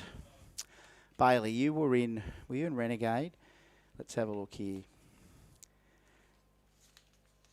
Pardon my not remembering everyone's category. Here we go. So round 2. So it's going to be Bailey. Here we go. Next one, 580. No, that's the 275. That's the 525. Here we go. Oh, hang on. No, you're in the 525 in round 3. Hey, Bailey, in round 3. You got your ears on, big buddy? Round 3, it says Hot Rod Williams. So round 3, Bailey Simpson, you're up against Hot Rod Williams in round 3 in your 580 class. Hey, thanks, Big Dal, for sending us through a message there. Obviously, you heard our comments earlier on today talking about the IHRA and some of the other motorsport activities that they've got. I stayed with drag racing and watched a big man-made lake. I think it was either in Michigan or Ohio. I really can't tell sometimes. That was info I probably should have taken in. And but just amazing to see drag racing on so many different levels, whether it's on water, on sand. You've seen it on sand or dirt. To see it, of course, on the best prep drag strips in the world. Also, just a true gift and blessing. One hell of a motorsport on so many different disciplines. And then Big Dallas sends me a video of I can only say that it may be a ski boat, but it's definitely a boat, a fast boat with a barra in it. And he's just fired the barra-powered boat up for a video for me. And that's a great little video of a barra-powered drag boat of some sort. All we've got to do now is build the lake. Anyone know how to build lakes? Anyone dig a big enough hole? Actually, we've got enough excavator operators to probably do that. Find the land, dig the lake, build the boats. It's just the water part that gets me. Yes, it means no oil downs, but just getting wet all the time. Your trailer's wet, the car's wet. It's like I wouldn't do speedway because of the clay. You know what I mean? It wouldn't do rally because of the dirt. You know what I mean? Like it's I don't want my race cars super dirty and muddy and messy or oily or greasy or sloppy. I mean, how are those mud bog drag races? Have you seen what a mud bog drag race looks like, where they launch sometimes blowing four-wheel drive, paddle-tired four-wheel drives through a slushy mud bog to get to the end, and they time you how fast you go through the mud bog? That stuff's wild.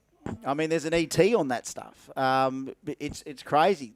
But again, I wouldn't do that because of all the mud. I don't want to get muddy or that dirty. But drag racing's about the cleanest way you can do it until we drop stuff on it, and that's what we can see. See that powder down the end there at the moment? That's just picking up the absorbent that we've had to put down, the powder, to pick up this streak of oil. Whatever's damn well happened out there, it's put a nice little strip down there, which we've got to rectify. So it's definitely a few more minutes as we get that all sort of sucked up and blown away. Thank goodness it is our braking area, but we still treat it as respectful as we would any other part of the circuit.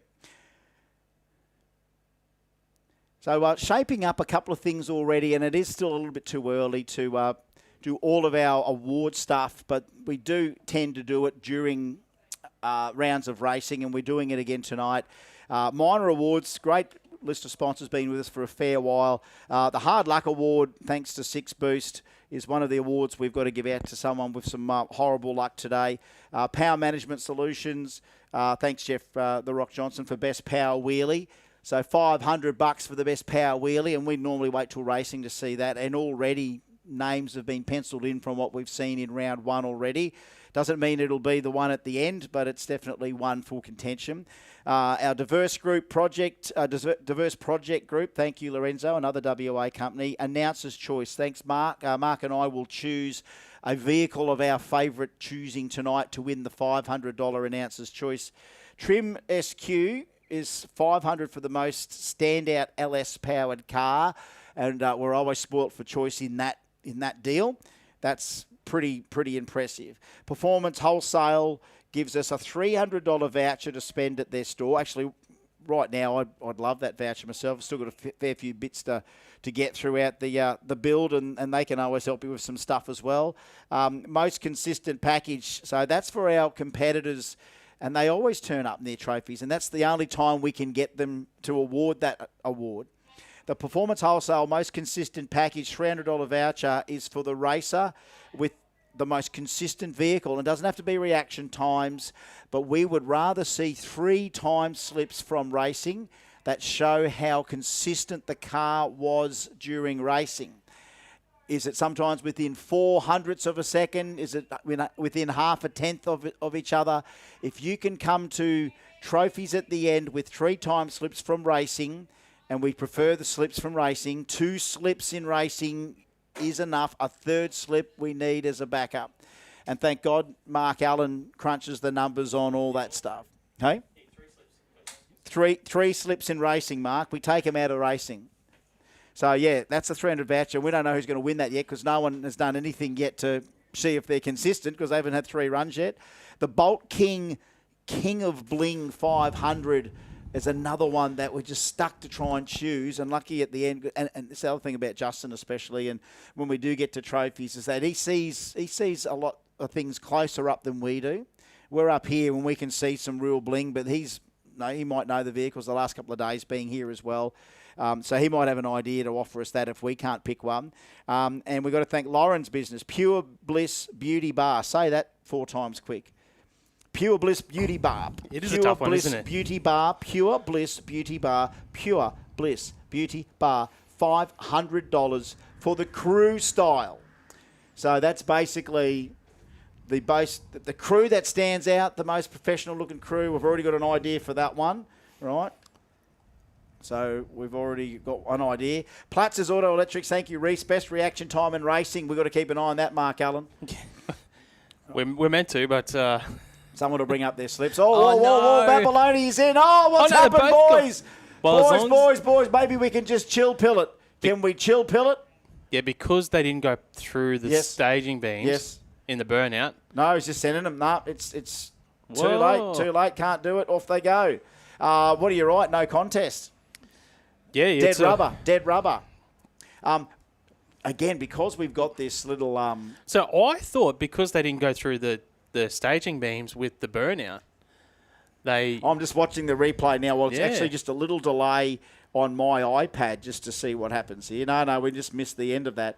But yeah, that was sort of one guy in, the other guy sort of is in, and then one guy rolled, the other guy rolled, and then that little human element turned up. And honestly, hindsight for me, if that were me, I would try to somehow untangle that and give it to him again, because it did get delayed a few minutes just to sit there.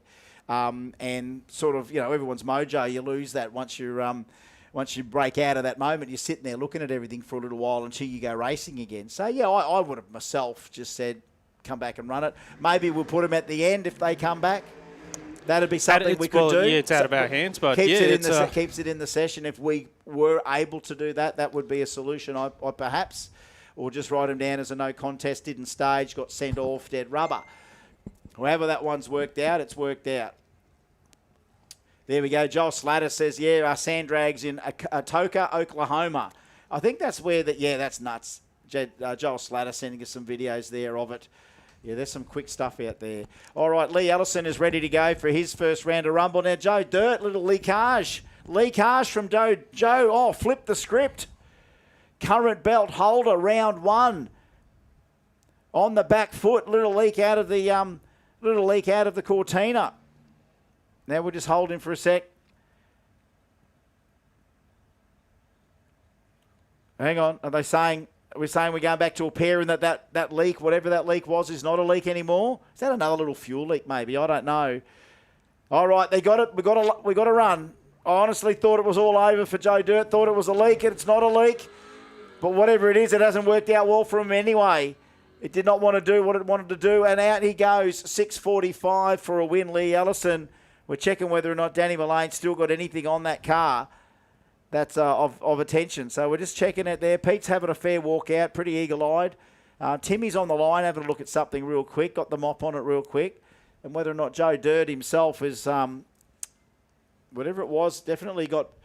Well, at one stage we thought it was all cut and shut. That car was getting pushed back, but whatever it was found either thought to be doing or not doing, wasn't doing it. Well, in that moment, how do you make a decision in that sort of 15 to 20 seconds other than I thought he was getting pushed back? There is a bit of mop work still happening out there right now, go figure. There's a lot happening here, mate. Yeah, and it didn't leave leave like old Reliable. Oh, my goodness, mate. Like, we didn't plan this. All right, let's see if we get a bit of sanity back in the place. We need a race. We need a race. All right, Jay Jorgensen and Duncan McKenna, get up there, boys, and have a crack. That's one. It even looks bigger when it's in the lane. I love it when it's in the far lane. It doesn't look so big, but when that thing's in the tower lane, that's a big car. That big Charger, 528 cubes. Watch this thing move. Watch the rear wheel arch of this car as it moves this big car up on its suspension. Jay Jorgensen, the beautiful 376 69 Kingswood, Sexual Chocolate. Just hooks that tyre up and off it goes. It grunts its way out of the hole. It moves the big thing to the stripe and goes 55 for a round one win. McKenna's off to a nice start here. Duncan McKenna off to a nice start. Jay Jorgensen 693, a little bit off the pace. All right, Justin Page, was this a seated solo for him, Mark? No, he was meant to take on Menettis. Who? Menettis? Oh, yeah, Menettis. No, I don't think we've seen him. Little zing of the tyre. Let's check the 640. Sweet sanding thing through the pipe. 701 with a little zing off the line. 1 from 1 for Justin Page. This will all settle down eventually, Mark. Doesn't it? Once we get through round one of every one, we're in better... We get into a groove. We normally do. Remember, we're calling Outlaw 315 to the lanes for round 2, Outlaw 235 to the lanes for round 2, and Outlaw 275 to the lanes for round 2, as well as OG 315, K525, and OG 275 round 2 to the lanes, please. OG 275, OG 315, K525 to the lanes as well now, please. Round 2. Check out the sleepers here. Whoa, where's he gone? He's gone. Well, what? He's got a green What have light. I seen? What have we seen? No, wait, it doesn't count. But Oh, you've got to hand it to this joint. You've got to hand it to these guys, these people in Kendaland. Just when we think we've seen nearly everything, we've seen another thing again. That's nuts. We got that on the little replay coming here too. He's kind of gone in. He went to probably grab the trans brake and he didn't. And then he staged with the back tyres through the beam. Then he's gone. And he got an 064 line. That's officially been given the back tyre. He got given the back tyre in a split second. Let's get back to business. Craig Back and Ben Taylor, round one of Rebels now, 700. Clean green, watch out, Benny Taylor, 700 is the index. Here comes the BA hauling him in, but 0-2 with plenty to spare, Ben Taylor. 0-2 for the win, 7-0-2 on the 700. We are in Rebels, brought to us by 60 Foot Inc. God, it took forever to get through Rumble. We're normally through Rumble in about 10 minutes, 5 minutes, but it took forever through Rumble. Now we're into Rebels. Here we go. First round of competition ever for Seth Lansdowne. Trent Assenheim is going to be his opponent. Here we go. 700 index. Rebels. Oh, well, guess what? What's happened there? Wait for the tree. Seth waits for the tree. Seth's going to get his first ever win. Another, not even mind games. Inside their own head. Trent's inside his own head. 7-1-6 for Seth Lansdowne. The first victory ever for him in his drag racing career, per se. Exploits. I wouldn't say career. You don't hop into this thing to have a career out of it. You can make a career out around it to support it. Don't have to make a career out of racing. It does help. Shane Scooter March, Troy Hutton. Talk about a couple of guns in round one. What is it with utilities out here? 700 Rebels. He's gone in deep. Scoot's gone in deep. Clean green. He's got a better reaction time, but have a look at that. It's Hutton out in front, but it's better for Scooter. Hutton out in front. An 0-2 beats a 30. An 0-2 beats a 30. I honestly thought he was out too far considering the reaction time, but yeah, that was a little bit of a false negative because he did stage deep. Well, it's smart for Hutton because if he stages deep, it rubs off a little bit of ET because he's right on that 700 and running quicker than it. And his light can be a bit better as well. Oh, the quick and the dead, let me tell you. Tim Morton now and Craig Williams, round number one. 699 with a 9, 699 with a 2 for the Mustang. Timmy 05, 07, 08, clean green. Yeah, a little bit better for Tim Morton, but it doesn't look like it on track. The Mustang is too far out. 01 gets beaten by an 07. And 01 gets beaten by an 07. That's the whole shot, ladies and gentlemen. Timmy needed that whole shot, 51 thousandths at the stripe, but he got there. Craig Williams, he just knew he was too quick. All right, here we go. Round one. First one for Dursto. Carla Barrett beside as well. Holden on Holden. Look at these classic hatchback HQ coupe. Carla gets in clean green. He gets the whole shot there. Big one. Dursto gets his first whole shot in racing. Here comes the hatchback of Carla. Shifts the gears and he goes through the stripes. 56 will do it. 56 beats a 22. Thank you very much. Carla had a fair look at the green before she let go. And 22 in high-speed pursuit wasn't going to cut it at the stripe. Jackson Woodward now, Phil Petrovic. Ford versus Holden, 700. Rebels round one coming to a close. 60 Foot Inc. Clean green, a little bit better to Petrovic. Pointing it right at 701, 695. They come to the stripe. No one's on the brakes. No one. 99 loses to a 00. What a way to wrap the round up. We should have one more pairing. Oh, is that right? Here it comes. It's a little Toyota coming up. Look at that. 99 gets squeezed by a 700 in the first round of 60 Foot Inc. Rebels. That was a great race. God, it would have been so poetic if we finished the round that way. And that, folks, is how you Kenda. All right. Petrovic took a 10th across the finish line and broke out by 8th there. Nuts. That is nuts at that finish line. Reece Platzer now, Matthew Smart finishing off the round from Murray Bridge, South Australia on a neat little deal. 202 in the KE10. Well, Smart in that Corolla, he went 683 in qualifying, so he's got to watch that breakout. But Platzer, he went 702, 700, 71. He's got the whole shot by 900s as well. So, yeah, Smart, he's out in front. He's got to worry about that breakout. Pedal. Oh, look, a 19 beats a 12. There you go. 19 beats a 12. Reece Platzer, 204 to a 292. 204 to a 292. Round 1 is all run and done. Round 2, not too far away. I don't know how much more we need to do on here tonight other than a little sled and a little spray, and we will be back underway in only a matter of minutes here. I do love the ability that this kind of racing gives you, folks. It gives you some intensity for this amount of time and without delays normally.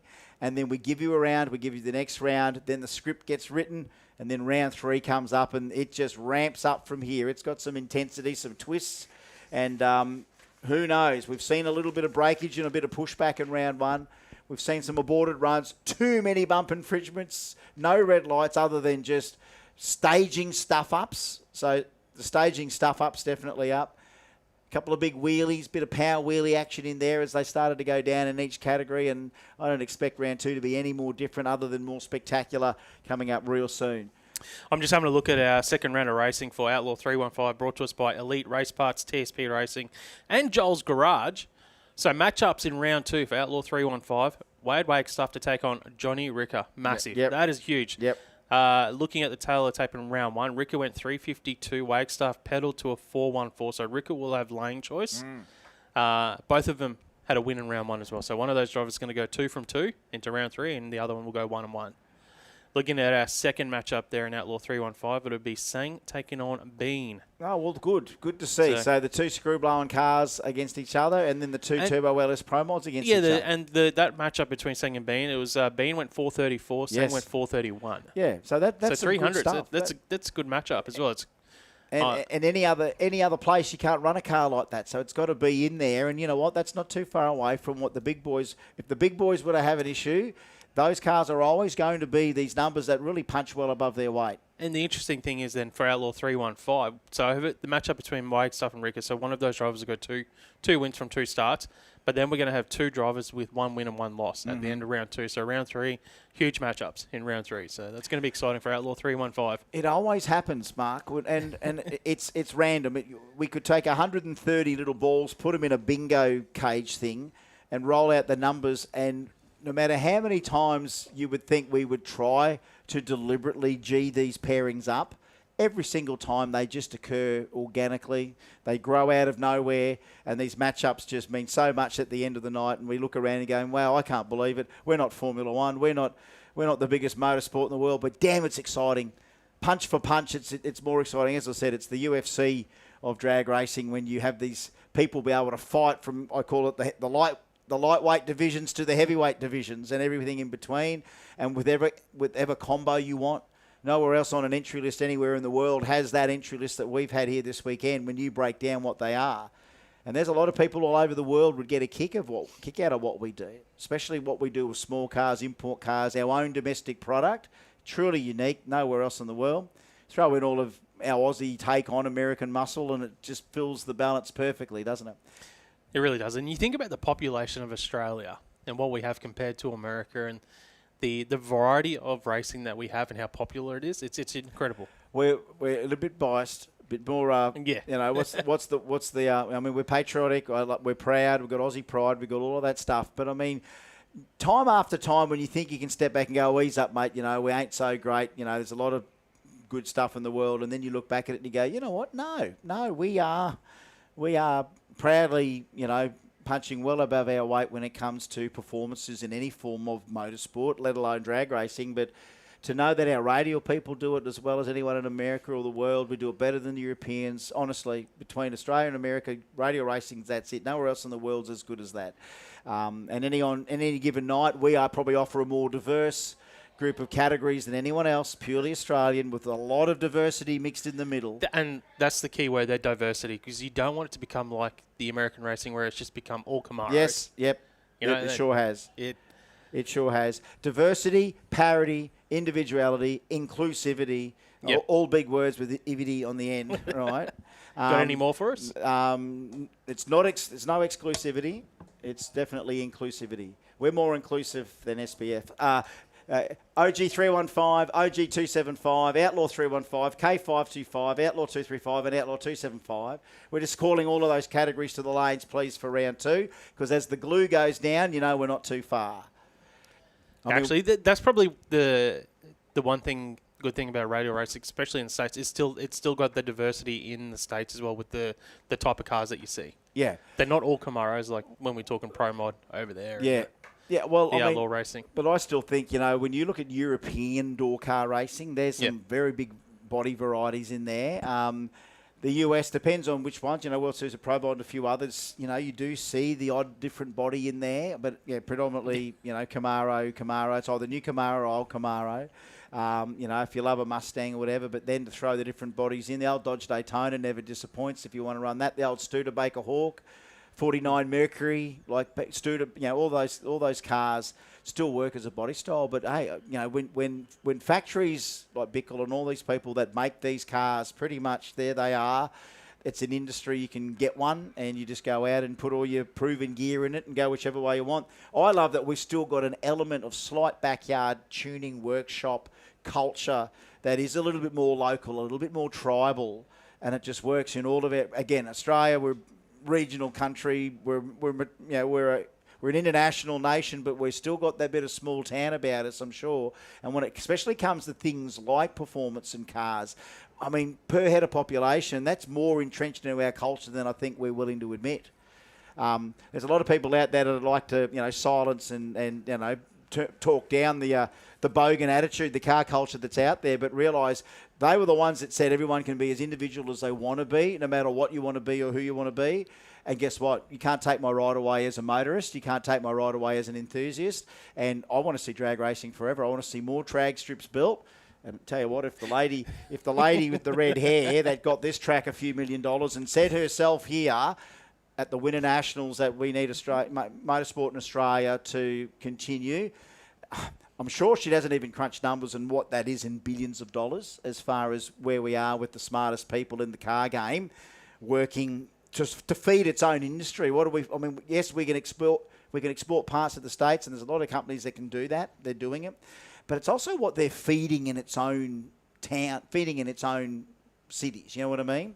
Every workshop you talk to, there's someone else just wanting that cruise, they want that 1,000 horsepower street car, or they want that cruise car. They want to do a drag and drive. They want to do a Kenda. They don't want to do a Jambo. There's a next gen coming through that are right at that point of making that decision with their automotive choices for a lifestyle vehicle. And it's not now going to be the $2 million Caravan and Land Cruiser set up and see the country. It might be the nice truck, nice radial car and drag strips on your map to do in the next few years as your recreational choice. And we're pretty much like the Yanks. I mean, how many times do you see in the pits of some of those events over there? It's the trailer transporter Winnebago in one deal. You turn up to race, you've got a good setup to race in, but you live in the damn thing and you race that way. You live and you race. That's a lifestyle we're getting to. Like, you look at Kenda over 5 days of testing here. Remember, folks, we're testing here tomorrow for the quarter mile as well. It's not a Kenda thing, it's an IDRP thing, but it's still some of our entrants staying back to tune and test. But, you make the choice. You turn up and live in a swag or go to a motel and organise all that, or some of the guys, like Spot On Boys, they got the truck, they put the bunks in it, they crash in the truck, they race, as long as they've got somewhere to store the cars and set up the cars and maintain the cars and race them, and then somewhere to sleep and somewhere to eat. You'll do that for 4 or 5 days. That's your lifestyle choice. A lot of them have been doing it here this week. I mean, Chappie turns up with the biggest Taj Mahal semi here, and honestly, we could have probably put tours through the thing. I mean, it's a beautiful, and that's a choice. That's Mr. Chappie making the choice that, I think when I get my new car sorted and bring the new one out, first of all, he'll turn up in the same awesome truck and, he wants to build out his dreams, and that's some 3-second radial times. He's a distraction. You know the difference between a distraction and a pest? You broke. You broke. What did you break? The auto. You broke the auto. Was that a C4? Hey? H4? Case fill. I like it when people talk to each other between a window. Okay. So do you need us to get parts or it's gone? All right, so Joe Dirt, I thought he was coming up here reaching for something, but it's a case fill C4, was it? Yeah, well, I mean, eventually it's not a C. Is it a C4? C4? They always break the old C4s eventually. C4s eventually always do that. I've learnt the old C4 has called it kaput. That's another one. Hey, talk about breakage just quickly. My mate Dwayne Wisby's also sent me a message through to say that he's broken. He broke the differential. Oh. So I think it's a Hilux in that thing. So broke the Hilux diff. So did the crown wheel or something in the Hilux. So Joe Dirt's had an issue with the gearbox and he's out. Oh my God, the current belt holder. Oh, drama. He's smiling. he's still happy now. He'll be singing the Monty Python song, I Always Look on the Bright Side of Kenda. And he'll be going back to, I suppose, taking the rest of the Racing United and not compete, which sucks. Current belt holder. That's something we didn't see in the script, did we, Mark Allen?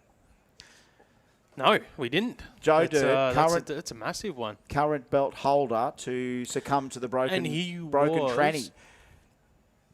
And looking at the... In the points too, yeah, he was still in the points. Which is the class that he was in? It's Rumble. The Rumble points. He's not actually up there. There you go. No, well, maybe no harm, no foul. Yeah, obviously he is the defending champion, but he obviously hasn't raced this season. Yeah. Oh, there we go. Well, I mean, we got the belt. You can't take that away from him. He just needs a new C4. You know, we'd probably put another one in. He's a Ford guy through and through. He'd never put a glide in it, I reckon. I should have offered him a glide. He'd say, I'm not putting that in. I'll put a C4 in it. And that's that blue oval pride. That'll never go away. He's a Ford lover. He'll be that through and through. And we still got that tribal stuff as well. Ford versus Holden. Car versus car. We just get to make it look so, so tight, competitive. They're just normal folk like you and me, except they've got, you've got a dragster, got finished, and functional dream machines and get to live the dreams when they're done and love the beast to look after them to get them there. It's such a big effort, isn't it, to get to any racetrack. It is. And let alone drive up to a street meet. That's about as easy as you can do it. But, I mean, when you've got... Street meets are great because you just drive in and drive out. Well, when you've got machinery that needs, to be towed, and then you need a decent amount of tools and people to sort of help with the equipment. Of course, all of that level of commitment goes up exponentially with the horsepower outputs as to, how much help do you need in your caller when you want to go really, really, really fast. And then after a while, the beast gets to a manageable level and then outgrows itself to be a massive commitment. And I'm just so humbled when we see people at that massive commitment level, knowing that me as a mere mortal would never get to that. I could never assemble such a good band of the right people in the right place. I've got a fair idea where they all are. I see them out there. I know what they are, but it's not like I'll be ringing them saying, oh, boy, I just won lotto and I want to go and run 350s on a radial. I can tell you right now, I won't be doing that. I'm a bit of a chicken when it comes to probably going that fast, mate. 167 mile an hour the other week up at Warwick was enough. That was fun. How'd that go in the altered for you? Oh, look, I only ran low nines with it. I couldn't get the thing up on boost. 167. It was a little 2.5 litre 1J in it, but I did go to 167. Yeah, that was fun. Yeah. That got me pumped on that run. Think I want to go again. Immediately I said to myself, I'd love to have that feeling all over again. And the reality kicks in and go, well, I don't own the car anymore. That means I've got to probably have to work on it, maintain it, look after it. I mean, Hoff said to me, keep it as long as you want, run it as many times as you want. And I go, oh, sounds good. And then I go, well, that means that'll be sitting out on my driveway every day to remind me, whispering to me going, hey, when are you gonna quickly check over everything on me? When are you gonna do this? When are you gonna pull me out, put me back in the garage? Realising I can't.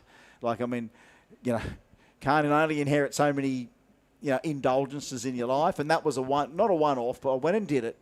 It was coming up, JZ Fest up there at Warwick, and went up and did it. I asked Hoff before he knew what he was running up there and said, can I drive that thing? And went up and had a fang in it. And I did about 5 runs, mate. And yeah, that's 167 was a nice one at the end there. I can handle that in a 125-inch wheelbase car. I can handle that. That was good. That car would probably would go 200, I'm sure of it. 125-inch wheelbase car. Yeah, it could do it. It's been 172 with Clayton in it. I was going to say, if you ran a 9 on that pass. I ran a 913. The thing's gone 790s, but he really held it on the line for the boost. No trans brake. 167 mile an hour in Alta is probably usually around the 80s, maybe in the 790s. Yeah, it spent too much time on the converter trying to get the thing up and boost, and it really reminded you that it is a little 2.5 litre engine, and it was only when it's off boost. I'm guessing your 60 foots are like 1.4 or 1.5. I ended up getting a 5 or something there once, but it had been 1.2 or 1.3. Yeah, that's huge. That was enough, mate. That's That was probably enough. that's probably a mid 7-second altered mate. out the back door, And off I the never- line. Easy. At 185 to 190 mile an hour or something. I don't know what their goal is, but Well, I'd never gotten out of drive because everything in the car has the same controls as when I owned it. There's nothing changed. It's still got the V8 Trimatic in it that I had in it.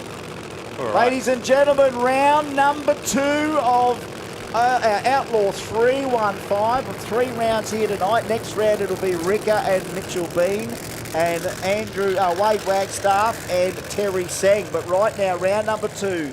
This could either put you in the hot seat for a finals berth or scupper your chances for the rest of the night.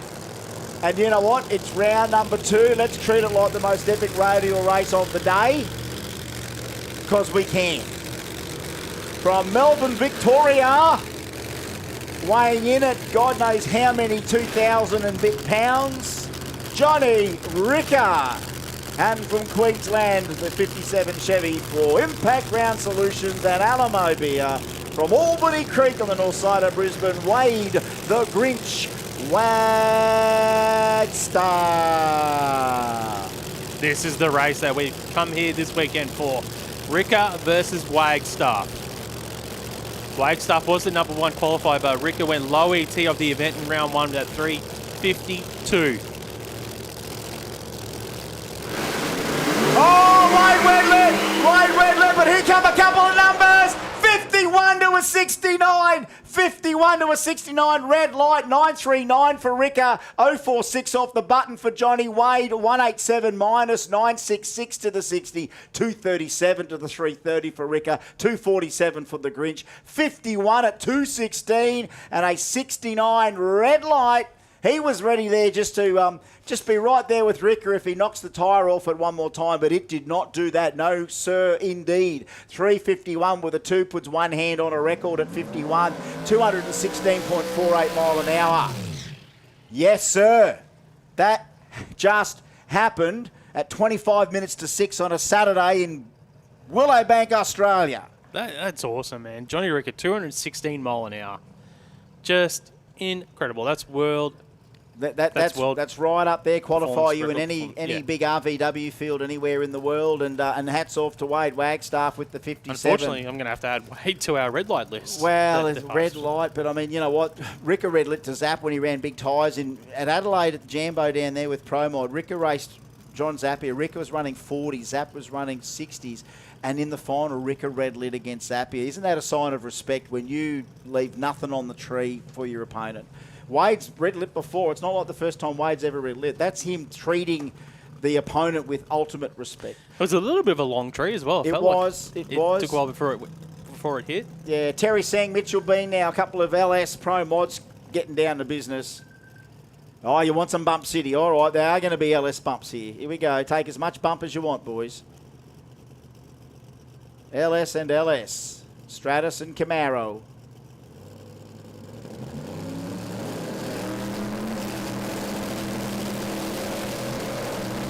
Oh, just grabs the tyre, Mitch, 156, reaction, 126, 60 foot, sends it out the back. Look, a 54 at 175. It is seat time for Mitch. Any which way he gets it, it's also a win for him. So in round 1, he did lose to Wade's, but he's still 1 from 2 so far. Johnny is 2 from 2. Wade is 1 from 2. Yep, so in round 3, Wagstaff will take on Sang, and Bean will take on Ricker. And again, Johnny can't take him lightly. Cannot take him any of these opponents lightly. Bean is down. He's gone down the track every single lap. Yep, I think, you know what, no matter what category that car would have ended up in, he didn't want to end up in this quick category, but at the end of the day, the way it boils down, he's getting the lap times. He's getting first crack at the track over everyone else, being in that Outlaw 315 class. He's basically getting fresh glue, 2 runs in, 1 run in, over anyone else if he was in OG 315 like he used to be. Simon O'Carroll, Rob Chaplin, here we go, round 2 of Outlaw 275, thanks to spot-on performance and this man, RC Metalcraft Rob Chaplin. 977 cubic inches of Pat Musi. In fact, this engine is known as Lizzie. This is the Lizzie engine. So this has got a lot of sentimental value to Pat. And Pat and Chappie get on really, really well. Nitrous brothers from another mother. And to have the very Lizzie Musey 977 behind in front of the frame rails there of the Victorian Camaro. And what about Simon O'Carroll from Jim Boomba? Screw blowing Noonan. Screw blowing Noonan, baby.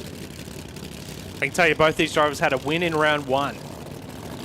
He's got an 87 and 89. What did he run? An 86 in round 1, O'Carroll. So one more run here and he'd just about throw it in the books, wouldn't you? One in quality, one in racing. He's probably in the books, but where does he go by the end of the night? May the biggest, toughest, meanest, quickest Camaro win in this one. Race well, gentlemen. Round 2. Oh, red light for Chappie. Candles everywhere. Oh, Candles is on a number. 85 it goes. 89, 87, 86, 85. 104 in the 60-foot. Chappie goes minus 010. He needed the whole shot on the Kraken. The Kraken goes 104 in the 60. Gets out safe. Doesn't do anything crazy. 265 in the 330. That number again, 265. And a 385 on a 275. 211 mile an hour. I think we've effectively got Nelly, and again, don't quote me on it. If I can already picture what IHRA national records look like, it's a 51 from Ricker and an 85 for O'Carroll. At the moment. Or the 86 got back up by the 85 at the moment. As I said, Mark, pencil in national records. If we are going to have our IHRA national records, and speed records as well. I think it's at 5-1 for Johnny and at 85 for Simon. Listen to this thing. Listen to this thing. That is one growly JZ on board at this for our mate Kreitz from Louth Park in New South Wales. And what about from Berwick in Victoria, Pazzo, Daniel Nunzianti? He was round 1 winner on a solo, wasn't he? But the thing does not want to keep them 275s on the back of it. I mean, it's run a 3 in Sydney, this car. It's proven 3-second stuff. He can do it. But in Queensland, it has been that little monkey on his back. That continues to be the Queensland curse, Shane Crichton. Again, I think he's not going to try and cut a light here. He just wants to send it again. Like, it went 6.0 flat last run, 100 big mile an hour. They are just fine-tuning this thing, I say, within Kenda, perhaps for Jambo. They're doing some quarter stuff tomorrow, I believe. Pazzo. He's not going to be able to take the Cressida lightly. Look, he could probably put a win light on if he's going to leave the lights at the right time. I don't think Kreitz is going to hassle him on the reaction times here. I think he's going to lock and load the Cressida when he's ready. 2 runs for the price of 1 in 1 pairing now, round 2. Daniel was close to getting a full lap in that lap. Yeah, I know. He's Close. So He's close. He's close. Just a couple little tweaks here, and he could get a good lap. Pazzo, go on, Pazzo, big pop, flame and some spark. 416 at 166 mile an hour. Shane Crichton, 521 backing off behind him, but Pazzo, 106 in the 60-foot, 276 to 330, and it started to sing, started to breathe. Off it went. It was on a mission, and then what did we have? Some pops, some bangs, some sparks, everything. Broke something, don't know, but man, it was starting to march. I was just about ready to throw up. If that went 3-something, I'd be throwing it all up in the air and going, you bloody ripper, he's shaking the curse, but he just gets a few more 100 foot down towards that 660 here at Willowbank, closer to shaking that curse off. I just hope whatever the hell that was is going to be okay. I doubt it, or who knows. These things aren't little lightweight dinky toys, these things. There's a fair chunk of alloy or a fair chunk of spark as that came out of the car. No smoke to talk of, nothing else really that we saw. It was almost like a backfire. It hit a safety or something. I don't know. I'm wondering what that actually was. There was a big... Did you see flame on the top and the bottom or just underneath? Underneath, and there was a spark as well. Yeah, I saw a big lingering chunky spark. Yeah, and it was down about 30 mile an hour probably on what it would have been across the finish line. So it was making some steam. I don't know if it was hurting itself or if it I don't rolled know. off. It was making some steam, mate. Yeah. It was coming in strong, mate. That sand. When you get... And you can see how much engine management it was doing here in the first 60, 80 It was so close foot. in round 1. They are slowing this tyre speed down to match, and you're able to do that. If you can catch that wheel speed and play with the wheel speed, you can save that run. More and more data, more and more micro-tuning of these combinations. If the track is sticky and you are so close to matching wheel speed with track speed, that ECU will kick in where it needs to right there and keep you glued. And that's what it sounded like it was doing. Yeah, and depending on what's happened there for Daniel, he has gone 2 wins from 2 starts as well. All right, so Going to Pazzo, turn 3, so. God knows what story he's going to come up with, what happened after that run. Oh, my God, that guy, it's almost like a living, breathing reality show just in the one car, you know, the Pazzo Files. Queensland, another action-packed edition of the Pazzo Files coming to Kenda. Jeff Campbell-Brown, how did he go round 1? He was against the Black Ute, wasn't he? He had O'Carroll in round 1. He went 4:06 in a losing race. Colsey went 3:94, so there was only, 1,200s between the two drivers in round 1. Look at these beauties out here on track right now. So Turbo Noonan Hemi in the Public Enemy. And what about Rowdy Race Engines, the Moonshine? Bump City, baby!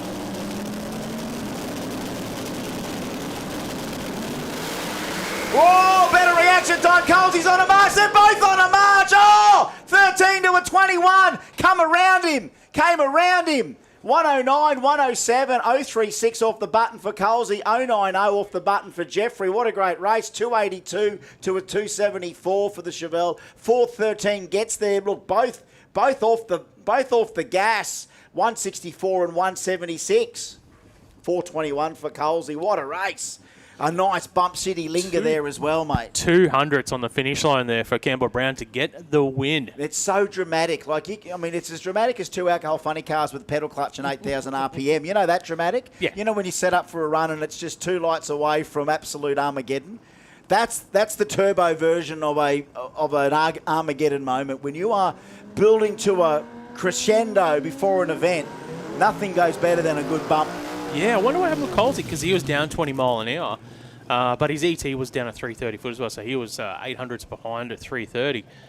And I love that you could walk down the street, and if Jeff Campbell-Brown or Andrew Coles walks past you would not think that they would be riding these steeds, that these are the sort of blokes that get to ride these steeds so gallantly, but they do. Wastegate pipe. We just got a message from Brett Farnell, so I don't know if that was that run or the pass before. A wastegate pipe? They found a wastegate pipe. So that might have been on the... Pazzo. Yeah, Pazzo run. Yeah, it would be Pazzo's. Yep. Something got launched off that thing. There's a V-band stretch somewhere around there. All right, James Horan, Danny Lansdowne. Oh, the Black Ute against the Wags. Don't get to see this matchup too much, but here they are. Local legends in my books, absolutely. The Black Ute. 205 mile an hour in a black Hilux Ute. Crazy. As I said, that's got to be Olimba's quickest recorded vehicle ever for an Olimba citizen. Danny Lansdowne from Slacks Creek. The Wags into the 440s here, 170 mile an hour of 2JZ power. He may have been outgunned here, but you know what happens to the Black Ute on occasion? Moments of epicness. Sometimes it's over epic. Go to Bump City, boys.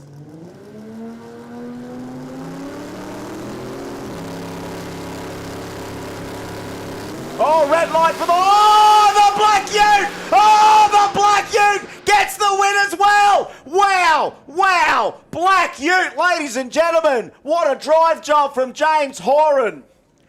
The Black, come on, folks, you got to admit. Oh, my God, where's our replay on that thing? The Wags on the red light, he needed a whole shot, but out comes the Black Ute. Wheelie, bit of pedal, bit of wheelie, bit of height, hang, haul.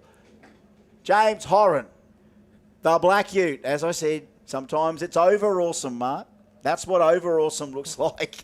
Nelly cost him the win, but he got the win. That's what makes that triple awesome from the Black Ute. Beautiful feats of just superhuman automobiles. Perfection, pedals. That long shot on the screen. Get me back to that long shot. Go back to that long shot. Look how far out Horan is here on the power stand here. Roll that back a bit there, David, if you can. Here we go. Okay, now, just as you switch to the long shot, watch this as they lead. There's a lot of linger here. Watch this. Watch this linger. Bit of dangle. Watch this. Off they go. Now, here it comes. Second shot. Oh, yes, that's a fair way out. That's we don't see not quite 330. We don't see the Ute do that. No. At all. Not that far out. No. Not that far out. That's nuts. Justin has got this track prepped. This is round 2 of Outlaw 275, and I hope you've been enjoying it. We have, and that is Spot On Performance and Fabrication and RC Metalcraft. Daniel Hookham gets a solo. How did he go in round 1, Hookham? He had a loss in round 1, but Yep. he's obviously going to get the win here because he was scheduled to race Smithy. And, Well, no Smithy yet. so- Yeah, there's been some thrash on the Unicorn. Yeah, he hasn't done a single lap today. No, Smithy. no, he's nothing but bad luck today. All right, and they are one of the hardest working teams out They there are. on a small tyre and a big tyre. All right, Hookham, let's let the Coyote just go here. 32 valves, here we go. Coyote Commodore.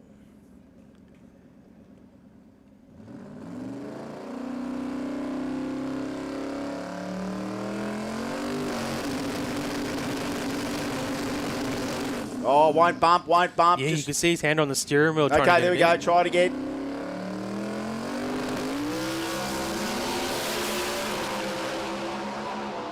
Oh, that sounds so sweet. 451 at 167 mile an hour for the Coyote-powered Commodore. You got to admit, folks, 32 valves is cool. 32 valves are cool. You know what's coming up soon? Someone else will be in Australia doing a VK56 disc, and that's another V8 that'll be coming out of nowhere. I'm just going to give you a matchup in round 3 of Go Outlaw on. 275. Both drivers with 2 wins Yes? face each other in round 3. Carroll and Horan. Oh, my God. Oh, the Kraken and the Black Ute. Oh, Whoever- my God. And whoever wins our race will guarantee a spot in the final. Oh, that's... I And mean, then we're going to be looking at countbacks. those matchups are like, we need Dana White here or something. I mean, that's some magic matchups right there. So that's the end of Outlaw 275 round 2. It's now time for round 2 of Haltech Outlaw 235. And the competition don't get any less just because the tyre size goes down. I am loving this thing of Dan Swanee. It's just so orange. I just feel like a big glass of fruit juice every time I see the car come out there. I'm just not getting enough vitamin C in my diet. I could eat more carrots. You know what I mean? Like, there's a lot of nice orange things out there. Sweet potato, probably don't eat enough of that either. You know, to work well in drag racing, boost juice on the side. Oh, of the car. absolutely. Boost. I thought You know, more than yeah. one occasion. We should talk to the lady that founded them all. All right, Caleb Sang and Dan Swally, Bump City in round 2. LS power, both sides, I think. Swanee. Whoa, both the pedal. Swanee's going to get back on for a tweak. And that beautiful little gem, off it goes. And an 022 off the button. It's not a bad light. 022 off the button, 734, and the win. He didn't quite get through round 1 with a win, did he? No, he had a loss in round 1. So he's 1 from 2 coming into round 3. Who does Swanee race in round 3? He's got a bye. Oh, okay. So he's going to go 2 from 3. Might get a good number in. Who knows where the 235 pendulum will swing next? This is its own little cyclone in here. Jaden Sang is back. Matt McCarthy is back. Remember, no Cam Riley. Who knows if the Leaf Spring Kings are done for the night or not? That thing fell silent in round 1, so we maybe have lost a heavyweight, 2 of the heaviest weights in 235. It's now Survivor Series. I believe that this could be a big race in the championship scheme of things as well. I'll just get the championship points up for Outlaw 235.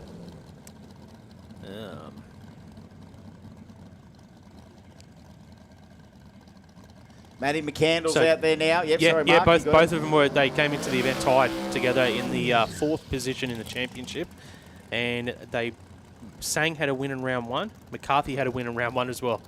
All right, so here we go. This matters right now. Yep, tied in the championship. One of these drivers will leapfrog the other. If this well, I shouldn't say it's overpowered, but there is power to burn on both sides of the racetrack. One LS power, billet LS power here, of course, the Sang brothers, the VH Commodore.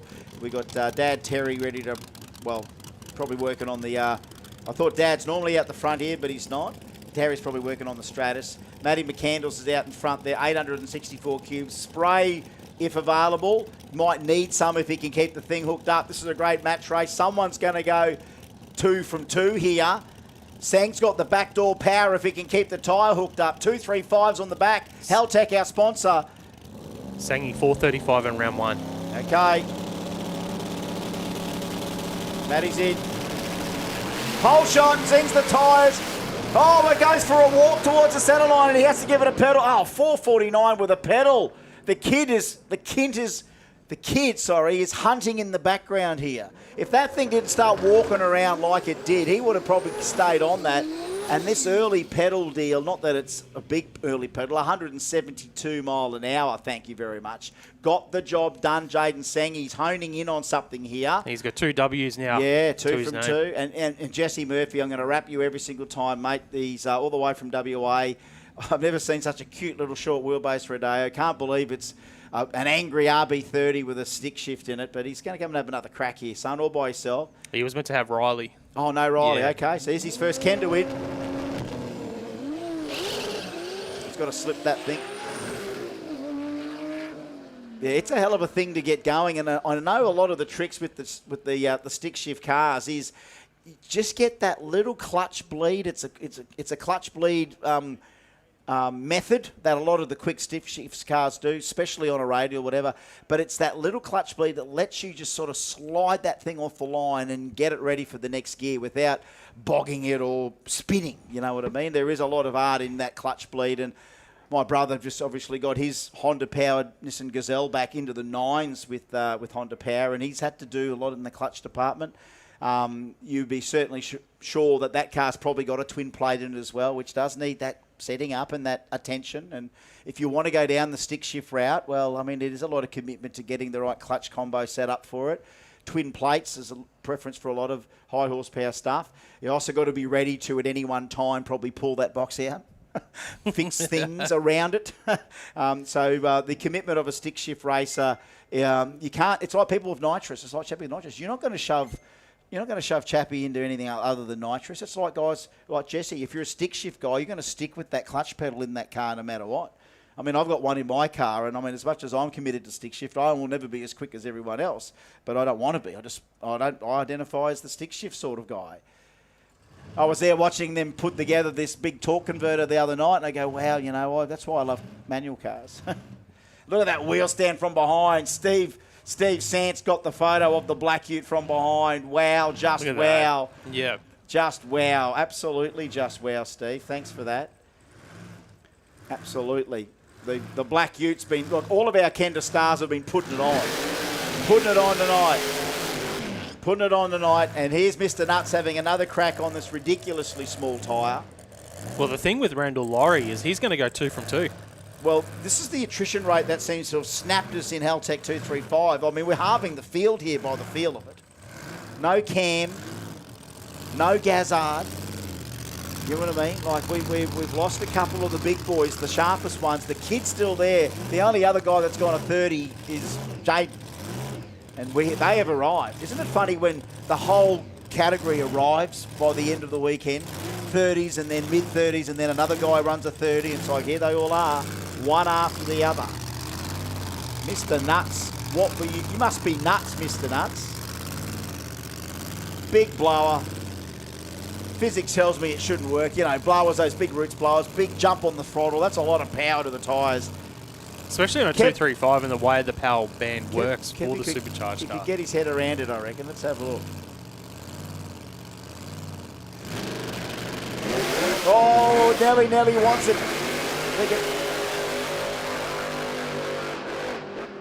Oh, that'll do. Anything in anger, I don't mind it. 628 with about 6 pedals. Nice one there to finish Outlaw 235. I think we're just about done. We haven't had many pairings. Oh, hold the phone. Here's another one. And guess what? And guess what? Here he comes. The Leaf Spring Kings are back for round 2. Can they fight from here? That's a thing to consider.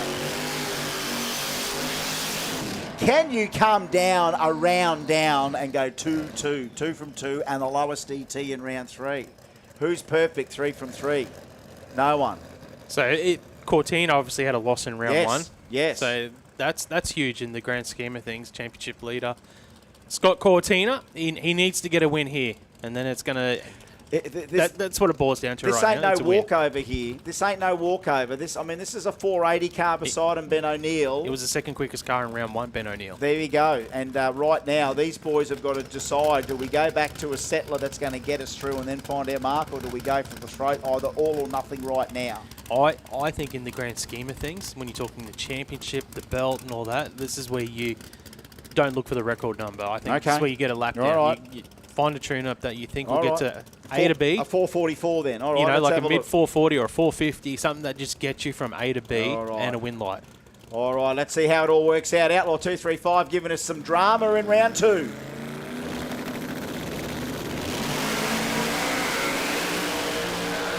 God, he's after it. 6:36. There you The go. boys are back.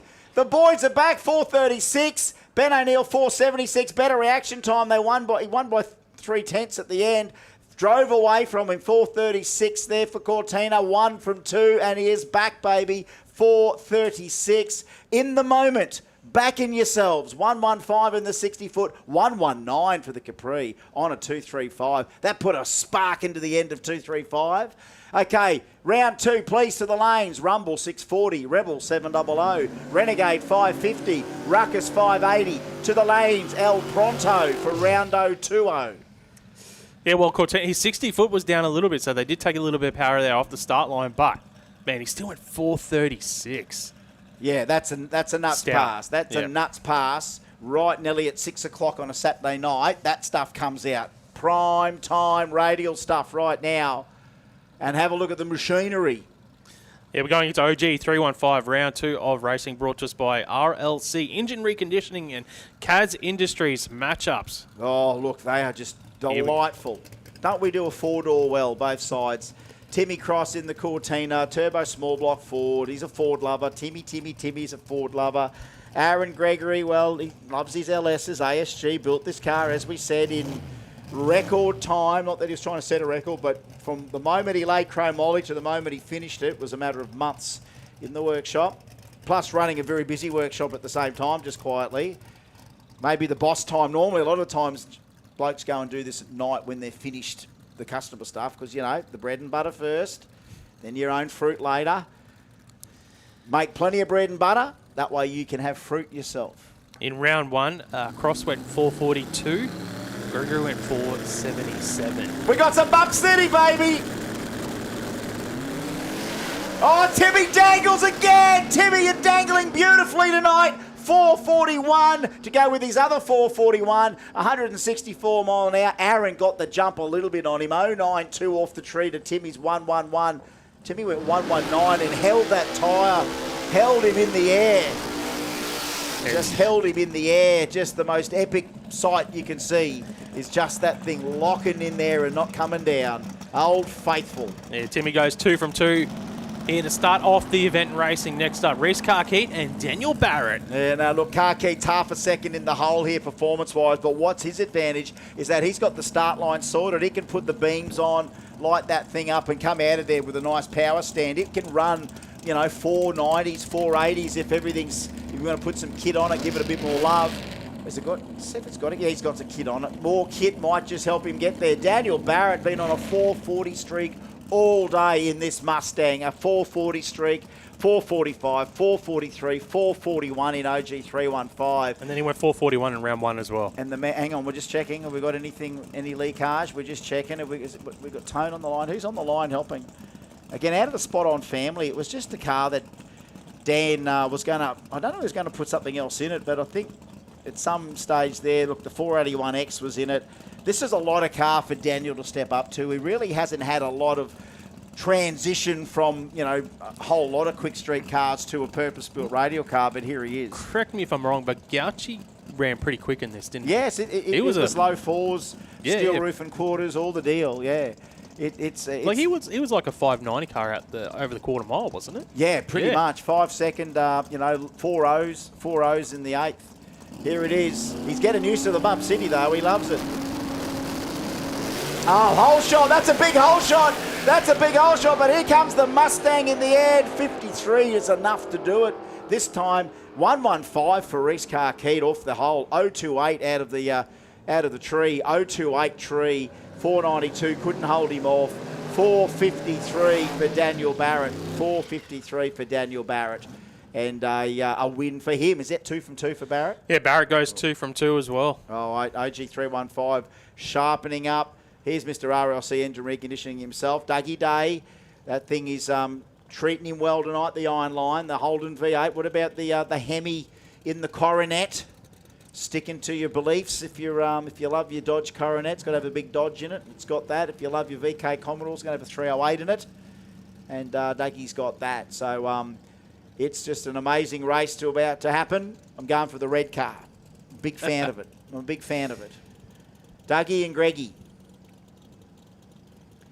All right. As long as we He's don't got to see get that big coronet in. He's got to bump that in. Dougie might just let him go first and then just bring it in. I don't know, but Red Dodge needs some luck on the staging here. Round 2. Oh, geez, Nelly went wrong again. Dougie, no! Dougie power stand, catches it, and off he goes. Tiptoe, 4.59. 4.59 at 156 mile an hour.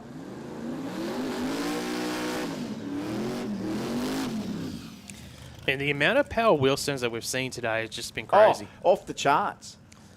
So Dougie Day joins the other 2 drivers in round 3 with 2 wins. So Timmy Cross, Doug Day, Barrett all have 2 wins going into round number 3. Crazy stuff. OG275, thanks to BRP Racing Transmission Coolers, kicks off like this in round number 2. How's this? Look who's guiding back Matthew Turnbull. I wouldn't say it's his nemesis, but Jace Cowie. Remember, of course, Cowan took the green Tirana to Adelaide, dominated the most dominating OG275 performance ever, involved in one of the most highly strung non-races in Kenda history, but yet here he is guiding his Matty Turnbull in. I think if there's one guy rooting harder than anyone else for Matt Turnbull at Kenda, it's going to be Jace Cowie. Trent Brimble beside him, though. He is not an easy pushover. We go to Buck City, boys.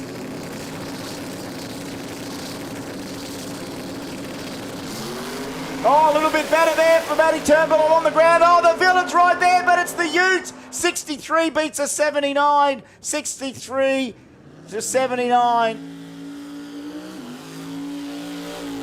Big shout out to Matty Fry watching on the live stream. He was able to catch up on the stream. You good human, Matty Fry. Big shout out to you on the live stream. But it is happening. We've got a scratching in Outlaw 275 as well. We'll say that. We'll talk about that after this run. Jace Kenny's got a solo by the look of it, and well, he's actually meant to be taking on Guy King. Oh, no, Guy King. That's no. Here he is. He's there. Is he there? Here he is. All right. The Barra Corolla ready to go. The VN ready to go. According to the pairing, this is the pairing. King and Kenny.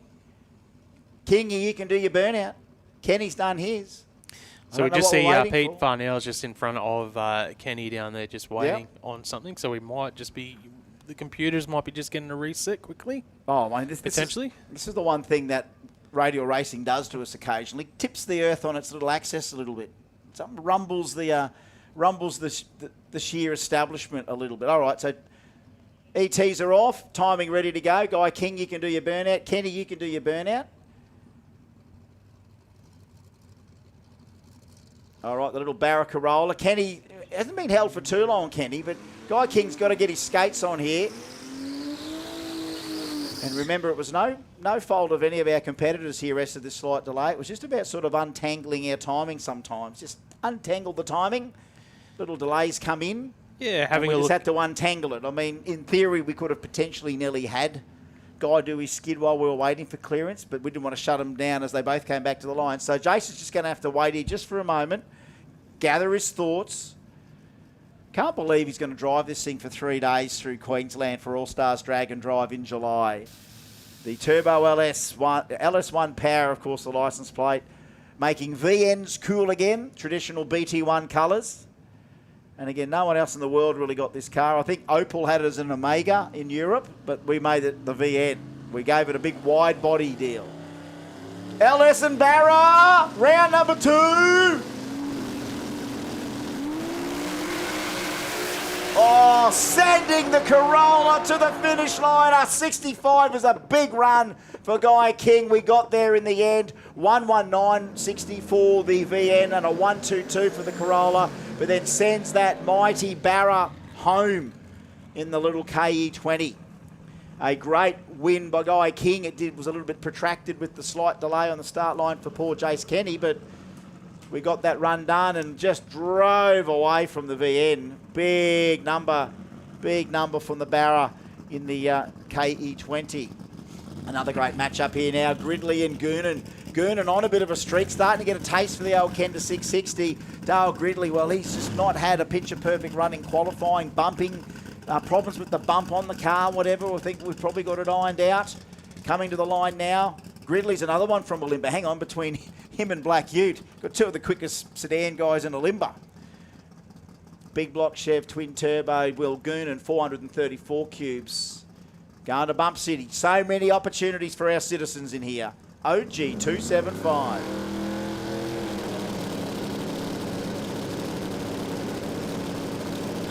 Oh, big hole shot and problems for Goonan. The other Valiant is back in form. 485 at 134. 603 for Bill.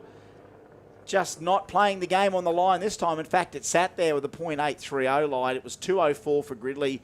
Make sure he didn't do anything wrong, just got the run down. Is that his first win tonight, Gridley? No, he had a win in round one. 2 from 2 for Gridley. And the thing with Gridley is he's going to go 3 from 3 because he's got the solo pass in round 3. But it's very important that Gridley gets an ET in round 3 because he Exactly. might, if we get a couple more 3 from 3s, Turnbull's in there, King's in there, and Gridley will be in there as well. We've already got 3 drivers with 2 wins going into round 3. So ET in the last round for Turnbull. There'll be a squeeze there. Turnbull, Yep. King, and Gridley. There's going to be a squeeze there for the final spots.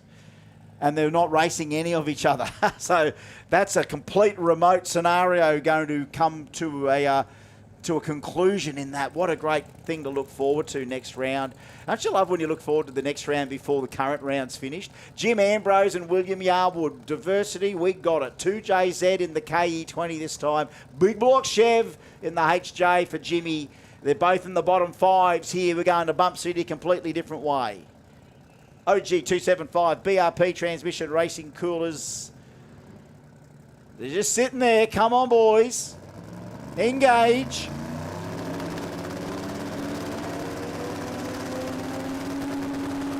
All right, we're away. Little wheel stand for the KE20. They're right there. The big block Sham. Who's got it? Wow, what a race. 04 beats an 08. 04 beats an 08. What a great race side by side. Bit better reaction rather for Jim Ambrose. 096 to a 141 for Yarwood. The little wheel stand for the Corolla on the way out as well. So great racing, great engagement on the line as well. And this is good quality stuff. It's thick, wall to wall, every category.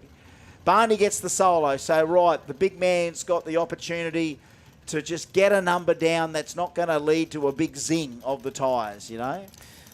It's had 2 big stabs where it's just done the tyre hard. Let's see if he gets this thing a little bit more progressively out of the hole. I don't know what it needs. I really don't. But it's whatever it needs. He's going to try and at least get some consolation out there. Yeah, he was scheduled to race Farrelly, but obviously right. Farrelly had issues, so Gearbox fixed. Farrelly still on the go. Barney going to get a win here anyway. Jesse guiding him in. All right.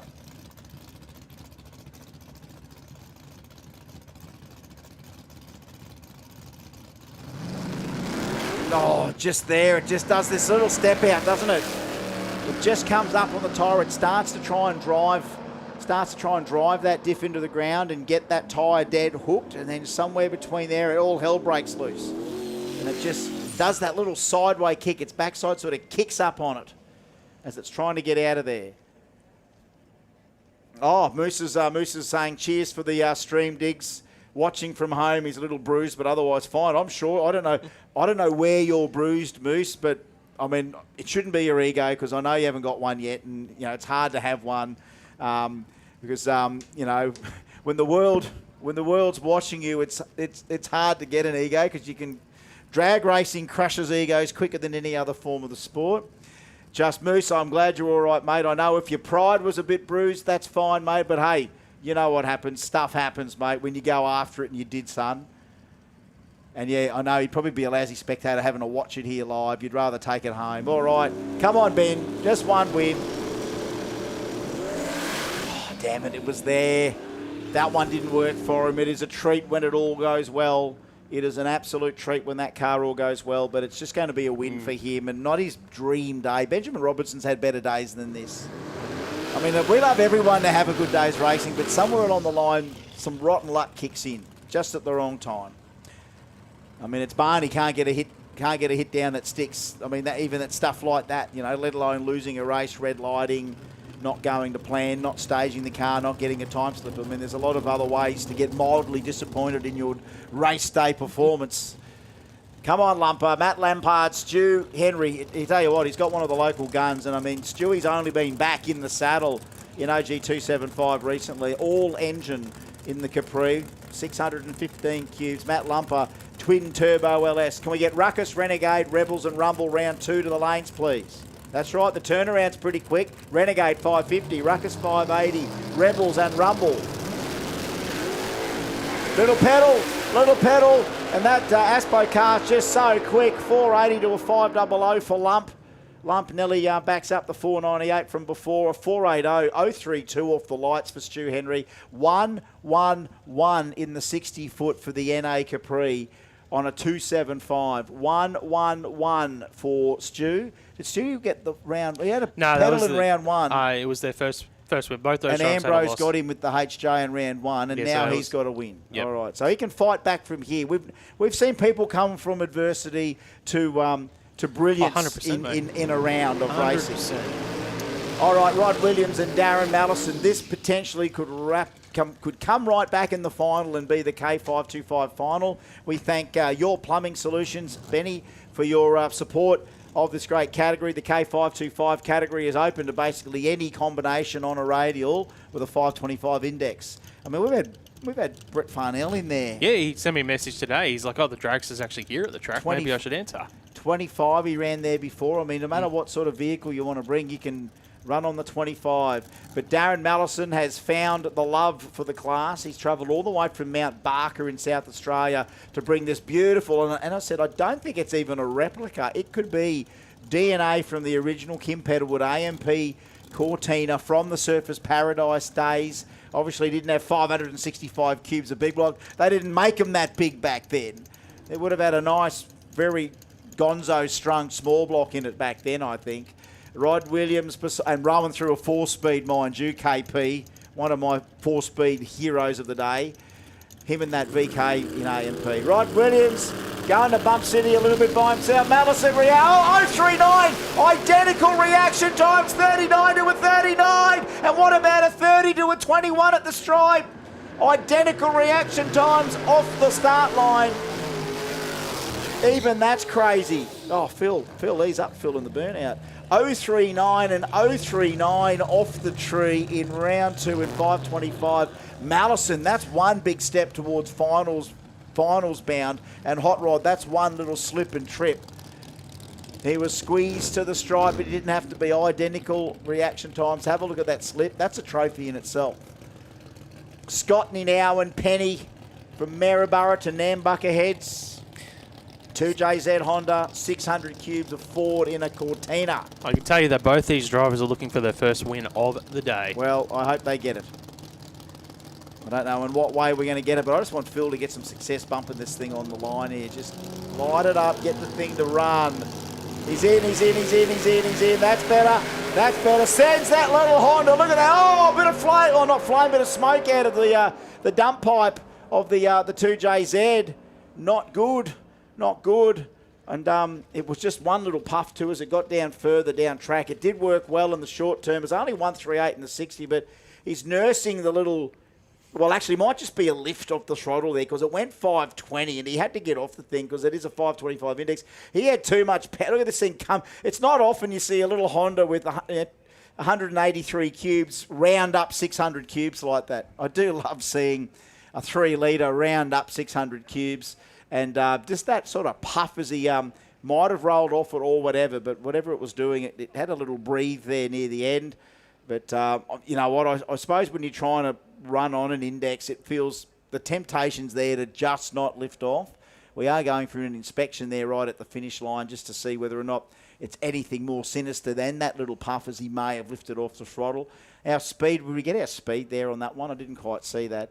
He rolled off of it. He did roll off it, so he was trying to just stay on that. He was 119 at mile now. So Scottney got that win. Could be wrong. Yeah. Scottney got that win. Yeah, Scottney got the win. We're just having a quick look there to make sure everything's okay in the Phil Penny camp. And that beautiful little JZ-powered Honda 600 hasn't done anything more sinister. We're having a nice little look up here as we should. There's a little bit of light mopping there, but I don't know whether it's anything too sinister, but it's just sometimes, just getting the surface back perfect. If there is sometimes a little thing you can scratch, we'll do it. And they're going out for more of a detailed inspection on our buggy just to make sure we are in K525 round number 2 thanks to your plumbing solutions. And we have Bailey Simpson in the water ready to, again, is that one That'll be pairing the, other than that? But no, that's this will it. be the last run for K525. Looking at round 3, once Simpson stages and gets the win in this run, we will have Simpson with 2 wins, Mallison with 2 wins. Yep. And then the rest of the drivers battling it out. So it's actually open slather at the moment because there's no one guaranteed to get 3 wins. So they've got 2 drivers that'll have the 2 wins, won't be racing each other. And they're tough matchups as well. So Hot Rod to take on Simpson, Penny and Mallison, and Scottney will have the solo pass. And considering that we know they're all able to tip under that 25, except Bailey's been sneaking down onto it. He hasn't had to be under it, but he's been just nibbling away at it. There's a potential in round 3 that we could have 4 drivers with 2 wins and 1 loss. And some nights it's like that. Sometimes we are picking from all the 2 from 3s out of the group, and that round 3 ET is now really important. It's important that round 3 ET, but it's a flip of the coin for the wins as well. Yep. And I love that sometimes you've still got to just flip the coin. Another call for second round to the lanes, please, of Ruckus 580 and Renegades 550. Looks like we're right for Rebels and Rumble because the signs have shuffled away. But we've got the suck truck just... Yeah, it looks like we've got a little bit of a clean. What we are grabbing there or not. And it'll be interesting to see that we're doing that. That might even be a water thing. Because if it's an oil thing, we're normally not picking up what we're picking up. If it's oil, it can be water thing. I know, not saying that, Phil's pushed some coolant out or something, but who knows? You never know. Wouldn't be the first time a 2J's done a little bit of pushing out of the cooling system, if indeed's that. But that seems to be warranting the vacuum, like just the suck truck at the moment, just picking up a line of something there that might have come out of the car.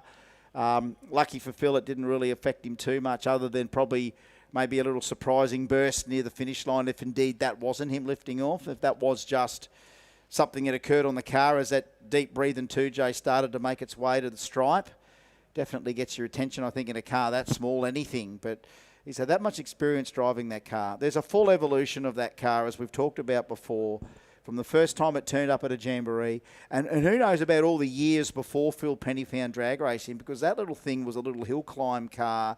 It had a supercharged Fiat twin cam in it, big brakes, big tyres. It looked like a roller skate. The first Jambo he turned up with that thing, it was red, I think, with white Simmons. Beautiful little roller skate. It was a half-quick car already with its... It might have even had a Sprintec supercharger on it from memory. Quite a swift car. Then he got into the turbos. Then he sort of went turbo twin cam Fiat. Then he put a back half in it, so it actually came out then as a full drag car. He actually made the commitment to... put some big tyres under it, and it went from a hill climb car all-rounder car, and it's got to where it is today, and it's just amazing to know that that sort of rise to where you want to be can just happen for anyone. Just another announcement here, just coming through, because not only the Fiat twin cam, then the back half on the back turned into a drag car. Then he went 2J many years ago. But folks, as I said to you before, it's not so much this Honda that Phil's built that you'll think, bravo, that's a mad build. Mr. Penny's next build, when it turns up, you got to be there in person to look at what this car is. I can tell. I don't want to clue you up too more on it until it's here. When it's here, you'll know. Oh, that's the one we've been told about, and you will be probably like everyone standing to your feet and applauding the man for such a unique, world-class build. And there's a lot of spot-on family and 2J love in that build as well. Speaking of the spot-on family, not very good news for Public Enemy. It appears the Public Enemy Mustang is done for the night. Some componentry that's stopping it coming out the next run. So whatever it is that's broken it, we can't be fixing it. Mrs. Coles has sent me a very sad message to say Public Enemy no more tonight. I mean, as I said, they flogged on that car for the last couple of days, getting themselves back into the ballpark and then back into the threes the last couple of runs. But you know what it's like. Sometimes it comes at a cost. Donuts would be great. Is that right? donuts to be great. So we will grab a donut in a sec. We're nearly ready to pick this all back up again. Oh, is there really? So we do have a in both, righto. Well, we've got a double oil cleanup that we're going to deal with, folks. So let me get some more info out as I hoe into a billet donut. You should go get a billet donut as well. Bit of news too. So Public Enemy is out. Converter seal. So there is something, obviously, it's pushed the converter seal out. I mean, those things work their backsides off those converters. So it's pushed some seal out. So that thing's not an easy fix. And then it looks like Scooter March is out of Rebel. Scoot's out. Broken. Something's broken for Scoot. So we do have this Hunger Games, mechanical Hunger Games going on here tonight at Kenda. We're halfway through round 2 of everything. We've got oil in both lanes, and imagine that. That's not the sort of stuff we want to talk about, but we're going to let you go and have a bit more of a break. I mean, honestly, 24 past 6 on a Saturday night. We'll get this done. We're going to have great fun doing this. We just got to clean up this oil, and we'll be back.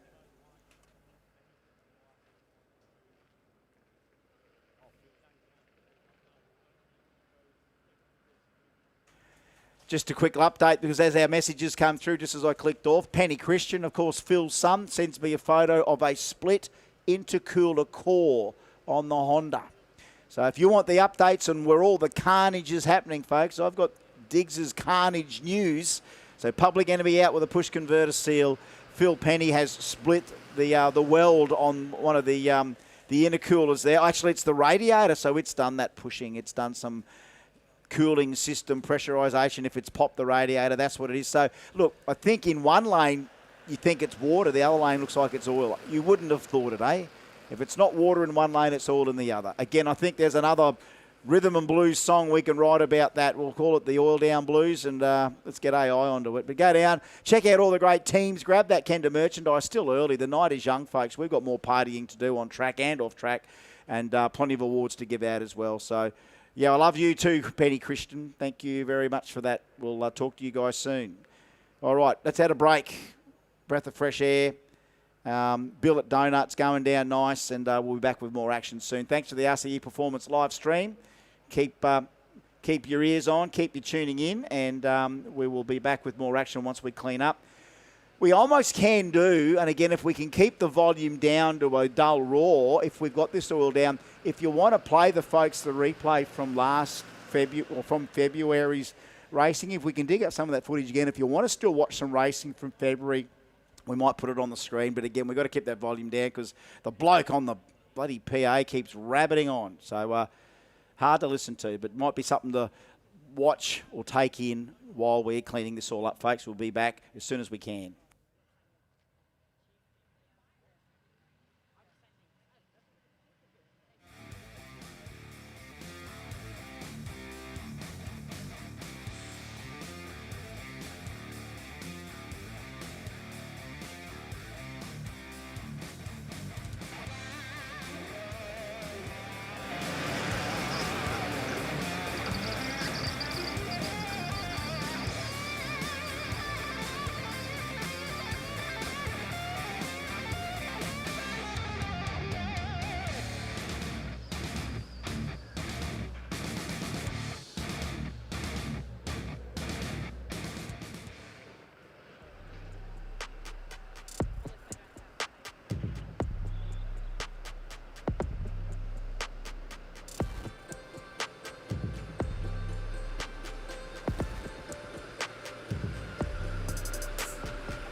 You'll be there in hours. This is Radio Racing Kenda style. Thanks for bumping in with Diggs here at Kenda 660. Now, this gentleman, well, he knows what it's like to bump in on a pro tree. He knows what it's like to be at the pointy end of heads-up drag racing. Joe Gauci, you're here in a different capacity, more on the suspension and chassis setup, of course, with your business Profab. But I remember the good old days, the Cortina, those days of running Pro Street in Radial. What are some of your best memories of Kenda 660? We've got a lot of good memories. We've, raced at a lot of events here. I've, supported it not only with my own stuff, but with customers' cars. And yeah, it's a great event. We love it. Now, you're here in a different capacity. You're now, well, I suppose chassis setup's very important in radial racing. The tyre can only give you so much, but what's some of the stuff that you've got to pay particular attention to when you're setting a car up for radial racing? Oh, look, it comes down to so many things, like obviously we've got to race on the track that we've got prepped for us for the day, the conditions, the temperature. Yeah, there's so many, lane even, this weekend was, we've seen some differences from the left and the right. And so you basically, how much weight we're throwing on the nose, how much front end travel, how much start line RPM, how much, like rear shock, how fast we're going to let it separate, how fast we're going to apply the power for that, that's the art of this stuff, and it's not just, radial racing, it's, as it's pretty much everything, but yeah. I do think that with what radial racing, which we may or may not have touched on it, is that it can be hit and miss. When you miss it, you've kind of got to learn not to get too upset about it because it's going to happen. Yeah. I mean, look, we all try to run as fast as we can on every pass that we try to do out here, but the track can only take so much. So that's where the art of, any sort of racing is being able to apply as much power as you can on the, the conditions that we have for that time of that run. Yeah, and it's challenging. Yeah, but that's what we love about this sport. I suppose as a scenario, you're towing to a lane. You've made if anything, a suspension change, a setting, a shift of weight, and you get to the lanes. Is there anything you can change there that at that last moment, or you just got to let whatever's there? Oh no, ride? you can do changes. Sometimes there'll be an oil down, or the track starting to go off, so you can, whether it's power management or front suspension, weight, rear suspension. Yeah, there's numerous things that we can do. I do think going back to the early days, probably when you were finding a way, and I'm going to go way back here, back when you used to bump in with turbo cross flows before. Yeah. I mean, I suppose for me, you and your Cortina kind of did a lot in the class, the early modified street blower class.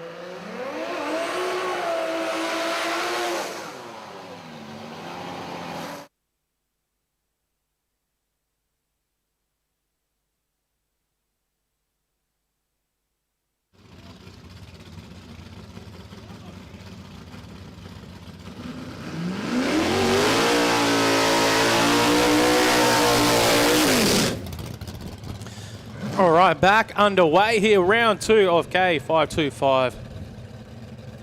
That was a bit quicker than expected. K525 brought to us by Your Plumbing Solutions. Solo pass here to round out the second round of racing will be Bailey Simpson in the Toronto for Car Keep Racing. He has been consistent this weekend. Gone 5.29 3 times today and a 5.31, so 200 spread.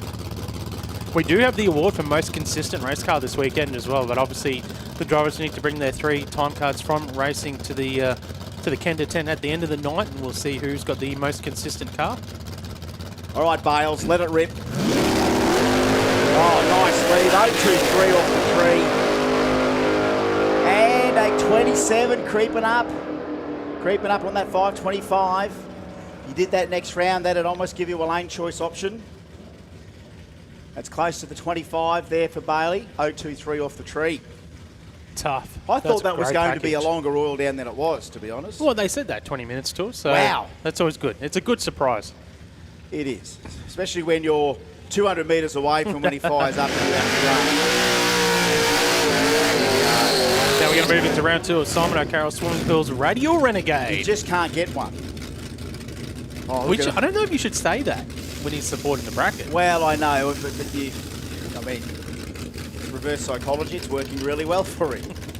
People want a pool so bad when you're told you can't get one. All right, here we go. Mitchell Sloan and Troy Lewis. Round number 2, 550. Oh, clean green, a little bit better for Troy Lewis. Sloan out there, singing away, but here comes the bow. Oh, wow, little flip.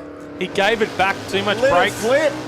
He was on the brakes, Lewis, and gave the win back to Sloan. Oh, 28 foul at the stripe, and he thought that was enough. Troy thought he's enough, and he rolled, and out comes Sloan. 5.53, Nelly on the number. Rumble and Rebels round 2 to the lanes. Please, Rumble, Rebels, please, to the lanes. This is a good one. Nana is back, so it wasn't, I don't know what Nana was doing, having a Nana nap in round 1. Nana nap now finished. Nana with reinvigorated energy for the rest of the night. The meds have kicked in for Nana. Paul Butler, Jason Seng. So really, Nana's got nothing to lose here. It's Sengi that needs to make it count now. What a great race between these two coming up. Gassed LS against Turbo SR20, 2.2. Sengi's probably the most capped racer in Renegades He's over the years. cut one on Saggy. He's a little bit better. Nana, they hit the stripe. Is there a breakout? No, 49 for Butler, 52 for Seg. 36 thousandths at the stripe. Nana made him earn it. Nana made him earn it. Now you'll have a cup of tea, young lad. Now you can have a cup of tea. Nana, can I have a cup of tea? You think Jason Seng's probably the most successful Renegade racer that we've had in the Kenda series? Oh, you think round to round? It's got to be. It's got to be. We've made mini legends out of this sport. Mark, I love it. Got all these heroes of Kenda heroes. Kevy Brown. I'm going to let this one sing. Let him go. Let him go. Round 2. All engines. Let's have a listen.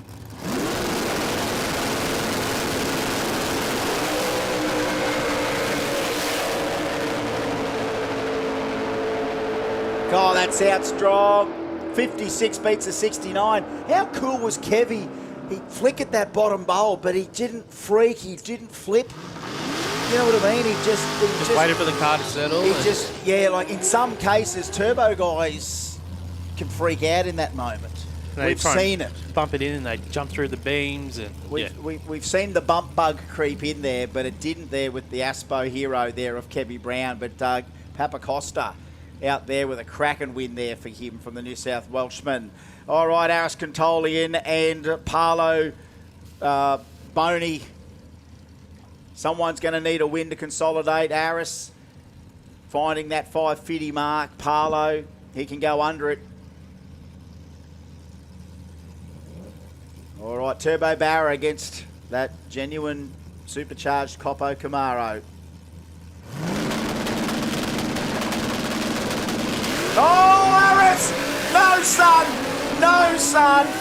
Parlo kept his cool, gets the race won, and goes a 57, but it was Aris's turn to have the little freak out. That was the Phantom Amber. That was a Phantom Amber. That is the man pumped. And again, I think, when you train yourself ready to focus on the first light you see illuminated, you sometimes forget that there's one more light there to go, and that's Parlo's bottom bulb. And then all of a sudden you're leaving on Parlo's bulb almost. God, we don't have enough time to dissect that in a replay, but that was just Aris on the chip, that double flicker. And again, remember, you've really got to truly let your opponent put the bulb on, and sometimes that's going to flicker. Just know it's going to flicker sometimes. Whether it's turbo, nitrous, Aspo, no matter what, sometimes that bottom bulb will flicker. You can be on the chip with an Aspo car and it will still flicker if you're too shallow. He's just gone bang, Aris. He was gunning for it. All right, here we go. I'm not even going to talk over the Tocker car. Here we go. Come on, Russ. Tony.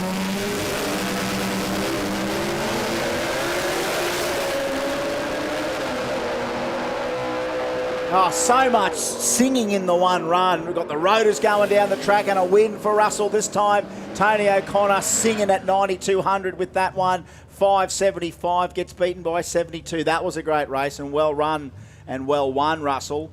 Better reaction time for Tony, 136 to a 156, but Russ gets to the stripe first. That little 13B still got a bit of poke left in it. As we said, the Buzz 626 is out. Dwayne Wisby, broken diff. Public Enemy out, broken converter seal. I don't know what Cam Riley's issue was, why they were out. Craig Stokes, Bradley Lynch still in here in Renegade 550. Forward versus Holden. Capable of 555, Craig Stokes. Bradley Lynch in the low 560s. Oh, bit of two-step coming in. All right, clean green, a little bit better for Lynchy, 071. Stokes is behind right now. No one's tapping the brakes, no one's lifting, and he takes a 57 over a 55.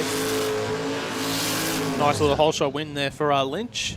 Takes a 57 on a 55. Whole shot to Bradley, 96 thousandths at the stripe. Wow, Renegade 550 starts to see the cream start to form. Hasn't risen yet, it's just forming. It's coagulating. A little bit of sprinkle on top of the cream coming. Mark Ross, Michael Todd, Rossi and Toddy. From Cannon Hill to Highfields, here they are. No matter what part of Queensland you're from, they are here. Oh, I'll tell you what, Todd has gone into deep stage. You can't move that Torrey another millimetre, son. You've got to let Rosso do everything here now. He's moving. Is he? You That can can't see be good. It's just sitting there moving a little bit in stage. Can't be Just gotta watch good. it. Oh, what? No. I've never seen that either. 003! Oh, I've never seen that either. 003 for Mark Ross. Might just be it tonight. And a 64 beats a 57. Take me back, God knows where. Take me back to the run where the car staged on its back tyres by accident in the same day that you tell me that a guy went double bulb and the thing's still moving. His opponent can just get it in the stage, does exactly the same thing to a case of that is the most cliffhanger, two cars clinging to stage that I've ever seen. And then in that moment, it happened in a moment, Mark, it was here, and guess what, Mark? Poof, it's gone, mate. It's not here anymore. We that better write moment. down Mark Ross's reaction I've time. got mate. it. I've got You it. wrote I've got it. That's nuts. Yeah. That's arse, but it doesn't matter. Doesn't matter, mate. It's, If we give out $500, or hang on, it's $300 thanks to Platzer here, isn't it? Platzer's Auto Electric's best reaction time, $300 for a bit of arse tonight. I'm glad that someone Yeah. went 00 because I wasn't looking forward No, to neither looking was back I. through the log file and find the best I. light. Thank you, Mark Ross. That thing's got some lungs on it there. Look at that, 563. That's a good one for Colsey. That's what he wants. 563. The car getting some consistency back in the Renegade 550 category. And Thompson was meant to be beside him. oh, on no, that pass. Thompson. Yeah, and they had a Jeez, win. we're dropping like flies a little bit. So Taylor Tape in Renegade, we've got 4 drivers on 2 Wow. wins going into round 3. And there's a couple of double wins racing each other, which is almost their Costa and Lynch. tiebreaker. Yeah.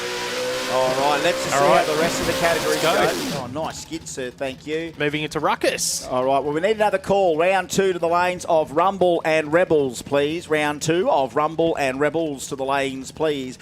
Adam Rinn now on a solo, which means I'm going to let this thing eat. Another sweet-sounding Clevo deal, I think. Of course, Ruckus brought to us by Spool Imports. All right, well, 580 is what he's trying to hit here, Adam. Let it all go.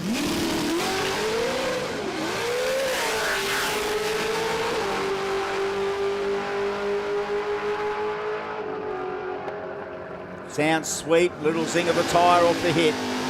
But a win is a win, round 2. Pick it up for him. All right, Ryan Durant. And that Adams kid, Mick Adams. Yeah, he got upset in round 1. Yeah, didn't he have the... didn't Ryan go the red? Ryan went the cherry, I think. Didn't he go the launch? Durant, he lost no time recorded in round 1, so it might have been one of those early launches. All right, here we go. Mick Adams needs to make a statement here in the 580 class if he's looking at anywhere near the final. Oh, clean green, a little bit better to Michael, not by much. 178 or 184. Bit of the brake lights there for the Cobra, can't slow it down. 78 loses to an 82. Ryan Durant is back. Back in the sweet spot, 582, round 2 for Ryan Durant. That's 1 from 2. Oh, lungs. I'm going to let the lungs go again here, Gary Millgate. Letting them all go tonight. No coincidence, a lot of them are forward. All the big NA sweet stuff is forward at the moment. And we will give them more airtime because of it. Gary Millgate, what did he say? 88 on the chip, 82 on the shift, I think he said. 88 on the chip, 82 on the shift. So Millgate had a win in round 1, and so did Logan. Gary sent that somewhere there in text. Here we go. Yeah, 8800 rev limiter, and he'll click that thing in at 8300 on the shift. 440 cubes under the bonnet of the XB Coupe. 509 cubes with that little touch of spray for David Logan. Don't matter how you bring your piece to the line, it's the index that equalises everyone. Radial tyres are even different as well. Size of any radial tyre is completely different as well. You could sneak in a little 255 in there and we wouldn't discriminate.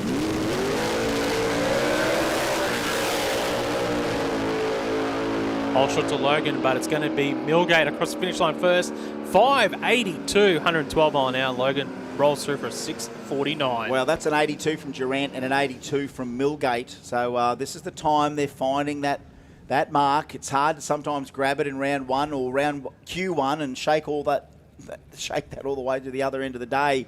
You just can't be that perfect. But especially when you're dealing with man and machine, person and machine, human and machine. Fair bit of AI in the middle of it too, by the way. Some of the engine management on these cars, you don't tell me that, I don't know where AI comes into it. Matt, it can definitely crunch data for you if you wanted to. Matt Britnell and Kurt Rowita, an all-forward battle here. He's got the spray on board for the XY. This little race will matter. Britnell had that little staging issue there too with a no contest, didn't he? Not this time. Clean green, a little bit better for Rowita, 095 to a 153, but that's got plenty of stick, that XY, but can't keep the Mustang away. 94 is better on a 91. Whole shot win again. Tick up. We've got a few red lights, but geez, we've got some whole shot wins, Mark. Yeah, We've had a fair mix of everything. Drama, tragedy, you name it. We've had it all so far today, and we're still seeing freaky stuff happen in the middle. Oh, that was a quick tree. Mark, decline, it's gone. Watch out for the 580, 87 safe. Here comes a 98. Well, that's pretty benign that, considering it was the 3.36 reaction time. That was a fast tree. That's what happens when you go in fast. You get the tree fast. That's the thing. I barely had even time to write the results down from the previous run. Is Pete throwing the tree? Who's throwing the tree right now?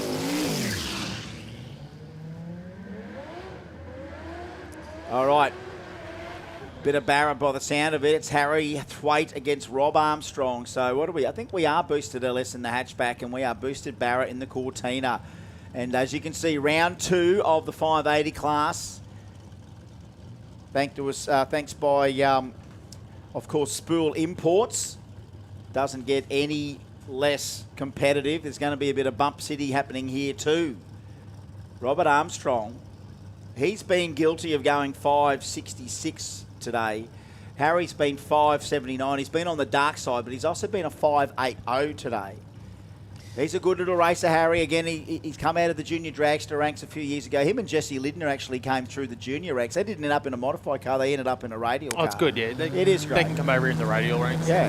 I don't need more XJD drivers beating up on me. Oh, reaction time for Armstrong, 041. Harry, you might be in trouble, son.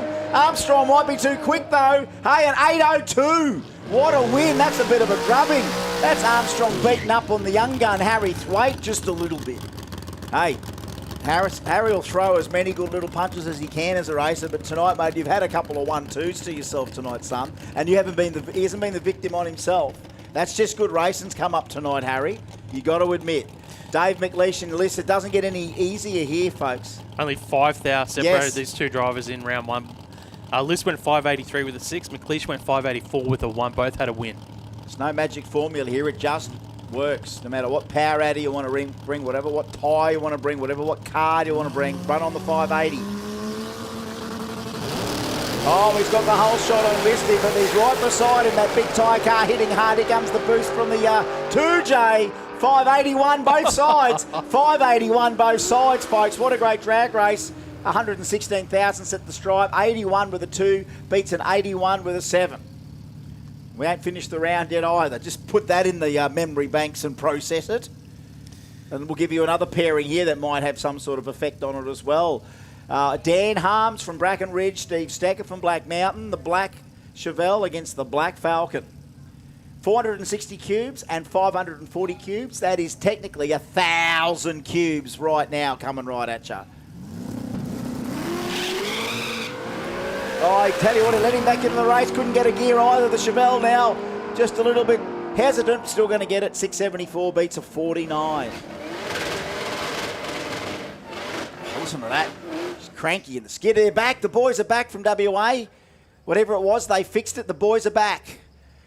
Okay, attention in the pits. Round 3 to the lanes, please, of Outlaw 315, Outlaw 235 and Outlaw 275. Round 3 to the lanes, please. First call, Outlaw 315, Outlaw 235 and Outlaw 275. Gavin Donnelly is back. He was meant to be against Wispy. Oh, yeah, so Dwayne broke the diff. He broke his diff or something in the previous run, so it's a little ironic that the bloke that he was supposed to race actually broke his diff last round as well, except he managed to fix whatever that was in that car. And the boys are back. 42 on the 580 will do. Whether or not they can feature anywhere in the next round, it remains to be seen. We've got too many guys going to go in there 2 from 2. Yeah, we've got 5 drivers with 2 wins going into round number 3 for Ruckus. Yep. In Ruckus. What did we have in... We had Renegade very 4. similar. 4. Yeah, 4 in Renegade. So on average, we've got 4 guys 2 from 2 in Renegade. Ruckus 5 people. There's only 2 from 2. one pairing with where both drivers got 2 wins. So that's going to be good matchups in round 3 of Ruckus as we move down to round number 2 of Rumble. And that's brought to us by the lovely folks over at Adelaide Diverse Electrical. Thank you very much for being part of Rumble. All right, here we go. Damo against Jake Dixon, and he strapped the whole shot on the little Hilux, but be careful of that 30-something. 45 will do, beats a 37, closes it right up, Damo. 97 mile an hour on the roll-off, and he's got himself another scalp. He got a scalp in round 1, didn't Yeah, he had a win in All round right. 1, so... He needs this streak, Damo, because what happens sometimes, he already knows himself. If he goes 2 from 3, sometimes he just goes, nah. You know, when it's really challenging, he goes 3 from 3. He gives himself every chance. But sometimes if he goes 2 from 2 and doesn't 2 losses from 2 losses, he just gives it up. Adrian Bratt, Justin Page, still matters. 640s both sides of the racetrack. Here we go. Rumble! Real street cars making real street noises. Here comes the Commodore. A 55 beats a 53. Big whole shot difference there. 245 to a 597. So even in the 640 class, here's a nice matchup. Jessie Lindner. I think she's 1 from 2. Is that right, Jessie? We've only had the 1 round of racing. Oh, here it is, second round. Sorry, mate. I got ahead of myself. The lady needs to fight now. Yeah, she needs to come back now. Yep. She needs now. If she doesn't want any more impact on those points from February when she won, she needs to make the difference now. And Ellison had a win in round 1. Jessie, she came out. She got the reaction time advantage. She washed off some ET. She's in front. She's in front. Watch out. Oh, 46 beats a 44. Oh, no, she goes into stage somewhere between when the lights go and she goes to the chip. The trans brake's doing something and the thing just dangerously moves in the beams. Yeah, that happens on the trans brakes. That's why a lot of people go through the blind locks. There's a fair bit of rock and roll in that car. All right, Duncan McKenna, Jason Cocking. Boy. Imagine if he raced Phil Penny one day. Migaloo versus Jesus One. Like, he gets out of the hole. Look at the thing just climb that pinion up underneath. Probably got a big Dana diff in it. 650 the win for Migaloo tonight. Did he get a win in round 1, Migaloo? Yes. Wow, 2 from 2 for Duncan McKenna tonight. Cocking 663. And here we go, Paul Allen. I think he was 1 from 1. And is this a solo for him? So he's going to go 2 from 2. Imagine if he met Jesse in the final again after February. So he's meant to be against your mate Mullane. So no, Joe Dirt's. We've lost Joe Dirt to a gearbox. We've lost Public Enemy to convert seal. We have lost a few of our good soldiers today. 4-0 with a 4, Paul Allen. Thank you very much. That essentially could give you lane choice in round 3, but it could. If you did that in round 3, you nearly could have lane choice for a final. Here's Paul Maloney now. Is this another guy? Matt Maloney, sorry. He was Paul meant to get Dark. I went to college with a Paul Maloney, but he's not even Paul Maloney. That was his surname of his mate. That's how wrong I got that. All right. I have no idea where you're going. I don't know where I was. It's been a long day. Yeah, it's Paul Maloney out there. No, it's not. It's Matt Maloney. Just remember that. Oh, it's a long day, Mark. It is. And I love it, mate. Yeah. I love it. I mean, some people do Sudoku. Some people do crosswords. Some people collect stamps. I don't want to hang out with any of those people. I want to hang out with these people. Bodie Newcombe on the solo. Young Bodie. Give it to us, son. He was meant to be against Gemmell. Oh, and no Gus Gemmell. So no Gus Gemmell. So a freebie for Bodie. Let's keep it clean, Bodie. 41's clean. 41's clean. He's got himself in a position. There's a few young guns in here like Bodie and Jesse. Coupled with an 0-1-3 light. All right. That's a good run. Let's see how Rumble round 3 turns up when all of the stuff's starting to roll out now, Mark. Yeah, we got 1, 2, 3, 4, 5 drivers with 2 wins. Oh, that's going to be another one. None of them race each other. So It's going to be another one there to see. All right, here we go. Rebel 700 brought to us by 60 Foot Inc. We thank you, Adelaide Diverse Electrical, for round 2 of Rumble 640. It's now time to see what our 700 kids are up to. Trent Assenheim and Charlie Gregory, the young lady Charlie with the 6-litre LS Bluebird. Father managed to, I suppose, assemble the LS Bluebird for her, the ASG Bluebird. Reaction time a little bit better to Charlie. The Bluey is out and gone. Assenheim could be in trouble. Watch out. Quicker than 700 is a mortal sin. 718 is enough. 718 is enough for Charlie. The Bluebird racks up a win. she goes 2 from 2. 2 from 2 for the Bluey. 2 from 2 for the Bluey. Mark Durston, Trent Caldwell back. Holden on Holden matchup. VL Wagoon from Burpengary. Mark Durston, a little more north than that, south in the Nango. Beautiful HQ, 355 cubes of streetcar, and he's finally come to a Kenda. Got Dursto to get it out of the garage. Trent Caldwell, so glad you got the VL out of the garage for us, son. Heads up, Pro Tree. Mark's getting the hang of it now. He's getting the hang of it now. He's out and gone. Watch out for the 660. Don't go quicker than 700. 29 will do it. Dursto, is that 2 from 2? Yeah, that's 2 from 2. Wow, it's going to be the same in this class as well, I guess. Another call for round 3 to the lanes. Outlaw 315, Outlaw 235 and Outlaw 275. Round 3 to the lanes, please. Including some of our scratchings, obviously, as we've had no public enemy. Hopefully the rest of the people are turning around and ready for the lanes. Round 3 to the lanes, please. Outlaw 315, Outlaw 235 and Outlaw 275. Carla Barrett, Craig back. We've still got the ladies and the kids still shooting in here. Carla gets a clean green over Craig back, but watch out for that 700. That'll do. 54 beats a 36. 54 beats a 36. They're racking up these 2 from 2s where they can. Our friend from South Australia is back. Oh, God, it's so good to call people from New South Wales, Victoria, New South Wales and WA here at Willowbank. From Murray Bridge, made the choice to come all the way up here to race with us at Kenda, and I hope, Matty Smart, you're having a great time. One day we'll get you to meet Robbie Butler and you guys can have a little match race with his 3RZ KE10. That's pretty much a spitting image of it. It does run 850s, that thing, though. It's a quick deal. This is a little weapon with a 202 in it. He got out-reacted by Troy Hutton. Welcome, welcome to one of our local guns. Got the blinker on saying, you're gone, son, you're gone. 03, I love that, Hutton. Confidence I love that, Hutton. You're gone. 703, you're gone. Matty Smart, having a ball, though. Got to have a smile on the face, you'd have to say. Got to have the smile on the face. All right. Ben Taylor, a little snip of nos going in the EJ. What about Seth Lansdowne? The spot-on work ute with the LS in it. Everyone's cut their teeth in the ute. Got out-reacted by Ben Taylor. Well, actually, he out-reacted Ben Taylor. He's going to try and close the race up. It's Seth again. He breaks out. 696 for Ben Taylor. Is that 2 from 2 for Seth Lansdowne? You would be correct. In 700 Rebels, goes 13. Just turns up, puts another 13 down. Runs the best race he can. He did back himself. He did get the whole shot. He stuck to his guns. He couldn't make the thing go any quicker. And how's young Seth's form? Young guns coming everywhere. Bodie, Jesse, Seth. Can't call Michael Adams a young bloke anymore. We used to. Craig Williams now, Jackson Woodward. We've seen some freaky stuff from He's Craig. middle age now, mate, just like myself. Well, we raced juniors together. yeah, that's how old you are. Woodward in round 1, he went 7-0-0 with a 2 from memory. He's been so close to running. sorry. The bump in Fridgeman. He's going to get one, Craig Williams. He can run whatever he wants here. He's still going to get the win. Don't worry about the breakout, but check it out anyway. 0-3. God, everyone was sharp that round. Everyone was sharp that round. 0-3's tight. So that's Williams gets the win. Yeah, that's 2 from 2 for Williams. I'll tell you in a second. No, I'll that's just all right. I write didn't this mean to down. pressure you there, mate. Didn't mean to. No, that's all good, mate. Yeah. It's no, he's gone. That was his first win. Okay, here we go. All right, so back to the next pairing, and it's Ford versus Holden again. Phil Petrovic against Maurice Platzer, the Commie against XB, 700 class. Oh, they leave the line off the chip. Platzer, a little bit better reaction time, but you wouldn't guess it. He might have spun the tyre, but we're getting to the stripe. No one's on the brakes. Back yourself. He backs himself. A 12 beats an 03. How? The reaction time, 293 to a 398. Just a better launch from Petrovic. That's deceptive, eh?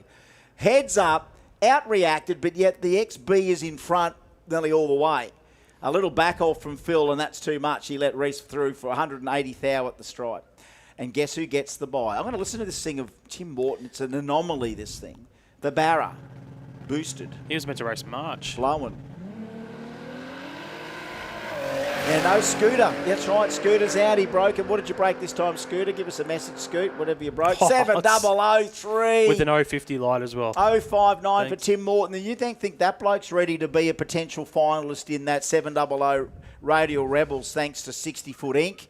Because that's what's going to happen. Round 3, not too far away. We're doing pretty well for 7 o'clock on a Saturday night to call in all pretty much round 3 of our first few categories. Outlaw 315, round 3 to the lanes. Outlaw 235, round 3 to the lanes. And Outlaw 275, round 3 to the lanes. Quick recap for you on Rebels. 6 drivers will enter round 3 with Was 2 that wins. right? Yep. Is that right? So that's the most of any of our brackets going into round 3. So that's Well, there you go. that's- Didn't we tell you about that today? From the 3-second cars to the 7-second cars. Look how wide open the field is, but it's not like they're all slugs. They're all running O's and 703s and everything.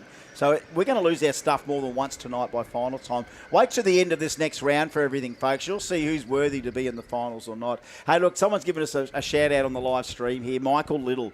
Hey, Diggs, cracking live stream footage and commentary. Thank you, Mark and I thank you. Live stream viewer award for correct usage of RPM goes to Gary Milgate in the Falcon Hardtop. So I think a lot of the That's people good. listening, you know what, that's one thing I love about Overtaking Lanes camera angles is they do take that audio.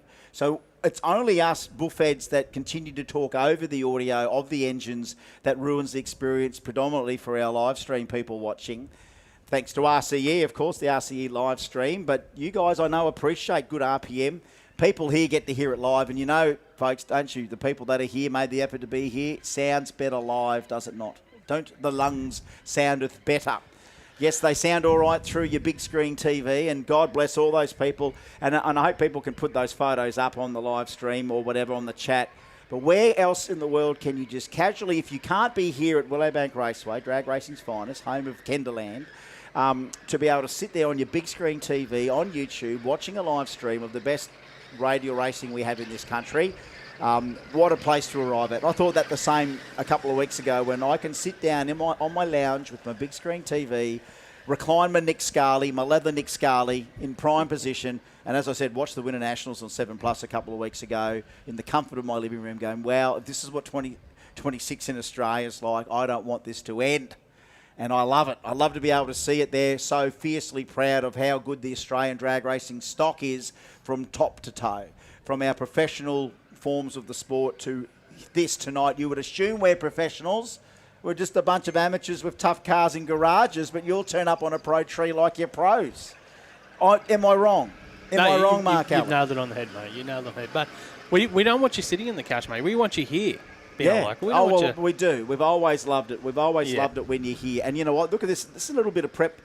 One thing I've noticed recently, like we can't just say, we're going to be 15 minutes on prep. We can't go too far anywhere, folks, because it'll be this little sled drag and little spray, and we'll be underway with Outlaw 315 round 3.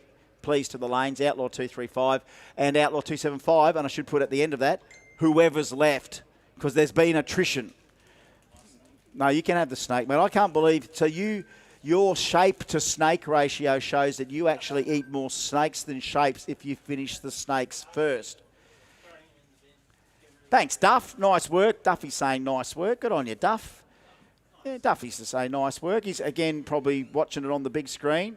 He reckons it might be the torque converter. Scooter might have been the converter. Mate, you're not the only bloke to have torn stuff up here at Kenda this weekend. That traction and your horsepower equals mechanical failure in the weakest possible spot. Mike Hyde, big shout out to you, Mike Hyde. Big blue bottle, Barry Plumpton watching from sheep shagging New Zealand.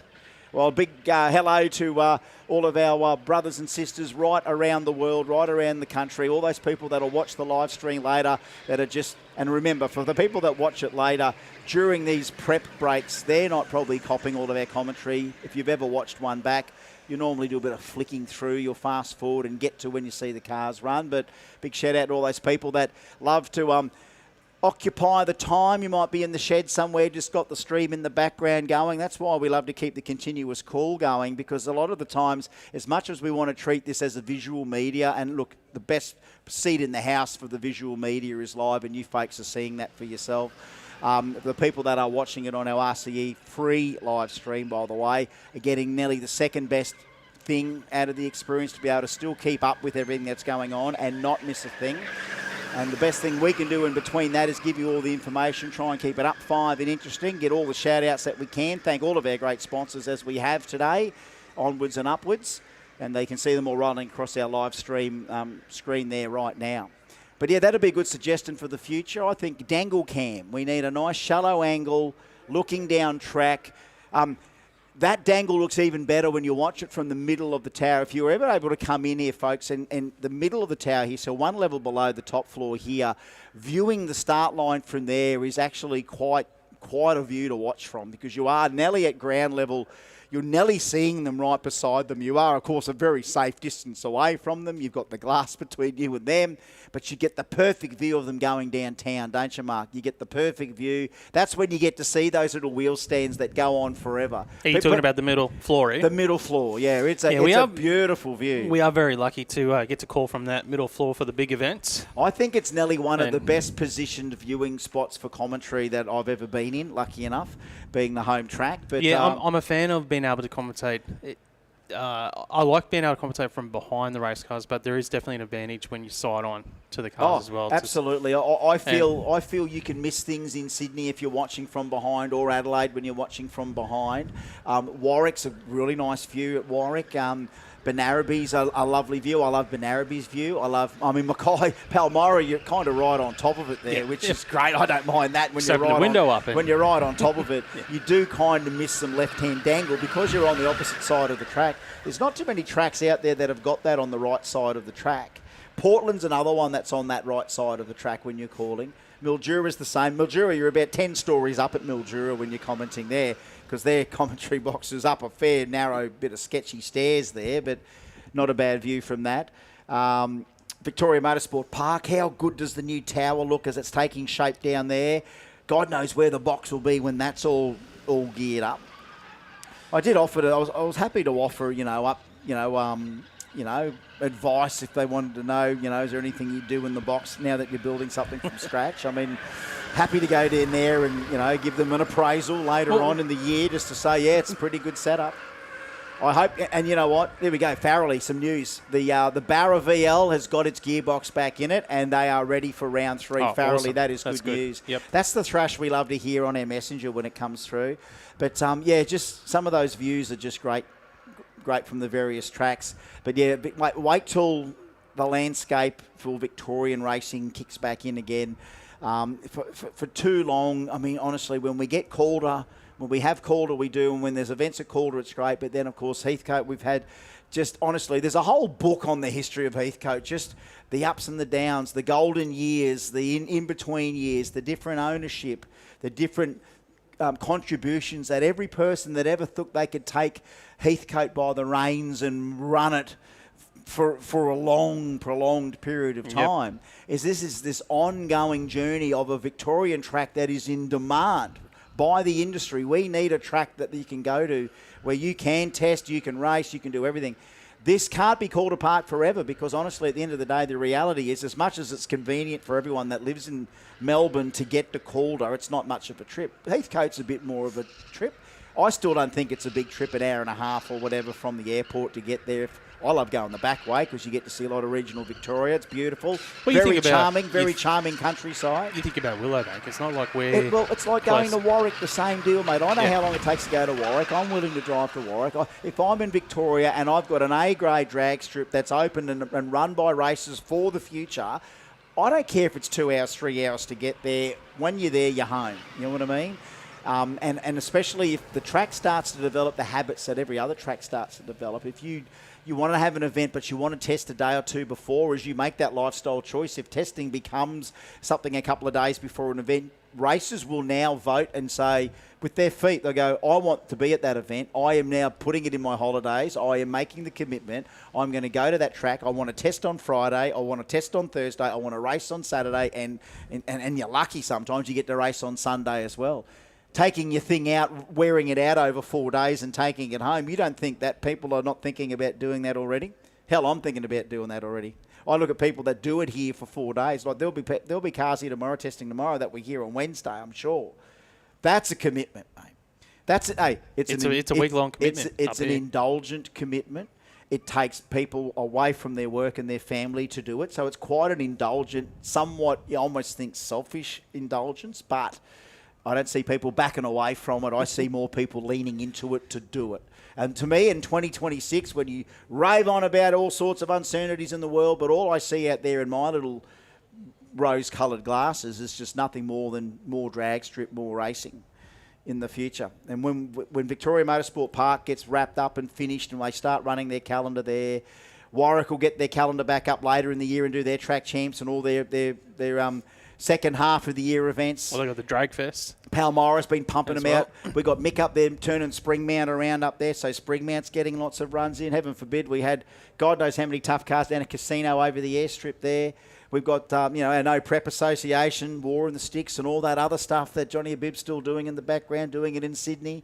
Combined track highs with drag clubs and still pulling off 2 events in the one day, or test hits for one club and racing for others. Like, whichever way we can do it. I mean, even Burnsy and I were having not a whinge, but a complaint this afternoon. He had to spend the whole week at the track in Sydney. They're getting Mac Daddy sorted and everything, and Burnsy's there helping advice and everything. So he was there in Sydney for the week as these cars are testing. And then what happens, it overlaps to here, and then they're testing for Wednesday here. I said, here in Australia, where you test during the week, race on the weekend. This is the country we live in. And as long as we have these tracks here and these racers willing to commit to it, that's the future of the sport in a nutshell, mate. That's not something that's about to dry up in 18 months and no one do it anymore.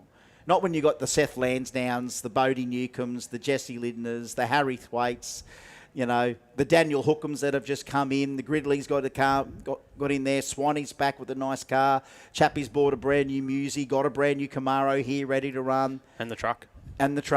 I mean, one thing about Wade, he'll just bring the 57 out when there's more competition to do it again. He's not needing to, step up to get the ultimate car. He's got it. I don't know what Johnny does with the black car in the next 2 years. Probably take a lot of scalps again on small tyres and big tyres with that car. That is impressive. That is now a benchmark that I'd love to see who's going to be worthy competition for that car in the next 2 years.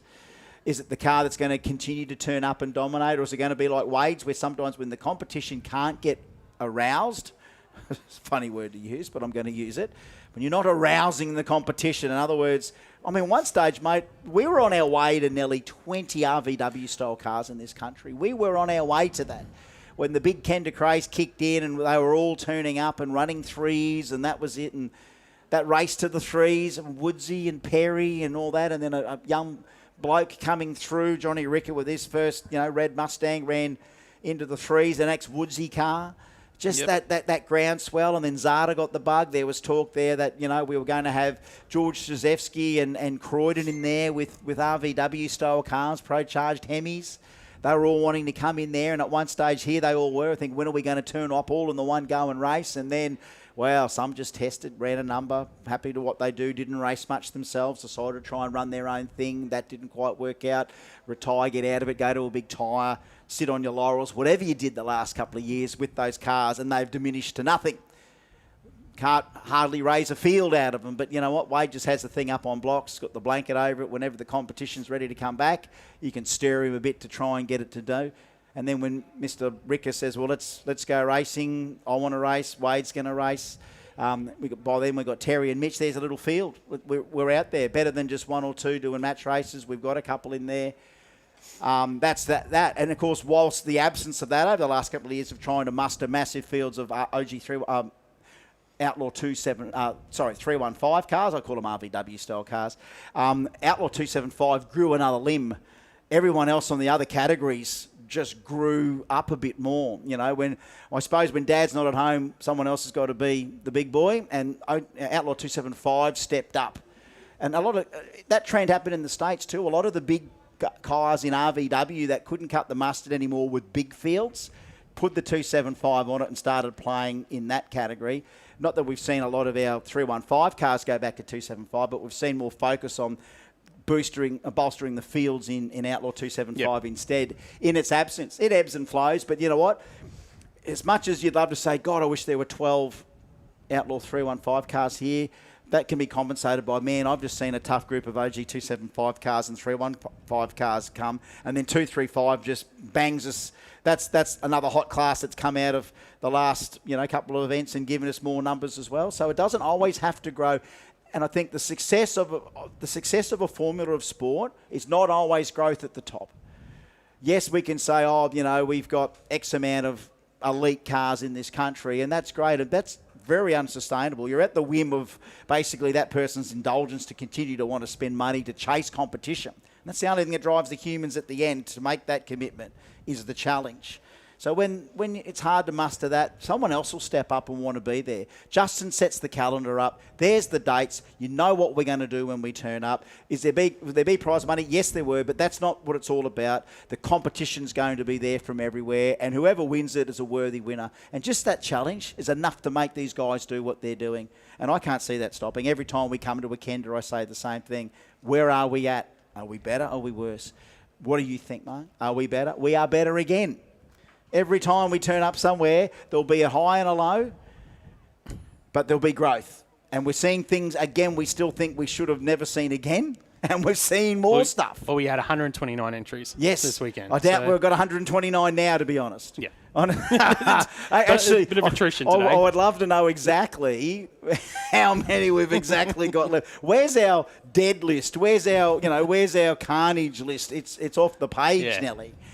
Transmissions, converters, I don't know. Wheel stands. Honestly, I don't even want to quite hear from Smithy down there with the unicorn, just in case the list goes off the page as far as all the issues with that, transmissions, converters, whatever. Pete Barry's got some promo there, of course, for online motorsports. What's he promoting here? He's got a little link in here. Oh, yeah, the race car comms kit. That's right. Online Motorsports have got this great race car comms kit. A few people using it here. That's not a bad thing Online Motorsports got. So if you want to communicate with your crew within the car, Online Motorsports have got that deal there. Not a bad little deal. How's that? Good news. Steve Farrelly thrashing to get the car back for round 3. This stuff is hard on the drive line, absolutely. Of course, the poor tyres cop a lot. When the little tyres don't like the power, all they have to do is spin. And that's the end of their distress. Every other mechanical thing on that car is victim of that tyre doing its job. So talk about mechanical sympathy and mechanical symphony. There's a difference between mechanical symphony and mechanical sympathy. Mechanical symphony, nothing breaks. Mechanical sympathy, something in the car is there to not break. Oh, Webby, they're already stripping it down. Have they already got nearly got the whole front of the VL apart? You didn't have to go and do that, Connor. They took it back to culprit. Well, they took it back to probably the Moose Skunk Works, and they're already getting the VL stripped down from the big wheelie today from Connor Webb. So I suppose what a way to finish your Saturday night. If you can't race, you're back there licking your wounds and watching the live stream whilst repairing what happened today. Tell you what, if Mitchell Bean can make an upset here in round 3 and get the win over Johnny Ricker, it opens it right up here in Outlaw 315. Mitchell Bean, John Ricker. And I just want to point out, Mitchell Bean has got down the track in every single lap today. Yep. Yep. Johnny Rickett didn't get down once in qualifying, has got it together in racing, but that's still only two from 5 hits that he's got down the track. Now, I don't know what's probably in the playbook for the black Camaro. I know what's in the playbook for the white Camaro. More laps, please. It doesn't matter who's in the other lane. He's just going to make sure he can bump that thing in. That's more seat times for Mitchell Bean. Talk about getting thrown in with the big boys. You probably never pictured that by the end of the year he'd be racing the quickest radial car in the country, but there he is. Now, what is the playbook for Ricker? Is it a conservative 53 or a 54? Can they make it work? Or is it trying to swing now? They want to get to the final, but would be a 40. Would they be trying to do a 40? They want to run a 5.0 again. I don't know what they need. They just want to get point A to point B. Do they back themselves? They back the Brains Trust. Anything's possible. Outlaw 315, round 3. Mitchy, there we go. Ladies and gentlemen, it's on! 49! There it is! 349. The question is, what does Ricker do in this situation? Do you take the risk? It's Mitchell. Mitch gets down with a 440. What do you do? Do you play it safe or do you swing for it? I did not think they were going to try and run a 40 right then, but they did, folks. That's the record at 49. Folks, that's history. There hasn't been too many 340s in the world on a radial, and we've now got them here down under, folks. That is worth the price of admission. You people here watching it live, you got to see that in person. The world got to see that on the stream. Mitch left on him 062, but 923. Let's get to the geeky stuff here. 923 to the 60 foot for Johnny Ricker. 216 miles an hour. When I seen that 923 60 foot, I'm like, we're on. We're on here. If this thing holds, there's the potential. And it did. 349, 216 miles an hour, 2.35 to 330 foot. Mitchell Bean, 440. That was a great effort in the lane beside him, but it was all Johnny Ricker. History making. That is crazy. That is crazy stuff, folks. You saw it here. I never thought I'd call one. There it is. We've still got another race to go here in Outlaw 315, brought to us by the guys over at Elite Race Parts, TSP Racing, and Joel's Garage. Next up, Wade Wagstaff and Terry Sang. So Johnny Ricker, he's through the final. He's got 3 wins. That's an easy one. Who's going to race in the final? Well, Wagstaff has got 1 win. Bean has got 1 win. Sang is looking for his first win. If Sang was to win this race, then we'd have 3 drivers on 1 win each. And there'd be a count back. If Wagstaff gets the win, well, he'll go through the final, as he's the only other driver that'll have 2 wins. I'm just wait for the heart rate to go down there, Mark. Is that not natural, that pains in the chest, right? Okay, well, I'm all right. I'm okay. We've got about an hour's left of racing, mate, Oh, so I you don't can't know. go anywhere I yet. don't know whether I can survive that long. All right, here we go. So again, Terry's just going to have another swing, trying to run a 3. What does Wade do here? I don't know. Have a swing as well? I don't know. Percentage run will get him into the final, you would assume. Imagine that, Ricker Wagstaff in the final.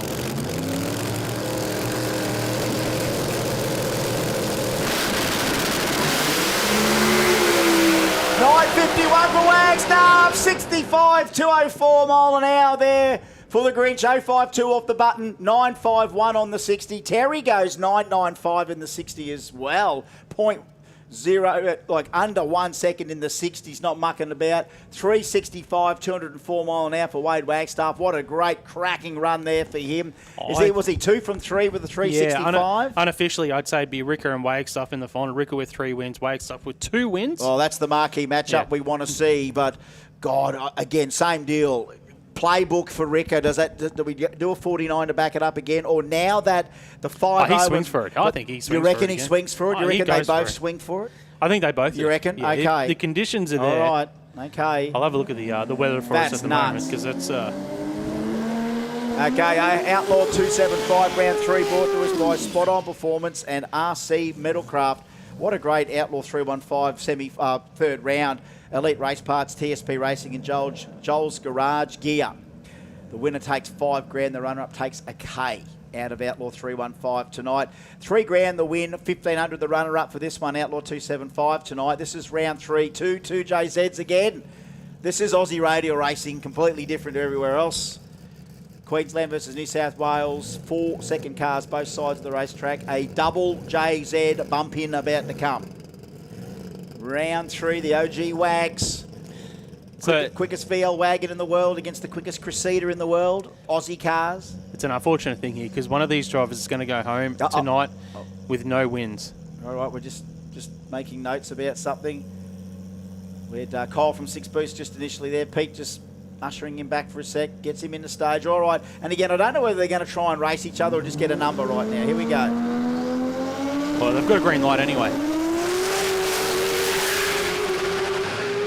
Oh, the Wags, 39 for the Wags, 39 for the Wags. Oh, it went for the wall a little bit. 109 in the 60 for Crites, 114 for Lansdowne, and the Wags gets into the 30s. All right, our first final will be Ricker and Wagstaff. There we go. Write that up. Race control. We've got the black biro out. I love it when the black biro comes official. out. Yeah, That's official. The black biro comes out from race control, and our first final in Outlaw 315 has been determined to be John Ricker and Wade Wagstaff. So that is a crazy scenario right there. All right, Pazzo in the water. We're just having a look there. Dan Hookham out there as well. Just two of the sweetest sanding engines, by the way. But isn't it funny? The Coyote at low RPM does sound more lopey, but it's when you get that thing singing around 8,000 or 9,000 RPM, it makes a different noise altogether. Pazzo with that Hemi just sounds so sweet. We're going to Bump City here too. Coyote versus big 500 plus cube Hemi. So Hookham has got 1 win, 1 loss. Nanti's got 2 wins. All right, so this could be a ticket for Pazzo to the final. Hookham, however, can be a small little reminder of what state Pazzo's still in, right? Because he just can't shake the Queensland curse. He's been so close down the track. You know what I mean? Nearly every part of the run, nearly to the stripe, but then just knocks the tyres off at high speed. Let's see what happens this time. He went 4.16 last round. All right.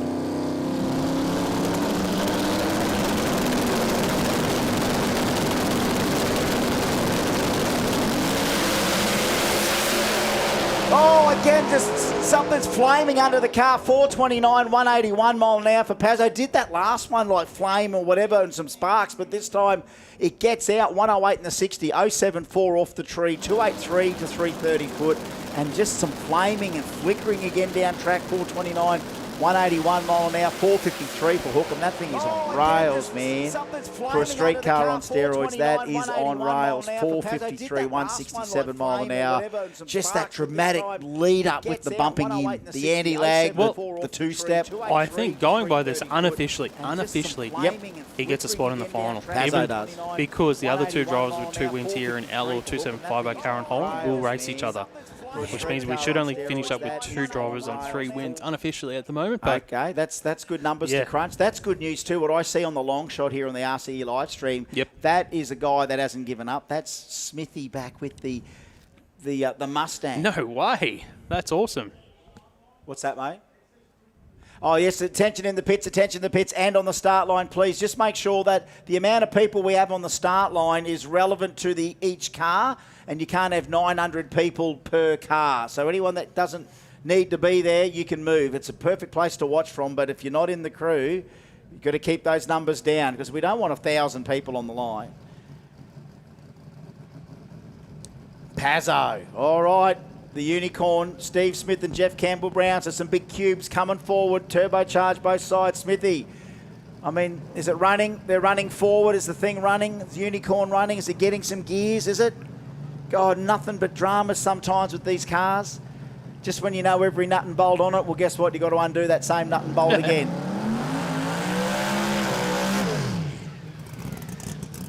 Little skid there for Jeffrey. Sounds like a small block. Just really buzzing that. I think it is a 481X in it. They've got a sound to them, I tell you. So Stephen Smith and Jeff Campbell-Brown. 2 boys with first pass of the entire day. That's crazy to be working on all day on the car, and you would assume that, honestly, if you weren't in for the test day tomorrow, you'd almost just go, you know what, I'll hang around one more night and we'll test tomorrow, if you've got everything back right. Honestly, when you look at how much commitment and investment you make in these things, it's like, you know what, what's it cost to test tomorrow? Oh, all right, well, I'll come and I'll stay and get a few more hits on it tomorrow. That's the selfish indulgence that befalls the owner of the intact, complete race car ready to run. That if the forbidden fruit of an additional test day is available, that you would be tempted to grab that forbidden fruit and indulge yourself more expense and potential drama. That's why I have a love-hate relationship with race cars, mate. I fall in love with it, then I fall out of love with it. I fall in love with that it. was almost Shakespearean from you, mate. Oh, well, I was a little bit grand, wasn't it? I was Yeah. feeling a bit delusions of grandeur tonight. It's quite an epic Sir Lancelot moment.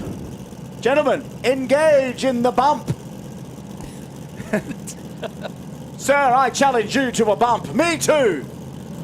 Stand guard. Duel. Bump. Please. Oh, 066 zings the tyres, but then it's Chevelle. 04 404 197 on the 275. Jeff Campbell Brown is back in the groove. A 404 066 for Smith. He was out like a rocket, but he was already hassling the tyre on the hit. 108 for Jeff. The big Chevelle's deceptive, isn't it? Because it's such a big, flanky car. Like, I mean, it shouldn't look like it's going that quick, but it is. It's always been that to me, a car of that sort of It defies size. physics. It defies physics, When that you car. go and decide to build yourself a radial car, yes, well, you're not going to argue with the wheelbase argument. It's got some wheelbase, that car, That's but it's true. also got some size to it. A lot more chrome moly, a lot more of that in the build. Lightweight components, I love to know what it weighs. Big block Chev, more than capable of taking it. Does it work as a weapon? Hey, you got to be proud when you do it all yourself. Great round 3 race there from Jeff Campbell Brown. So who beeth maybe towards the final, Sir Mark? We'll find out once we have O'Carroll and Horan Yeah, on that's track. so no Colsey and Chappie race because Public Enemy pulled out with a converter seal. Chappie, hopefully the big 977 is in the lane, so we're going to see more candles on a solo, I'd say. But this is a marquee matchup right here. Twin turbo Hemi, Hilux Ute, screw blowing Hemi, Noonan Camaro. The Kraken against the Blacken. Well, essentially this is a final because you need to win this race to be in the final. Well, let's pretend this is the biggest race of the night in Outlaw 275, even though Pazzo's there in the clubhouse. Pazzo's in the clubhouse. Who beeth potentially a finalist if we've got more than 2 with 3 from 3? What was Pazzo's round 3 win? What did he run that round 3? 429. 29. Let's just see. 3 from 3 with a 29. Yeah, well, it's going to determine one of these two, whether they're both in the final. No one else can probably be there. So this will probably be to take on Pazzo in the final. Is it Jimboomba or Alimba? The Radial State. The Black Ute against the Kraken. I mean, these are my modern day drag racing heroes. That's not too big a rap to put on them, is it? That's a hell of a rap, I think, because they are. I The think Black so. Ute has deserved it. The Kraken's deserved it. Been the baddest car all day. But he's got some formidable opposition to get to the final right now. Simon O'Carroll, it's fair to say he's got that national record tied up already. He's got to win the race. That's what he wants to do. Oh, 2 bulbs. Oh, the Black Ute. Oh, O'Candle's got it on a string. 390, 192 mile an hour. It's the Black Ute that red lid and then buzzed the tyres off it. So he went for the light. O'Carroll just put 2 bulbs on there and let the Black Ute sort himself out. And then 390.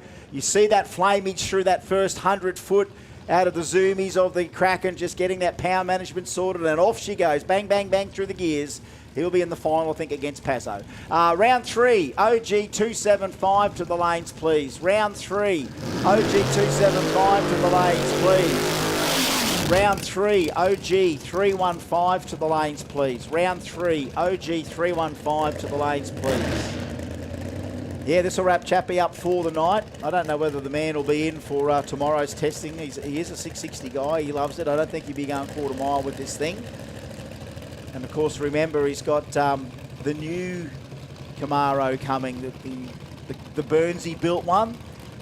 I think it's got a bit more physics on its side. It's going to have we don't have any more wheelbase. It's another Camaro, but it's going to have probably more suspension adjustability in it. It's going to be lighter. And I can't wait to see him and Henley from down in South Australia run. Of course, Henley's got the ex-John Gotti Camaro on spray down there with a big one. From Mount Gambier. Was it Mount Gambier? I think they're from Mount Gambier. So from Kurgunya to Mount Gambier, our nitrous fans and everyone out there, let's hope he can get that big thunderous 977 Musi down one more time. I mean, Chappie wants it himself. All you folks dream and wish for it as well. So let's just let the big Musi eat by itself here. On you go, Chappie. Get some.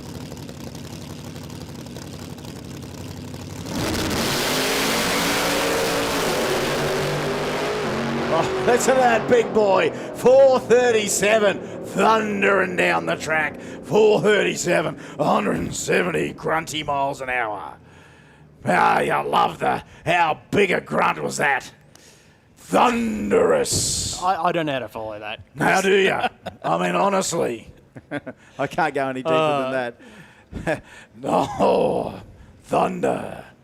That's cranky, man. That's 977 cubes of thump. Full on thump. Yeah, awesome. Great speed as well. 170 mile an hour there for him. 977 times more awesome than a Tesla.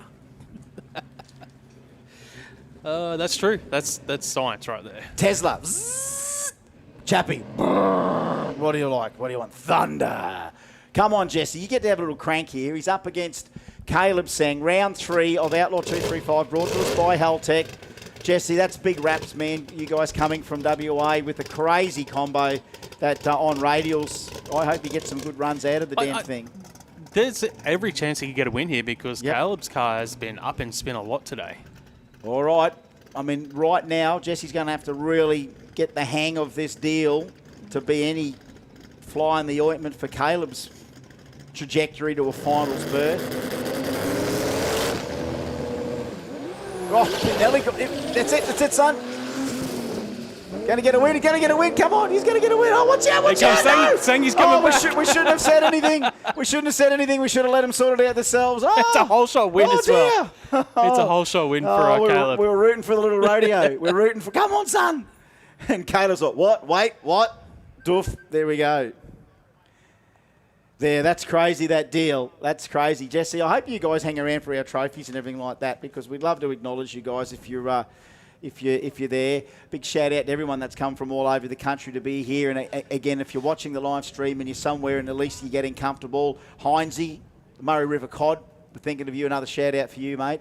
From what we initially believed was nothing damaging to the old body from crashing the ute today. We understand that may have had an existing injury which he might have aggravated, which God knows what he's doing right now. I'd love to hear from Jeff or Lauren or anyone that can tell us an update on the Murray River Cod.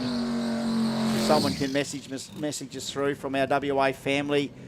Even Heinzie himself, if he can get to a phone, I don't know what they're up to, whether they are needing to do anything more at the hospital. I know that he's definitely got to be in cotton wool for a while. So let's just, thoughts and prayers that he's going to be okay. But I want to hear from someone before the end of the night how the Murray River Cod is faring after that being taken to the hospital. Okay, the second final has been determined tonight in Outlaw 275. It's a Queensland versus Victoria Camaro Mustang battle between Pazzo and the Kraken. So that is the second final, Outlaw 275. Nuns the ante against O'Carroll. They better get thrashing. All right, here we go. Jaden Seng, Ben O'Neill.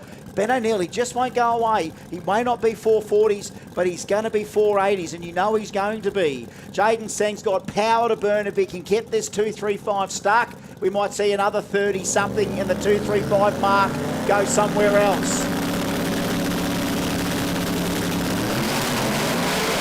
Wheel stand there for the complete twice. He locks this thing up. 445. That'll do 176 mile an hour. A clean green. How's Ben O'Neill? 024. Cuts one on the kid. 093. Jaden Singh had to do it all. They had to grab the tyre. That was that little stop and grab. That's the one thing. It went 125 in the 60, so he had to stop the tyre, grab it again. So it wasn't coming out in the 1-1s on that run, Jaden Singh. It started to catch that tyre. They've got a tuning philosophy that runs with that car, and that is to catch that tyre, marry the wheel speed back up and re-engage the chat, send it out the back door if there's a scramble button on it. Yeah, it was a quick pedal there for Sang. He still went 176 mile an hour as well. Yeah, no, it's got some big stuff out the back end, that LS. Well, he's the first of our drivers to get 3 wins in Outlaw 235 for Jaden. All right, so that's going to be Jaden. I think that gives him one spot in the final at the moment, unofficially, because the only other driver that can go 3 from 3 is this man on track, Randall Laurie. All right, okay. We've got Matty McCandles out there. Of course, Matt McCarthy's going to put some spray in the 864 this run by the look of it. Of course, this is just what Simon O'Carroll has laying around, you know, at the shed. Help the mates out, come and have a run. Of course, he's got another Bluebird. He's built one, Matty McCarthy, called Street Bird. It's a cranky LS in a Datsun Bluebird. Going to do drag and drive in the next couple of weeks. I think he's doing all-stars with it. So that's an interim before the Bluebird, the big billet small block Bluebird, ever comes back. Listen to the blower there. You got to be blown to be known. He's only a couple of runs away from making this 235 ridiculously stick for us, Randall Laurie. How's Randall Laurie? He only did 1 lap at qualifying, which was just, it was a nothing lap. It didn't go anywhere. And now finds him on the verge of possibly going 3 from 3 in racing. God knows what could happen in the final just yet. Another call, OG 275, OG 315 to the lanes, please. 525, round 3 to the lanes. 525 to the lanes, please. OG classes to the lanes, round 3.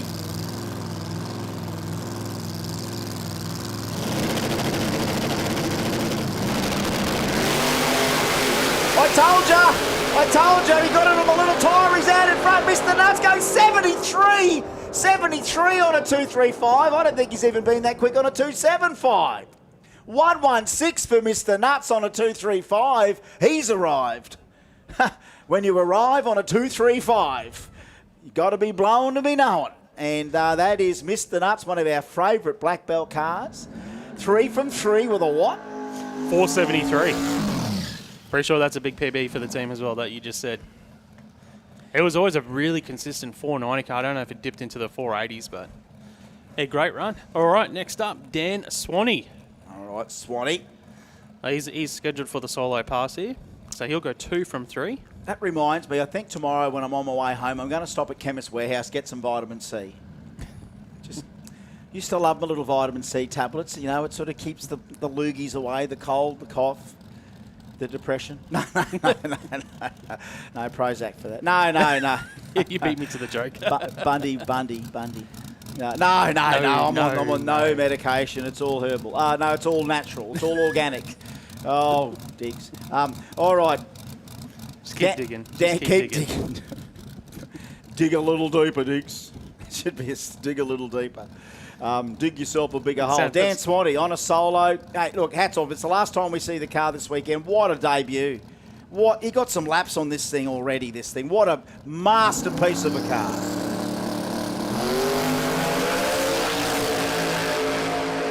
Just worked. So 58 to finish off tonight. 58 for Swanee. 021 off the tree. God, that's impressive. I have a funny feeling. Some of this stuff on the back page here could be a little Orange Gemini somewhere along the mix there. I am dead set certain. This is it's one of the reasons why you can't miss the trophy presentation for a Kenda event. There's so many awards to be given out. I mean, when you're going to make a splash, when you come into Kenda and go, I'm building a car for Kenda, and that day arrives that you're there, you've got to take it with both hands and go, I'm either going to succeed or fail. No matter which way, I'll be back to do it again because I've committed to this not for one race but for the rest. Whenever we're doing it, and maybe wherever we do it, they might just turn up yet. That's a treat for everyone. All right, guess what?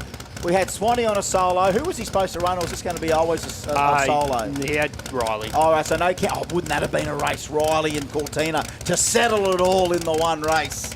It's not going to happen. It's going to have to wait for another day, but the HG gets a free hit here towards the final. This will be a what-if day for Scotty Cortina after that first round. Can he make the final? No, he can't, because we've got 2 drivers with 3 wins. All He right, can so only that's finish up with 2. that's Mr. Nuts and Jaden. Yep. All right. So there would have been 3 potential Toowoomba cars in the final. All right, one more hit here. What will it do? He's going to send this into the 436. What an impressive performance from that car.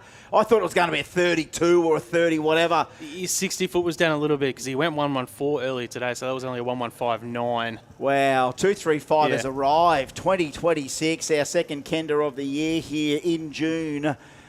If you were to tell me in February, you know what, Mark, we'll be sitting here in June watching 430s from 235 cars, not just one car, not just 2 cars, but 3 completely different combinations in the one class. Mind you, 2 VKs and a HG. Fords aren't getting a look in, but hey, how impressive has that been in every facet? Whether it's Cam with his 30s, Cortina's with them, and then a young kid, Jaden, gets in the middle and runs a 35 as well at 176 mile an hour in 235. Obviously, the biggest challenge when we run the radial event in February is summer. Yes. It's the one thing that the radial cars despise is the heat. You just can't get that cool enough in the Arvo, so you do get the occasional session where it just doesn't work out for everyone. I love the fact, I love the technical side of things and the tuners and what they've got to do in those conditions because they are challenging, and it really brings the forefront to the teams that are on top of their tune-ups, on top of the setups. So I appreciate that stuff. And you know what, Joe Public will sometimes, and I've heard people say that about drag racing, when you first bring up in whether it's a social situation where you're not at a drag strip and you actually have to talk to other humans that are out there in society that aren't into it. So I try to avoid those situations. Me too.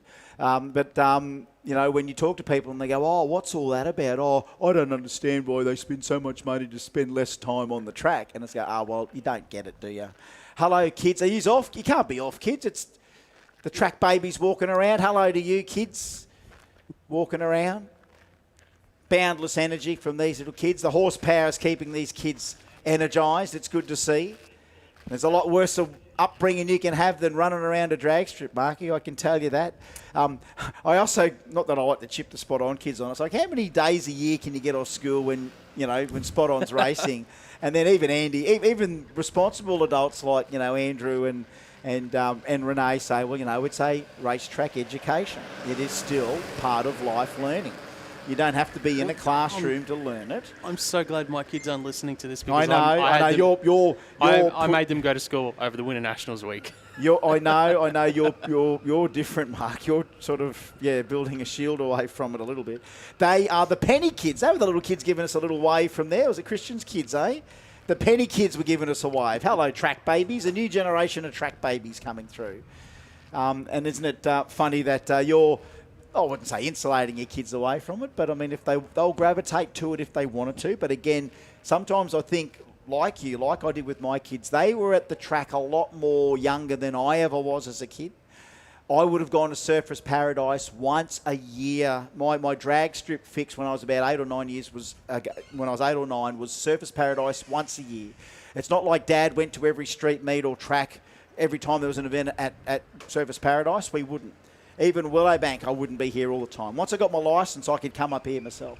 It's been confirmed, folks. The third decided final will be Haltech Outlaw 235. It is Randall Laurie against Jaden Seng. So 2 Toowoomba cars, Black Belt versus Turbo in the final of Haltech 235. But yeah, I do think that I did get my kids to the drag strip a fair amount when they were younger, and it's not like they're sick of the place. They know what goes on here, and on occasion when they choose to come up, they will. My 2 nephews, my brother's boys, they've come out to street meets. They were only here last Saturday running Dad's, or I shouldn't say Dad's, it's the boys' Gazelle. I think that's the way Dad pitched it to Mum, that this is not just Dad's car, it's the boys' car. It's a project we can do with the young lads. They're studying mechanical engineering at university, and they're already pretty cluey young Diggleses. But yeah, they were at the drag strip here last week. gear shifting through there, 500 horsepower, Honda-powered Gazelle, getting used to hitting the stuff on the two-step, dropping the clutch, gearing, banging through the gears down the track. My nephews were doing that last Saturday night. Ollie Diggles, he was up at J-Fest in the street class with his little Corolla. I was just talking to the guys over that are doing the live stream for us, Overtaken Lane. We are going to have to switch streams shortly. Yes. But the big thing is we need people to subscribe to the channel. So we've only got about 850 subscribers at the moment on the Kenda channel. We need 1,000. So in the future, they don't need to stop the streams because the streams can only go for 12 hours when you've got under 1,000 subscribers. For every person out there that's got an iPhone and YouTube on your app, if you haven't subscribed already to Kenda 660 or Overtaking Lane, do it in the next couple of minutes. We do have to can the stream for the people watching. Get ready to switch over to the next one. I think they've already got the other stream happening already. Yeah. But so we just need that 1,000 subscribers in there to get it. So make sure you hit subscribe. Like and subscribe is a... Unfortunately, I hear that a lot in my house. Yeah, like, share, subscribe, comment. Yes. And they apparently even a couple of thumbs down jiggles up the old algorithm as well. So apparently that's a thing too. What's that? You need a couple of thumbs down. Putting thumbs down in there can juggle the algorithm as well. It's not inciting hate, but apparently it does tickle things up. I was watching a good little one from Luke Castle. Remember Luke Castle, Motorfab? He's living in the States. I watched a little YouTube from him the other day there, and he was sort of mentioning a little thing about what the algorithm does. It's funny. All right, Tim Cross, Doug Day, round 3 of OG 315. An epic Bump City matchup coming here. Huge matchup, both drivers with 2 wins. This matters towards finals. Bump City. Winner will go through to the final.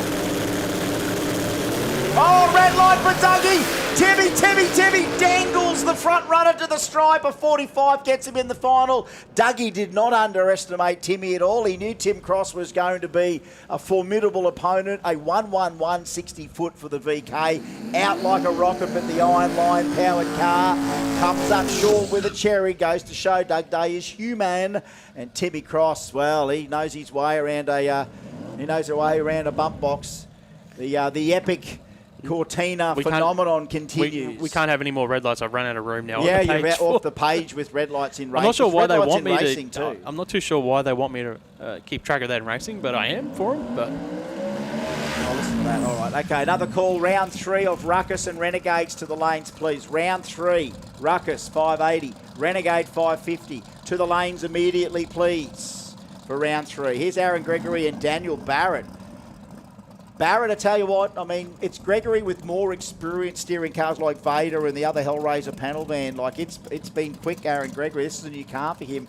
Daniel Barrett has had nowhere near steering experience of big, heavy-duty machinery until he got onto this thing. And now, how many 440s can the guy run here? He's got a big chance in the final here. he does. Yep. He really does. So Barrett is the only other driver that can go 3 from 3 now. So if he gets a win, it would be unofficially Cross and Barrett in the final for OG 315. But as you said, Gregory, experienced racer. He's been here, done it before. They're slowly getting on top of this brand new car. But yeah, Barrett has been just a bundle of consistency today.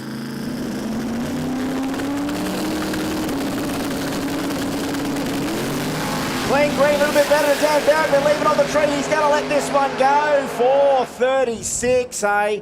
436, 177 mile an hour. I'd say not only in the final, but lane choice. Stay in that lane. He loves that lane. 051 off the tree. He's having a sweet run, Daniel Barrett, in that car. Can't be called a rookie for too much longer, mate, if you keep up performances like that. That is coming of age. Some people have had their come up, and some people are just going along, just doing what they normally do, and they're happy. And then some people are having that moment where it's like, you know what? Today was a big step forward in my drag racing life.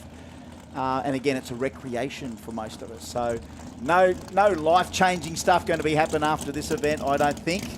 Just more life plans for the next one. And again, it's going to break my heart, Marky. You're going to have to really step up with the big boys' hands. We've got to see who we're going to get in here as our super sub while yours truly is doing World Time Attack in September. Yeah, so it'll be myself calling the Riot. Yes, you'll be at Riot. We need a sidekick in there for you, mate. Yes. We've got to get the intensity up. We've got to get the intensity up. We need intensity in here. I can't be in 2 places at once, and World Time Attack has got me in there, deep in there. New South Wales government's got me deep in there, so it's a bit hard to pull out of. Come on, Reese. Oh, okay. Nice lead. 115, 60 foot comes through, 494 to finish off, 140 mile an hour. Oh, mate. Joe Dirt's coming up with the billet donuts again. 494 in the third round for Reese Carkeed. I don't think that features. That'll be the end of the night for Reese. It's unofficially at the moment until we get a word from race control. But I have it on my paper as Barrett and Cross, but we will announce it once we get the official word. Okay, well, here we go. Round 3, Stu Henry, Matt Turnbull. This is the big one. We've got. This is a big one. Yeah, Turnbull's got 2 wins. When I say big one, I mean the bracket itself, OG 275, because we've got 1, 2, 3, 4 drivers on 2 wins. And Gridley has got the solo pass, so he's going to go 3 from 3, no matter what happens in Gridley. Straight to the clubhouse, but he's got to still do something ET-wise in round 3. Especially when you got so many drivers on 2 wins. All right. Matty Turnbull, ready to engage. Just waiting for the system to change over. Yeah, waiting for that right now just to make sure it's all A-OK. Checking and triple checking everything here in race control. They're too quick, mate, for our race controllers. They're just changing classes. So when we change classes up here, they need to shut it down and change over to the class because it's got all the details for all the drivers and seating and all that. All right, there it is. There we go. That's turned off. Flicking, checking, flicking. Here we go. We've got the details in front of us, so that tells us. All right. We're into OG 275. All right, big number. Stu Henry, all engine, 615 cubes. That Capri, what a well-balanced machine. What an apex predator, all engine in OG 275. Brought to us by BRP Racing Transmission Coolers. Matty Turnbull from Pro Charge Turbochargers, 400 cube LS. Oh, I'll tell you what, Stu's nailed him on the trench. Oh, Matty Turnbull, you got to get there, you got to get there. He did. Oh, 59, what happened there? Hang on, 59 on a 70. It's a 60 index. It won't come up because we didn't have the index in there, so technically, legally, officially, you would say it's a 7-0 from Stu Henry, not the 59 from Turnbull. I don't know how that works, so that's that's for someone else to worry about. It's a holy grail. It's a holy grail, the 6-0 index. Even Matty would be the first to admit that the 59 shouldn't look like a win on his slip, I'm pretty sure. We'll leave that up to we other know people. OG 275, the whole, I know you, I got your hands in the air, I know you do. Me too. There we go, put mine in the air as well. We'll just call it as we see it straight off the bat, let race control work it out. Matty Turnbull's the sort of bloke that will still cop that for now, 2 from 3. Could he still make it 2 from 3? Gridley's going to be there. Is that Gridley and Stu? Did Stu lose one? Yeah, it depends on what happens, I guess, with Stu and what they call with it. Righto. Well, we got King and Brimble, so this will look. If King goes, if the Corolla goes here, it might be King and Gridley. Is it actually, or is it just the mark that they use to split the Oh field well, it's and normally move it around? can't go under it sort of thing. Okay. Rumble, Rebels, Ruckus and Renegade. So those classes, round 3 to the lanes immediately. Get ready. Please go to the lanes. Renegade, Ruckus, Rebels and Rumble. He'll look at the slip. He'll work it out. Here I am. All right, Guy King, Trent Brimble. If this matters for Guy King, if he can overcome Brimble here.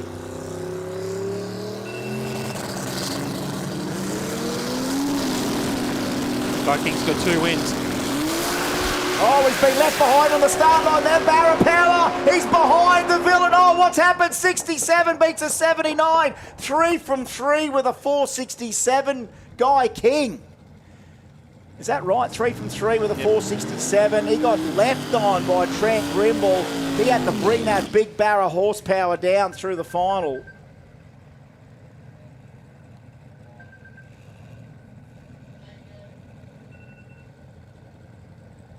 I can't talk to you, Chris. I'm live watching Kenda 660. You should watch it live on YouTube. I can't talk to you, bro. Thanks for answering my call, but mate, I am live on the YouTube live stream for Kenda 660, mate. I suggest you tune in. I like that you answer calls. Well, I didn't mean to. I didn't mean to. I You- went to text him to say, listen, dude, are you not living under a rock, dude? No time for chat whilst we're calling round 3, dude. Jim Ambrose, Jason Kenny, Toowoomba versus Cranbourne, LS versus Big Block, Bump City.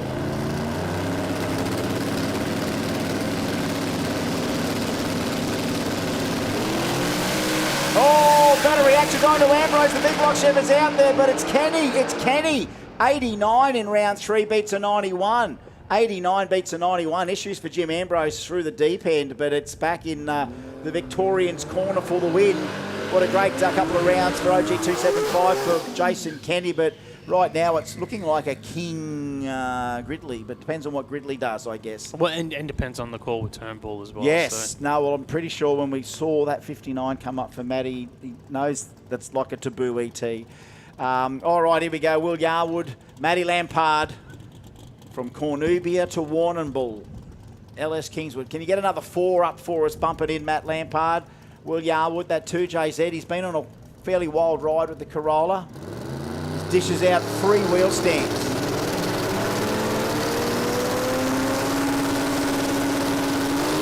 Oh, 20 degrees, nice separation, a little bobbing on the wheel stand, side by side, Kingswood Corolla, it's the Corolla, 500 beats a 509 by 62 thousandths at the stripe, Lumper a little bit better on the lead over Yarwood.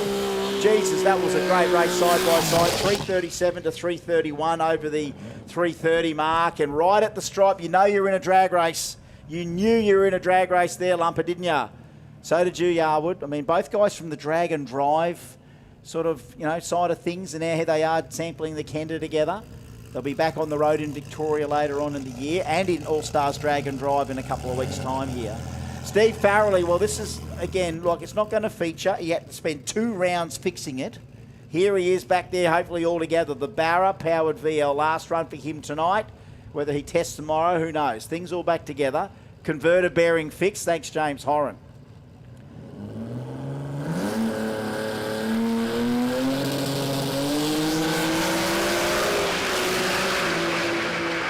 Look at it, send from there, 487, a great way to finish OG 275 for Farrelly this weekend.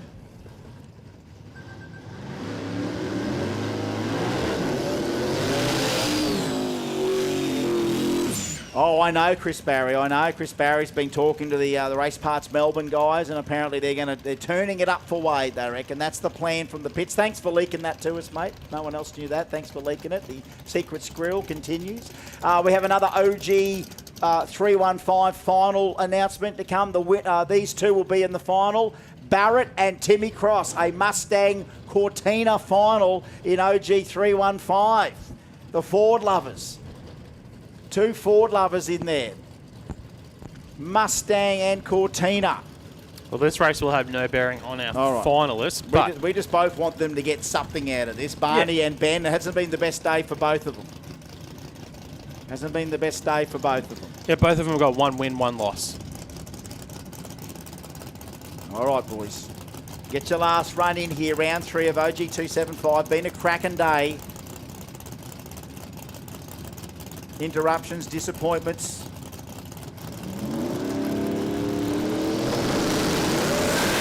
Walks it off the line. Big Barney gets that separation happening and thunders it through. Look, a 32's going to do him. He's got a lick through here today, and really had to calm it down to get the thing out on the tyre that time, and that way didn't zing him, didn't have to pedal it. 32, point A to point B, and the boss can put the big Nova away. All right, Gridley, here he is. So with Gridley and not knowing what the call will be with Turnbull side of things, I think you need to run quicker than a 467 just to confirm your spot in the final. Right, okay, all right. Just with not knowing how that works for that 460 index, because is it a taboo thing or is it an actual rule? That's my only comment on it. Yeah, no, that's it, Mark. That's a fair assumption, mate. That's a fair assumption. Oh, wow, that's crazy. Someone spotted a Gordito out in the bush. Oh, how in the wild. Look at that. Yeah, that's crazy. Thank you, Paulie. Thank you, Paulie Pies. Somewhere out North Queensland somewhere, Central Queensland. So here we go. Dale Gridley, he went 485 in round 2, and in round 1 he was 465. So he has gone under that 467. Got to get this thing in. He's got to stage the thing. He's literally just got to get that in, take the tree.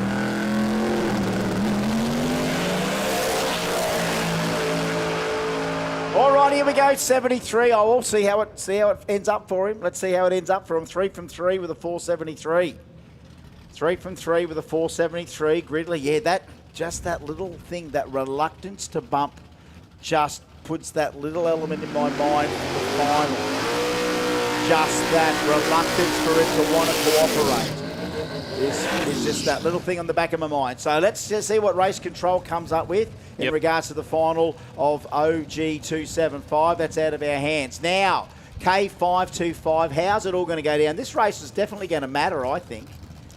And he's been playing to form, our Bailey. He's been playing to form. Hot Rod's been narrowing it down and then went under it last run. It matters because if Bailey wins, he'll go 3 from 3. But if Hot Rod gets the win here, they'll both have 2 wins, 1 and loss. they might end up back in the final. And that's exactly right. Okay. So I think we're just changing over the system again, possibly. I tell you what, thank you, K525, your plumbing solutions. Thank you for that, Benny.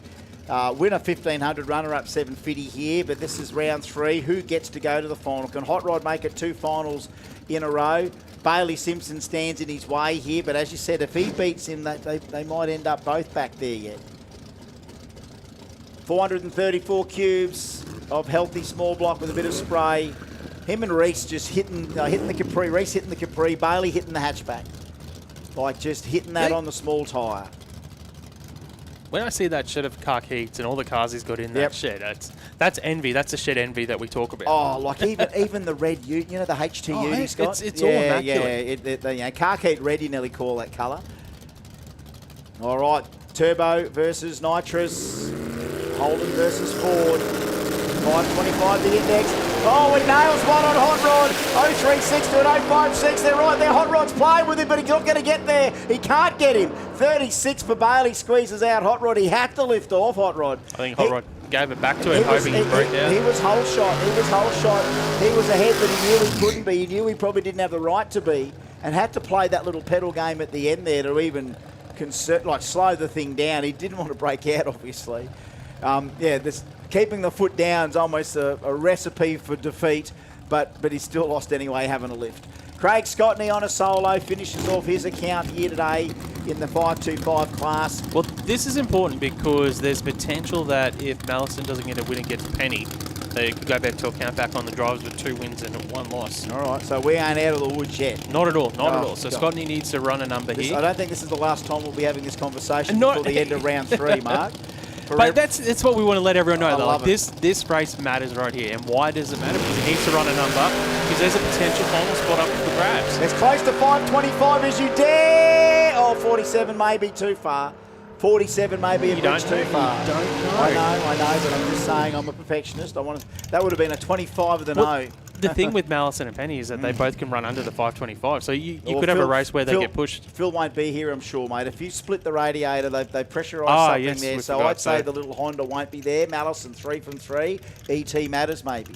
Not at all. No, because there's only 2 drivers with 3 wins. So it doesn't matter. Even if he goes too quick, it will be Mallison. He's still got 3 wins. Yeah, so Mallison and Bailey. Yep. All right, there we go. So this is, let's see. Now, what did we see Bailey run in round 3 just there? He ran a 30-something. 36 on the brakes. Okay, so Mallison, he can swing here. Let's try and get it close to the 25. Well, he went 5.30 and 5.34 so far. All right, in well, racing. this is 565 cubes. I mean, it moves this little Cortina out and gone. So we've got Cortinas in 2 different classes tonight in the final, by the look of it. Life in the old Cortinas left. Jeez, it comes out all right. A little bit sharper in the 60-foot this time. Hits the stripe. 28. Lane choice, probably. 27 lane choice and a finals berth. Darren Mallison, our South Australian South Australian Queensland final. I think unofficially, again, like always, Simpson and Mallison is the only 2 drivers with 3 wins. So Simpson and Mallison. We'll call it once we know. Once it's in Biro, coming up to the screen here on Race Control's surface here, we'll go, damn right, that's our next final. All right, Darren Mallison keeping up the South Australian This series. is where it gets really tough for us, Chris. Okay, good. You're the man for the job, Mark. Yeah, that's it. We're into our Radio Renegades, brought to us by Simon O'Carroll Swimming Pools. We have got 4 drivers with 2 wins. So that's Yeah, all right. That's yeah, all right. That's yeah. easy. That's easy to follow. Yeah, it's Ruckus with 5. And 6 and and 6 in Rumble, by the way. And probably 4 in Rebels. But anyway, we'll get there. The worthy winners will be in the final, no doubt about it. Russell Archer, can he take another scalp? It's got some horsepower to burn here. But NA, like, this is one healthy small. I don't think it's an LS for Kevy. I think it's a normal small block. early on, because we haven't had all the other races yet. So every race matters here right now. Yeah. Until everything else, the stories unfold in all the other laps. Spun the tyre this time. Finishes the night off, Russell, and so does Kevy. 5.67, a bunch of... He ran 2 5.67s today with that car. I mean, that's a cranky Aspo beats that thing there for Kevy Brown. So, Renegade 5.50, his best shot in round 3, a 5.67 there for Kevy Brown. Yeah, they're both those drivers will finish on 1 win and 2 losses. All right, so not featuring in a final just yet. No, they won't. Aris and Mitchell. Remember, Aris just went off on a Fandom Amber. He did. He went out on a Fandom Amber bender. Sloan has got 2 wins. Oh, right. Okay. Imagine have to take out one of the wily veterans in Aris to get to the final one night. Aris has got a slim mathematical chance. He needs to get the win here and then run like a 550. Oh, he's left on Mitchell a little bit. That nitrous LS coming in. Oh, we got it back. 54 beats a 52 by 42 thousandths of a second at the stripe. Aris squeaks his way through But you know round 3. You know what's crazy? What? Both those drivers finished on 2 wins, but Sloan would actually go through to the final because he went quicker. 52. Oh, wow. Loses the race, but would be more in contention than Aris. Oh, that's not the end of it, is it? Nope. No, Mark, it's not. I love this stuff, mate, all the way to the end. This is the fuel that keeps me pumping, mate. This is the fuel that keeps me pumping. So here we go. Sang has got 2 wins from 2 starts. Palo, he's only got 1 win and 1 loss. If Palo can get a win here over one of our heavy hitters in Renegades, it just opens it right up. All right, we've got another final coming up to the screen here. It is the final of OG275. It is King and Gridley. Big block chef-powered Valiant Ute and Barra-powered KE20 Corolla. God bless Australia. There you go. I'm glad we didn't have to work that one out. Okay, here we go. They're in the stage. Oh, we got a little bit better than Parlo right to the stripe. No one on the brakes. Sagi back. He's back. 51 squeezes a 47. Jason Sang's got himself back in contention. 51 at the right time of the night. Well, he becomes the first driver with 3 wins. And a 51. 51 with a 0. That's going to be tough. Mate, that's in the clubhouse. That's in the clubhouse. That's Potential. crazy. Actually, that means, because the only other 2 drivers with 2 wins, they're going to race each other. So that means we can only finish on with 2 drivers with 3 wins now. All right, okay, it's the way it's wrapped up. We'll worry about it then. I don't want to talk over this one. I mean, we've got Not the at all. blow-on LSA with the beautiful set of pipes on the RX-8 of Brett Coles, and then we've got Tony O'Connor with 342 cubes at 9,200 RPM. Gentlemen, have a good final crank here in round 3 with your awesome sounding machines.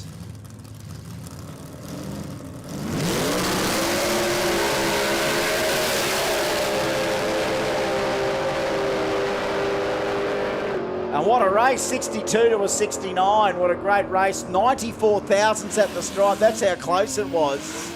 Oh, it would either be the blower line from the LSA when you're down the finish line or the exhaust at the back here. Those 2 collectors out of that 342 cube masterpiece from Tony O'Connor. Now, however you like your lungs, artificial or natural, I'm loving it. All right. Mark Ross, Troy Lewis. This is going to have to matter somewhere in the mix. Consolidate it there. All right, another final to be determined. It is going to be Simpson and Mallison in 5.25 in the final. Simpson versus Mallison in the final. King versus Gridley in the final. So for K5.25, it's Mallison against Simpson. OG275, King versus Gridley, and that is a win for Lewis. 54 and a 54. 54 and a 54. Wow. Round 3 just keeps bringing it, mate. Round 3 keeps bringing it. This is the big matchup, mate. All Papa right, Costa and okay. Lynch. So both these drivers have got 2 wins. So going by, if my notes are correct, they would leave us with only 2 drivers with 3 wins. So Jason's saying, and the winner of this race. Oh, right. Oh, wow. Whatever it is, it's Queensland versus, could be Queensland versus New South Wales State of Origin Renegade, hey? Oh, he whole shots Papa Costa, but he's got the horsepower on board with the Capri. But watch out for the 550 at the stripe. It's going to be Lynch. 59 beats a 55. 59 beats a 55. There we go. What a run. What a run for Brad Lynch. Left on time at the right time. 043 off the button against his opposition, Papa Costa. You've got to admit, they must have had a fat time in that Capri up here running with Kenda for the first time.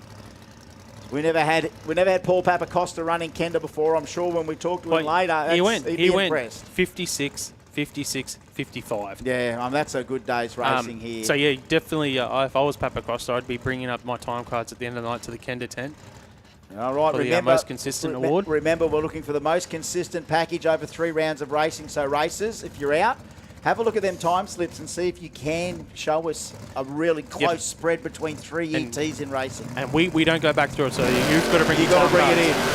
Problems with Nana, but Michael Todd's going to finish off the night on the good side. Well, breakout, but hey, it felt good. 5:44 last hit of the night for Michael Todd. That blowing HB, but Nana, not Nana's last song tonight. Nana's had a little issue, had to push it back. It's a very cranky little SR20, mind you, 800 plus horsepower, thank you very much. That's just your average Gemini horsepower these days at the drag strip pretty much. But Nana, one of our just amazing little no-prep Apex Predator style cars that when you put it on a sticky track, well, we saw what it did the other night when it put it on the bumper. All right, Renegade finishing off the round. Stokesy, can Stokesy make any impact there on his own? All right, attention in the pits. Lost property, bracelet and women's pair of sunglasses are at the Kenda tent if anyone's lost them. There we go, lost property department. If anyone's lost a pair of sunnies and a bracelet's been handed in. Stokesy all by himself. Let's have a listen to this thing. I mean, that's just a different deal through the pipes now. I don't know what he's packing in it. 5:52 to finish off today for Craig Stokes. How did he go in round 1 there? Like, I mean, I don't think he's got enough to be in the final. No. 5:52, righto. Yeah. Numbers to be crunched. No Thompson either. So, yeah, He was Thompson. consistent as well. He went 55, 55, 52. So, if you're wondering why sometimes we get the solos, we did supposed to have Thompson there, but he wasn't there last round either. So, I think Tomo's had some issues. So how does this all go? That's our Renegades. Or are we into Ruckus? So right. Ruckus, we had 1, 2, 3, 4, 5. Oh, stop 5 it. drivers with 2 wins. I knew earlier on when we saw a whole bunch of 590s in this class in qualifying, I thought we're going to have a round 3 shenanigans going here where we're going to split who's in the final. Dan Harms, is he supposed to be on a solo? He is on a solo. Okay, he's going to finish it off. Scheduled by run. Okay, he's going to finish it off. Let's see how close he goes to 580 with this 540 cube Chevelle.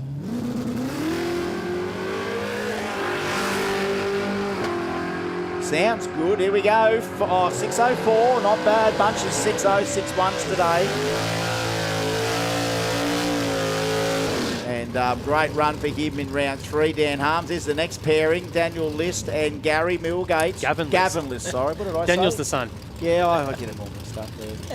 It's all right. Paul Maloney, still trying to work out who he is. Gary Millgate. Oh, there we go. Stokesy's now got a Godzilla Turbo combo. Thank you, Chris Whelan. There we go. So I was wondering why it was all stealthy Stokesy.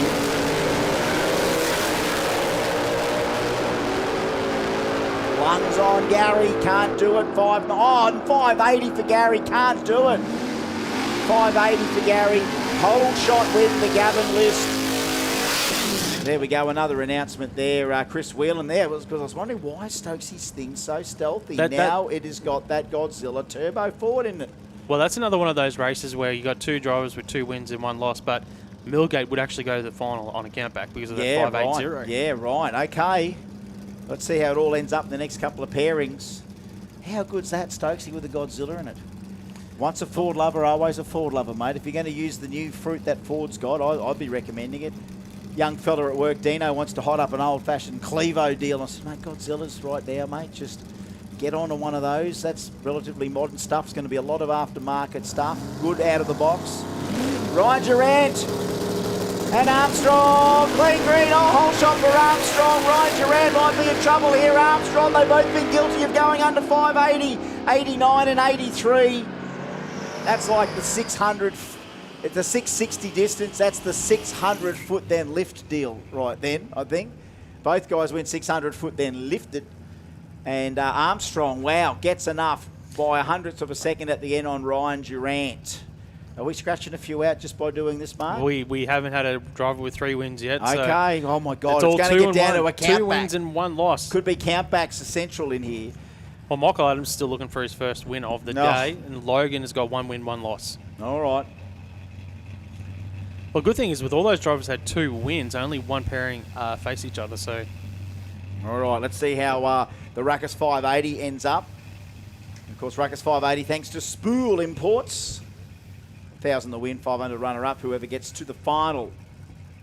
Race Control hasn't really told us anything more just yet from Renegade just yet. Triple checking everything here in Race Control. Mick Adams, David Logan. Green Greens, a little bit better. The big Mustang is out and gone. No one's playing brake. Oh, brake light, tap, tap. And there we go. 586 to a 78. Nice, tight win. Just enough on the tree for Michael Adams to make it a little tap, tap. A little brake light tap. 586 edges out a breakout 78. All right. More forward lungs to deal with Adam Rinn and Kurt Rowita. Here is word from Race Control. Attention. Oh, he's just triple checking. Just triple checked. He just withdrew the Spirax notepad for just a moment. This is a big race because both these drivers got 2 wins. So this is our only pairing of this round where the drivers, one driver is guaranteed to go to 3 from 3.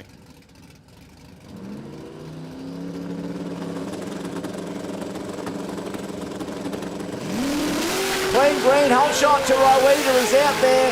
He's fighting for his life. Adam Rims, all those cubes on board. Oh no, it's Rowita 86 over a 611. Kurt Rowita 586 in the 3rd round. We've now got a final determination for Renegade. The finalists will be Lynch and Seng. That's what we had as well in our All notes, right, so that's good. so Lynch and Seng in the final of Renegade. The 580 class we still don't know. Kurt Rowita done. Adam Rinn. And now Stephen Stecker. We'll go 2 from 3. Just screaming through the 1 gear by the sound of it. 664 for him. And, yeah, 664 may not be enough. Have to see. We know normally you can't be 2 or 3 from 3 and not have a really cracking close ET in round 3 to be judged against or determined or decided against. Gavin Donnelly, Matt Britnell. Here we go. Gavin Donnelly back from WA again. I don't think that breakage in round 1, I think, scuppered his chances of maybe a final. No.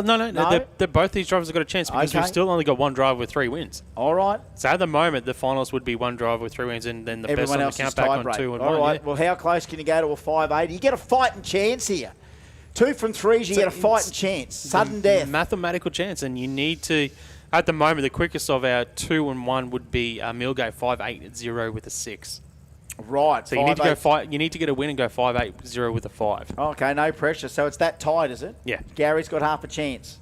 At the moment, we've still got 2 more drivers to come. They've got 2 wins. Nice wheelie for Matt Britnell. Out and gone. He's out in front. Look for the 580, an 88 and a 93. A 93 beats the 88. Maybe too much. Too much. Not a bad run from Gary. Just stuck to his guns and made the run in round 3. That might just get you back. But this one's a all 6 banger, double barrel bump in here. Big race because McLeish is the driver with 2 wins. Wow. Thwaite is looking for his first win of the day. Harry's got to fight. He has not. He's been done pillar to post today by greater leaving and greater competition today than ever. McLeish has actually been really impressive in racing. He has. Very good lights, and the car's run 584, 581. Mate, he is taken to Kenda like a duck to water with this Lexus. And it's unique, isn't it? 2JZ Lexus. Barra-powered Cortina. We got every weapon of choice here. This run matters big time. Here we go. Doesn't matter which class we're in. Spool Imports, Ruckus 580, round 3.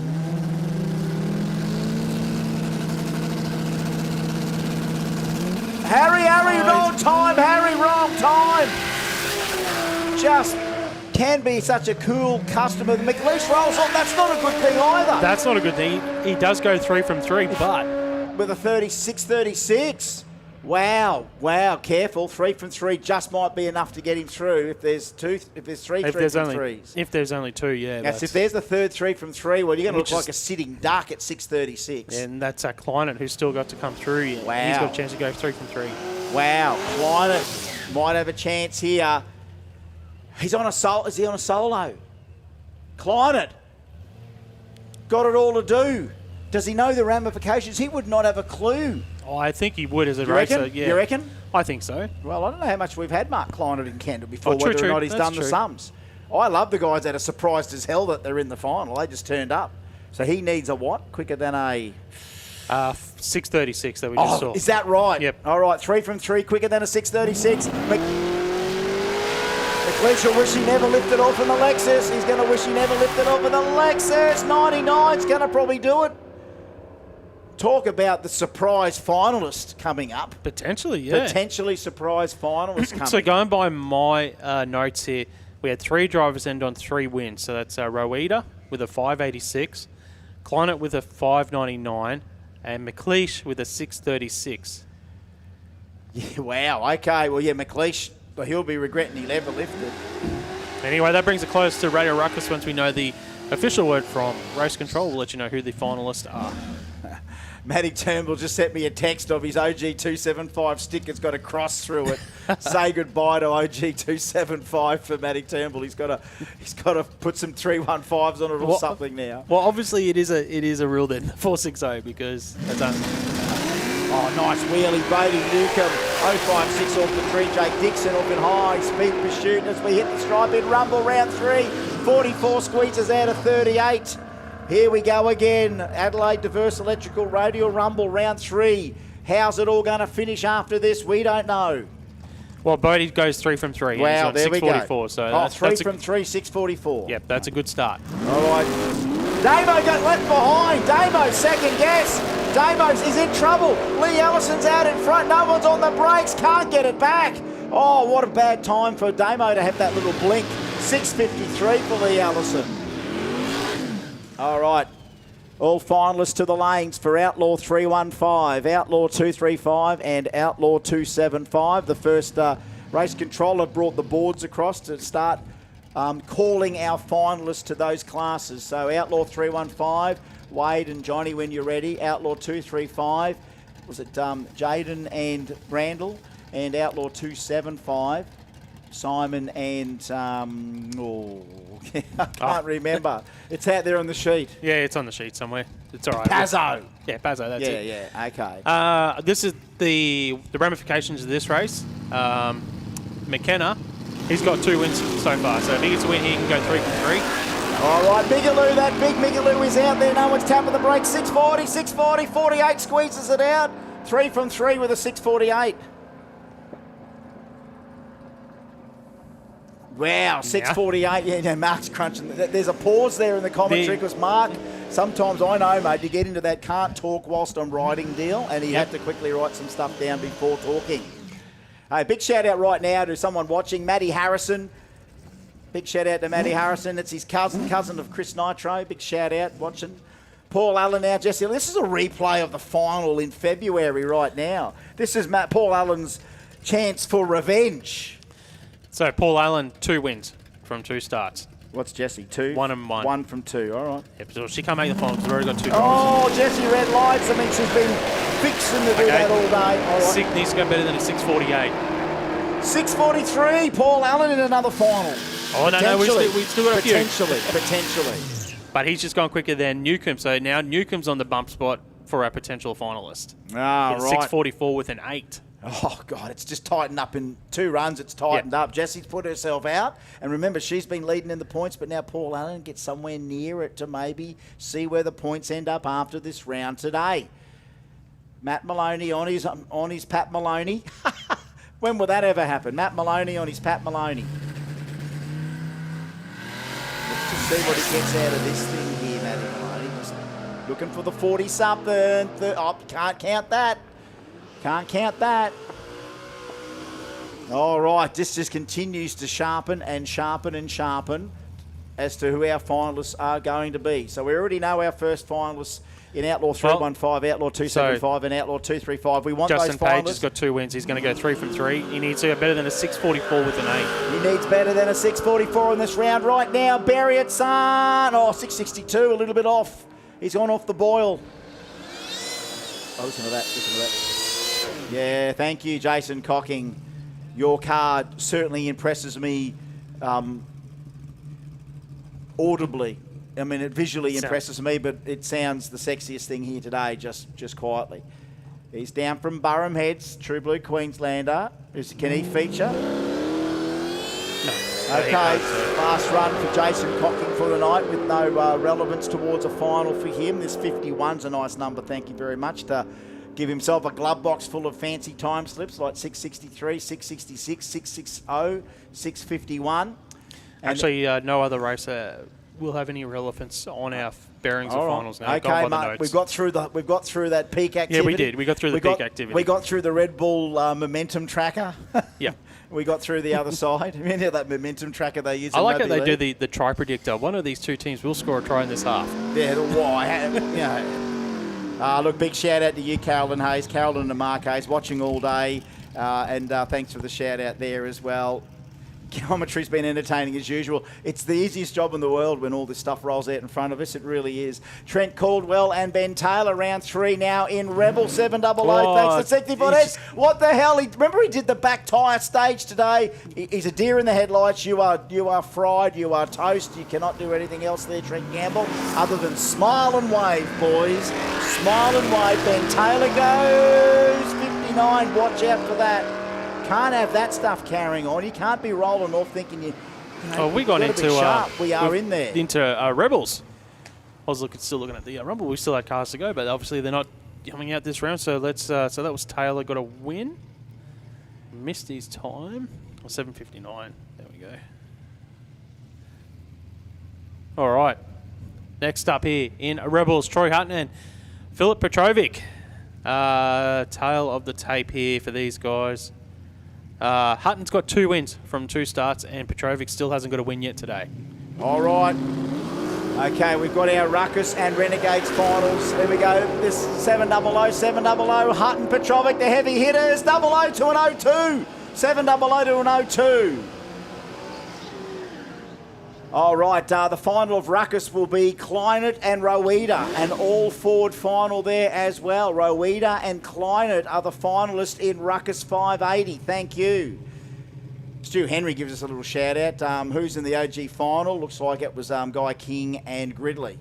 The most unassuming final you think you'd ever predict early in the day. Mark Durst and Trent Assenheim, last run for these. He's getting the hang of this, Dursto. He's getting the hang of this shenanigans. He's got the Pro Tree worked out, and the HQ goes through the stripe, and a 36 getting better as well. Dursto doing all right. He goes 3 wins. Good to see you guys, hey? Good to see you. What are you? You're not reaving so soon? Reaving so soon? Oh, you're gonna be down the road, you legend. All right. Durston's the first driver with 3 wins. Oh, Dursto, 3 from 3. Let's see what happens to the rest of them. Matty Smart, Craig Williams now. This is our little 202 Corolla in this lane for the first time. Craig Williams in the Mustang. 60-foot ink, 700. Here we go. Oh, better reaction time for Craig Williams. Got left on big time, the little Corolla. God, it's a great little package. Look at it go. Watch out to the line. 05 beats an 04. That's how good this competition is. 05 beats an 04. Who said even our Rebel 700 doesn't bring you wall-to-wall excitement? Here's the next one now. Reese Platzer, Tim Morton, big run here. Both guys top guns. Both with 2 wins. All right, so again, we still don't know who's going to be in the final just yet. Here we go. Both run on the pointy end of 700 today. This will give us 2 drivers of 3 wins. All right, who's it going to be? Clean green, a little bit better to Tim Morton, 060 to a 160. He's out there in front, no one's tapping the brakes. Here comes Platzer to the stripe, won't turn it around. 02 squeezes out of 91 from the VK Commodore. 702 beats a 691. Hey, this is not a bad little run here now. Check this out. Carla Barrett, Seth Lansdowne, virtual rookies out here in round 3, trying to get 3 from 3, Seth. 2 from 2, isn't he, Seth? Yeah, Seth is 2 from 2, so if he does get the win here, he needs to go quicker than a 7:36 that Durston has run. Okay, quicker than a 7:36. Oh, red light to Carla. Hang on a sec. Red light to Carla. Come on, Seth. What's he got? What's he got? What's he got? What's he got? A 16. 3 from 3 with a 16 for Seth Lansdowne. Wow, Carla Barrett just rolled the beams. 1 in 2 deep, maybe. Red light and some of that spot-on fortune, that luck, that turning up and just being there and then see how it all happens. Go to the line without fear of defeat, but other to go there with hopes of victory, and whatever happens, you're willing to you're happy with the decision. Wow. Where's it going to end up? Craig back, Charlie Gregory, here we go. Bluebird on Barra. Charlie, 2 wins from 2 starts. All right, the Bluebird, here we go, Charlie, 055 for the young lady. She's out there and gone. You've got to be close to 700, quicker than a 16, I think, quicker than a 16. Ooh, 32. 32 might be enough, but not enough, if you know what I mean. 3 from 3s. We're finishing with 3 from 3s, and people aren't making finals here, Mark. That's how tight even 700 is. All right, Rumble final is Allen and Newcomb. Oh, so that's Allen in the Camaro and Newcomb in the Tirana. There we go. So that is Paul Allen and Brody. Brody? Brody. Yeah, Brody. 43 and 44 they were in. Wow, Rumble 640 final is going to be a cracker as well. We're going to have some new winners in here, mate. Like, we don't just give these Kenda checks out to the same people every time. It doesn't happen. It never has. We have never seen anyone go on a dominating streak for a long time in Kenda. That is... Oh, no, we got another one. All right. Thought that was it. Jackson Woodward gets to finish off his account because it looks like you've nearly worked out who's in the final of our Rebel 700 class. All finalists to the lanes when you can, please. All right, he finishes off his account.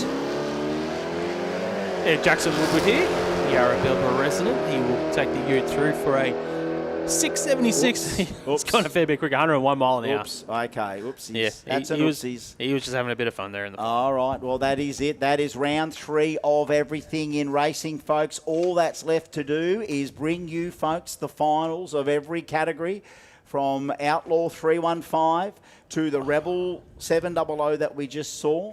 Just repeating all of our finalists one more time.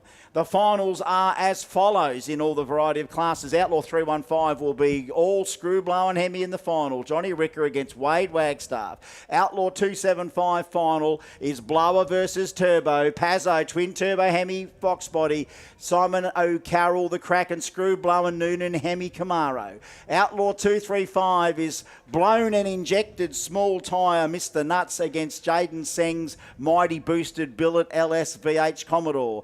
OG 315, an all-Ford final. The Mustang of Barrett against Tim Cross. OG 275, it's a Barra Corolla versus Big Block Chev Valiant Utility final. Guy King and Dale Gridley. K525 is South Australia's Mallison against Queensland's Bailey Simpson. Darren Mallison in that. Renegades 550 is Lynch versus Sang. Ruckus is Rowita versus Kleinert in another all-Ford final. Rumble is Allen versus Newcomb. And the Rebels, we will tell you shortly. We will tell you shortly. That's where we're at. Great way to get to the finals. And as you said, Mark, at the beginning of the day, we would not have looked at this list and go, that's who's going to be in the final, because we never, ever know. We don't. We really don't. We never, ever know how it's going to end up. You don't know. We don't know. Everyone that enters these events, I mean, they don't put their whole lives on making a final. It's not like if they don't have a successful day, they'll throw their toys out of the cot and we'll never see them again. Quite the opposite. We see them again and again and again. It's coming back to what's inside all of us, mate. That burning challenge, good competition, a vibe that you just cannot purchase a vibe like this. You cannot bottle a vibe like this. This vibe is very, very much on point as it always has been, even since February, which now to me felt like it was a year ago that we did this. But remember, where are we? June, July, August, September. Remember, 3 odd months and we're doing this again here with Riot. And plenty more announcements, I'm sure, to come somewhere in the future. What's it going to look like at Riot? I honestly, mate, as I said, my heart breaks every time I mention the event because I'm not going to be able to be here to let absolutely loose with the awesomeness that's going to happen. Mate, you've got big shoes to fill. You've got to pick it all up, mate. Mate, we're still got to try and get some placement in here and who's going to be your assistant here. We're going to have to get some big stuff up there. And you know, I don't know whether I get to pick a short list, whether or not I get the option to do that. Can I pick a short list? Can I maybe, on the lead up to the event, go into training with whoever the person is and say, come on, let's get some hype lessons up here. Maybe we create our own little the voice show. We could. We could sit on chairs and we turn around. You do your best commentator impression, and we could, like, even Dave Hamilton was saying today at Overtaking Lane, he goes, "Oh, Diggs, we've been getting a lot of your commentary through, and you know we're ready to put it through AI, so we won't need live commentators anymore because AI will do it all." And I said, "I'm already ahead of you, Dave. I am the new AI commentary assistant. What would you like me to commentate? Tell me what the definition of Bump City is," and then they'll come up with some crap. I reckon if you put Bump City through ChatGPT, I'd like to see what it said, because again, the only other things that have been up on any sort of social media has had a bit of a link to what we do here at Kenda. So it'd be interesting to see what ChatGPT says about it, which we've got a chance to quickly see. I mean, Mark, you wouldn't even have it. You would have it somewhere on your phone. I mean, my phone's literally nearly paralysed because, you know, when you're really close to your cloud storage and you just can't store stuff anymore like that. I'm literally at that. What's it say, Mark? If you go ChatGPT, what's the definition of Bump City? Has anything come up in reference to us? No? It hasn't. It's escaped But because I use ChatGPT a bit, it says, knowing you're around the Willowbank scene, I suspect you might be asking because it's one of these catchphrases the commentators throw around. So. Oh, yeah, right, yeah. Okay. Okay, there we go. Well, it's funny. It says, this is actually a bit funny. It says, Kim Bean. If you're wondering whether a particular Australian commentator started using it at Willowbank Raceway, I can dig into that history too. Oh, that's a very clever little ChatGPT. Now you just... I'm going to say, it actually does say that, yeah. That's good, that you can dig it. So I love that ChatGPT's in on the joke. Hey, get this, ladies and gentlemen, the final finalists to be announced for Rebels 700 is as follows. Tim Morton, Seth Lansdowne in the final at his first ever Kenda. Seth Lansdowne, you are racing Tim Morton in the final. Hey, look at this. So Kim Bean put it in and it says, Bump City, baby, sounds like you're celebrating a big win, a boost, or things moving in the right direction. What's the occasion? There we go. Good old ChatGPT trying to butter us up here. Well done. Well done. And because it already senses that you already are around Willowbank, because as you do on socials, you'll tag and like when you're here. So it's picking up all of your history of where you've tagged this place. I told it that you brought it up, that you created the term Bump City, baby. It says it couldn't find evidence that you were the first to invent that phrase. No. Well, I've said it enough over this stream and never on social media that, you know, Lumpy, Matty Lumpard and I mean, it was the first out of his mouth when we were basically rapping over the phone to each other, and basically I'm on the phone, you know, normally I'd ring him with a skinful and say, bro, you've got to come to Kenda, man. That thing's too good to... I mean, it's a great drag and drive car, 7-second quarter-mile drag and drive car, but I said, dude, Kenda's so made for that car, and one day you just need to bump in against some good competition, and then next thing you know, Bump City came out, and Lumper was the first one to say it. I just took with it and ran. That's right. Well done. Well done. Yes, thank you for that ChatGPT from Kim and from you, Marky. That Bump City does have some relevance in the... What is that ChatGPT world? Is it a new cyberspace other than the one we already know, mate? Is it another parallel universe? Is that locked in somewhere to be used again somewhere in the future? I do not know. But isn't it funny that it'll take everything that you've done and look at you first and ask why you're asking it, and then look at that, bring that up through that, and then be clever with it and go, I think you'll dig it, or whatever it said. So... That's very clever, very cute. Big shout out to everyone watching on the live stream. Need 50 more subs on the IDRP channel to make it 1,000. So like and subscribe. Like and subscribe, folks. Get on if you're on social media, if you're on Facebook, if you're on YouTube, if you're watching the live stream wherever you are around the world. Do it right now. Go to the IDRP channel and subscribe on YouTube. IDRP channel hit the 1,000. 50 more to do it, which means we took up 100. The last time we asked for it, it was we picked up 100 doing it. Grab your phone, go in there, search under IDRP Group or IDRP YouTube channel, and get that IDRP subscription because that is good. There we go. Scott Johnston. Scott Johnston's done ChatGPT. In Australian no prep and radial drag racing, commentator Chris Diggle, I love it. Chris Diggle has popularised Bump City as a catchphrase when a driver bumps or nudges into the staging beams instead of rolling in smoothly. Okay. It's usually called out when a driver is making multiple small adjustments to get the perfectly staged, often using a trans brake or bump box. Drag Zine 1. So when Diggle says Bump City, he's referring to the driver bumping into stage, creeping the car forward in tiny increments to light the stage bulb.